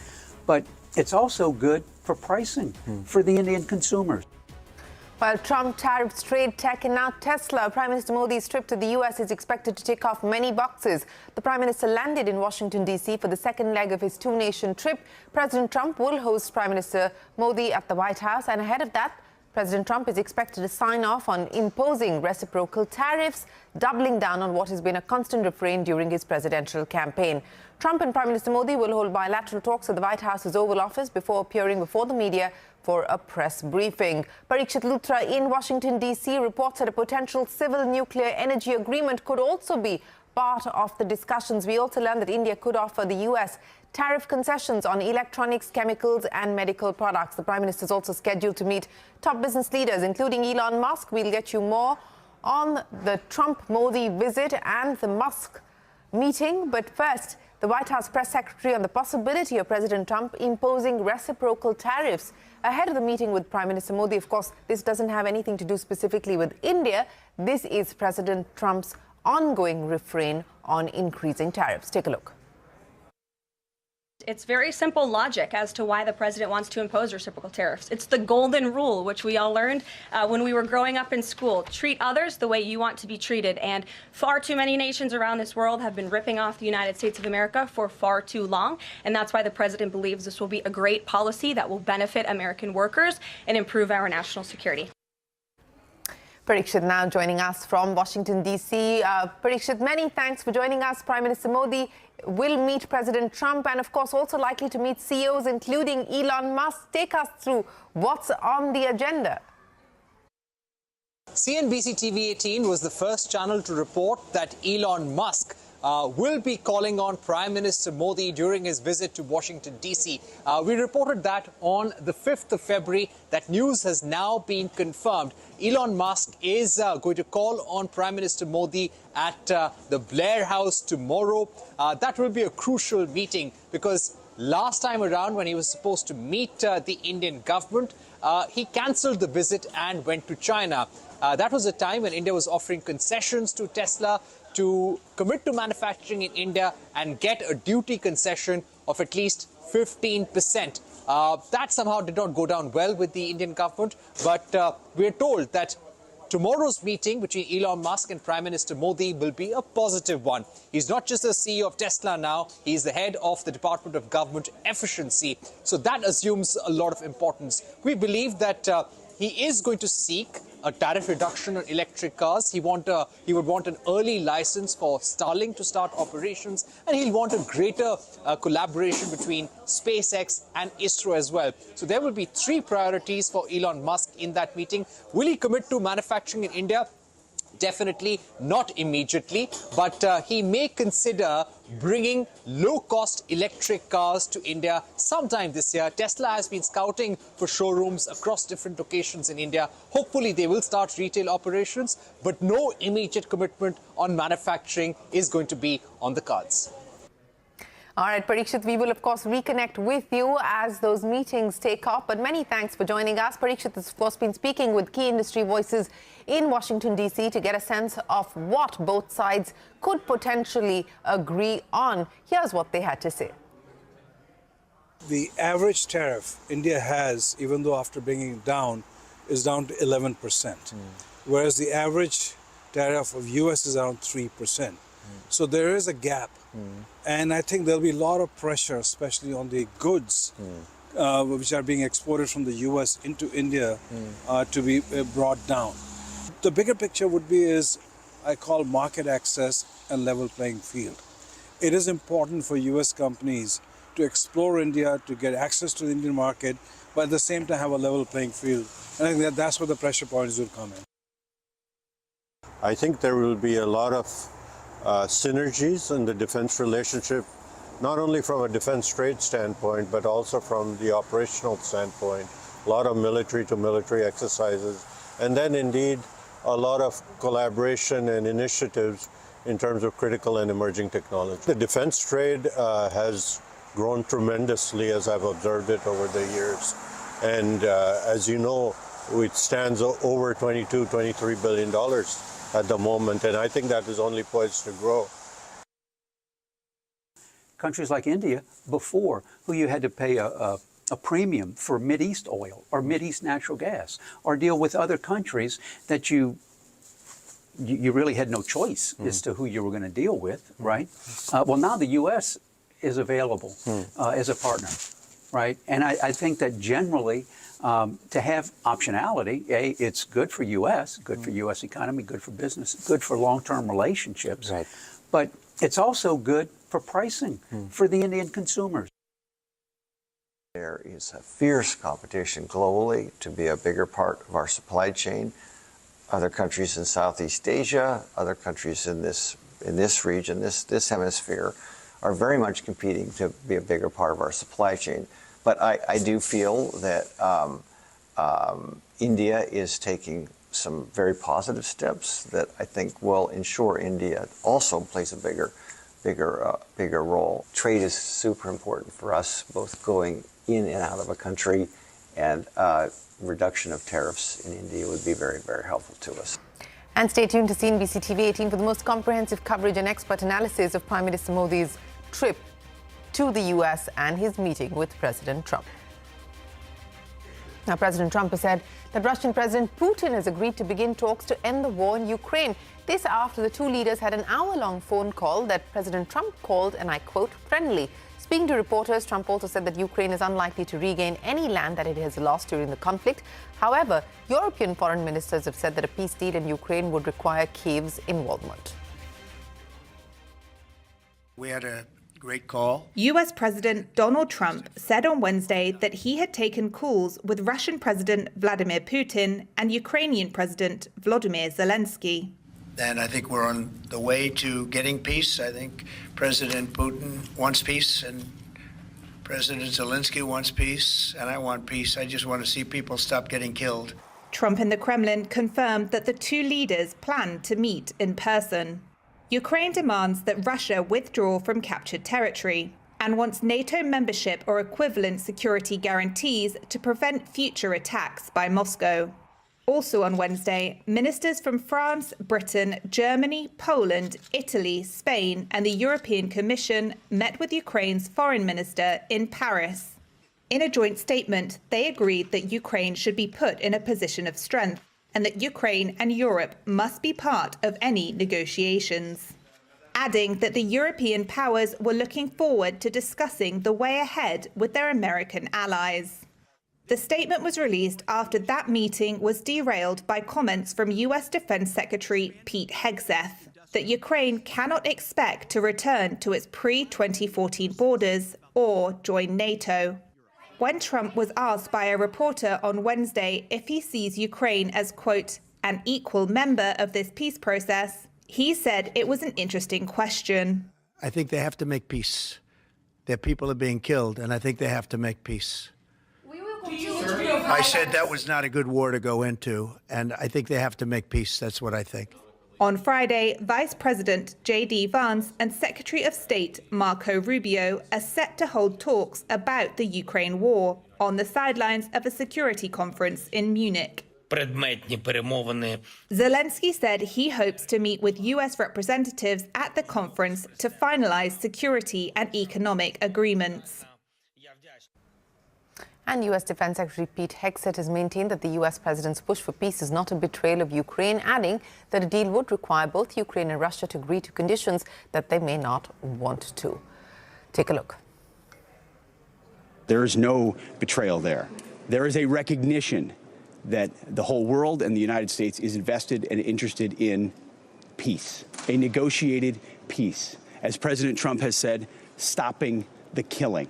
And so that will require both sides recognizing things they don't want to. That's why I think the world is fortunate to have President Trump. Only he at this moment could convene the powers that be to bring peace, and that's a welcome sign.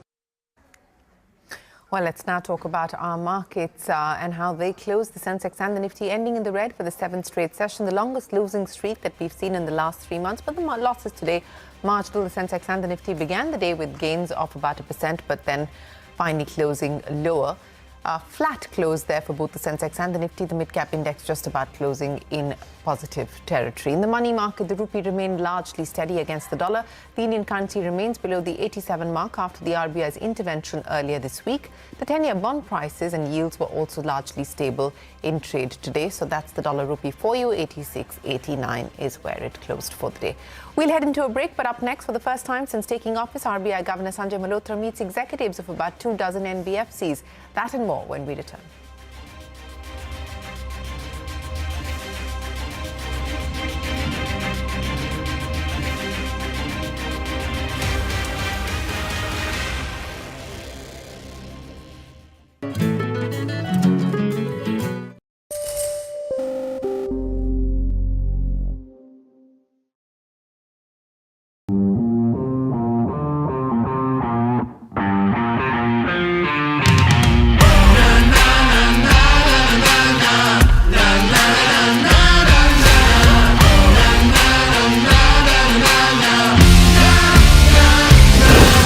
Make informed decisions with comprehensive analysis on the go.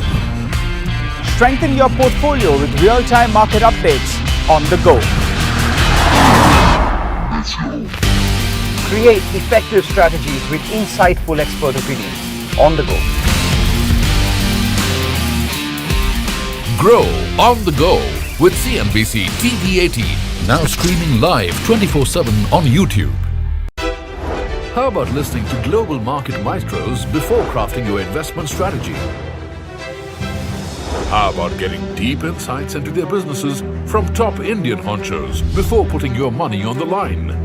How about making every trading day profitable with strategies from the market masters, macro pundits and chart wizards? Only one show gives you a head start to your trading day. Get ready to profit. Get ready for business with Bajar at these times on CNBC-TV18 and CNBC-TV18.com. What does it take to build India's largest startup platform? It takes a journey of starting out as an unknown and ending up as unforgettable. It takes more than 2 decades of celebrating the most influential and influencing the most celebrated entrepreneurs.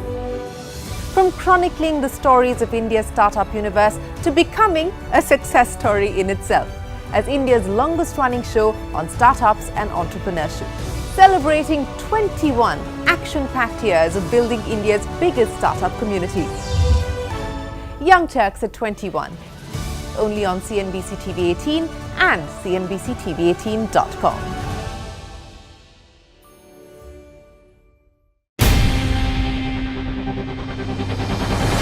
CNBC-TV18's most comprehensive and award-winning news show, India Business Hour, drops first on YouTube. So get the first access to the most influential architects of policies and politics, the key newsmakers of the day. Discover the big themes as we decode the business of markets, macros and more. Be the first to go to the heart of all the top stories that drive the day's agenda. Catch the award-winning India Business Hour live every night on YouTube with me, Shireen Bhat. India Business Hour live on YouTube at CNBC-TV18 weeknights at 7 p.m.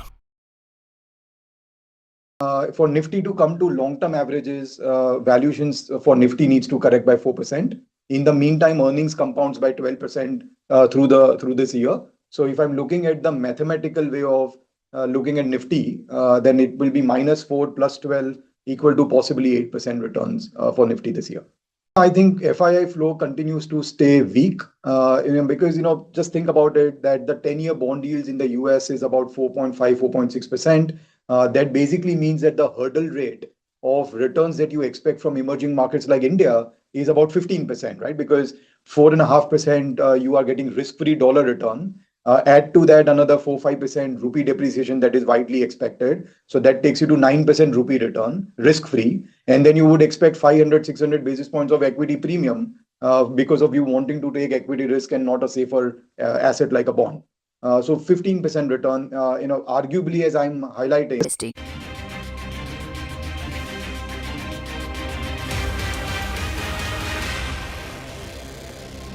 Finance Minister Nirmala Sitharaman has tabled the new Income Tax Act in Parliament. The bill will move to a select committee which is scheduled to submit its report by the first day of the monsoon session of Parliament. Meanwhile, ruckus in Parliament today over the Waqf Bill. A report of the Joint Parliamentary Committee was tabled in the Rajya Sabha. Opposition leader Mallikarjun Kharge said the report does not contain the dissent notes filed by opposition members. Kharge called the JPC report anti-democratic and urged the Rajya Sabha chairman to reject it. This led to a war of words and the opposition staging a walkout. For the first time since taking office, RBI Governor Sanjay Malhotra held a meeting with the executives of about 24 NBFCs. Sources say that industry sought easier access to liquidity and harmonization of guidelines among financial institutions. Ritu joins us now with more. Ritu, take us through what the NBFCs had to say in terms of demands. Well, thanks for that. The Reserve Bank of India Governor, Deputy Governors and the top brass at the RBI today held a meeting with large select NBFCs along with other industry representatives.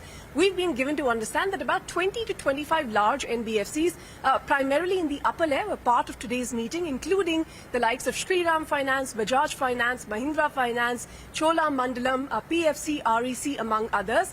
Apart from them, there were industry bodies like MFIN, Sadhan and FIDC that also participated in the meeting. Now remember, this is the very first time that Governor Sanjay Malhotra held a meeting with the NBFC industry representatives, and this is in line with RBI's policy of having a consultative approach. Largely, it was to seek feedback from these industry bodies on various issues that impact NBFCs, and the NBFCs on their part reiterated their demand for a refinance window, for instance, for NBFCs. On top of mind was the liquidity constraints and what can be done to resolve for that, for harmonization of guidelines between various entities. And we've also been given to understand that some of the large NBFCs reiterated their demand of, being allowed to accept public deposits. Now, besides this, the likes of Sadhan and MFIN also brought up the recent issue of Karnataka government imposing stricter conditions for MFI collections, and that is something RBI said it was looking into. So the idea was to seek feedback.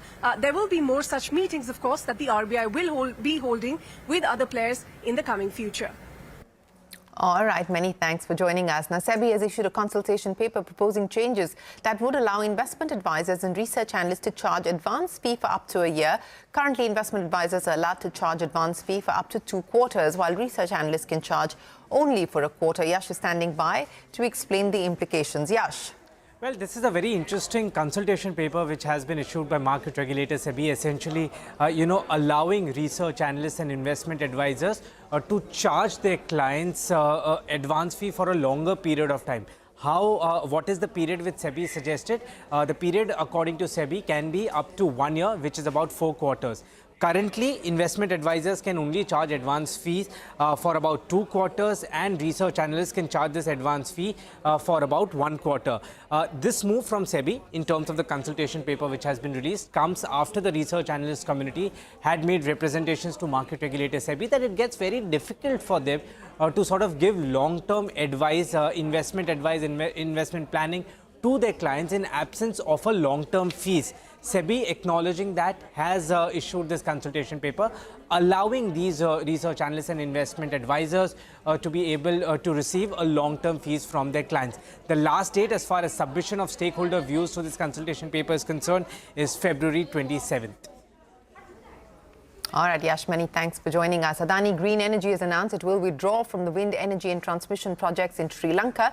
The development comes amidst the Sri Lankan government seeking a renegotiation of tariffs and activists moving the country's Supreme Court citing environmental concerns. In a statement, Adani has said that it remains committed to Sri Lanka and will be open to future collaborations. Remember, the projects were approved by the previous Sri Lankan administration and were estimated to see an investment of $1 billion. On to a CNBC-TV18 exclusive. The global CEO of Truecaller, Rishad Jhunjhunwala, says India is the most exciting market for the company. Speaking to CNBC-TV18, Jhunjhunwala said the firm is using artificial intelligence to tackle AI-led scams. Take a look. We are actually using AI to tackle AI. It has to be like that. We've actually used a lot of AI for a very long time now. We always had models where we could detect that this number is likely to be a spammer or this message sender is likely to be a spammer. Those were some of the basics that we did a long time ago. We're now looking at AI almost across the business not only protecting consumers and improving consumers' communication, but also from a business point of view, from our biggest revenue stream is advertising. How can we help brands leverage AI on our platform and get better bang for their buck? We've invested very heavily on various parts of our business, even operationally. We're using AI on customer support, for example. Even our legal team is looking at AI products. Our developers looking at AI products. So AI is very deep into our business now, and pretty significant investments are being made into AI. Let's double down on India and your focus here on India. How do you see this market evolving? How do you see this market growing for you? What are the opportunities that you want to build on, considering the fact that the lion's share of your revenue comes from the market? I mean, do you believe you've hit saturation here in India? So India, firstly, is our most exciting market. I think globally, for a lot of companies globally, India is the most exciting market, right? It is for us as well. Our biggest investments in the last, I would say, 6 or 7 years have been in India. We actually have more engineers in India than we have in our head office in Stockholm now. We build in India and we ship globally. A very large chunk of our product is shipped globally out of India as well. India continues to grow very, very rapidly.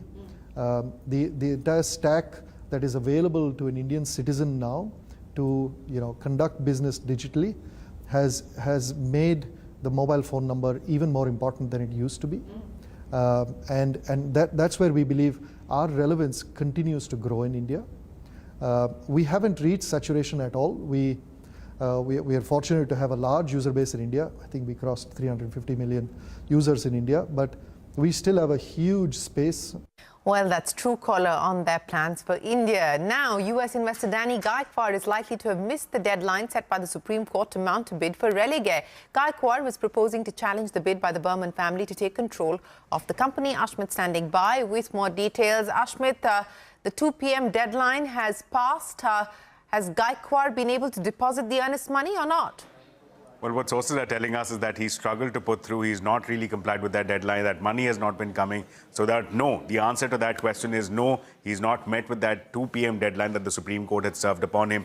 Again, this calls into focus the Berman open offer. Of course, the conversations regarding the open offer by the Bermans began way back in September of 2023. They had proposed 235 rupees a share. Since then, there have been a number of questions raised, especially more recently by Danny Gaikwad, who said, why 235? I'm willing to offer 275. And with that offer, in fact, he moved not just SEBI, but also the Apex Court, which led to a few questions. But essentially, the Supreme Court had said that, look, for any conversation going forward, for SEBI to consider you seriously, you need to show your bona fides. You need to make that deposit, earnest money deposit of 600 crore rupees.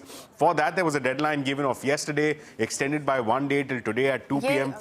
13th of Feb is when the deadline had expired. We're given to understand the funds have not come. So therefore, the Supreme Court had provided that in case of a failure to meet this deadline, the Berman open offer can close. So finally, that will close the books as far as this 18-month-long conversation is concerned. And as to how the Berman open offer has done, well, the total book size was about 9 crore shares. Now, the latest publicly available information on the BSE suggests that about 2.3 lakh shares have only been tendered so far. So the open offer haven't done quite well. But nonetheless, we're still awaiting clarity from the market regulator, from Religare, as well as from the Bermans as to what the road ahead looks like for now.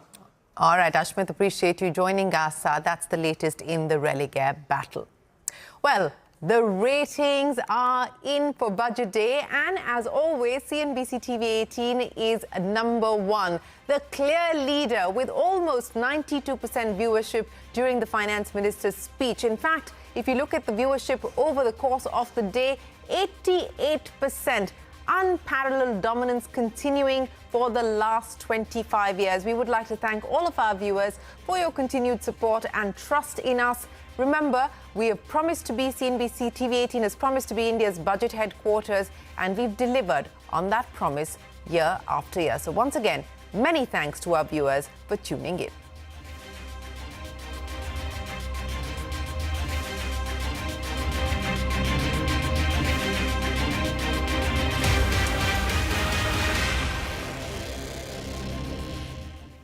For the markets as a whole is difficult to justify. For some stocks, yes, but for the market as a whole, difficult to justify, then why should why should the FII flows be positive India? They will continue to look for US treasuries, US equities. We do think that developed markets this year will outperform emerging markets, including India. And on the point of FII ownership being too low, I get that all the time from investors as well. But I would say that, investors will go where there are returns. Just because their ownership has come down, that is no reason why they will add up. So you can, so FIIs can always first scale back on their ownership. And as and when India gets attractive, they can always scale it back up.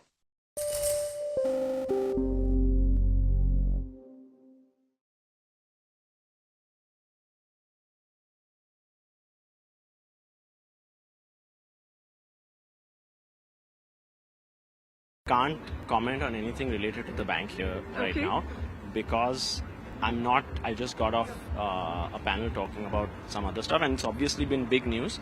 So I'd rather process the news, understand what has been communicated, and then talk, please. All right. Could you just, if you could talk about the kind of work that the bank has been doing in the background these 10 months, to bring the technology up to speed to be able to satisfy, the RBI conditions? Again, same answer. I believe that the bank has done a lot over the last 10 months, but not in a position to really comment on it right now.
Make informed decisions with comprehensive analysis on the go.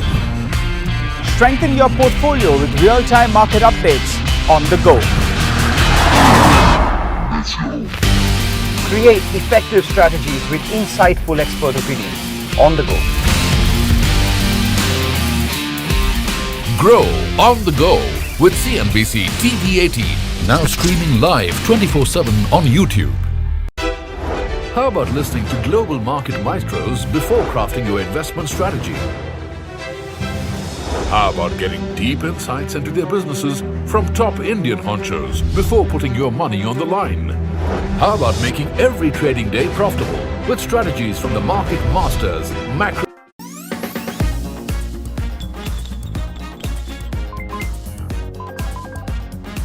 Let's talk money.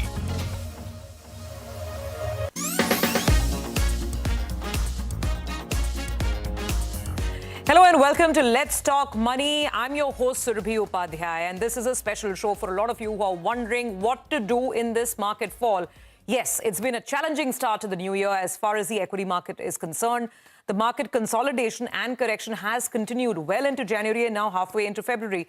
The Nifty is down 12.5% from its peak. The mid-cap index is down 17% and the small-cap index has lost about 19% from its peak. Now, this is just at the index level. Investor portfolios in many cases have been bleeding a lot more in the last couple of months. So given this mayhem in the market, how should investors shape and modify their own portfolio strategy? Is this the time to buy more, to sell and book some profits, or should you just sit tight and do nothing? Or maybe should you just rebalance a little bit? Well, to help us answer these questions and figure out the way forward, we have Dhirendra Kumar of Value Research joining in. And in a bit, we'll have with us Radhika Gupta of Edelweiss Mutual Fund, as well as Ashish Somaya of White Oak Capital to join in as well. So we'll start with some of the basics, because when you look at the numbers are always difficult. Dhirendra, great to start with you. And, you know, I went on Value Research. And the thing is, we all know we're not supposed to look at short-term returns. Equity is a long-term story. But nonetheless, a lot of investors do go online and they check the 3-month return and the 6-month return. And then you realize almost every single fund is probably in negative territory. Your first thoughts in terms of what you are witnessing in this cycle that we're in? No, any new investor who came into the mutual fund, or they started doing their SIP, or they invested lump sum, and you know, large number of investors have come in the last 1 year. They might be unnerved by what is going on, but I think, you know, any investor who has been there for a little longer will understand that this is how it is, and this is how it has always been. And, you know, it all got triggered by the conversation on the small cap funds and the small cap stocks, that they look very pricey and it may be inopportune, or it may not be proper. But I actually went back and saw the 20-year performance, annual performance of all the small cap funds. And what I find is that every year, without a fail, the difference between the highest NAV and the lowest NAV is anywhere between 20 to 40%, which means from the highest level during the year, these small caps lose sometimes 40%, sometimes 30%, sometimes 20%. But despite that, the 20-year average return of small cap fund is little over 19%, which means that, you know, the return, and it turns out to be the best performing category over such a long period of time. Which means that, you know, the reward that investors get in small caps is not because of great small caps, but it is a prize for, you know, being able to withstand the madness of the small caps every year. Ah, okay, well said, well put, that these are the times which really test your nerves and your patience. And it's a question of how do you ride this sort of a period out. We do have with us now Radhika Gupta of Edelweiss Mutual Fund, and we have Ashish Somaya joining in from White Oak. Ladies and gentlemen, thanks so much for being part of it. Now, I don't want to talk only gloom and doom. I also want to talk about the good news which came in the form of the mutual fund data for the month of January. And it's very clear that investors have kept the faith. They're not shutting down their SIPs. They're not shying away from putting more money in the markets, because we'll put those numbers up on the screens. 26,400 crores flowing in systematic investment plans. The flows into large caps have moved up by 50%. Small cap flows are month on month also surging. Radhika, your first thoughts on this confusion that's playing out in terms of the market correction? I don't know why there is so much confusion. I'm very happy to see the data for Jan, but to be frank, I'm not surprised to see the data for Jan. We run decent-sized mid and small cap funds, and I can tell you, for us in aggregate, Jan was a better month than October, November, and December. You know, what's happened over the last couple of weeks is, and we live in times, as Dhirendra said, a 20-30% correction in the small cap index in any given year is not a meaningful. I mean, it's par for the course. It's a feature of the product. It's not a bug that has happened. The problem is we live in clickbait times, in times of social media, where single comments, where things like this get exaggerated, and an environment of fear can come up, which is what I think has happened in the last 3 days. I've spoken to many investors who are latching on to single headlines, etc. The reality is that in January, people kept their faith. If I look at our own numbers in February, people are continuing to keep the faith, including this week. So I think you have to give credit to the retail Indian investor who has matured, and to all of us who've been having conversations that your small cap SIP is not a 3-year SIP. It has to be a 10-year SIP. And over 10 years, I repeat, the minimum return, I'm quoting our own fund in small caps, is 8% in SIP and 10% in lump sum. So if you keep the faith and remember that SIP is a long-term game, and I'm glad to see more investors are doing that. Okay, got it. That's a fair point. But, you know, one must also look at the other side of the story, especially a lot of the high-profile NFOs and the thematic funds. I mean, 2024 was a year of NFOs, and a lot of them were playing on niche themes. So, Ashish, that question to you, and we'll put up the data now. if we look at the 3-month return, and I know all of you will say, what are you doing, Surbhi? Why are you looking at 3-month returns? That's not how we play mutual funds. But that's what a lot of your investors do as well, right? 3-month, 6-month returns. They do look at the market on an ongoing basis. And there, the thematic fund category is down 12.5% for 3 months. In fact, it's wiped out the gain for the whole year, down 1.6%. But it's done really well on a 3-year period. And these are absolute returns, not rolling. So, Ashish, that question first. A lot of people who've put in money in recent NFOs and sectoral and thematic NFOs, they would perhaps be a little worried. What would you say to them? Yes, Surbhi, I think when it comes to thematic funds, some amount or maybe a lot of responsibility lies with us, which is the asset management companies. Because when a thematic fund is being launched or when a thematic fund is being, spoken about, in public forums, it's very important to keep in mind 2 or 3 things.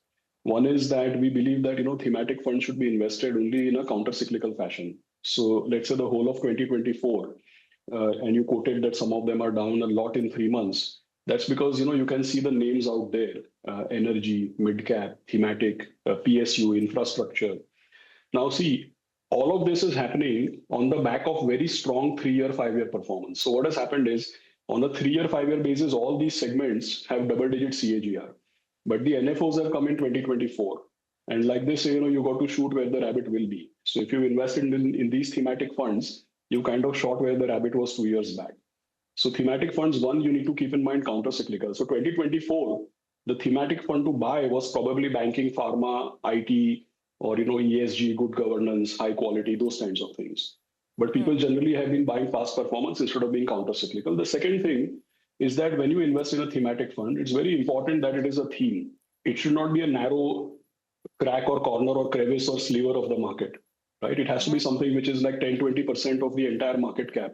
So I would imagine BFSI is a theme, healthcare is a theme, I would imagine consumer is a theme, but I can't imagine transportation and logistics really to be a theme, right? It's pretty narrow.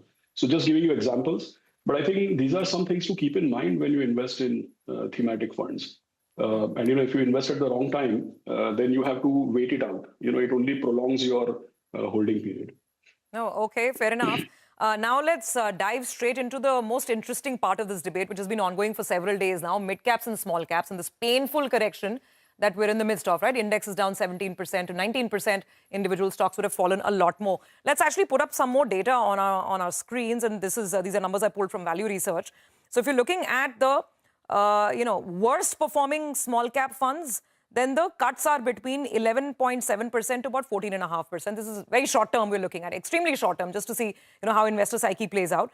And if you're looking at the best performing small cap funds, then they're also down, but they're down less. They've fallen less. The cuts are between 5% to about 6-7%.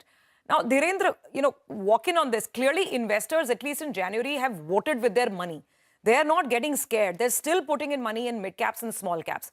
Would you say that this is the right approach? You buy when the market is correcting, including in the mid and small cap category? Any investor who is not getting unnerved by this decline is a right approach. And anybody who is actually going to lose his sleep over this, it's a bad approach. So it's entirely a matter of how comfortable one is with, because, this small cap is not going to behave differently just because one naive investor has started investing in small cap funds. It is the character of this, and it is going to remain like this. For most individual investors, for most, whom we refer as the retail investor, the small guy who is investing and getting started, got attracted by the mutual fund and, it has become seamless, easy. I think, most investors should do well to, the primary benefit of a mutual fund is to get diversification with convenience. And this is anything which is small, these are narrowly focused fund. I would urge investors to consider vehicles which are or funds which are broader. The multi-cap fund, the flexi-cap fund, the ELSS or the value fund, because it will get you a broad exposure. Even and somebody who is in his 40s, and getting started with mutual fund, he should actually start with a balanced advantage fund or an aggressive hybrid fund, simply because good times, it's all nice. But the moment and markets will be like this only. The falls are always steeper than, more sharper than the steady rise that they witness. So not to be unnerved by these declines, which is natural, is very important that they choose the right vehicle. And this is where I think advisors can play a very significant role. Absolutely. Sometimes just looking at the numbers drives home a point that we otherwise hear so often, which is asset allocation. I want to pull up the chart which talks about the best performing funds in the last 3 months or so. The worst we know, they're all down 14-15%. Guess which are the best performing funds? Gold and silver. They're up about 10% each. And even in the year, 1 year gone by, gold funds, ETFs, gold ETFs and gold funds have returned anywhere between 30 to 35%. So that's the category. Now imagine if you had some of this in your portfolios and international funds as well, then obviously the pain of full equity would have been offset by the rise in some of these funds. Radhika, we want to comment on this, the beauty of asset allocation. In fact, some of my friends were also saying, oh, we're full equity. We didn't think of buying a gold fund. We didn't think of diversifying. So your thoughts? I have always been an advocate of this thali approach, the good Indian thali approach to investing. It's called a balanced diet. And in a balanced diet, the reality is you have carb, you have protein, you have fat, and you choose the quantity that you do. Unfortunately, in times like the last few years, I've had investors come up to me and say, why do we need fixed income at all? Because some of the reality is that there is return chasing that happened. Now, you happen to pull up international funds. We run, US Tech and China funds. The reality is we did not get very much money into international funds in the last 1 year. So while the screen has made money, I don't know how much money. In fact, we're now getting flows into tech funds. So I think much of the learning of these is, Ashish said this in the context of thematic funds, that is, investors, we need to be counter-cyclical. We can't predict where markets are going, but we need to prepare our portfolios for events like this. That will happen by buying broad-based funds, by buying dal chawal funds, by having a broad-based portfolio, and by not being so obsessed with 1 month performance, 3 month performance, 1 year performance. I've been arguing with a lot of digital platforms. They should take down 1 year performance. Okay, yeah, got your point that don't always chase return. Try and have that balanced, boring dal chawal thali, which is the balanced Indian meal, and maybe the balanced portfolio as well. But I have to take a break. But on the other side, I want to ask the mutual fund experts about a lot of the new launches that happened on the passive side. These were smart beta funds, absolutely new products to the Indian market, and a lot of them are bleeding. So what should investors do? We discuss that after the break.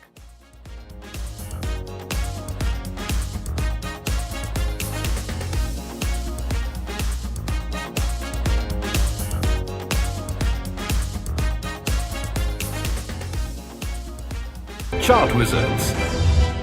Only one show gives you a head start to your trading day. Get ready to profit. Get ready for business with Bajar at these times on CNBC-TV18 and CNBC-TV18.com. What does it take to build India's largest startup platform? It takes a journey of starting out as an unknown and ending up as unforgettable. It takes more than 2 decades of celebrating the most influential and influencing the most celebrated entrepreneurs. From chronicling the stories of India's startup universe to becoming a success story in itself as India's longest running show on startups and entrepreneurship. Celebrating 21 action-packed years of building India's biggest startup community. Young Turks at 21. Only on CNBC-TV18 and CNBC-TV18.com.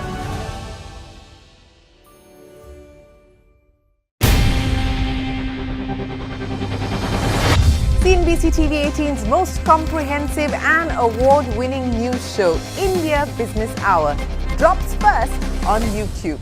So get the first access to the most influential architects of policies and politics, the key newsmakers of the day. Discover the big themes as we decode the business of markets, macros and more. Be the first to go to the heart of all the top stories that drive the day's agenda. Catch the award-winning India Business Hour live every night on YouTube with me, Shireen Bhan. India Business Hour live on YouTube at CNBC-TV18 weeknights at 7 p.m. For Nifty to come to long-term averages, valuations for Nifty needs to correct by 4%. In the meantime, earnings compounds by 12% through this year. So if I'm looking at the mathematical way of looking at Nifty, then it will be -4 plus 12 equal to possibly 8% returns for Nifty this year. I think FII flow continues to stay weak, because, just think about it, that the 10-year bond yields in the US is about 4.5, 4.6%. That basically means that the hurdle rate of returns that you expect from emerging markets like India is about 15%, right? Because 4.5% you are getting risk-free dollar return. Add to that another 4-5% rupee depreciation that is widely expected. So that takes you to 9% rupee return, risk-free. And then you would expect 500-600 basis points of equity premium because of you wanting to take equity risk and not a safer asset like a bond. So 15% return, arguably, as I'm highlighting, 15% for the markets as a whole is difficult to justify. For some stocks, yes, but for the market as a whole, difficult to justify. Then why should why should the FII flows be positive India? They will continue to look for US treasuries, US equities. We do think that developed markets this year will outperform emerging markets, including India.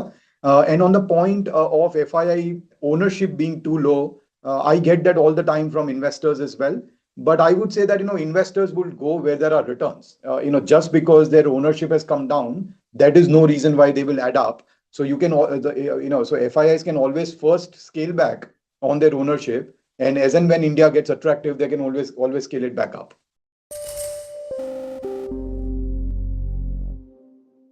Safe.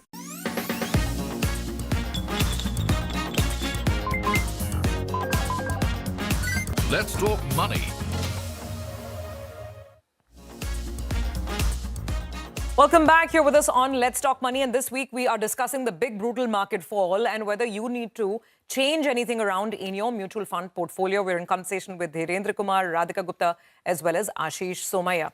Now, before I go back to the panel, let's pull up what some of the new funds have done on the passive side. Now, these are called smart beta funds, or they're multi-factor funds, something new for the Indian investor because they combine multiple factors put together. So, for instance, the Motilal Oswal Nifty 500 Momentum 50 ETF, there's a Bandhan Nifty 500 Momentum 50, there is a Kotak Nifty Alpha 50, there is the Mirai Asset Nifty Mid Cap Small Cap 400 Momentum Quality 100 ETF. Yes, even my producer asked me whether I'm naming 5 funds together. No, this is one fund. It's combining multiple factors together. It's a new way of investing, something that's become quite popular in the Western markets. Now, a lot of these funds have been launched recently, and like the rest of the market, they're down in a significant way. Again, 3-month returns down anywhere between 14% to 18-19%.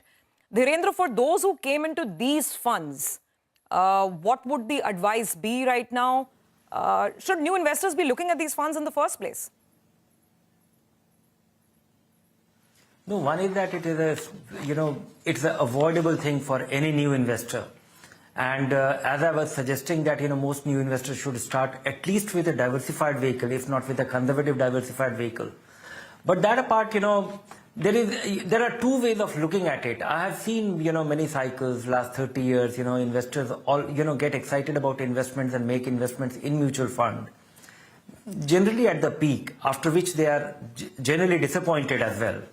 And if in their anger, they forget redeeming their investment, they end up being a winner. So what I say is that, mutual fund as a vehicle has all the checks and balances, even the worst of fund. Actually, if you picked an infrastructure fund, it would have been disappointing for many years. And eventually, if you're stuck around, it did pay off. Likewise, I have come across many funds where, people will have, so generally avoidable. People should go for the core, the heart of it, which is diversification, convenience, and being able to spread your investment. And why this happens simply because, in mutual fund is the ultimate, consumer financial product where investment is sold as a story. And sold as a story, so what sells, the recent past performance sells very, strikes a chord with investors, and that is why they catch up. So ideally, yes, you will have regret, but hold on if it's a broadly diversified, little diversified. Otherwise, if you're losing your sleep, square up and start all afresh. No, fair enough, and I'm glad you raised that point because I'm going to ask that tough question to our other two panelists as well in terms of education. Because Ashish and Radhika, people who are running to office, they don't really know how much of the product, docket to read into. Their friendly, well-known advisor / distributor comes saying, this is a new fund, ye naya fund hai, acha hai, ye naya concept hai. And many times people just sign the check or whatever. They make the digital payment these days. So is the industry really doing enough? Has enough legwork been done before such smart beta, complex factor-based strategies have been launched? And what happens now? And are we spoiling investor experience for a completely new generation of investors? Ashish? Yes, Survi, I'm not a big fan of any of these single factor funds. I'll tell you the reason. See, what has happened is that just like you said, thematics, a sector is also a factor. Like you said, momentum is also a factor. So I'm not a big fan of single factor kind of funds. The reason being that, they can be, you end up buying them at the wrong time of the cycle. People generally buy it after the performance has played out. The second issue I've learned is that, see, in the last 5 years, the winner rotation amongst fund managers and fund management companies, the winner rotation is so strong that in 2017-18, anybody with a growth style was doing well. In 2019-20, anybody with a high quality defensive style did well. In 21, 22, and 23, anybody with a cyclical value policy, macro style, they did well. So people realized, oh, okay, so first it was growth, then it was quality, then it's value, and then it's momentum. So people started learning that these winners are rotating when the factors are rotating, which means the factors are driving the performance. Oh, so now let me just buy the factors. See, there's a very important thing I read somewhere, that the world is surprising. From time to time, the world will surprise you. When you keep on getting surprised, the learning is that the world is surprising. When you keep on getting surprised, the learning is not that I will use this to make better future decisions. The learning is not that next time I will not make this mistake and I will buy the factor at the right time. The learning is that you can't predict the factors. The learning is that you should have multi-factor, broad portfolio. So that's the key part. And I don't think it's just the advisors. See, I think today a lot of funds are just bought on some, a fintech platform. So I don't think we can, so it's not that the advisor or the MFD has to be blamed for that. There are everybody has a different journey as to how they reach a product. Okay, fair enough. I take that point. Yes, so there's a lot of DIY investing happening as well. Now let's come, we're down to the last 2 minutes on the show. So let's come down to the moot question. Ki karna kya hai? That's, I think, what a lot of people are grappling with. Now, Radhika, this is not so much a big question for people who don't need the money, who just, who have the fill it, shut it, forget it kind of an approach. But for a lot of people who had sort of, computed a gain, who were watching the compounding, and maybe they're even nearing their goal, they're the ones who are confused, saying, should I now opt out, book the profit that is still remaining? Should I average, add more? These are the normal questions going through people's minds. So what would your advice and recipe be? And say for new investors, people who have more money to deploy, which are the top 1 or 2 fund categories that you will definitely, would advise in the environment like the one that we're in today? Surbi, I'll answer that, but I want to take 30 seconds because you didn't come to me with a question on factor-based funds, and at least we run a large franchise there. I find it a little unfair that the industry is going to evolve and you will see new investment approaches, styles, including factor-based investing come to the market. And this is good stuff, right? The only 2 things I would say is one can't write off the performance of factor-based investing as a category because it hasn't done well for 3 months. If you look at a fund like Midcap Momentum, it showed up in your screen, someone's fund, did very badly for 3 months. I would urge you to look at 3-year performance. So one, I think people have to look at these things with a long-term horizon. The second is people have to understand factors. This is not black sorcery happening. This is not black box happening. Momentum, for instance, as a factor is something that has been time-tested in India for many, many years. So my only request to consumers is be aware of what you're doing and be long-term about it. Now, I think coming to the 2 questions, for existing investors, I actually don't push people to buy, sell. I always say that you don't make strategic decisions when you're in the middle of a storm. So if you can't do anything else, don't take action. Try and, we live in times where a single tweet from another part of the world can move markets by 2-3%, including a day like today. So don't be in a rush to take action in that state. For new investors, my advice, I think similar to what Dhirendra said, of course, these are better entry levels than they were, 3 months ago. But just be thoughtful about what you're doing. I think one thing the last 3 months can teach you is a little bit about your risk appetite. Nobody learns risk appetite in a bull market. They learn it in markets like this. And I repeat, start your investing with dal chawal funds, whether a balanced advantage, multi-cap or flexi-cap. Okay, all right. Well, that's sound advice. Cannot argue against that at all. And I think it's very helpful at this point in time, coming as it does from industry veterans like yourselves. Thank you very much for joining in and for shining a light on what has been a bit of a tumultuous roller coaster for a lot of investors, especially the new ones. Thank you for joining in. With that, it's a wrap on this edition of Let's Talk Money. We'll see you again, same time, same place, with another theme next week. Let's Talk Money.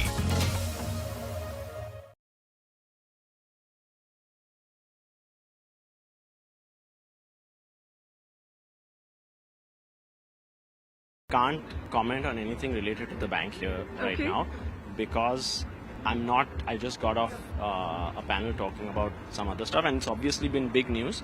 So I'd rather process the news, understand what has... Speed to be able to satisfy, the RBI conditions. Again, same answer. I believe that the bank has done a lot over the last 10 months, but not in a position to really...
Make informed decisions with comprehensive analysis on the go.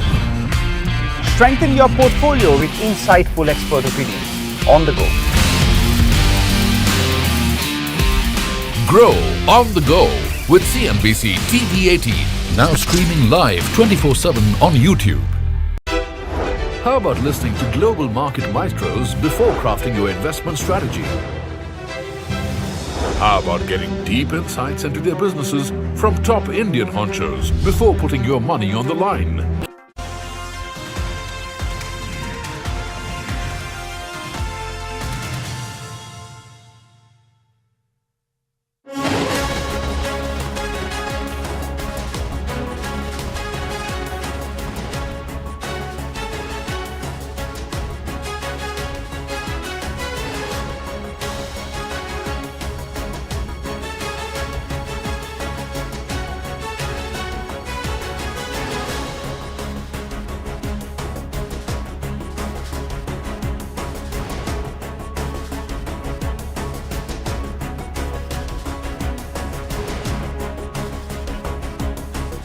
It is important for US companies to explore India, to get access to the Indian market, but at the same time have a level playing field. The defense trade has grown tremendously as I've observed it over the years. To have optionality, it's good for U.S., good for U.S. economy, good for business, good for long-term relationships. Right. But it's also good for pricing for the Indian consumers. Hello and welcome to our special broadcast from Washington, D.C. to speak about the big Trump-Modi meeting. What's going to be on the table when trade discussions take place between the two leaders? Will there be a limited trade deal? And what impact will Elon Musk have on Donald Trump's trade vision vis-a-vis India? Will there be a message to China as well? To talk about this, I was joined by Mukesh Aghi, the president of US-India Strategic Partnership Forum. Listen in. What's the expectation? What's the mood ahead of the Modi-Trump meeting? Well, the mood is very positive. You have two leaders who have worked together in the past, and they have a strong relationship. I think the objective is to set the agenda for the next 4 years. Yes, there'll be focus on geopolitics, They'll be focused on trade. They'll be focused on technology transfer. They'll focus on people to people. The relationship is strong, and I believe that the agenda which is going to be set up is going to make it stronger. Right. Now, clearly, Trump's focus is on getting China to the table, making China to give them concessions, and somehow put a lot of pressure, ultimate pressure tactics on China. In the midst of this all, where does India fit in? Well, you have to understand India has maintained strategic autonomy in every aspect because it has to live with China on its border. But at the same time, China also has taken a position that it will never treat India as an equal partner. So India has to find its own position. Now, it does not mean that it's going to be 100% dependent on the United States. It will leverage that relationship. It's going to partner in a way that is win-win for both countries, but at the same time, do not sacrifice its autonomy vis-a-vis China itself. More important is I think the Trump team, from a geopolitical perspective, will try to leverage its partnership with India to put pressure on China. And it all depends how far India goes managing that also. Right. Now, in terms of the areas where the Trump administration is going to put pressure to reduce tariffs, which would some of those sectors be? So you have to understand that the average tariff India has, even though after bringing it down, is down to 11%, whereas the average tariff of US is around 3%. So there is a gap, and I think there'll be a lot of pressure, especially on the goods which are being exported from the US into India to be brought down. I don't think there'll be pressure on the agriculture side because US protects its agriculture, so does India protects its agriculture. So it will be goods, especially I call the capital goods which are coming from the US into India. I think but the bigger picture would be is I call market access and level playing field. It is important for US companies to explore India, to get access to the Indian market, but at the same time have a level playing field. And I think that's where the pressure points will come in. Right. Now, when it comes to average tariffs in India, what's been your immediate recommendation? And do you expect that to figure in talks? My recommendation is basically think out of the box. Don't think, hey, we'll let the strawberries coming from the US and then India can export something else. I think focus on a bigger picture. And the bigger picture would be is, all right, why don't we do this is absolutely no tariff between the two countries. Make it zero. And see the reaction, because Trump has to protect his agriculture base. India has to protect its agriculture base. So I think you have basically put the ball in the court of Trump to manage that. So I think India should take the approach, no tariffs between the two countries, and see the reaction. Realistically, can there be a trade deal during this visit, or there will be a roadmap? No trade deal during this visit, but I think expectations will be set up to build a roadmap with certain timelines. And my thinking is that timeline would be when Trump comes to India for the Quad Summit to sign some kind of a trade deal with India. Right. Elon Musk, broadly, he has been expected to have a meeting with Prime Minister Narendra Modi. Last year, he was slated to come to India. That did not happen. He went straight to China. What's going to happen this time around? Well, obviously, government of India went way beyond his, I would say, dealing by bringing the tariffs down on EVs if you set up a manufacturing plant in India. And obviously, the Chinese used him to make sure he does not go to India. Chinese used him to embarrass the Prime Minister in the month of May during the peak elections itself. So I think there is a sense of, I would say, apprehension that will he keep up what he says.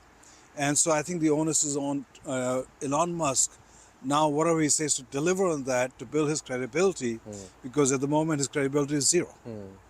Right. So, but do you expect him to probably launch Tesla, the low-cost models in India, Starlink, SpaceX? Are you expecting any kind of announcements in the next few months? Well, you have to understand that the Tesla sales globally are coming down. So don't expect him to invest $3 billion to set up a new plant in another geography. So I don't expect that to come. But I think do expect some kind of approach and commitment from Elon Musk. I will do more sourcing from India so it can deleverage China also and provide that into the Berlin plant. But more important is I think once they announce a new car, which is a cheaper car, then Indian market becomes attractive for them. And they'll have to deal with, just like any other car company, deal with the tariff from that perspective. As far as the Starlink goes, he has ambitions to basically provide those services.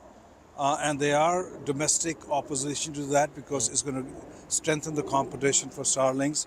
So I think that's where give and take is going to take place. SpaceX, I think both, I would say ISRO and SpaceX can work together from the launch perspective, because I think SpaceX has the capacity to take heavy loads, and that's where the collaboration will take place between SpaceX and ISRO itself.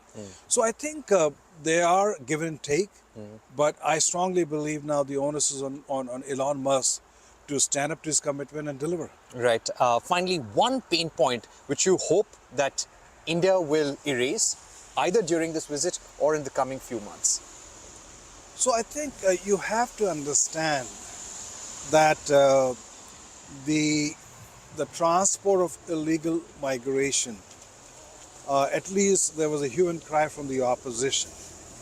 And hopefully some kind of a deal will be done so you can move them on a humanitarian basis. And I think if nothing else, India can send its own planes to pick up those and bring them back. So that's, I call the short-term pain point. I think the bigger long-term would be is how do you look at mobility of professionals from India into the US? Because there is a crying need in the US for those professionals. But the H-1B visa process has worked and it has not worked also. So I think that has to be streamlined. That should not be shut down. And I think what we're going to see is this administration will find a way to recruit PhD in STEM program, graduate people from STEM program, and fulfill that need on a stronger basis. Right. Finally, there have been a lot of reports which say there could be anywhere in the range of 700,000 to 750,000 Indians staying illegally in America. Now, what is the status of those individuals, and is there a threat of their deportation? So, I think you have to understand we have roughly around 16 million illegals in the United States, and they make around 6% of the labor force. If you deport all of them, what really happens is the workers in the field, the workers in the restaurant, the workers in the construction side, that is going to get impacted. That means it has an impact on the inflation also. So you cannot, in every practicality, deport all of them. And that means a large number of Indians also will be part of that process itself. So I think while every effort is going to make to appease the base of President Trump, but from every practical perspective, you can't deport all of them. So yes, there will be compromises. Yes, there will be some deportation. But overall, I would say that from a photo opportunity perspective, they will deport. I mean, they just only sent a batch of 104. It could go into I would say 15, 20,000. But that's the number I see as the capacity. All right, Mr. Aghi, thank you so much for being with us. Thank you very much. Thank you. Will the Trump administration in its second term continue to support joint manufacturing of weapon systems in India? That's something that India would like to watch out for when Prime Minister Modi and Donald Trump meet. But clearly, there will be a wish list from the US side for India to buy more defense equipment from the US. I caught up with the CEO of General Atomic Global Corporation, Vivek Lal, to find out more about the India-US defense partnership. What's on the US wish list this time around? I think the relationship is very strong between US and India. In Trump 1.0, as you know, Prime Minister Modi and his outstanding leadership with President Trump was able to build a lot of momentum that continued into the next administration. And here we are at the beginning of Trump 2.0. I think there will be a lot of synergies in the defense relationship, not only from a defense trade standpoint, but also from the operational standpoint. A lot of military to military exercises, and then indeed a lot of collaboration and initiatives in terms of critical and emerging technologies. Right. What do you think are the priorities of the US administration in terms of selling weapon systems to India right now? So I think the defense trade has grown tremendously as I've observed it over the years. And as you know, it stands over $23 billion at the moment. And I think that is only poised to grow. And that is simply from a fact that when you have the largest democracy and the oldest democracy working hand in hand with common objectives against adversaries around the world, there is a meaningful collaboration in terms of platforms and certainly supply chains. Right. Now, when we speak about General Atomics has recently concluded a drone deal with the Indian government. What next? Which are the areas where you would like to extend the relationship with India, the manufacturing relationship with India? So, of course, we are very proud and we congratulate both governments for signing the LOA for the 31 MQ-9Bs. And along with that will come the MRO facilities that will be in India, as well as the joint collaboration that this brings. We have partnered with an artificial intelligence company as well as a semiconductor company in India, and we have a large supply chain that we are looking at and so forth. I think in terms of platforms, I think the unmanned platform is, again, something that most air forces and militaries are looking more towards. I think the numbers will continue to increase and the requirements will increase. You know, we also have an EMAL system. If India decides to go for a future aircraft carrier, that is a system that could, not only in the US, but the French and others have been working with that. So that's another area of opportunity.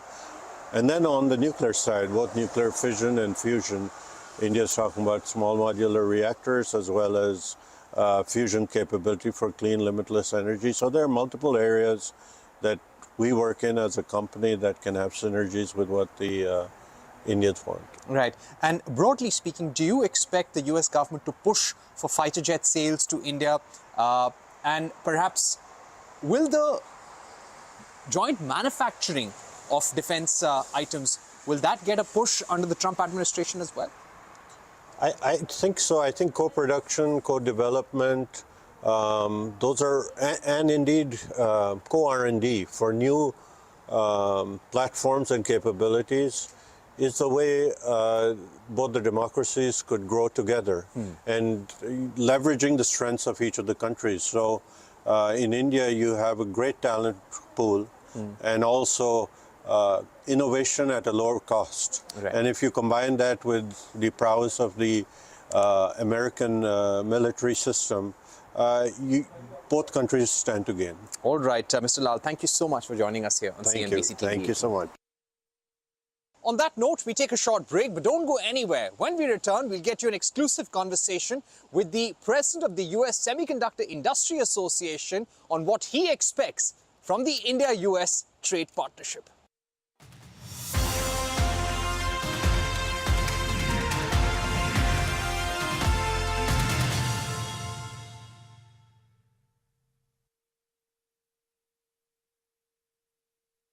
Every trading day profitable with strategies from the market masters, macro pundits and chart wizards. Only one show gives you a head start to your trading day.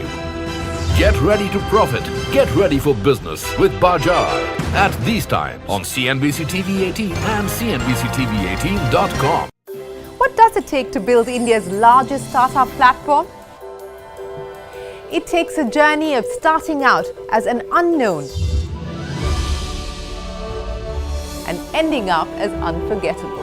It takes more than 2 decades of celebrating the most influential and influencing the most celebrated entrepreneurs. From chronicling the stories of India's startup universe to becoming a success story in itself, as India's longest running show on startups and entrepreneurship, celebrating 21 action-packed years of building India's biggest startup community. Young Turks at 21. Only on CNBC-TV18 and CNBC-TV18.com.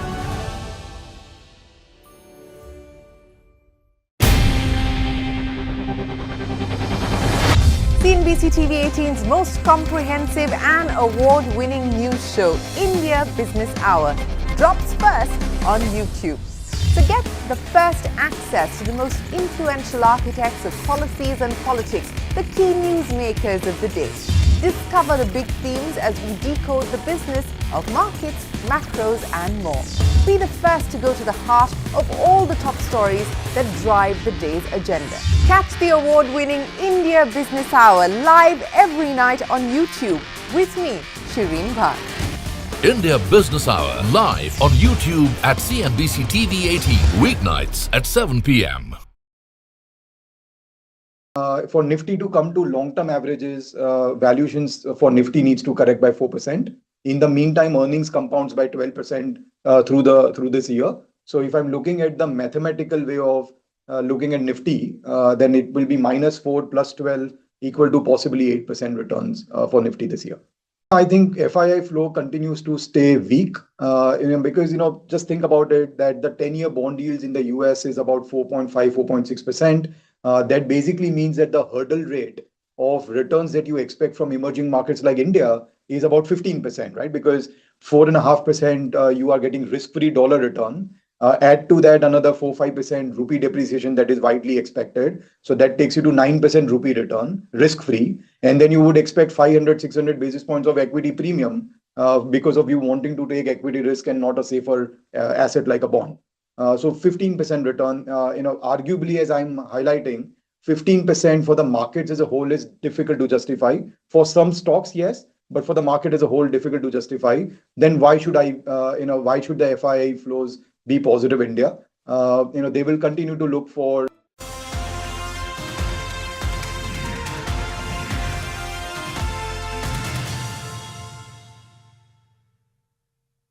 Welcome back. You're watching our special broadcast from Washington, D.C. Prime Minister Narendra Modi is here to have detailed discussions with Donald Trump.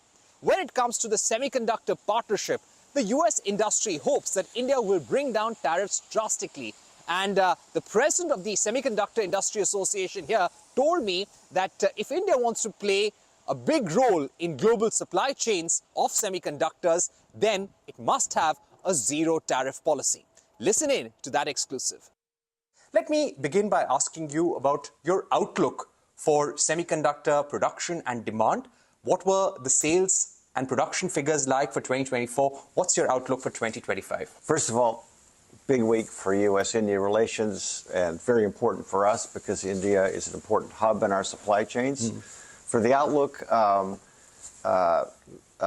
first of all, 2024, very strong year. Overall, nearly 20% growth for the semiconductor industry after coming off a bit of a hangover from the pandemic. And the outlook for next year is something plus north of 11%. And I think that's because there's such strong interest in AI, but also industrial, automotive, chips are in everything from your toaster to refrigerators. And I think the long-term prospects for our industry are very, very bright. Right. Give us a sense of where US is currently in terms of global semiconductor market share. Is China leading the race even now? Where would US be right now? So I would say we continue to be the dominant player in the industry. It's been that way for several decades. Our global market share is north of 50%, and I anticipate it will stay that way for a while. China, of course, is coming up. We've had history of that kind of introduction of new competitors. Japan did that. Korea did that. We're all comfortable with new competitors as long as it's done in a way that's familiar to us and consistent with market economics. Lots of action on the semiconductor front here in US. President Trump has proposed almost 100% tariffs on chips made in Taiwan. How will that be for American companies? So I'll just say, we are very dependent on global supply chains. We are very dependent on our overseas customers, which represent about 75% of our revenues. So we got to get stuff overseas in a way that's as inexpensive as possible, with zero tariff treatment at borders if we can. But also, we're making a big push to increase our manufacturing here in the U.S. We talk about that a little bit more later. But so to build our fabs, our semiconductor manufacturing facilities, or to run our fabs, we need to import all sorts of gases and minerals and tools and metals. So anything that kind of raises the cost of manufacturing here in the U.S. puts at risk undermining kind of the overall objective of our industry. And I think the Trump administration, which is encouraging more semiconductor manufacturing right here on U.S. shores. So would you completely oppose 100% tariffs? And if that were to happen, what would be the result? I'll just say 100% tariffs would be problematic. I just think it would cause a lot of disruption. What would be your recommendation? Because we believe that the CHIPS Act, which has spurred hundreds of billions of dollars in investment in the semiconductor industry by American companies. Now, all of that is up for scrutiny. It is being investigated. Contracts are being looked at for words like immigration, diversity. Has that created a bit of worry in the industry? So, first of all, I think it's important to note that the CHIPS Act got started. The spark was lit under the Trump administration. And again, the objectives of a CHIPS Act are entirely consistent with what President Trump is trying to do, which is bring more manufacturing generally and bring more semiconductor manufacturing specifically back to U.S. shores. Nearly $500 billion has been committed by the U.S. private sector to build more fabs here. Many of the fabs are already going up and near completion. It's 90 new projects across nearly 30 states. By 2032, we will have tripled our manufacturing capacity here in the U.S., faster rate of growth than anyone in the world, and we'll go from basically zero production of the most advanced chips to producing about 30% of the world's most advanced chips. So I think by any measure, that has been very, very successful.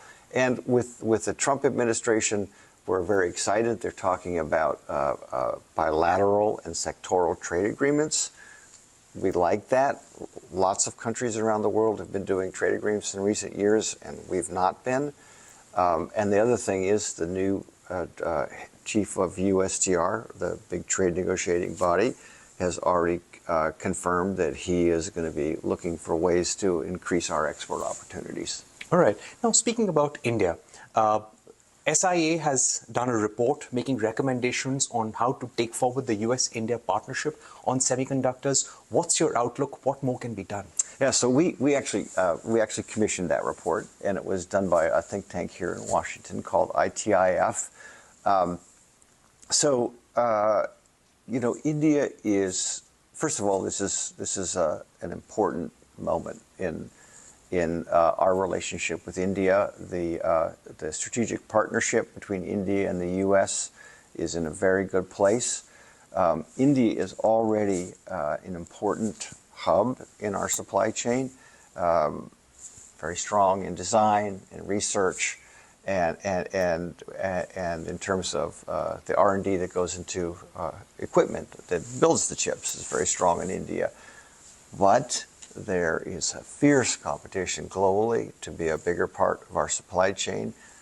Other countries in Southeast Asia, other countries in this region, this hemisphere, are very much competing to be a bigger part of our supply chain.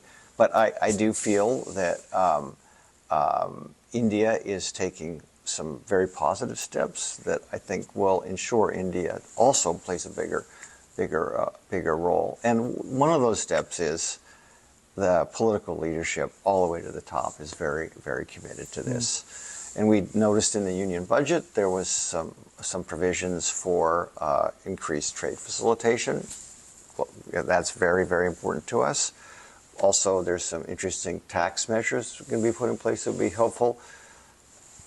And we can talk about this in a bit too, but trade is super important for us, both going in and out of a country, and reduction of tariffs in India would be very, very helpful to us. So let me be direct. What's holding back a prosperous semiconductor trading partnership or a manufacturing partnership that's beneficial for U.S. companies? The number one issue that's holding it back. First of all, it's not being held back. We're already seeing some progress in the last couple of years. There've been very nice announcements of steps forward. I think it's very important for India to think about this as an incremental process, one step at a time, small bites, small but many bites at the apple, to build confidence and show that India is doing all the right things. Key things are infrastructure, water, transportation, electricity. But again, another key thing is a trade policy that helps us do more manufacturing in India. We very much like the kind of overarching willingness of the Indian government to take steps in the right direction, and that creates a policy ecosystem that's favorable to us. When you speak about a lower tariff regime, how much lower? We like zero. I mean, there's something called the Information Technology Agreement in the WTO that puts all sorts of tech products to zero tariffs. India is a part of the first version of the ITA. We would like to be part of the second version, which came about in 2015. India wasn't a part of that. All sorts of parts and components and things that are important to our industry are in part 2 of the ITA. So we get zero tariff treatment all around the world from countries that are competing for our supply chain business. We don't get that in India. So if you're saying that there are countries in Southeast Asia competing for U.S. manufacturing supply chains, where is the China Plus One investments actually going?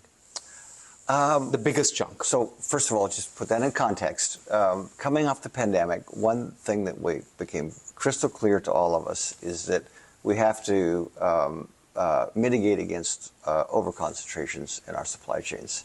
So it's not just China, but just generally, our industry has been working to spread out the peanut butter across the globe thinner, so that there's kind of no one place as much as possible that leaves us very vulnerable to geopolitical, seismic, other kinds of risks.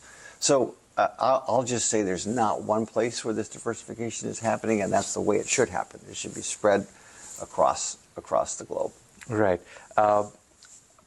But when it comes to the larger partnership with India,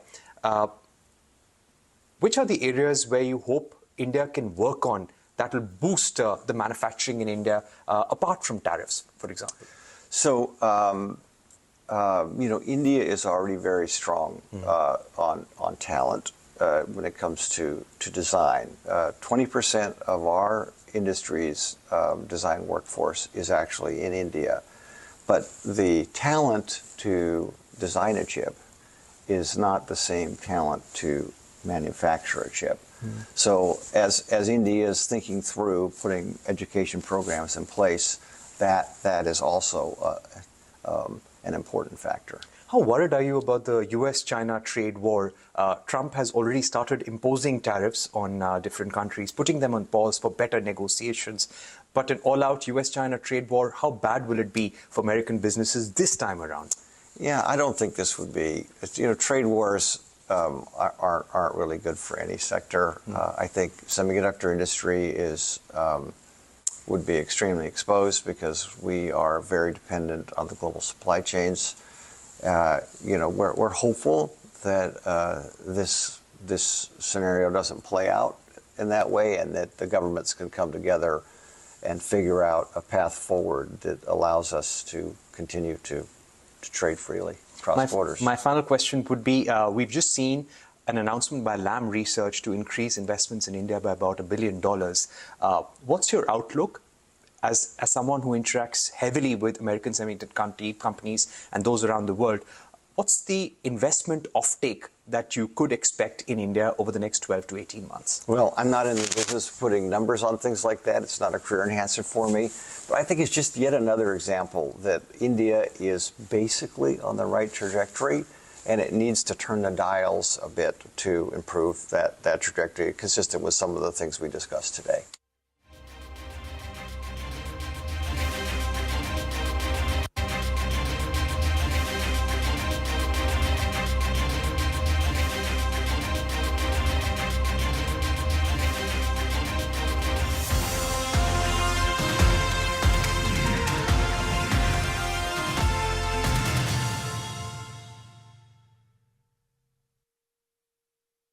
US equities, we do think that developed markets this year will outperform emerging markets, including India. And on the point of FII ownership being too low, I get that all the time from investors as well. But I would say that, investors will go where there are returns. Just because their ownership has come down, that is no reason why they will add up. So you can, so FIIs can always first scale back on their ownership. And as and when India gets attractive, they can always scale it back up.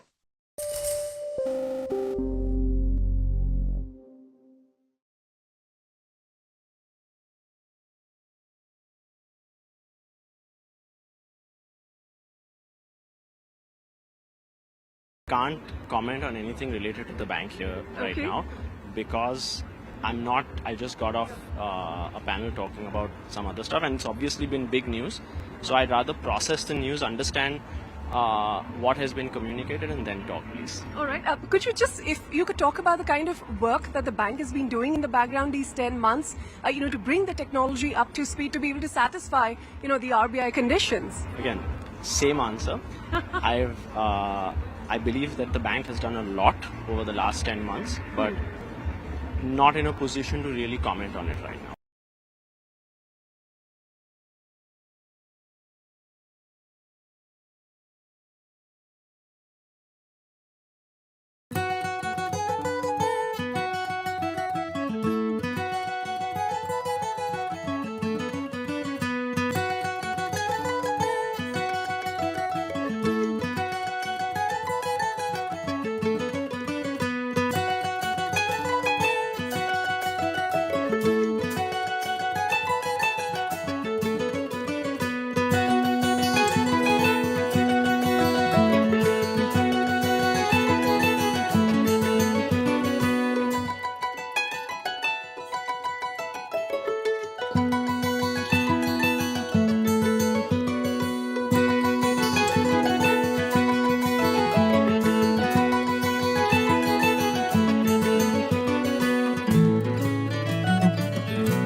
It is important for US companies to explore India, to get access to the Indian market, but at the same time have a level playing field. The defense trade has grown tremendously as I've observed it over the years. To have optionality, it's good for U.S., good for U.S. economy, good for business, good for long-term relationships. Right.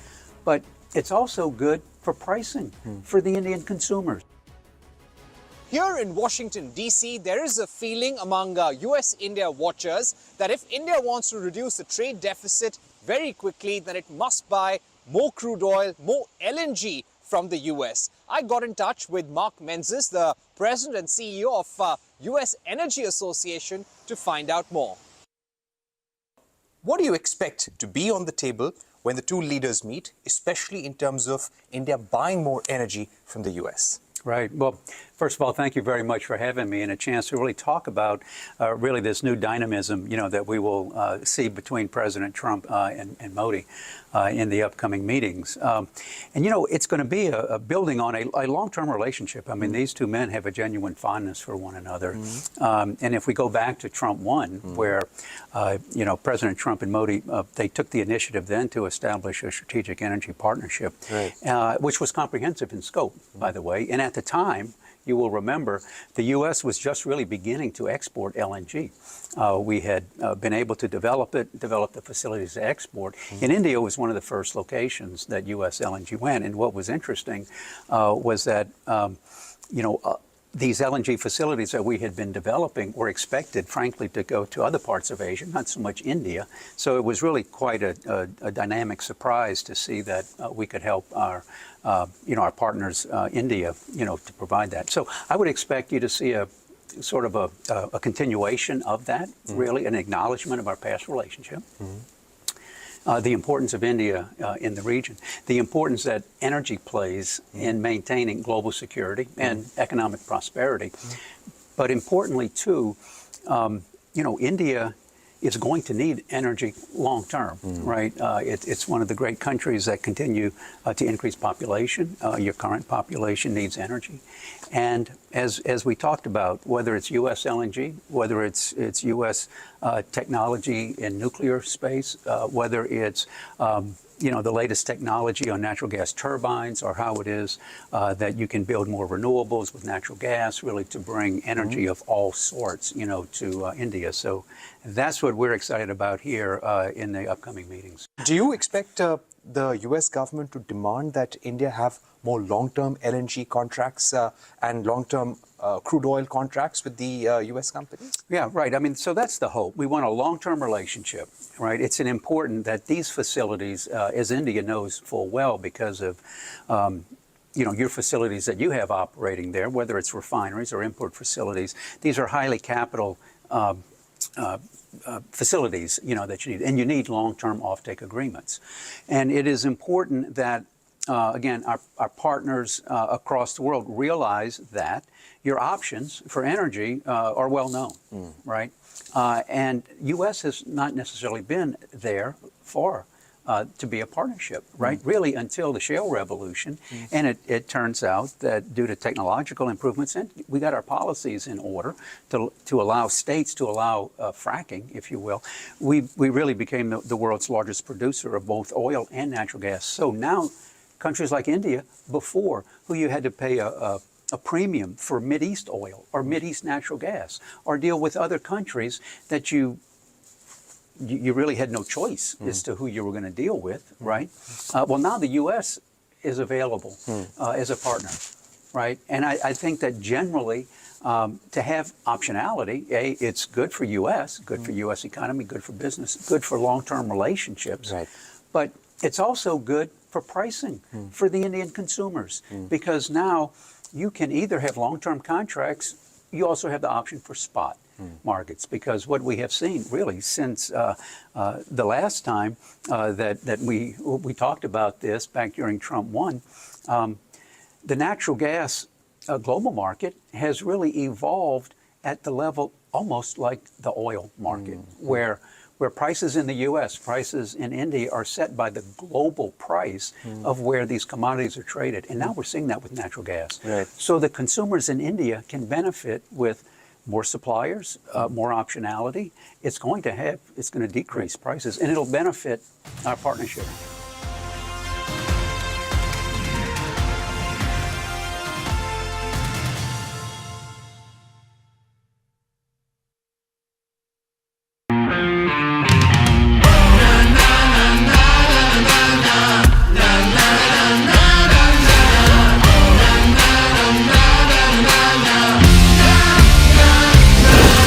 Make informed decisions with comprehensive analysis on the go. Strengthen your portfolio with real-time market updates on the go. Create effective strategies with insightful expert opinions on the go. Grow on the go with CNBC-TV18, now streaming live 24/7 on YouTube. How about listening to global market maestros before crafting your investment strategy? How about getting deep insights into their businesses from top Indian honchos before putting your money on the line? How about making every trading day profitable with strategies from the market masters, macro pundits and chart wizards? Only one show gives you a head start to your trading day. Get ready to profit. Get ready for business with Bajar at these times on CNBC-TV18 and CNBC-TV18.com. What does it take to build India's largest startup platform? It takes a journey of starting out as an unknown and ending up as unforgettable. It takes more than 2 decades of celebrating the most influential and influencing the most celebrated entrepreneurs. From chronicling the stories of India's startup universe to becoming a success story in itself, as India's longest running show on startups and entrepreneurship, celebrating 21 action-packed years of building India's biggest startup community. Young Turks at 21, only on CNBC-TV18 and CNBC-TV18.com.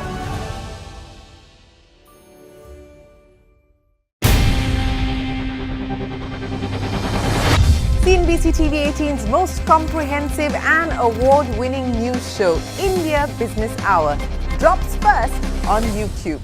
So get the first access to the most influential architects of policies and politics, the key newsmakers of the day. Discover the big themes as we decode the business of markets, macros and more. Be the first to go to the heart of all the top stories that drive the day's agenda. Catch the award-winning India Business Hour live.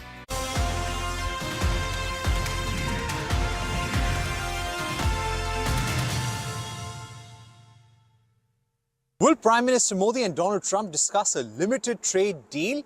Joining us right now to talk about this is Mark Linscott, who was Assistant USTR in the previous Trump administration. Mark, thank you very much for joining us. Do you think when Donald Trump and Prime Minister Modi meet for the first time after Trump administration was sworn in for a second time, do you think we'll start from where we left off, trade negotiations in Trump 1.0? Thanks, Parkshit. Well, in fact, I think they will in broad terms. That the deal that was being discussed, negotiated during the first Trump administration, it was limited. There were a few tariffs on the table. There was some market access for agriculture.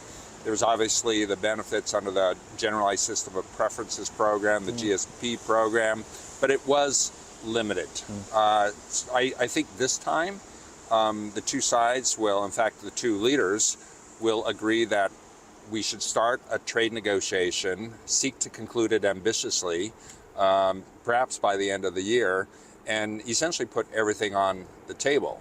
Tariffs, market access, non-tariff barriers, goods and services, intellectual property rights. I think that's where it will lead. It will be a hard negotiation. There's no doubt about it. There will be sensitive areas for both sides, but I think they gained experience the last time around. I was a negotiator at that time. I think both sides are better prepared for that kind of negotiation. So I'm quite optimistic. So Mark, what we'd want to understand is which are the areas where you expect the US side to expect more trade concessions? Well, certainly tariffs. That will be a priority. President Trump is clearly always preoccupied by tariffs. He feels that many countries around the world do not play fairly with tariffs and that U.S. tariffs are too low. So he's very focused on raising U.S. tariffs, perhaps in certain sectors like steel and aluminum to be in place for some time, but also looking for trade deals. And I think tariffs will be what is a preoccupation, certainly in the area of goods. But, I think services will be on the table, particularly digital services. This was an area that was not a high priority during the Biden administration, so I think we'll have a switch back to that being on the table. Areas like intellectual property rights, as I referenced before. So I think it will be wide-ranging. You know, I expect India and Prime Minister Modi will have wide-ranging expectations as well. This should be a two-way street in terms of trade negotiations. Yeah, trade negotiations always have to be win-win. Which are the areas where you expect the two sides to clash or the negotiations to be really tough on?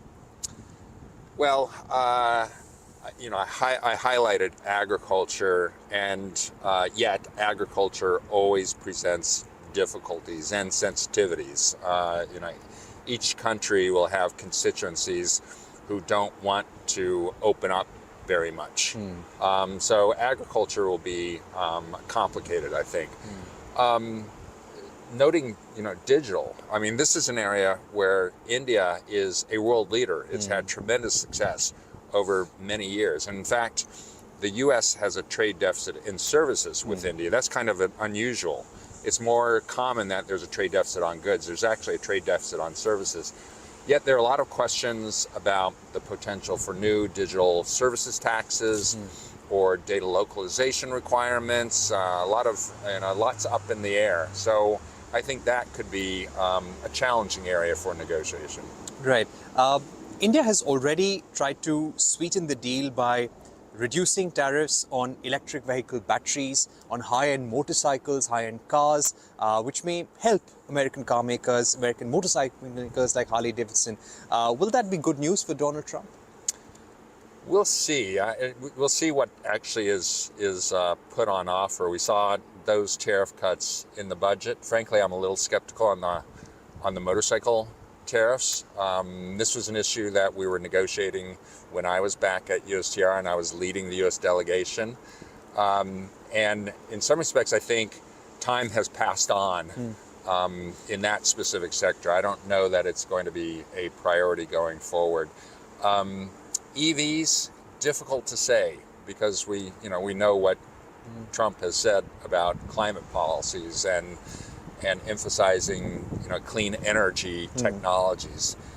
So, you know, they may get traction. It's just hard to tell. You know, in the electronic sector, there's potential there. But I think the big game to come is the broader trade negotiation. And finally, where Trump is right now, what do you think he will want from India in terms of trade, in terms of a fair trading partnership, keeping in mind his biggest geopolitical priorities? He really is quite focused on this notion of reciprocal tariffs, that if the U.S. has a tariff of 2% and another country has a tariff of 100%, either that country needs to bring its tariffs down or the U.S. will raise its tariffs. And that is you know, it has long been a preoccupation. So do you believe it's just a matter of time before Donald Trump slaps tariffs on the Indian side? Certainly the threats of tariffs are coming. I think they are likely. Whether it will move towards actual imposition of tariffs. And the Prime Minister Modi's visit could be key in whether that happens or not. It's certainly possible that Prime Minister Modi will say, hey, let's immediately launch this trade negotiation. We'll put everything on the table. We'll put tariffs on the table. It's possible that that the president responds by saying, okay, we will wait on tariffs. We'll apply tariffs to other countries, but we'll wait for India to see where this negotiation goes. That's a possibility. All right. But again, it's always unpredictable. Okay, Mark, thank you very much for joining us, speaking about the India-US trading partnership and what Donald Trump may expect from the Indian government. Always Absolutely. a pleasure. It's a pleasure here too. Thanks. Great. All right, that's all we could pack in on this special broadcast from Washington, D.C. Thank you very much for watching and keep tuning in to CNBC-TV18 for all the latest updates on the big Trump-Modi meet.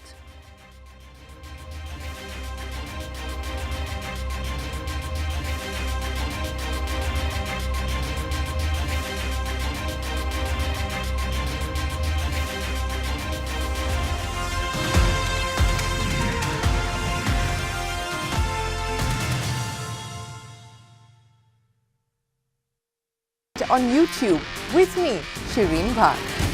India Business Hour live on YouTube at CNBC-TV18 weeknights at 7 p.m.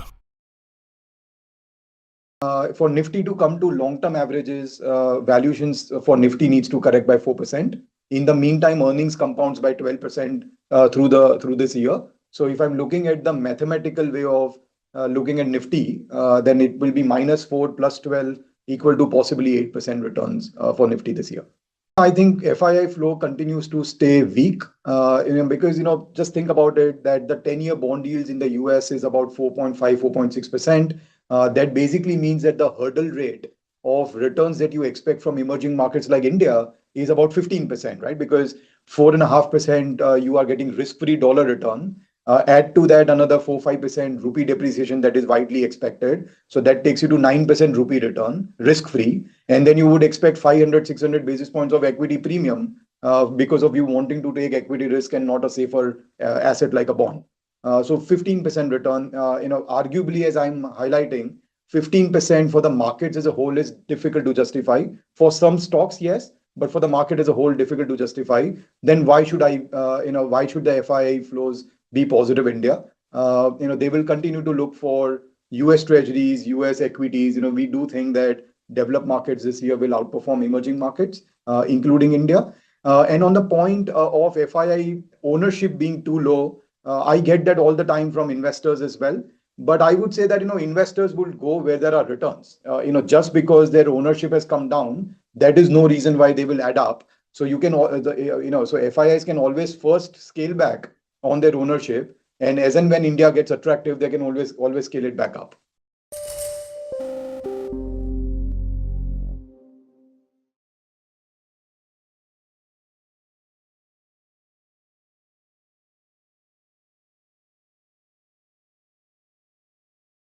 Can't comment on anything related to the bank here right now because I just got off a panel talking about some other stuff, and it's obviously been big news.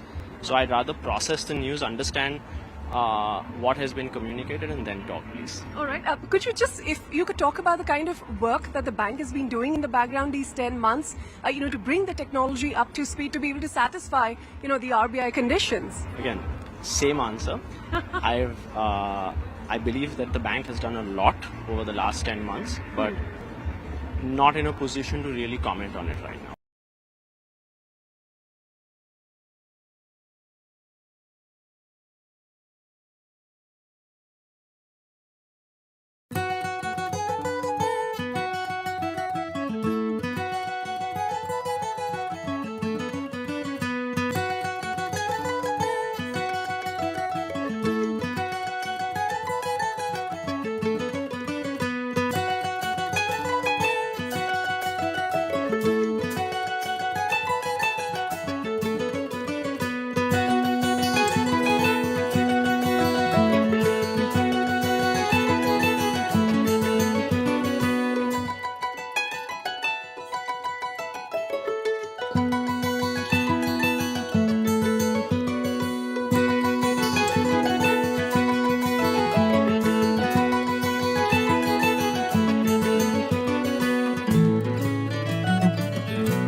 Make informed decisions with comprehensive analysis on the go. Strengthen your portfolio with real-time market updates on the go. Create effective strategies with insightful expert opinions on the go. Grow on the go with CNBC TV18, now streaming live 24/7 on YouTube. How about listening to global market maestros before crafting your investment strategy? How about getting deep insights into their businesses from top Indian honchos before putting your money on the line? How about making every trading day profitable with strategies from the market masters, macro pundits and chart wizards? Only one show gives you a head start to your trading day. Get ready to profit. Get ready for business with Bajar at these times on CNBC-TV18.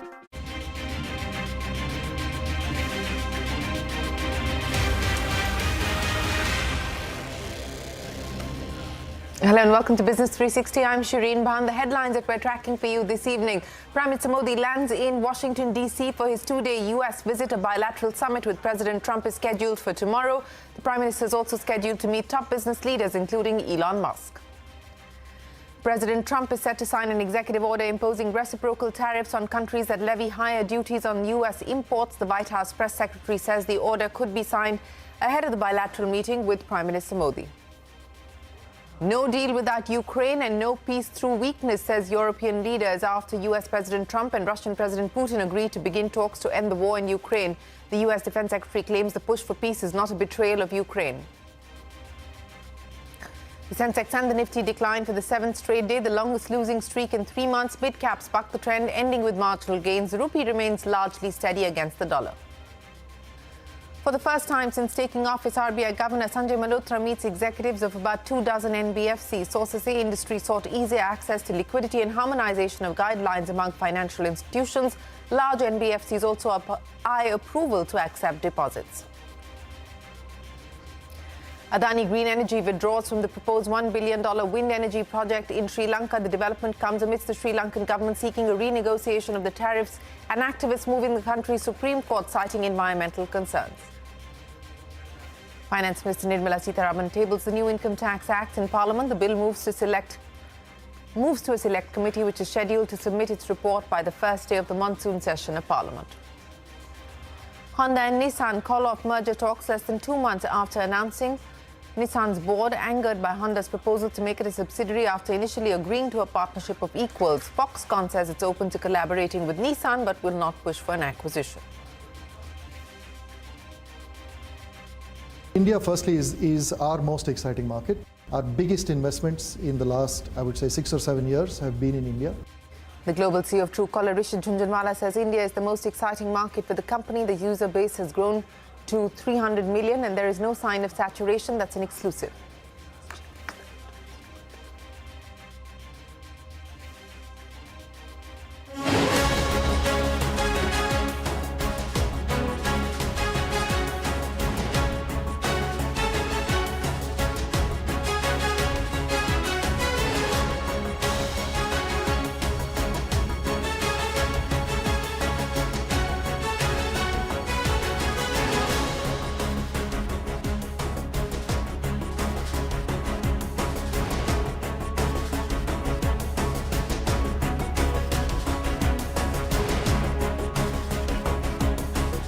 It is important for US companies to explore India, to get access to the Indian market, but at the same time have a level playing field. The defense trade has grown tremendously as I've observed it over the years. To have optionality, it's good for U.S., good for U.S. economy, good for business, good for long-term relationships. Right.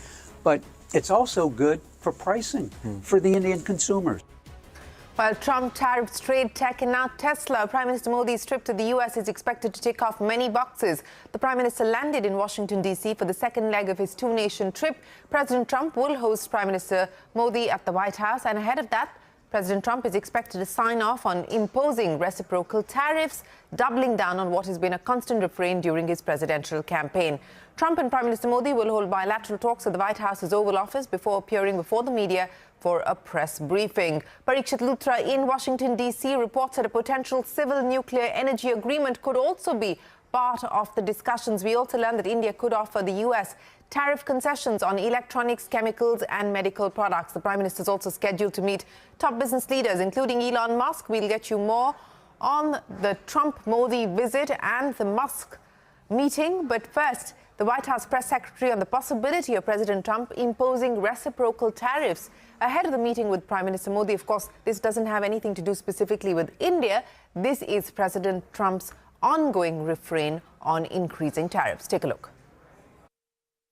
It's very simple logic as to why the president wants to impose reciprocal tariffs. It's the golden rule, which we all learned when we were growing up in school. Treat others the way you want to be treated. And far too many nations around this world have been ripping off the United States of America for far too long. And that's why the president believes this will be a great policy that will benefit American workers and improve our national security. Parikshit now joining us from Washington, D.C. Parikshit, many thanks for joining us. Prime Minister Modi will meet President Trump and, of course, also likely to meet CEOs, including Elon Musk. Take us through what's on the agenda. CNBC-TV18 was the first channel to report that Elon Musk will be calling on Prime Minister Modi during his visit to Washington, D.C. We reported that on the 5th of February. That news has now been confirmed. Elon Musk is going to call on Prime Minister Modi at the Blair House tomorrow. That will be a crucial meeting because last time around when he was supposed to meet the Indian government, he cancelled the visit and went to China. That was a time when India was offering concessions to Tesla to commit to manufacturing in India and get a duty concession of at least 15%. That somehow did not go down well with the Indian government, but we're told that tomorrow's meeting between Elon Musk and Prime Minister Modi will be a positive one. He's not just the CEO of Tesla now, he's the head of the Department of Government Efficiency. So that assumes a lot of importance. We believe that he is going to seek a tariff reduction on electric cars. He would want an early license for Starlink to start operations, and he'll want a greater collaboration between SpaceX and ISRO as well. So there will be three priorities for Elon Musk in that meeting. Will he commit to manufacturing in India? Definitely not immediately, but he may consider bringing low-cost electric cars to India sometime this year. Tesla has been scouting for showrooms across different locations in India. Hopefully, they will start retail operations, but no immediate commitment on manufacturing is going to be on the cards. All right, Parikshit, we will, of course, reconnect with you as those meetings take off. But many thanks for joining us. Parikshit has, of course, been speaking with key industry voices in Washington, D.C. to get a sense of what both sides could potentially agree on. Here's what they had to say. The average tariff India has, even though after bringing it down, is down to 11%, whereas the average tariff of US is around 3%. So there is a gap. And I think there'll be a lot of pressure, especially on the goods which are being exported from the US into India to be brought down. The bigger picture would be I call market access and level playing field. It is important for US companies to explore India, to get access to the Indian market, but at the same time have a level playing field. And I think that's where the pressure points will come in. I think there will be a lot of synergies in the defense relationship, not only from a defense trade standpoint, but also from the operational standpoint. A lot of military to military exercises, and then indeed a lot of collaboration and initiatives in terms of critical and emerging technology. The defense trade has grown tremendously as I've observed it over the years. And as you know, it stands over $23 billion at the moment, and I think that is only poised to grow.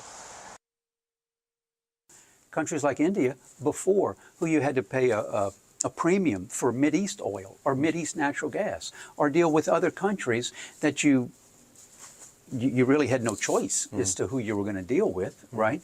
Well, now the U.S. is available as a partner, right? And I think that generally, to have optionality, it's good for U.S., good for U.S. economy, good for business, good for long-term relationships. Right. But it's also good for pricing for the Indian consumers. There is a fierce competition globally to be a bigger part of our supply chain. Other countries in Southeast Asia, other countries in this region, this hemisphere, are very much competing to be a bigger part of our supply chain. But I do feel that India is taking some very positive steps that I think will ensure India also plays a bigger role. Trade is super important for us, both going in and out of a country, and reduction of tariffs in India would be very, very helpful to us. And stay tuned to CNBC-TV18 for the most comprehensive coverage and expert analysis of Prime Minister Modi's trip to the US and his meeting with President Trump. Now, President Trump has said that Russian President Putin has agreed to begin talks to end the war in Ukraine. This after the two leaders had an hour-long phone call that President Trump called, and I quote, friendly. Speaking to reporters, Trump also said that Ukraine is unlikely to regain any land that it has lost during the conflict. However, European foreign ministers have said that a peace deal in Ukraine would require Kyiv's involvement.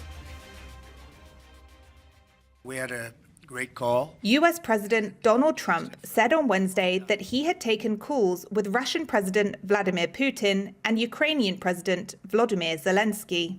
And I think we're on the way to getting peace. I think President Putin wants peace and President Zelensky wants peace, and I want peace. I just want to see people stop getting killed. Trump and the Kremlin confirmed that the two leaders plan to meet in person. Ukraine demands that Russia withdraw from captured territory and wants NATO membership or equivalent security guarantees to prevent future attacks by Moscow.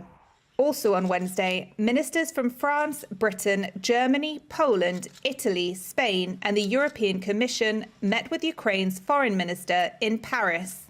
In a joint statement, they agreed that Ukraine should be put in a position of strength and that Ukraine and Europe must be part of any negotiations, adding that the European powers were looking forward to discussing the way ahead with their American allies.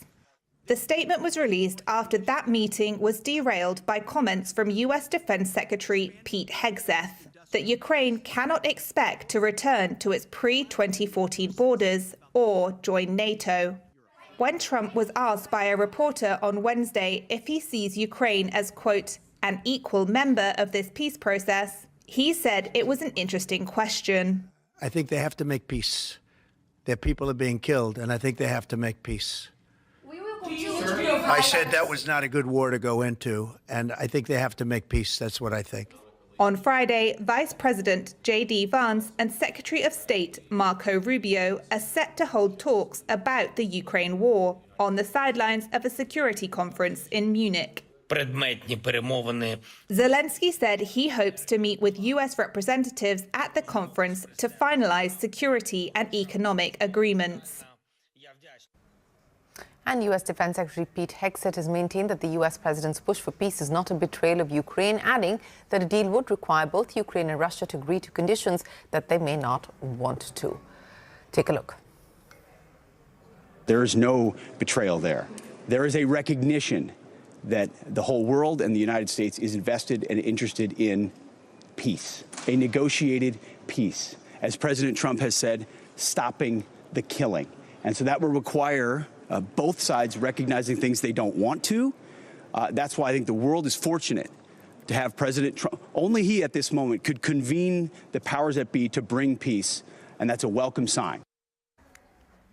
Well, let's now talk about our markets and how they closed. The Sensex and the Nifty ending in the red for the 7th straight session, the longest losing streak that we've seen in the last 3 months. But the losses today marginal. The Sensex and the Nifty began the day with gains of about 1%, but then finally closing lower.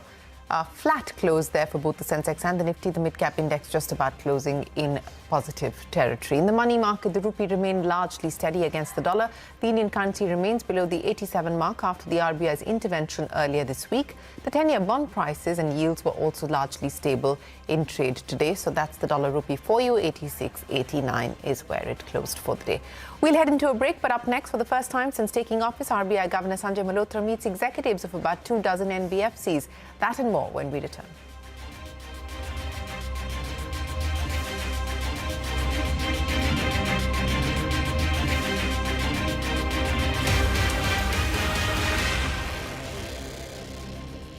TV18.com.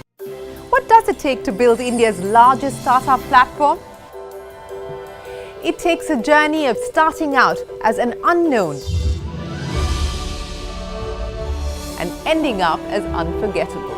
It takes more than 2 decades of celebrating the most influential and influencing the most celebrated entrepreneurs.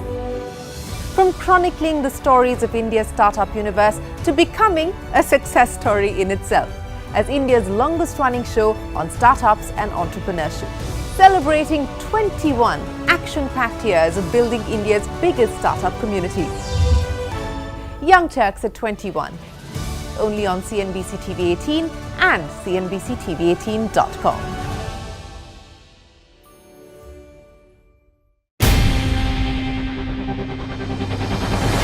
CNBC-TV18's most comprehensive and award-winning news show, India Business Hour, drops first on YouTube. So get the first access to the most influential architects of policies and politics, the key newsmakers of the day. Discover the big themes as we decode the business of markets, macros and more. Be the first to go to the heart of all the top stories that drive the day's agenda. Catch the award-winning India Business Hour live every night on YouTube with me, Shireen Bhatt. India Business Hour live on YouTube at CNBC TV18 weeknights at 7 p.m. For Nifty to come to long-term averages, valuations for Nifty needs to correct by 4%. In the meantime, earnings compounds by 12% through this year. So if I'm looking at the mathematical way of looking at Nifty, then it will be -4 plus 12 equal to possibly 8% returns for Nifty this year. I think FII flow continues to stay weak because, just think about it, that the 10-year bond yields in the US is about 4.5, 4.6%. That basically means that the hurdle rate of returns that you expect from emerging markets like India is about 15%, right? Because 4.5% you are getting risk-free dollar return. Add to that another 4-5% rupee depreciation that is widely expected. So that takes you to 9% rupee return, risk-free. And then you would expect 500-600 basis points of equity premium because of you wanting to take equity risk and not a safer asset like a bond. So 15% return, arguably, as I'm highlighting, 15% for the markets as a whole is difficult to justify. For some stocks, yes, but for the market as a whole, difficult to justify.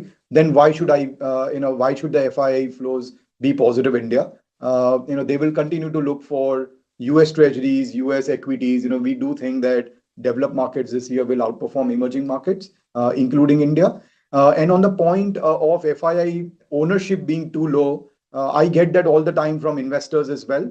But I would say that, investors will go where there are returns. Just because their ownership has come down, that is no reason why they will add up. So you can, so FIIs can always first scale back on their ownership, and as and when India gets attracted.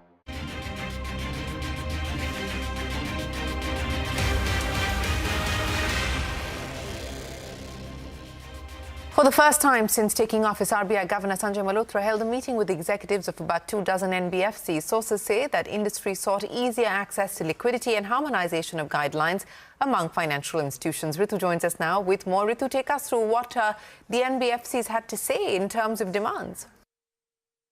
Well, we've been reporting on this and it is now official. The Reserve Bank of India in a statement has said that it today held a meeting with MDs and CEOs of select NBFCs along with industry representatives of MFIN, Sadhan and FIDC.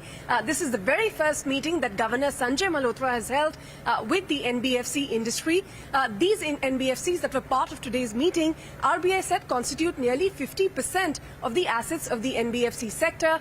Deputy governors along with executive directors of the Departments of Regulation, Supervision and Financial Inclusion were also part of the meeting. Now, RBI said that the governor underscored the significant role that was played by NBFCs and also stressed upon balancing growth aspirations with sound practices when it comes to this sector, and urged NBFCs to further their contribution when it comes to financial inclusion and be a part of the unified lending interface which is being put together by the RBI. Now, our sources indicate that the 20 to 25 NBFCs that were part of today's meeting gave their feedback on various issues that impact the industry.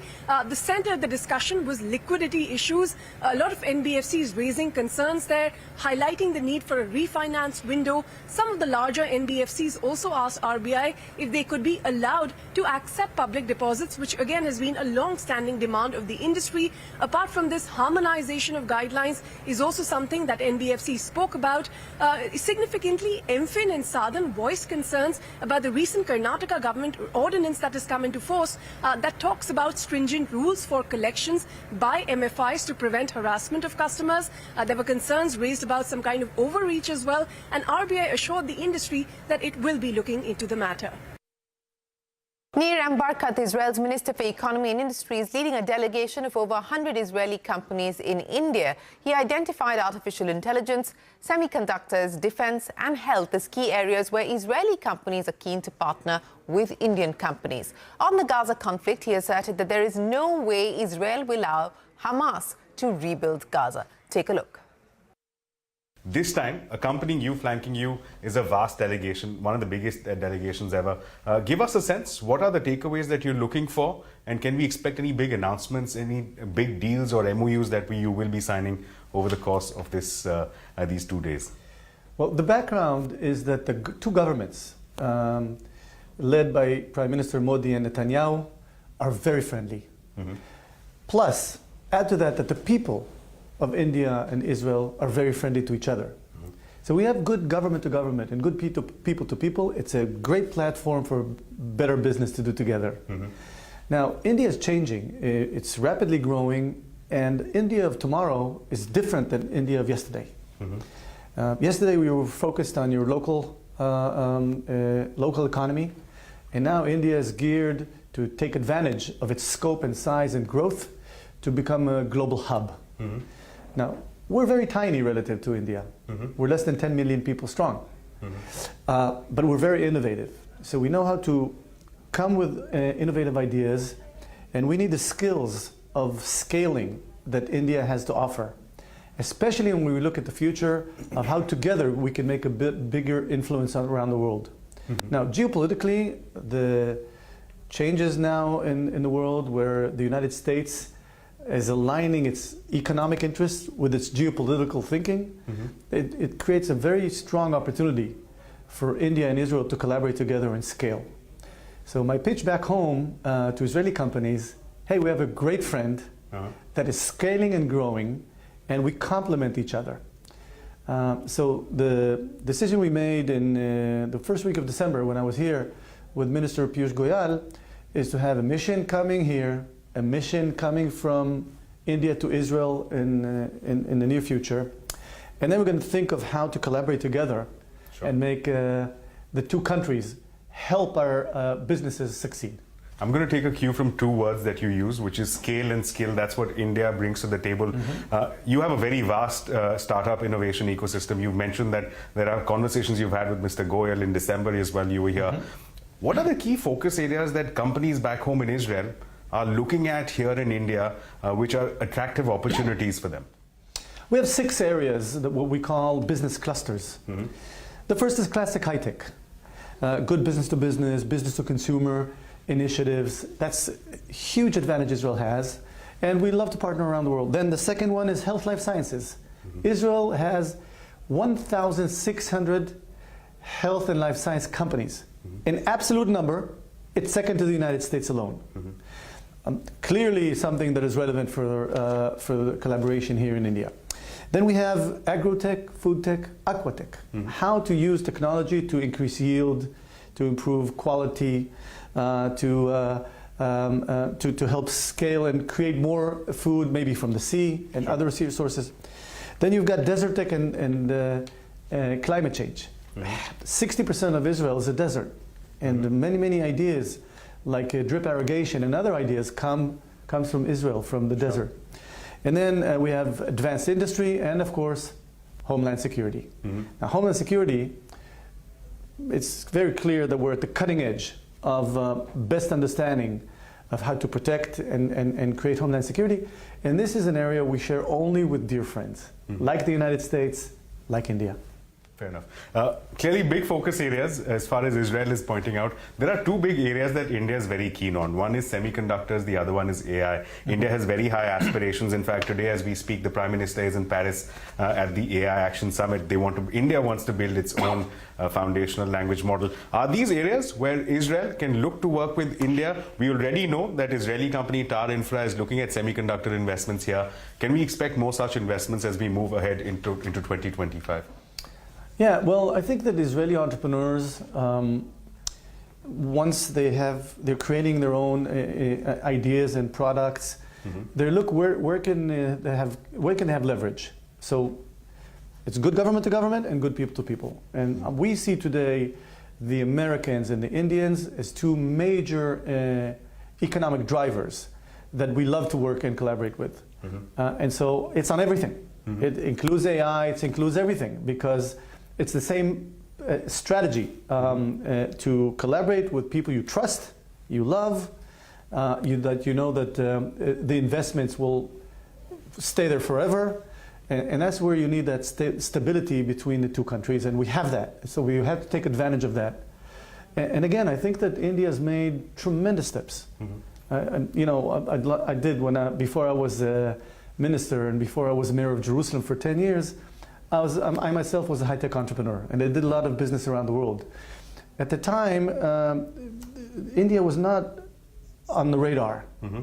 And today, it's a huge player in the global marketplace. And I want to compliment Prime Minister Modi and Minister Piyush Goyal for making that huge step forward that enables, that makes India so attractive to do business with. Wonderful. I have two broader questions, and these will be my two final questions. One is with respect to looking ahead at 2025. As a minister with the Israeli government, the conversations here are a great deal about uncertainties that lie ahead in 2025, partly because of conflicts, partly because of the Trump administration. How do you look at this volatile atmosphere economically? Is that a headwind for you, or do you believe that's a tailwind? It will inspire greater innovation. How do you look at it? Israelis in uncertainty are like fish in water. We're used to having that we need creative thinking, out-of-the-box thinking all the time, in all the different scenarios. You understand that Israel, this is a very important point. We have only one Jewish country in the world. They once asked Golda Meir, the Prime Minister of Israel, what's the success story of Israel? And she said, it's simple. We have nowhere else to go. We have to win. We have to understand the changes in the world and to adopt all the time. And from that change and instability, theoretically, we are very innovative to solve challenges that many other countries don't need to solve. And that DNA is what drives us to succeed in the business world, and this DNA is to collaborate in the changing world. We feel probably more than others that we need to adopt very quickly. We had the same with COVID. We're one of the first in the world to challenge COVID and solve problems. And unfortunately, the atrocities that happened to Israel on October 7, it caught us with our, unfortunately, not ready. But look at where we are today. And we've recovered very, very quickly, and we will always win because we have no choice. So I think that's the DNA that some of the people here in India in this trip asked us, how could we learn from Israel on that specific thing? We said, well, we will be happy to share our experience as long as you share your experience, how you scale to such a, so it's a classic match between the two countries. You mentioned October 7th, undoubtedly a tragic moment as far as Israel is concerned. As we near a resolution, there are cues that are coming in from the Trump administration that are referring to it perhaps as the Riviera of the Middle East, moving the Gazans out, having a greater redevelopment of the area is perhaps a solution that they've proposed. Is that a feasible solution to you? Because it's invited very strong reactions in the Arab world, from the broader global community. Is that a feasible solution, or is it more posturing than substance? Well, I think that the world has to decide, the Arab world has to decide when they want to partner with Israel and to expand the Abraham Accords. Israel demonstrated. We have peace with Egypt 40 years, with Jordan 25 years. The Abraham Accords, more than 4 years. So when somebody wants to have peace with us, they'll find our hand ready to collaborate with them, okay? However, if they decide they want to go the jihadi way and try and create more October 7, they will find a very strong Israel. So they have to decide. The Arabs in Judea and Samaria and the Arabs in Gaza have to decide which way they want to take it. And there's no way in the world that Hamas that took Gaza and embedded terror infrastructure, strong terror infrastructure as part of the civil infrastructure. There's no way we're going to enable them to rebuild Gaza the way it was before. So they have to decide, do they want to build Dubai or Gaza? If they want to collaborate and build Dubai, we'll be happy to collaborate with them as long as they're peaceful and they accept and join the Abraham Accord. It's black and white. They have to decide. And Israel's demonstrated that we know how to fight, and we also demonstrated that we know how to create peace. I know I said last question, but I'll just ask you one quick thought. What role do you see India play as a part of resolution of this entire issue? India has treaded the middle path. It's clearly condemned October 7th, but has also expressed concern about the humanitarian crisis in Gaza. What role would you prefer India play as we move ahead? India is a great friend of Israel. And I think that now with President Trump, it's very clear, the people in the world have to decide which side they're on.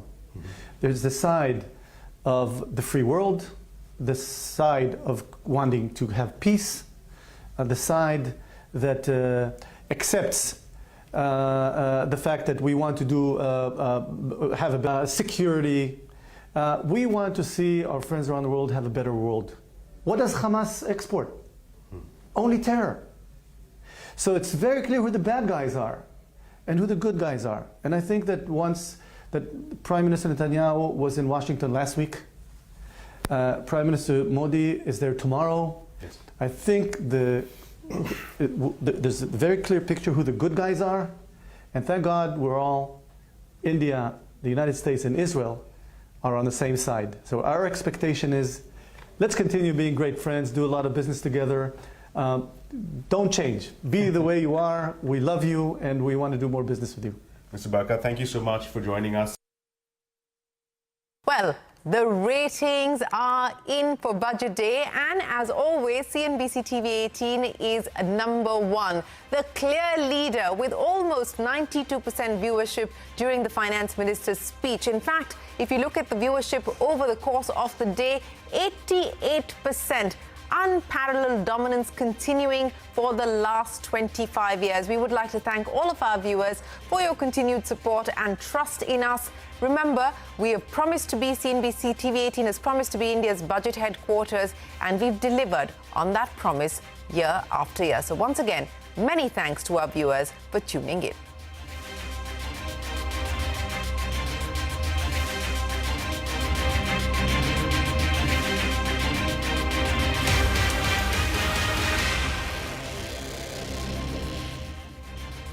Scale it back up.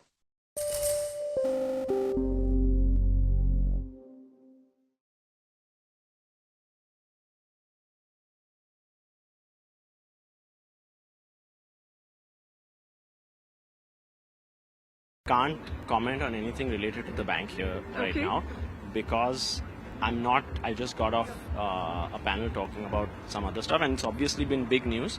So I'd rather process the news, understand what has been communicated, and then talk, please. All right. Could you just, if you could talk about the kind of work that the bank has been doing in the background these 10 months, to bring the technology up to speed to be able to satisfy, the RBI conditions? Again, same answer. I believe that the bank has done a lot over the last 10 months, but not in a position to really comment on it right now.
informed decisions with comprehensive analysis on the go.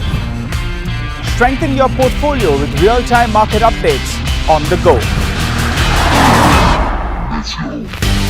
Create effective strategies with insightful expert opinions on the go. Grow on the go with CNBC-TV18, now streaming live 24/7 on YouTube. How about listening to T?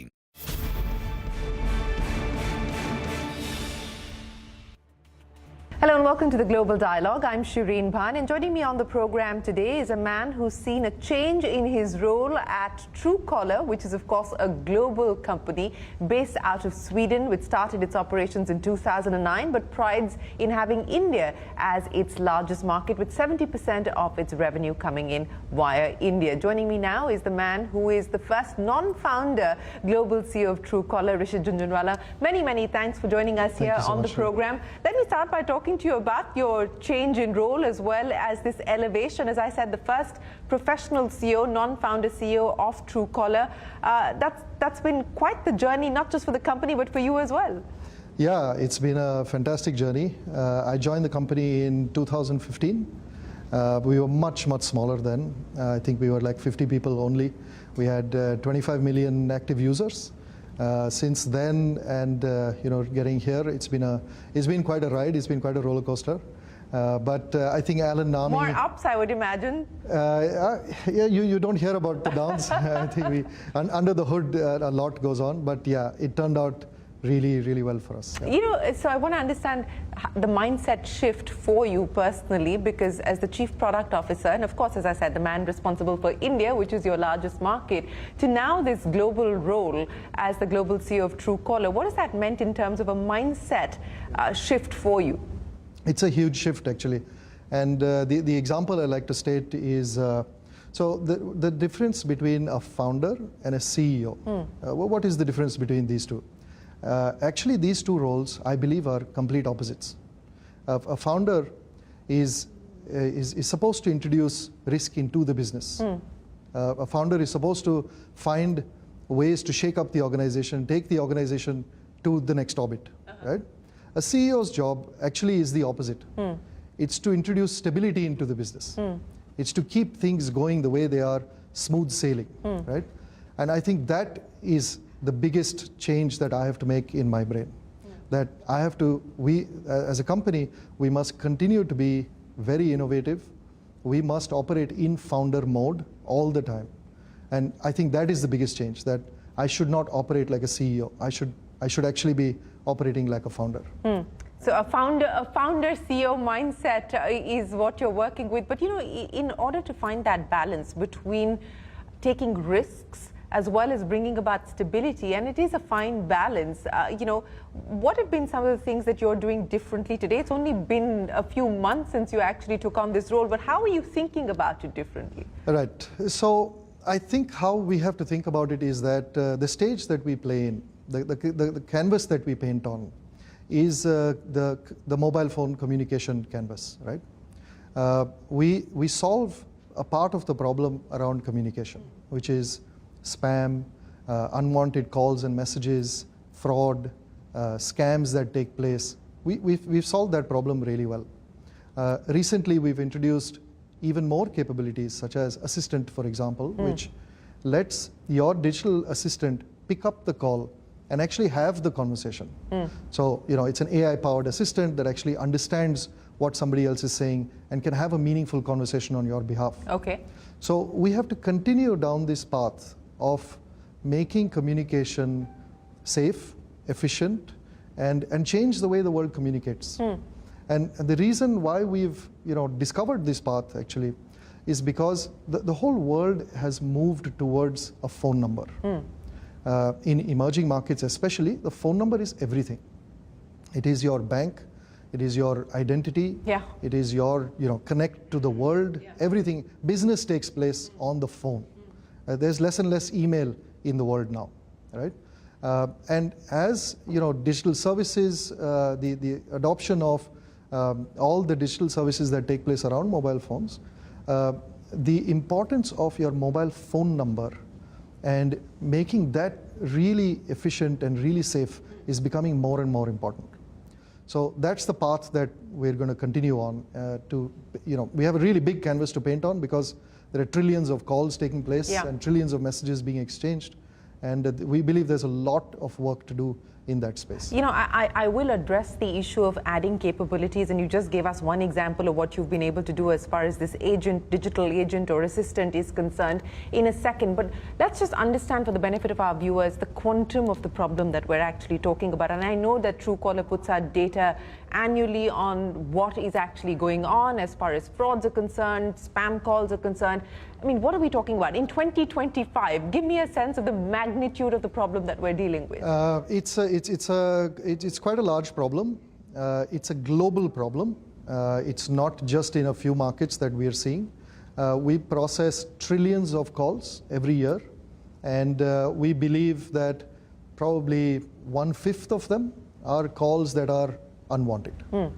So that's the scale that actually we kind of operate on. When you say unwanted, can you qualify what you mean by unwanted specifically? Unwanted could be spam, calls that are unsolicited. It could be scam calls. These days there are so many types of scams taking place. The latest one, I think, is the digital arrest scam. Yeah. We've seen so much, damage being created by such scams. I think the government is cracking down on it really well. Also now, we play our part in this as well. You said that this is a global problem, and I acknowledge the fact that it's a global problem. But what we're seeing in India, and you talked about the digital arrest, and that's just one kind of scam that's playing out today. There's been a bunch of others, FedEx and so on and so forth. We don't need to go down that road. But has it surprised you what we're seeing today in terms of the diversity of the kinds of scams and frauds that customers are faced with, as well as the quantum, the sheer intensity of what people are going through as well? And how different is it with what you're seeing globally? I think it is not surprising. We've been doing this for 15 years now, and we've been doing this, cat and mouse game with very innovative bad actors, on the other side. So we are not surprised by anything anymore. I can give you an example. During the COVID times, for example, there was a whole slew of very innovative scams taking place, related to medical equipment or hospital beds, and all these type of scams came up. In Egypt, for example, there are completely different types of scams where somebody says that they were digging near your house and they found a golden statue. It's called a golden statue scam. Really? Yes. In the US, it's IRS related scams. Yeah. Where they call the elderly, which is a vulnerable segment. Which is similar to what's happening here through the customs and ED and so on and so forth. Those are the kinds of things that we're faced with over here. So now we're not surprised by anything. We know that there is a very innovative set of bad actors who now have tools at their disposal as well. AI, take AI for example. We have seen examples where, it takes 3 seconds to clone your voice, for example. And you can make calls to your family talking exactly like you, and make them do things that they wouldn't have done otherwise. You talked about AI and how the bad actors are using AI, whether it's for voice cloning or to create fake videos and so on and so forth.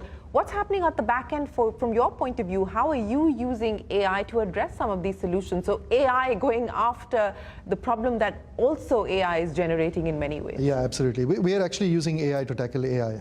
It has to be like that.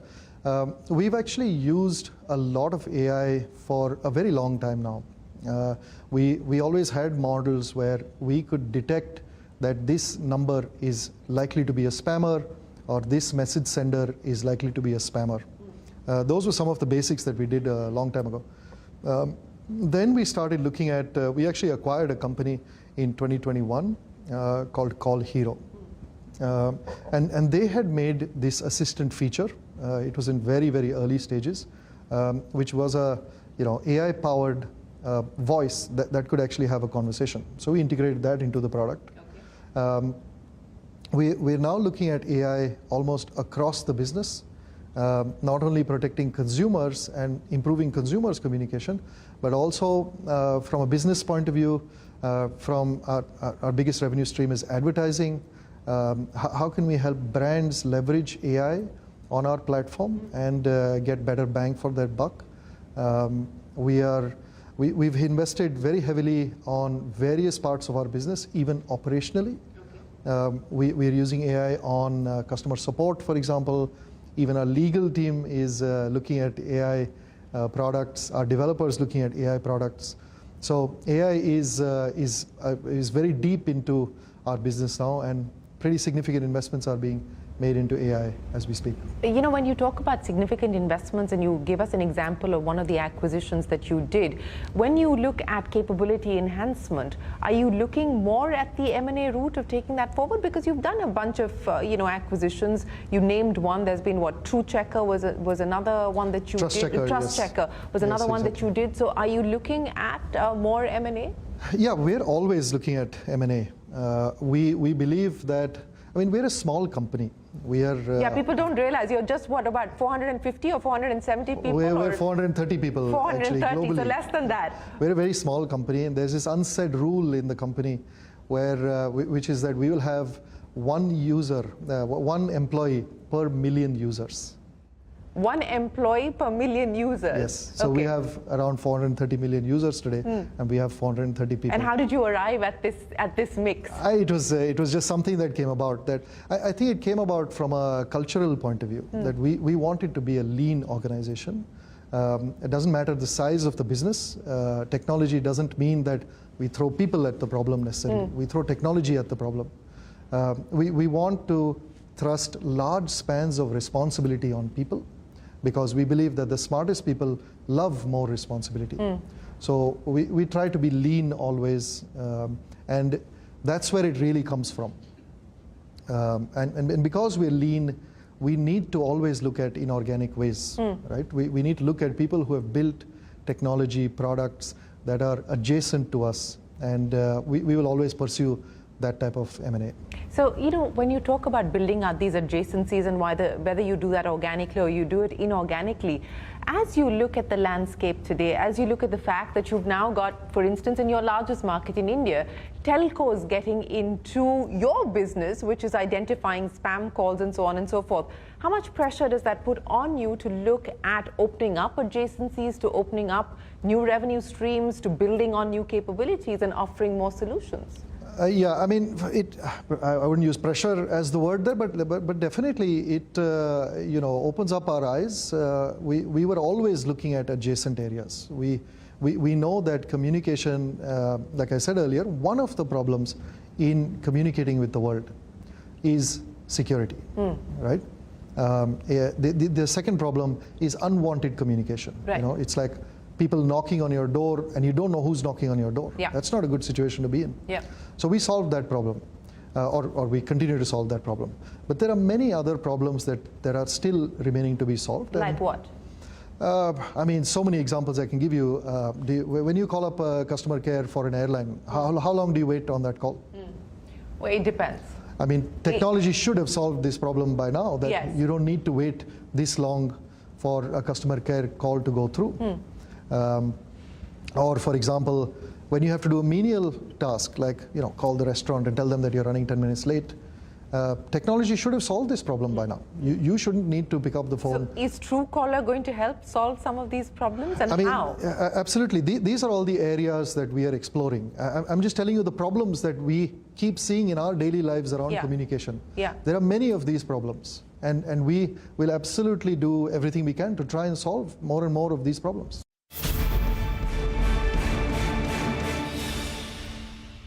Before crafting your investment strategy. How about getting deep insights into their businesses from top Indian honchos before putting your money on the line? How about making every trading day profitable with strategies from the market masters, macro pundits and chart wizards? Only one show gives you a head start to your trading day. Get ready to profit. Get ready for business with Bajar at these times on CNBC-TV18 and CNBC-TV18.com. What does it take to build India's largest startup platform? It takes a journey of starting out as an unknown and ending up as unforgettable. It takes more than 2 decades of celebrating the most influential and influencing the most celebrated entrepreneurs. From chronicling the stories of India's startup universe to becoming a success story in itself, as India's longest-running show on startups and entrepreneurship, celebrating 21 action-packed years of building India's biggest startup community.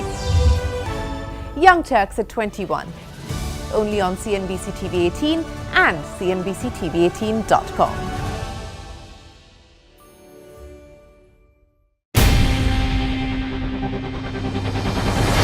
CNBC-TV18's most comprehensive and award-winning news show, India Business Hour, drops first on YouTube. So get the first access to the most influential architects of policies and politics, the key newsmakers of the day. Discover the big themes as we decode the business of markets, macros and more. Be the first to go to the heart of all the top stories that drive the day's agenda. Catch the award-winning India Business Hour live every night on YouTube with me, Shireen Bhatt. India Business Hour live on YouTube at CNBC TV18 weeknights at 7 p.m. For Nifty to come to long-term averages, valuations for Nifty needs to correct by 4%. In the meantime, earnings compounds by 12% through this year. So if I'm looking at the mathematical way of looking at Nifty, then it will be -4 + 12 equal to possibly 8% returns for Nifty this year. I think FII flow continues to stay weak because, just think about it, that the 10-year bond yields in the US is about 4.5, 4.6%. That basically means that the hurdle rate of returns that you expect from emerging markets like India is about 15%, right? Do you envision yourself in the next 5 to 10 years growing out of being just a security or an unwanted call service provider to being a much more full suite, being able to address some of these problems that you just spoke of? I mean, that will change the DNA of the company, won't it? I think that is already the DNA of the company. What we are most known for, of course, is solving the spam and scam problem. We're really known for that because that is top of the mind for a consumer. But we're already solving many other problems. Your SMS inbox, for example, is very cluttered. You can never find, that bank transaction that you did, you can never go back and find it because there's so much clutter in your SMS inbox. We organize it for you. We clean up your inbox. We maintain it for you. So we already do many different things. But what we're most known for, yes, is spam and scam. Yes, that's what we're known for. Not doing it, but preventing it. Preventing it. So, let's double down on India and your focus here on India. How do you see this market evolving? How do you see this market growing for you? What are the opportunities that you want to build on, considering the fact that the lion's share of your revenue comes from the market? I mean, do you believe you've hit saturation here in India? So India, firstly, is our most exciting market. I think globally, for a lot of companies globally, India is the most exciting market, right? It is for us as well. Our biggest investments in the last, I would say, 6 or 7 years have been in India. We actually have more engineers in India than we have in our head office in Stockholm now. We build in India and we ship globally. A very large chunk of our product is shipped globally out of India as well. India continues to grow very, very rapidly. The entire stack that is available to an Indian citizen now to conduct business digitally has made the mobile phone number even more important than it used to be. And that's where we believe our relevance continues to grow in India. We haven't reached saturation at all. We are fortunate to have a large user base in India. I think we crossed 350 million users in India, but we still have a huge space. I mean, we believe that every SIM card on the planet, every mobile phone number on the planet is actually underutilized if you don't have Truecaller installed on it. That's how we like to think about it. So what are you going to chase after now in India specifically? What are the opportunities? What are the untapped spaces that you intend to go after? So our business is divided into two parts. There's a consumer side of the business and there's a B2B side of the business. On the consumer side, we have a bunch of exciting things coming up.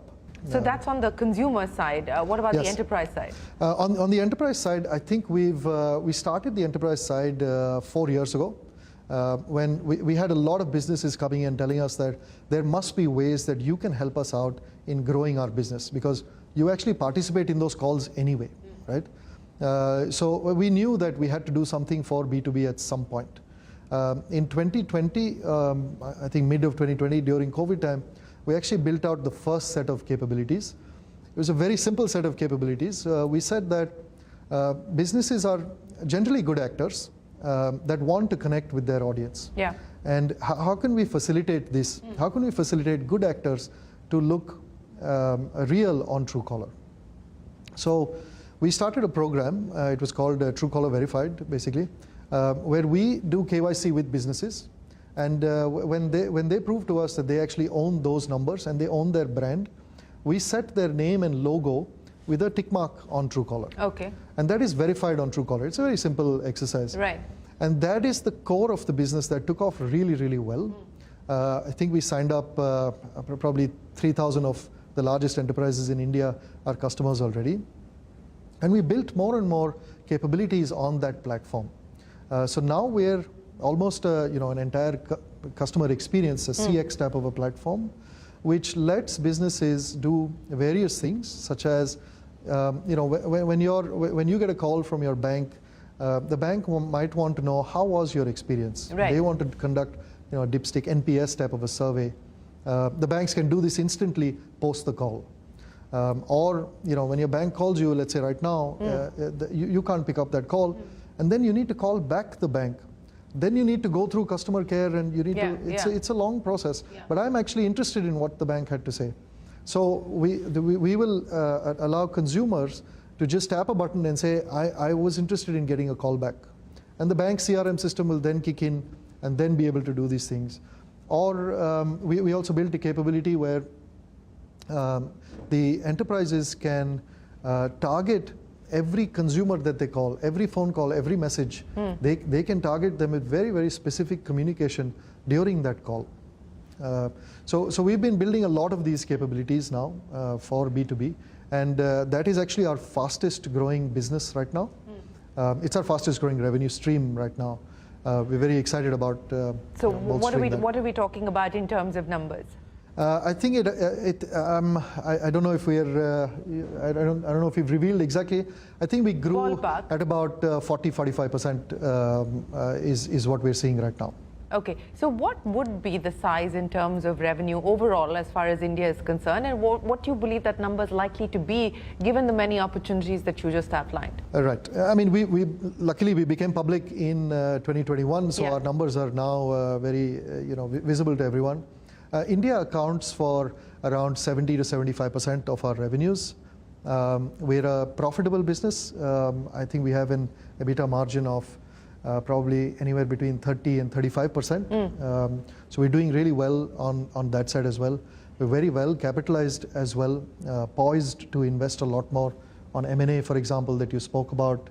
And India, continues to be a very dominating factor in our business, both in terms of user base as well as in terms of revenues. In both aspects, India is a very key focus for us. I must say, however, that the rest of the world, as we call it, is a very fast-growing segment for us as well. We now have an office in Israel, for example. Right. We have feet on ground in Nigeria, in South Africa, in Egypt, in the US, in Chile. So many markets for us. The Africa, for example, LATAM, Southeast Asia, these are really fast-growing markets for us as well. So the learnings from India, as you address the rest of the world in your words, what have been some of the key learnings from India that you're hoping to replicate, export from India as you address some of these other markets that you're looking at? Yeah, I think so every market is very nuanced. That's the one thing that we've learned. And we started with India when we learned nuances in India. And we realized that we need to have a playbook for each market as we discover things. So Chile is very different from Nigeria, is very different from Kenya, is very different from Egypt, is very different from India. There are fundamental learnings that we, of course, carry forward to other markets. We know that, I'll give you an example of the things we learned from India. We know that it is not good enough if you really want to localize your product, it is not good enough to just be translated in a bunch of languages. That's not what localization means. Localization means that you have to understand what problems does an Indian consumer face and build solutions for that. An example is in India, bank transactions need an OTP. Yeah. Right? In many other regions, they don't need an OTP. They have other mechanisms of doing this. So we have to learn from each market and build solutions and localize the product specifically for each of these markets. We have to then augment that with M&A activity, which is also localized. There are players in each of these markets that have built very powerful services that we have to grab, and we have to build into Truecaller and then grow that market. So that has been our playbook. That is our biggest learning from India, that you have to localize deeply, you have to understand context of a region, find the nuances, and then build products for it. So anything up for grabs here in India that you're eyeing today? I mean, I can't specifically say, but I can tell you we're always looking out for interesting people, interesting products, interesting companies, interesting businesses that would be a great addition to Truecaller. We're always looking for them. So I'll end then by asking you, what do you believe are the trends that you're looking at globally as well as here in India that could potentially shape not just your strategy, but the outcome of those strategies as well? I mean, what are the things that you're going to prioritize and focus on? What are some of the key risks that you're going to be mindful of as well? Yeah, absolutely. I think AI and the threat of AI and with the voice opportunity cloning as well. Yeah. Yes, it's a big opportunity for us. I think we've already built solutions that are able to detect an AI voice from a real voice. We have it rolled out in a few markets where we see the problem a lot more. I think those are some of the risks that consumers face, and therefore those are opportunities for us, for sure. With that, it is time for us to wrap up this edition of the Global Dialogue. From all of us here on the team, for now, goodbye. Many thanks for watching. Stay tuned to CNBC TV18. We're back in a moment with the news.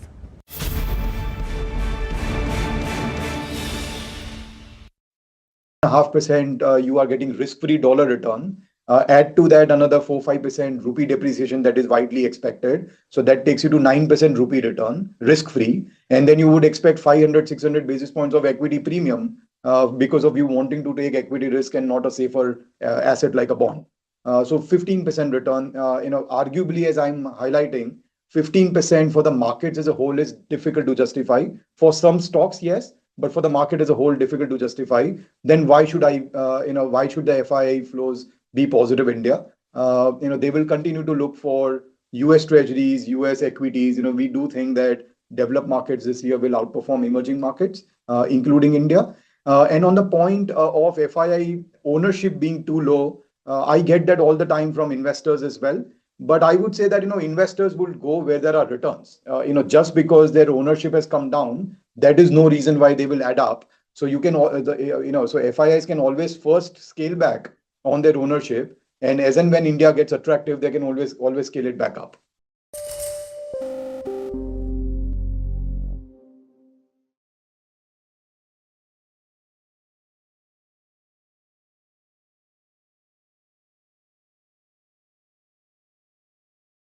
Can't comment on anything related to the bank here right now because I just got off a panel talking about some other stuff, and it's obviously been big news. So I'd rather process the news, understand what has been communicated, and then talk, please. All right. Could you if you could talk about the kind of work that the bank has been doing in the background these 10 months, to bring the technology up to speed to be able to satisfy, the RBI conditions? Again, same answer. I believe that the bank has done a lot over the last 10 months, but not in a position to really comment on it right now.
busting private sector and public sector myths and Let's realities. start here. Let's start here. Chapter 1 on the Young Turks podcast. I'm actually honored that you called me for the Young Turks series. Because you're young at heart and you're not willing to give up. I have written a book called Indomitable, and I see a range of hills, still waiting for me to climb.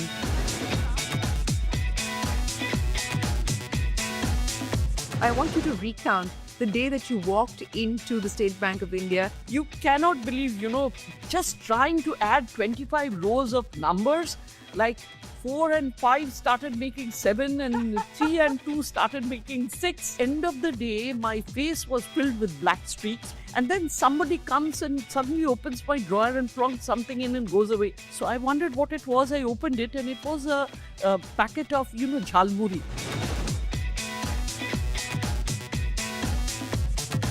Things that we take granted today, bathrooms and so on and so forth. We've heard these stories, but that was the reality then for a woman. Absolutely the reality. In fact, in that particular branch, there were bathrooms that were labeled as women, ladies and gents and executives. I was supposed to be executive. I was also a lady. Which one do I go to?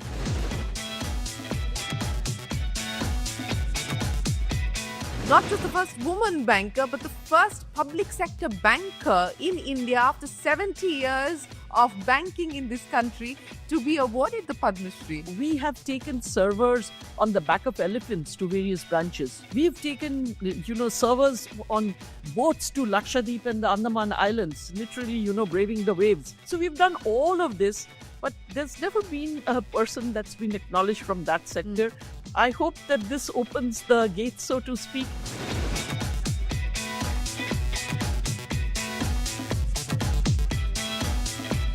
The people on the interview committee were a little disappointed that NPA wasn't the first on that list. To come back to the point that you actually made in your book very often, that acronyms are thrown about. So yes. we're going to de-jargonize NPAs. We're talking about non-performing assets. Today, it's not only banks that are your competitors. No. There are so many others. Apple is your competitor. Exactly. How do you keep ahead of the game? All of these fintechs, they have technology, they have solutions. They look at particular pain points of a customer and address that pain point. And that's how they get their customers.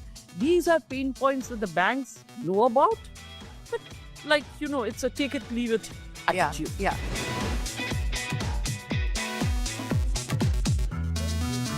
Where do you believe that this second-guessing business comes from? When we were growing up, we didn't really have too many role models. In a sea of blue and black and brown, we were the only ones that were wearing pistols and, But did you try to invisibilize yourself? No, I didn't. Or were you like, this is me and you? No, I didn't. I didn't try to invisibilize myself at all.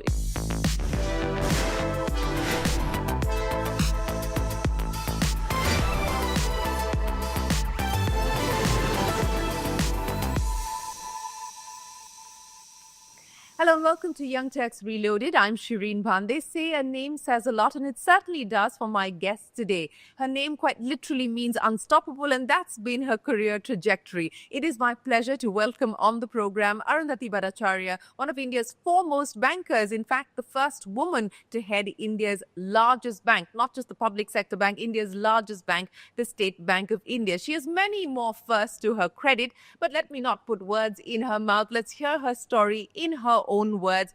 Arundhati Bhattacharya, what an absolute pleasure it is to have you join us here on the Young Turks Reloaded podcast. Thank you very much for your time.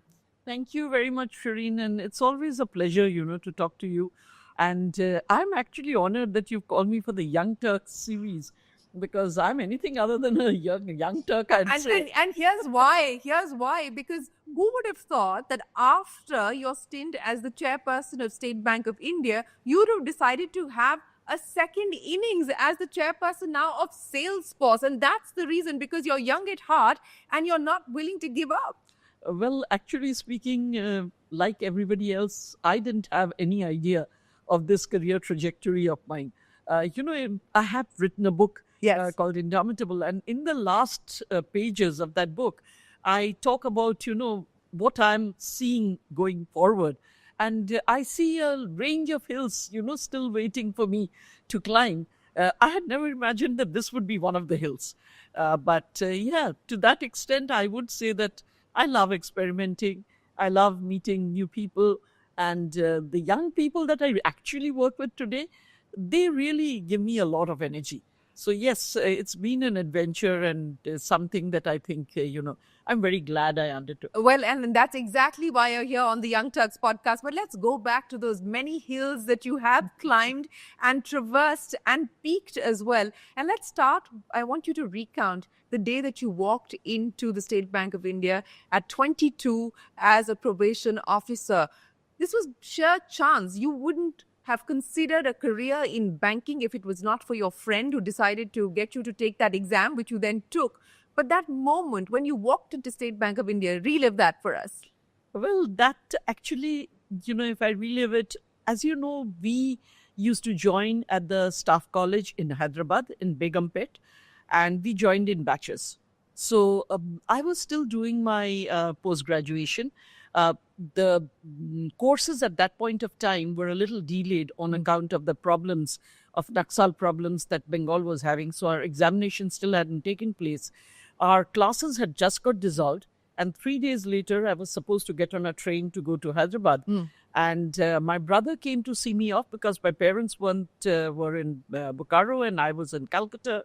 And he had strict instructions from my father to ensure that he found somebody on the train would sort of look chaperone you. Yeah, to chaperone me. And my brother looked around the platform and he found one guy who looked, like he's a very serious kind of person, surrounded by his family. And he said, that guy also must be going to join the same program. Let me go and find out. And he found out, and it was actually one of the guys who came along and who is my batchmate. So that's the way I met my first batchmate on the platform. And my hostel mates had come to see me off. And I tell you, they embarrassed the life out of me because I had a single ladies coupe. There was nobody else in that. And they literally, this was the first time I was going in first class, not by paying anything because the bank was paying my fare. Right. And they sort of really lived it up. There was no song that they didn't sing, whether it is English, Hindi, Bengali, and they were literally bouncing on the seats. And I was trying to control them that, look, you can't do stuff like this. And they were like, so what? And anyway, so this guy then, after the train started, he came to sort of say hi to me and see that I was well looked after. And the moment he entered, the conductor came running and he said, this is ladies coupe, how are you here? Get out, get out. So before even, we could talk a few sentences, he was ushered out. So I realized that I was being well looked after. So that was my first journey. And then, of course, I joined the SBI. The actual entry to the branch was far worse. Like in the staff college, we were really well looked after. So we had white-coated, white-gloved waiters coming in the morning and pouring our tea. And believe me, this coming from Jadavpur hostel, where I used to have morning tea in a cracked cup. Okay, that was the... So this was the epitome of luxury. Exactly. It's a white-gloved waiter, for heaven's sake, pouring out your tea for you. And then, of course, you come down to the branch. And it so happened I was positioned in Alipur branch, which at that point was India's largest treasury branch. Okay. Because it used to look after the entire 24 paraganas, which, by the way, now have been divided into two districts, north and south. And it was Panchami, that is 2 days before the Durga Puja. Okay. Okay. And as you know, just before the Durga Puja, all the bills get paid. So government bills, government checks, there was a huge crowd in front of the branch. And I was trying to get in through the back door and the guy was sort of guarding it. And I showed him my letter and I said, I'm joining. The moment he realized another fresh set of hands, everybody grabbed you. More work to be done. And I was plunked into a seat and I was told all that you have to do is we will pay the checks and we will send it across to you. And you have to number it 1 to 25. In 3 duplicates, so you have to put carbon paper in between and write really hard so that it shows. And you have to put all those 25 checks down and add them. You cannot believe, just trying to add 25 rows of numbers, 4 and 5 started making 7, and 3 and 2 started making 6. After a little while, I didn't know what I was doing, And then somebody comes and suddenly opens my drawer and plonks something in and goes away. And I'm like very offended. What the hell? How can somebody come and touch a lady's drawer kind of thing, and take it, open the table thing. So I told them that, what is this? And another guy, a more or less seasoned veteran, he looked at me and said, that's what will keep you alive. So I wondered what it was. I opened it and it was a packet of, jhalmuri, which Bengal is famous for. So I said, what this? So he said, yeah, you will not... Superfood. Yeah, superfood. And he says, you will not have time to leave your desk till late in the evening. If you want to survive, every once in a while, have a fistful of that and it will keep ulcers at bay. So, that was my introduction. Try it by fire. Yeah. And imagine, after having been sort of really looked after in staff college, you come and face, and then if you saw the crowds that day, they literally had to have policemen keeping the crowds at bay. And in those days, we used to have these nets in front of the cashier's desks. We were sitting behind the cashier's desk because they were, and what was happening was they were paying the checks as quickly as possible. They were being put in, waste paper baskets, kind of baskets, and they would simply get poured onto your desk. And you would keep grabbing them and writing them. Okay. Nowadays, all of that is no longer. I know, that's what I was going to ask you. From the days of carbon papers to now, everything being online. End of the day, my face was filled with black streaks because, while you're changing the carbon, it comes onto your fingers. My hands were aching. My head couldn't even probably add 2 + 2. So, the first day was like one whirlwind. I can't even remember what it was like. And by the way, I was at that desk for, I think, about 3 weeks before I got changed. And in 3 weeks, I managed to have a corn on my finger in trying to write really, really hard, So that's the way it was in the beginning. And this really brings me back to, I think, things that so many of us, and, we've had it a lot easier than your generation. We had you probably had nobody to look up to in terms of role models, in terms of mentors. I remember a conversation that I had with Indira Nui, and she said when she was going to her first interview, she didn't even know what would be appropriate for her to wear. And I would imagine that things that we take granted today, bathrooms and so on and so forth, we've heard these stories, but that was the reality then for a woman. Absolutely the reality. In fact, in that particular branch, there were bathrooms that were labeled as women, ladies and gents and executives. Okay, there were 3 classes. And I didn't know whether I was supposed to go to the ladies or the executives. Okay, so I was supposed to be executive. I was also a lady. Which one do I go to? So with a little embarrassed and stuff like that, I asked one of the ladies, where do I go? And she said, no, you have to use the branch manager's toilet.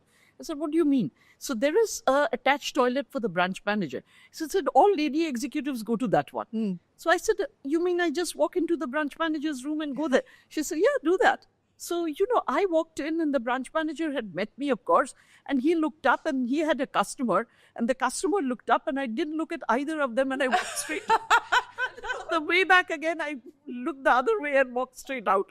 Like, it was horrible, absolutely. But that's the way it was in those days.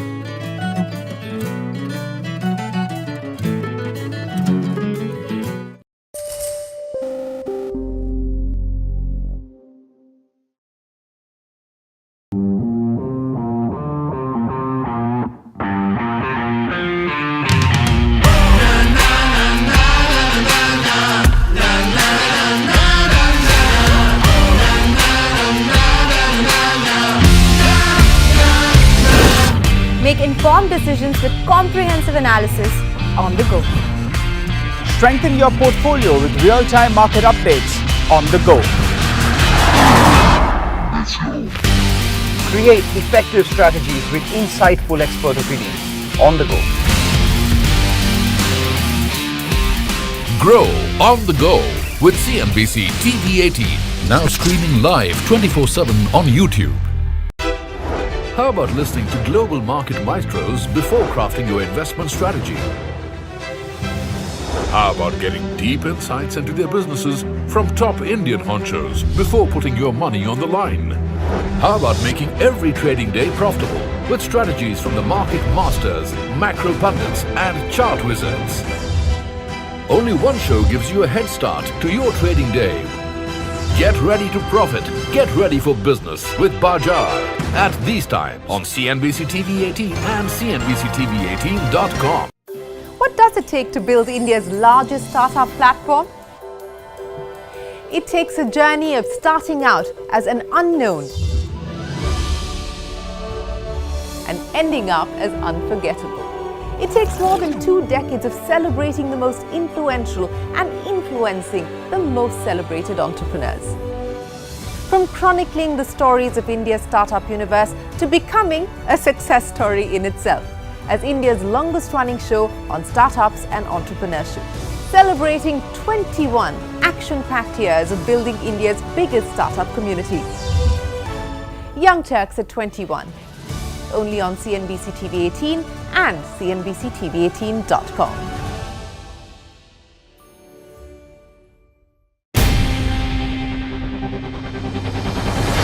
CNBC TV18's most comprehensive and award-winning news show, India Business Hour, drops first on YouTube. So get the first access to the most influential architects of policies and politics, the key newsmakers of the day. Discover the big themes as we decode the business of markets, macros and more. Be the first to go to the heart of all the top stories that drive the day's agenda. Catch the award-winning India Business Hour live every night on YouTube with me, Shireen Bhat. India Business Hour live on YouTube at CNBC TV18 weeknights at 7 p.m. For Nifty to come to long-term averages, valuations for Nifty needs to correct by 4%. In the meantime, earnings compounds by 12% through this year. So.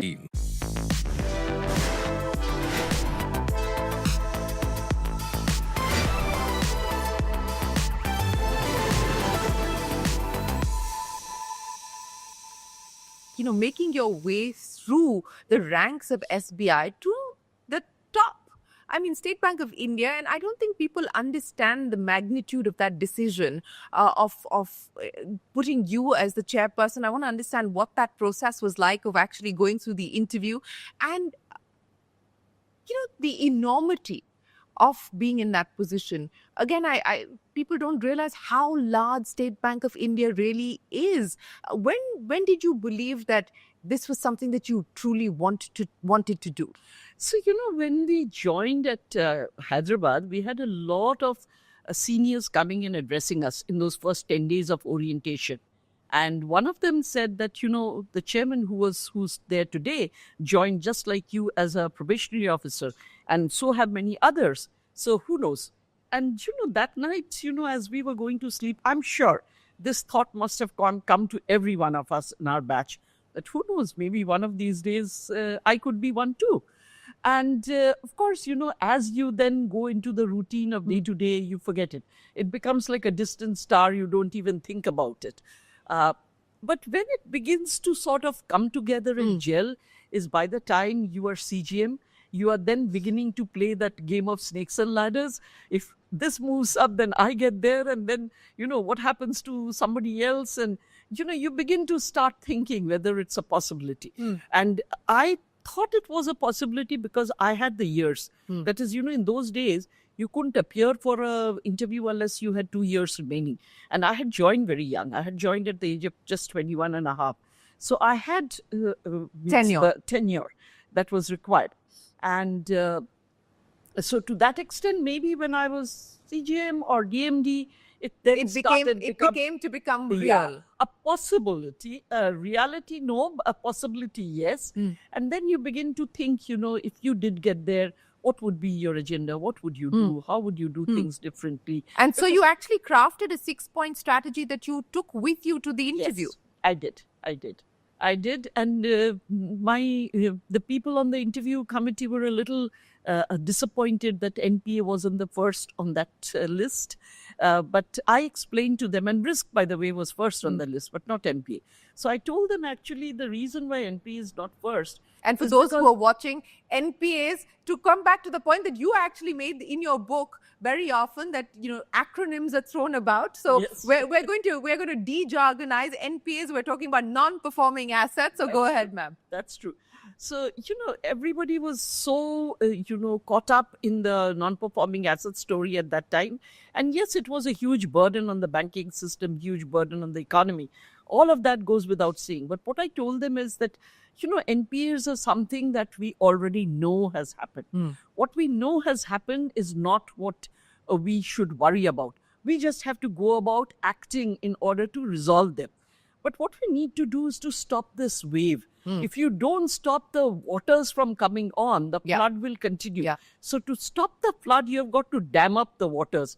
And that you cannot do unless you have the rest 5 points that I put on my agenda, including risk, including cost controls, including your customer satisfaction, including technology. So all of those form very large parts of what I wanted to do. But yes, I think I did have some framework of what I was going to do. But I think that framework really expanded once I actually got into the role. Yes, it did expand, and you went through a very difficult period as far as the banking sector was concerned, and you managed to navigate that as well. And I want to understand from you, through that difficult period where tough decisions needed to be taken, where the cleanup was warranted, where consolidation also became something that you needed to look out for and look after. What was that period like for you, and what has that taught you about what we need to now focus on as far as India's banking sector is concerned? So one thing that it really taught me is that it reinforced my belief that unless you have a very strong technology backbone, it would be very difficult for us to keep on top of our game. Okay, the times when you could intuitively do things were over. If you really wanted data, you had to constantly triage the data to understand that they are really reliable. If you are looking at the non-performing assets, why were we not able to control them at the outset? Because the data quality wasn't good enough for us to have a clear understanding of where this particular unit was. Technology and the use of technology has been crucial to not just addressing the NPA problem, but also ensuring that the waters don't come back, as you pointed out. That's absolutely right. The more the technology we use, the better will be the quality of the decisions that we are taking. We were taking decisions not based on, data that was verified. We were taking it based on data that was being supplied, but not data that had been verified. And I think that was the gap. We needed to close that gap. And I think, most of the banks have managed to do that because it's important that we do it. Otherwise, we are going to get into problems going forward again. Well, speaking of problems and the problems and challenges that that face Indian banks and the banking sector in general, and we've gone through many phases, but, banks are at perhaps their strongest that they have ever been in the last few years, both in terms of profitability as well as in terms of the strength of the balance sheet. What do you see as the key challenges ahead of India's banking sector today? So, Indians' banking is actually evolving. I talked about it to you in our Reinforce as well, that, we had been dependent on deposits for a very, very long period of time. That is going to change because the people who were putting deposits in the banks now have many other places to put it in.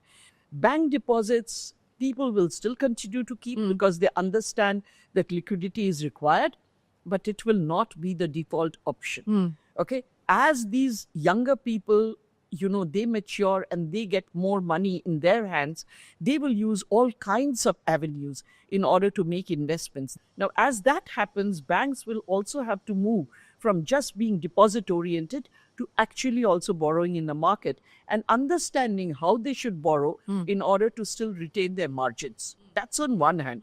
On the other side, if you look at the demand for loans, There also we are going to see, there has already been a quantum change on the retail side. Yeah. On the corporate side, though, while the retail side is being very strongly digitized in order to enable banks to handle volumes, on the corporate side, digitization is in comparison is still low. And that is where I think banks need to really focus on, because again, as I told you, it's the quality of the data that's going to determine how well we do on the corporate side of the lending piece. And there, I think there is much that banks can still do. They need to really up their game, digitizing the corporate side of the, lending platform. Over and above that, I think, we also have to understand that today it's not only banks that are your competitors. No. There are so many others. Apple is your competitor. Exactly. So, to that extent, you have to understand that there are competitors just popping out of the woodwork, so to speak. How do you keep ahead of the game? And there, I think the best way is that all of these fintechs, they have technology, they have solutions. They look at particular pain points of a customer and address that pain point. And that's how they get their customers. These are pain points that the banks know about, but it's a take it, leave it attitude. Yeah. They've got to get rid of that attitude. Banks have the trust of the people. If they can only punch in the agility and the customer awareness of the fintechs, or at least do this in collaboration with the fintechs. They bring the solutions and the customer awareness. Banks bring the trust and their customer base. If the two come together, that would be a really good... Is that possible realistically? As far as public sector banks are concerned, forget private sector banks, for public sector banks, forging partnerships with fintechs, because as you pointed out, they've been able to identify the pain points and provide solutions as well. Agility, not something that we associate with public sector undertakings. Do you believe that there is a possibility of forging this partnership? I think there is. We did quite a bit when I was there, and I'm sure my successors have been continuing that. They are not still into the core banking areas. They are there as partners in the peripheral areas. But I think there are ways and means in which, they can be sort of incorporated in the entire ecosystem so as to form a very strong Give me an example. Today, for instance, partnerships are already there in respect of sourcing of loans, okay? But not in providing technology, okay? So maybe that is one area they could look at. They could also look at areas like, the peripheral stuff that we do with, giving them investment avenues, giving them things like credit cards, other services that could actually be done by them at, lower costs and in a more agile manner. Since we're talking about PSBs or public sector banks, and I think you've probably answered this question many times during the course of your career. What is it about the public sector that often carries this perception of not being good enough, not being agile enough, not being responsive enough? At the end of the day, there is still perception and there is reality. And I often joke with my friends, with my current colleagues, that once I leave the organization, I'm going to write another book called Busting Private Sector and Public Sector Myths and Realities. Let's start here. Chapter 1 on the Young Turks podcast. Let's bust some of those myths. No. So one myth is that, people don't work in the public sector. Total myth. In the public sector, the last 4 years of my life, and this is true throughout, okay? In the last 4 years of my life, at least, I never went to sleep before 1:30 in the night. 1:30 at night? Yeah, never ever. And sometimes I woke up at 3, sometimes I woke up at 4, sometimes at 6:30. That's when I used to wake up. It's become such a bad habit. Even today, I'm not able to go to bed before 12. I'm trying very hard to... But why was that the case? Because, the number of files that I had to clear throughout the morning, during the office hours, I would be having either customer meetings or internal meetings, okay? I would have no time at all to look at the files. And then, I would come back home. I was supposed to be carrying a briefcase back home. I came back with 2 middle-sized suitcases and I had to clear all of those files, They are far worse than the British, the boxes that accompany, that you guys have seen in Westminster. They're far, far worse than that. They're big, solid suitcases filled with files. And this is every day? Every day. every single day. And the thing is, I'd come back home at around 9:30, take a break till 10:30 or so. At 11, I would sit down with the files, and I very rarely went to sleep before 1:30. Otherwise, most of those files wouldn't get cleared. Okay, so you're reading, you are understanding, you are commenting, you are approving whatever it is that you have to do on those files through those hours. So it's a really, really tough time. And not only that, I continue to tell these people, there you'll see a lot of memes about lunch hours in public sector banks, especially SBI, very, very unfortunate, but it's there. But, I served the SBI for 40 years and 1 month. I never, ever had 1 hour for lunch, ever. Okay. Most of the time, it was lunch at your desk, okay, hurriedly had in 10 minutes time, or it would be a working lunch in a meeting where, though I used to get food from home, my food would be warmed up and given to me. That might hold true even as far as private sector banks or private sector in general. Private sector, by the way, is different. They block on your calendar 1 hour, and you are expected to respect that 1 hour. Nobody disturbs you during that 1 hour. That's exactly what I'm trying to say. That's a myth. That, the private sector doesn't get lunch hours. It's even in my calendar today, I can show you that 1 hour is absolutely blocked.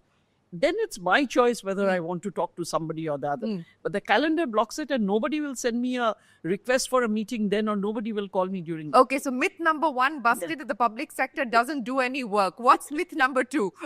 The other myth, I think, in the public sector is that people are very laid back, that they are not agile enough. Again, I don't think it's that. I think it's the processes that we need to follow. We are agile enough. We know the challenges. We know how things are to be tackled. But there are. But the process is the punishment. Yeah, absolutely. And you have to abide by the process, because the moment you break that, you actually put yourself at enormous risk, and it's not worth doing. So that is the thing. Whereas in the public sector, I think they have far more leeway in how they will process something. If they are really convinced that something is good and it needs to be proceeded on very, very quickly, they have the ability to do that because, well, they have the delegation of powers to enable them to do that.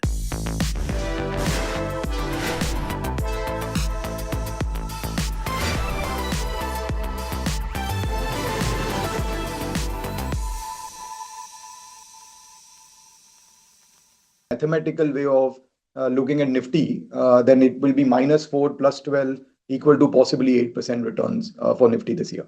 I think FII flow continues to stay weak because, just think about it, that the 10-year bond yields in the US is about 4.5, 4.6%. That basically means that the hurdle rate of returns that you expect from emerging markets like India is about 15%, right? Because 4.5% you are getting risk-free dollar return. Add to that another 4-5% rupee depreciation that is widely expected. So that takes you to 9% rupee return, risk-free. And then you would expect 500-600 basis points of equity premium because of you wanting to take equity risk and not a safer asset like a bond. So 15% return, arguably, as I'm highlighting, 15% for the markets as a whole is difficult to justify. For some stocks, yes, but for the market as a whole, difficult to justify. Then why should why should the FII flows be positive India? They will continue to look for US treasuries, US equities. We do think that developed markets this year will outperform emerging markets, including India. And on the point of FII ownership being too low, I get that all the time from investors as well. But I would say that, investors will go where there are returns. Just because their ownership has come down, that is no reason why they will add up. So you can, so FIIs can always first scale back on their ownership, and as and when India gets attractive, they can always scale it back up.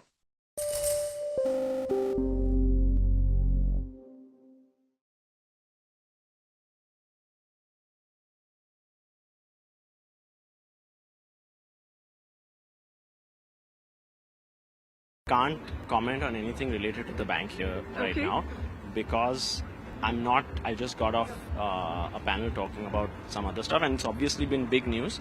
So I'd rather process the news, understand what has been communicated, and then talk, please. All right. Could you if you could talk about the kind of work that the bank has been doing in the background these 10 months, to bring the technology up to speed to be able to satisfy, the RBI conditions? Again, same answer.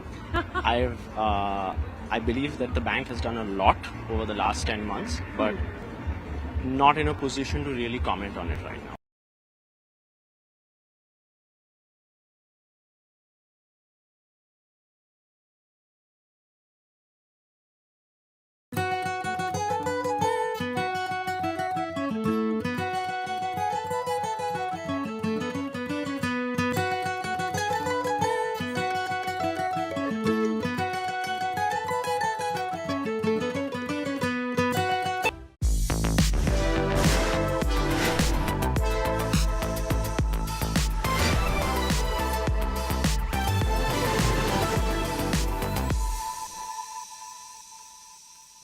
I want to address a separate myth, not public or private sector, but a myth that women are not risk takers or women are risk averse. And I want you to address that.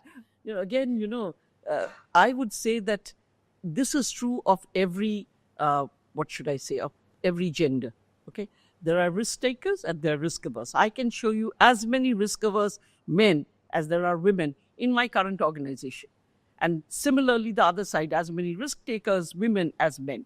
See, what happens is women are fewer in the organization and therefore they stand out. Now, out of that, even if, say, there are 3 women, even if one of them become averse to taking risk, she stands out. And the myth sort of perpetuates itself. I don't think it's the case at all. It's a question, it's totally, individual, ability, and not only ability, the propensity of individuals as to how they want to take their career forward. The second thing that's maybe perpetuating this is women, I think, have a habit of second guessing themselves. Because Did you do that? Do you do that? Oh yeah, sometimes I do. And also I think, we take what we do very seriously. So we don't want to feel guilty that we are not doing one role well. So you want to be good at everything. Okay. Now, when you're trying to be good at everything, you end up not being very good in anything. Okay. So that is, again, I think, one of the things that women really have to think about. For instance, if you look at my home, I don't know what I'm going to eat in the evening. I don't know what shopping is getting done. I've given up the entire household management to the staff that I have. Okay. If I was doing all of that, including my work, I'd be in a loony bin. There's no other place that I would be able to be in. So you have to choose what you will prioritize and what you will not do. Like, don't sweat the small things is so important for us. Sometimes we end up sweating the small things, and that, I think, is something we can avoid doing. But we have a tendency to do it. I would accept that we have a tendency. But this second guessing, and I completely relate to that because I do it very often as well. Where do you believe that comes from? Do you believe it comes from the fact that there is this, it's internalized, the fact that you think that you are going to be judged, that you are going to be scrutinized, that you're perpetually being judged and scrutinized, and hence this performance pressure. Where do you believe that this second guessing business comes from? So as you rightly said, when we were growing up, we didn't really have too many role models. Okay. We didn't see women really being successful. Okay. We didn't know of women who had managed both and still done a great job. And because of that, the scrutiny was actually far more on us. It's not only that we thought we were being scrutinized, we actually were being scrutinized.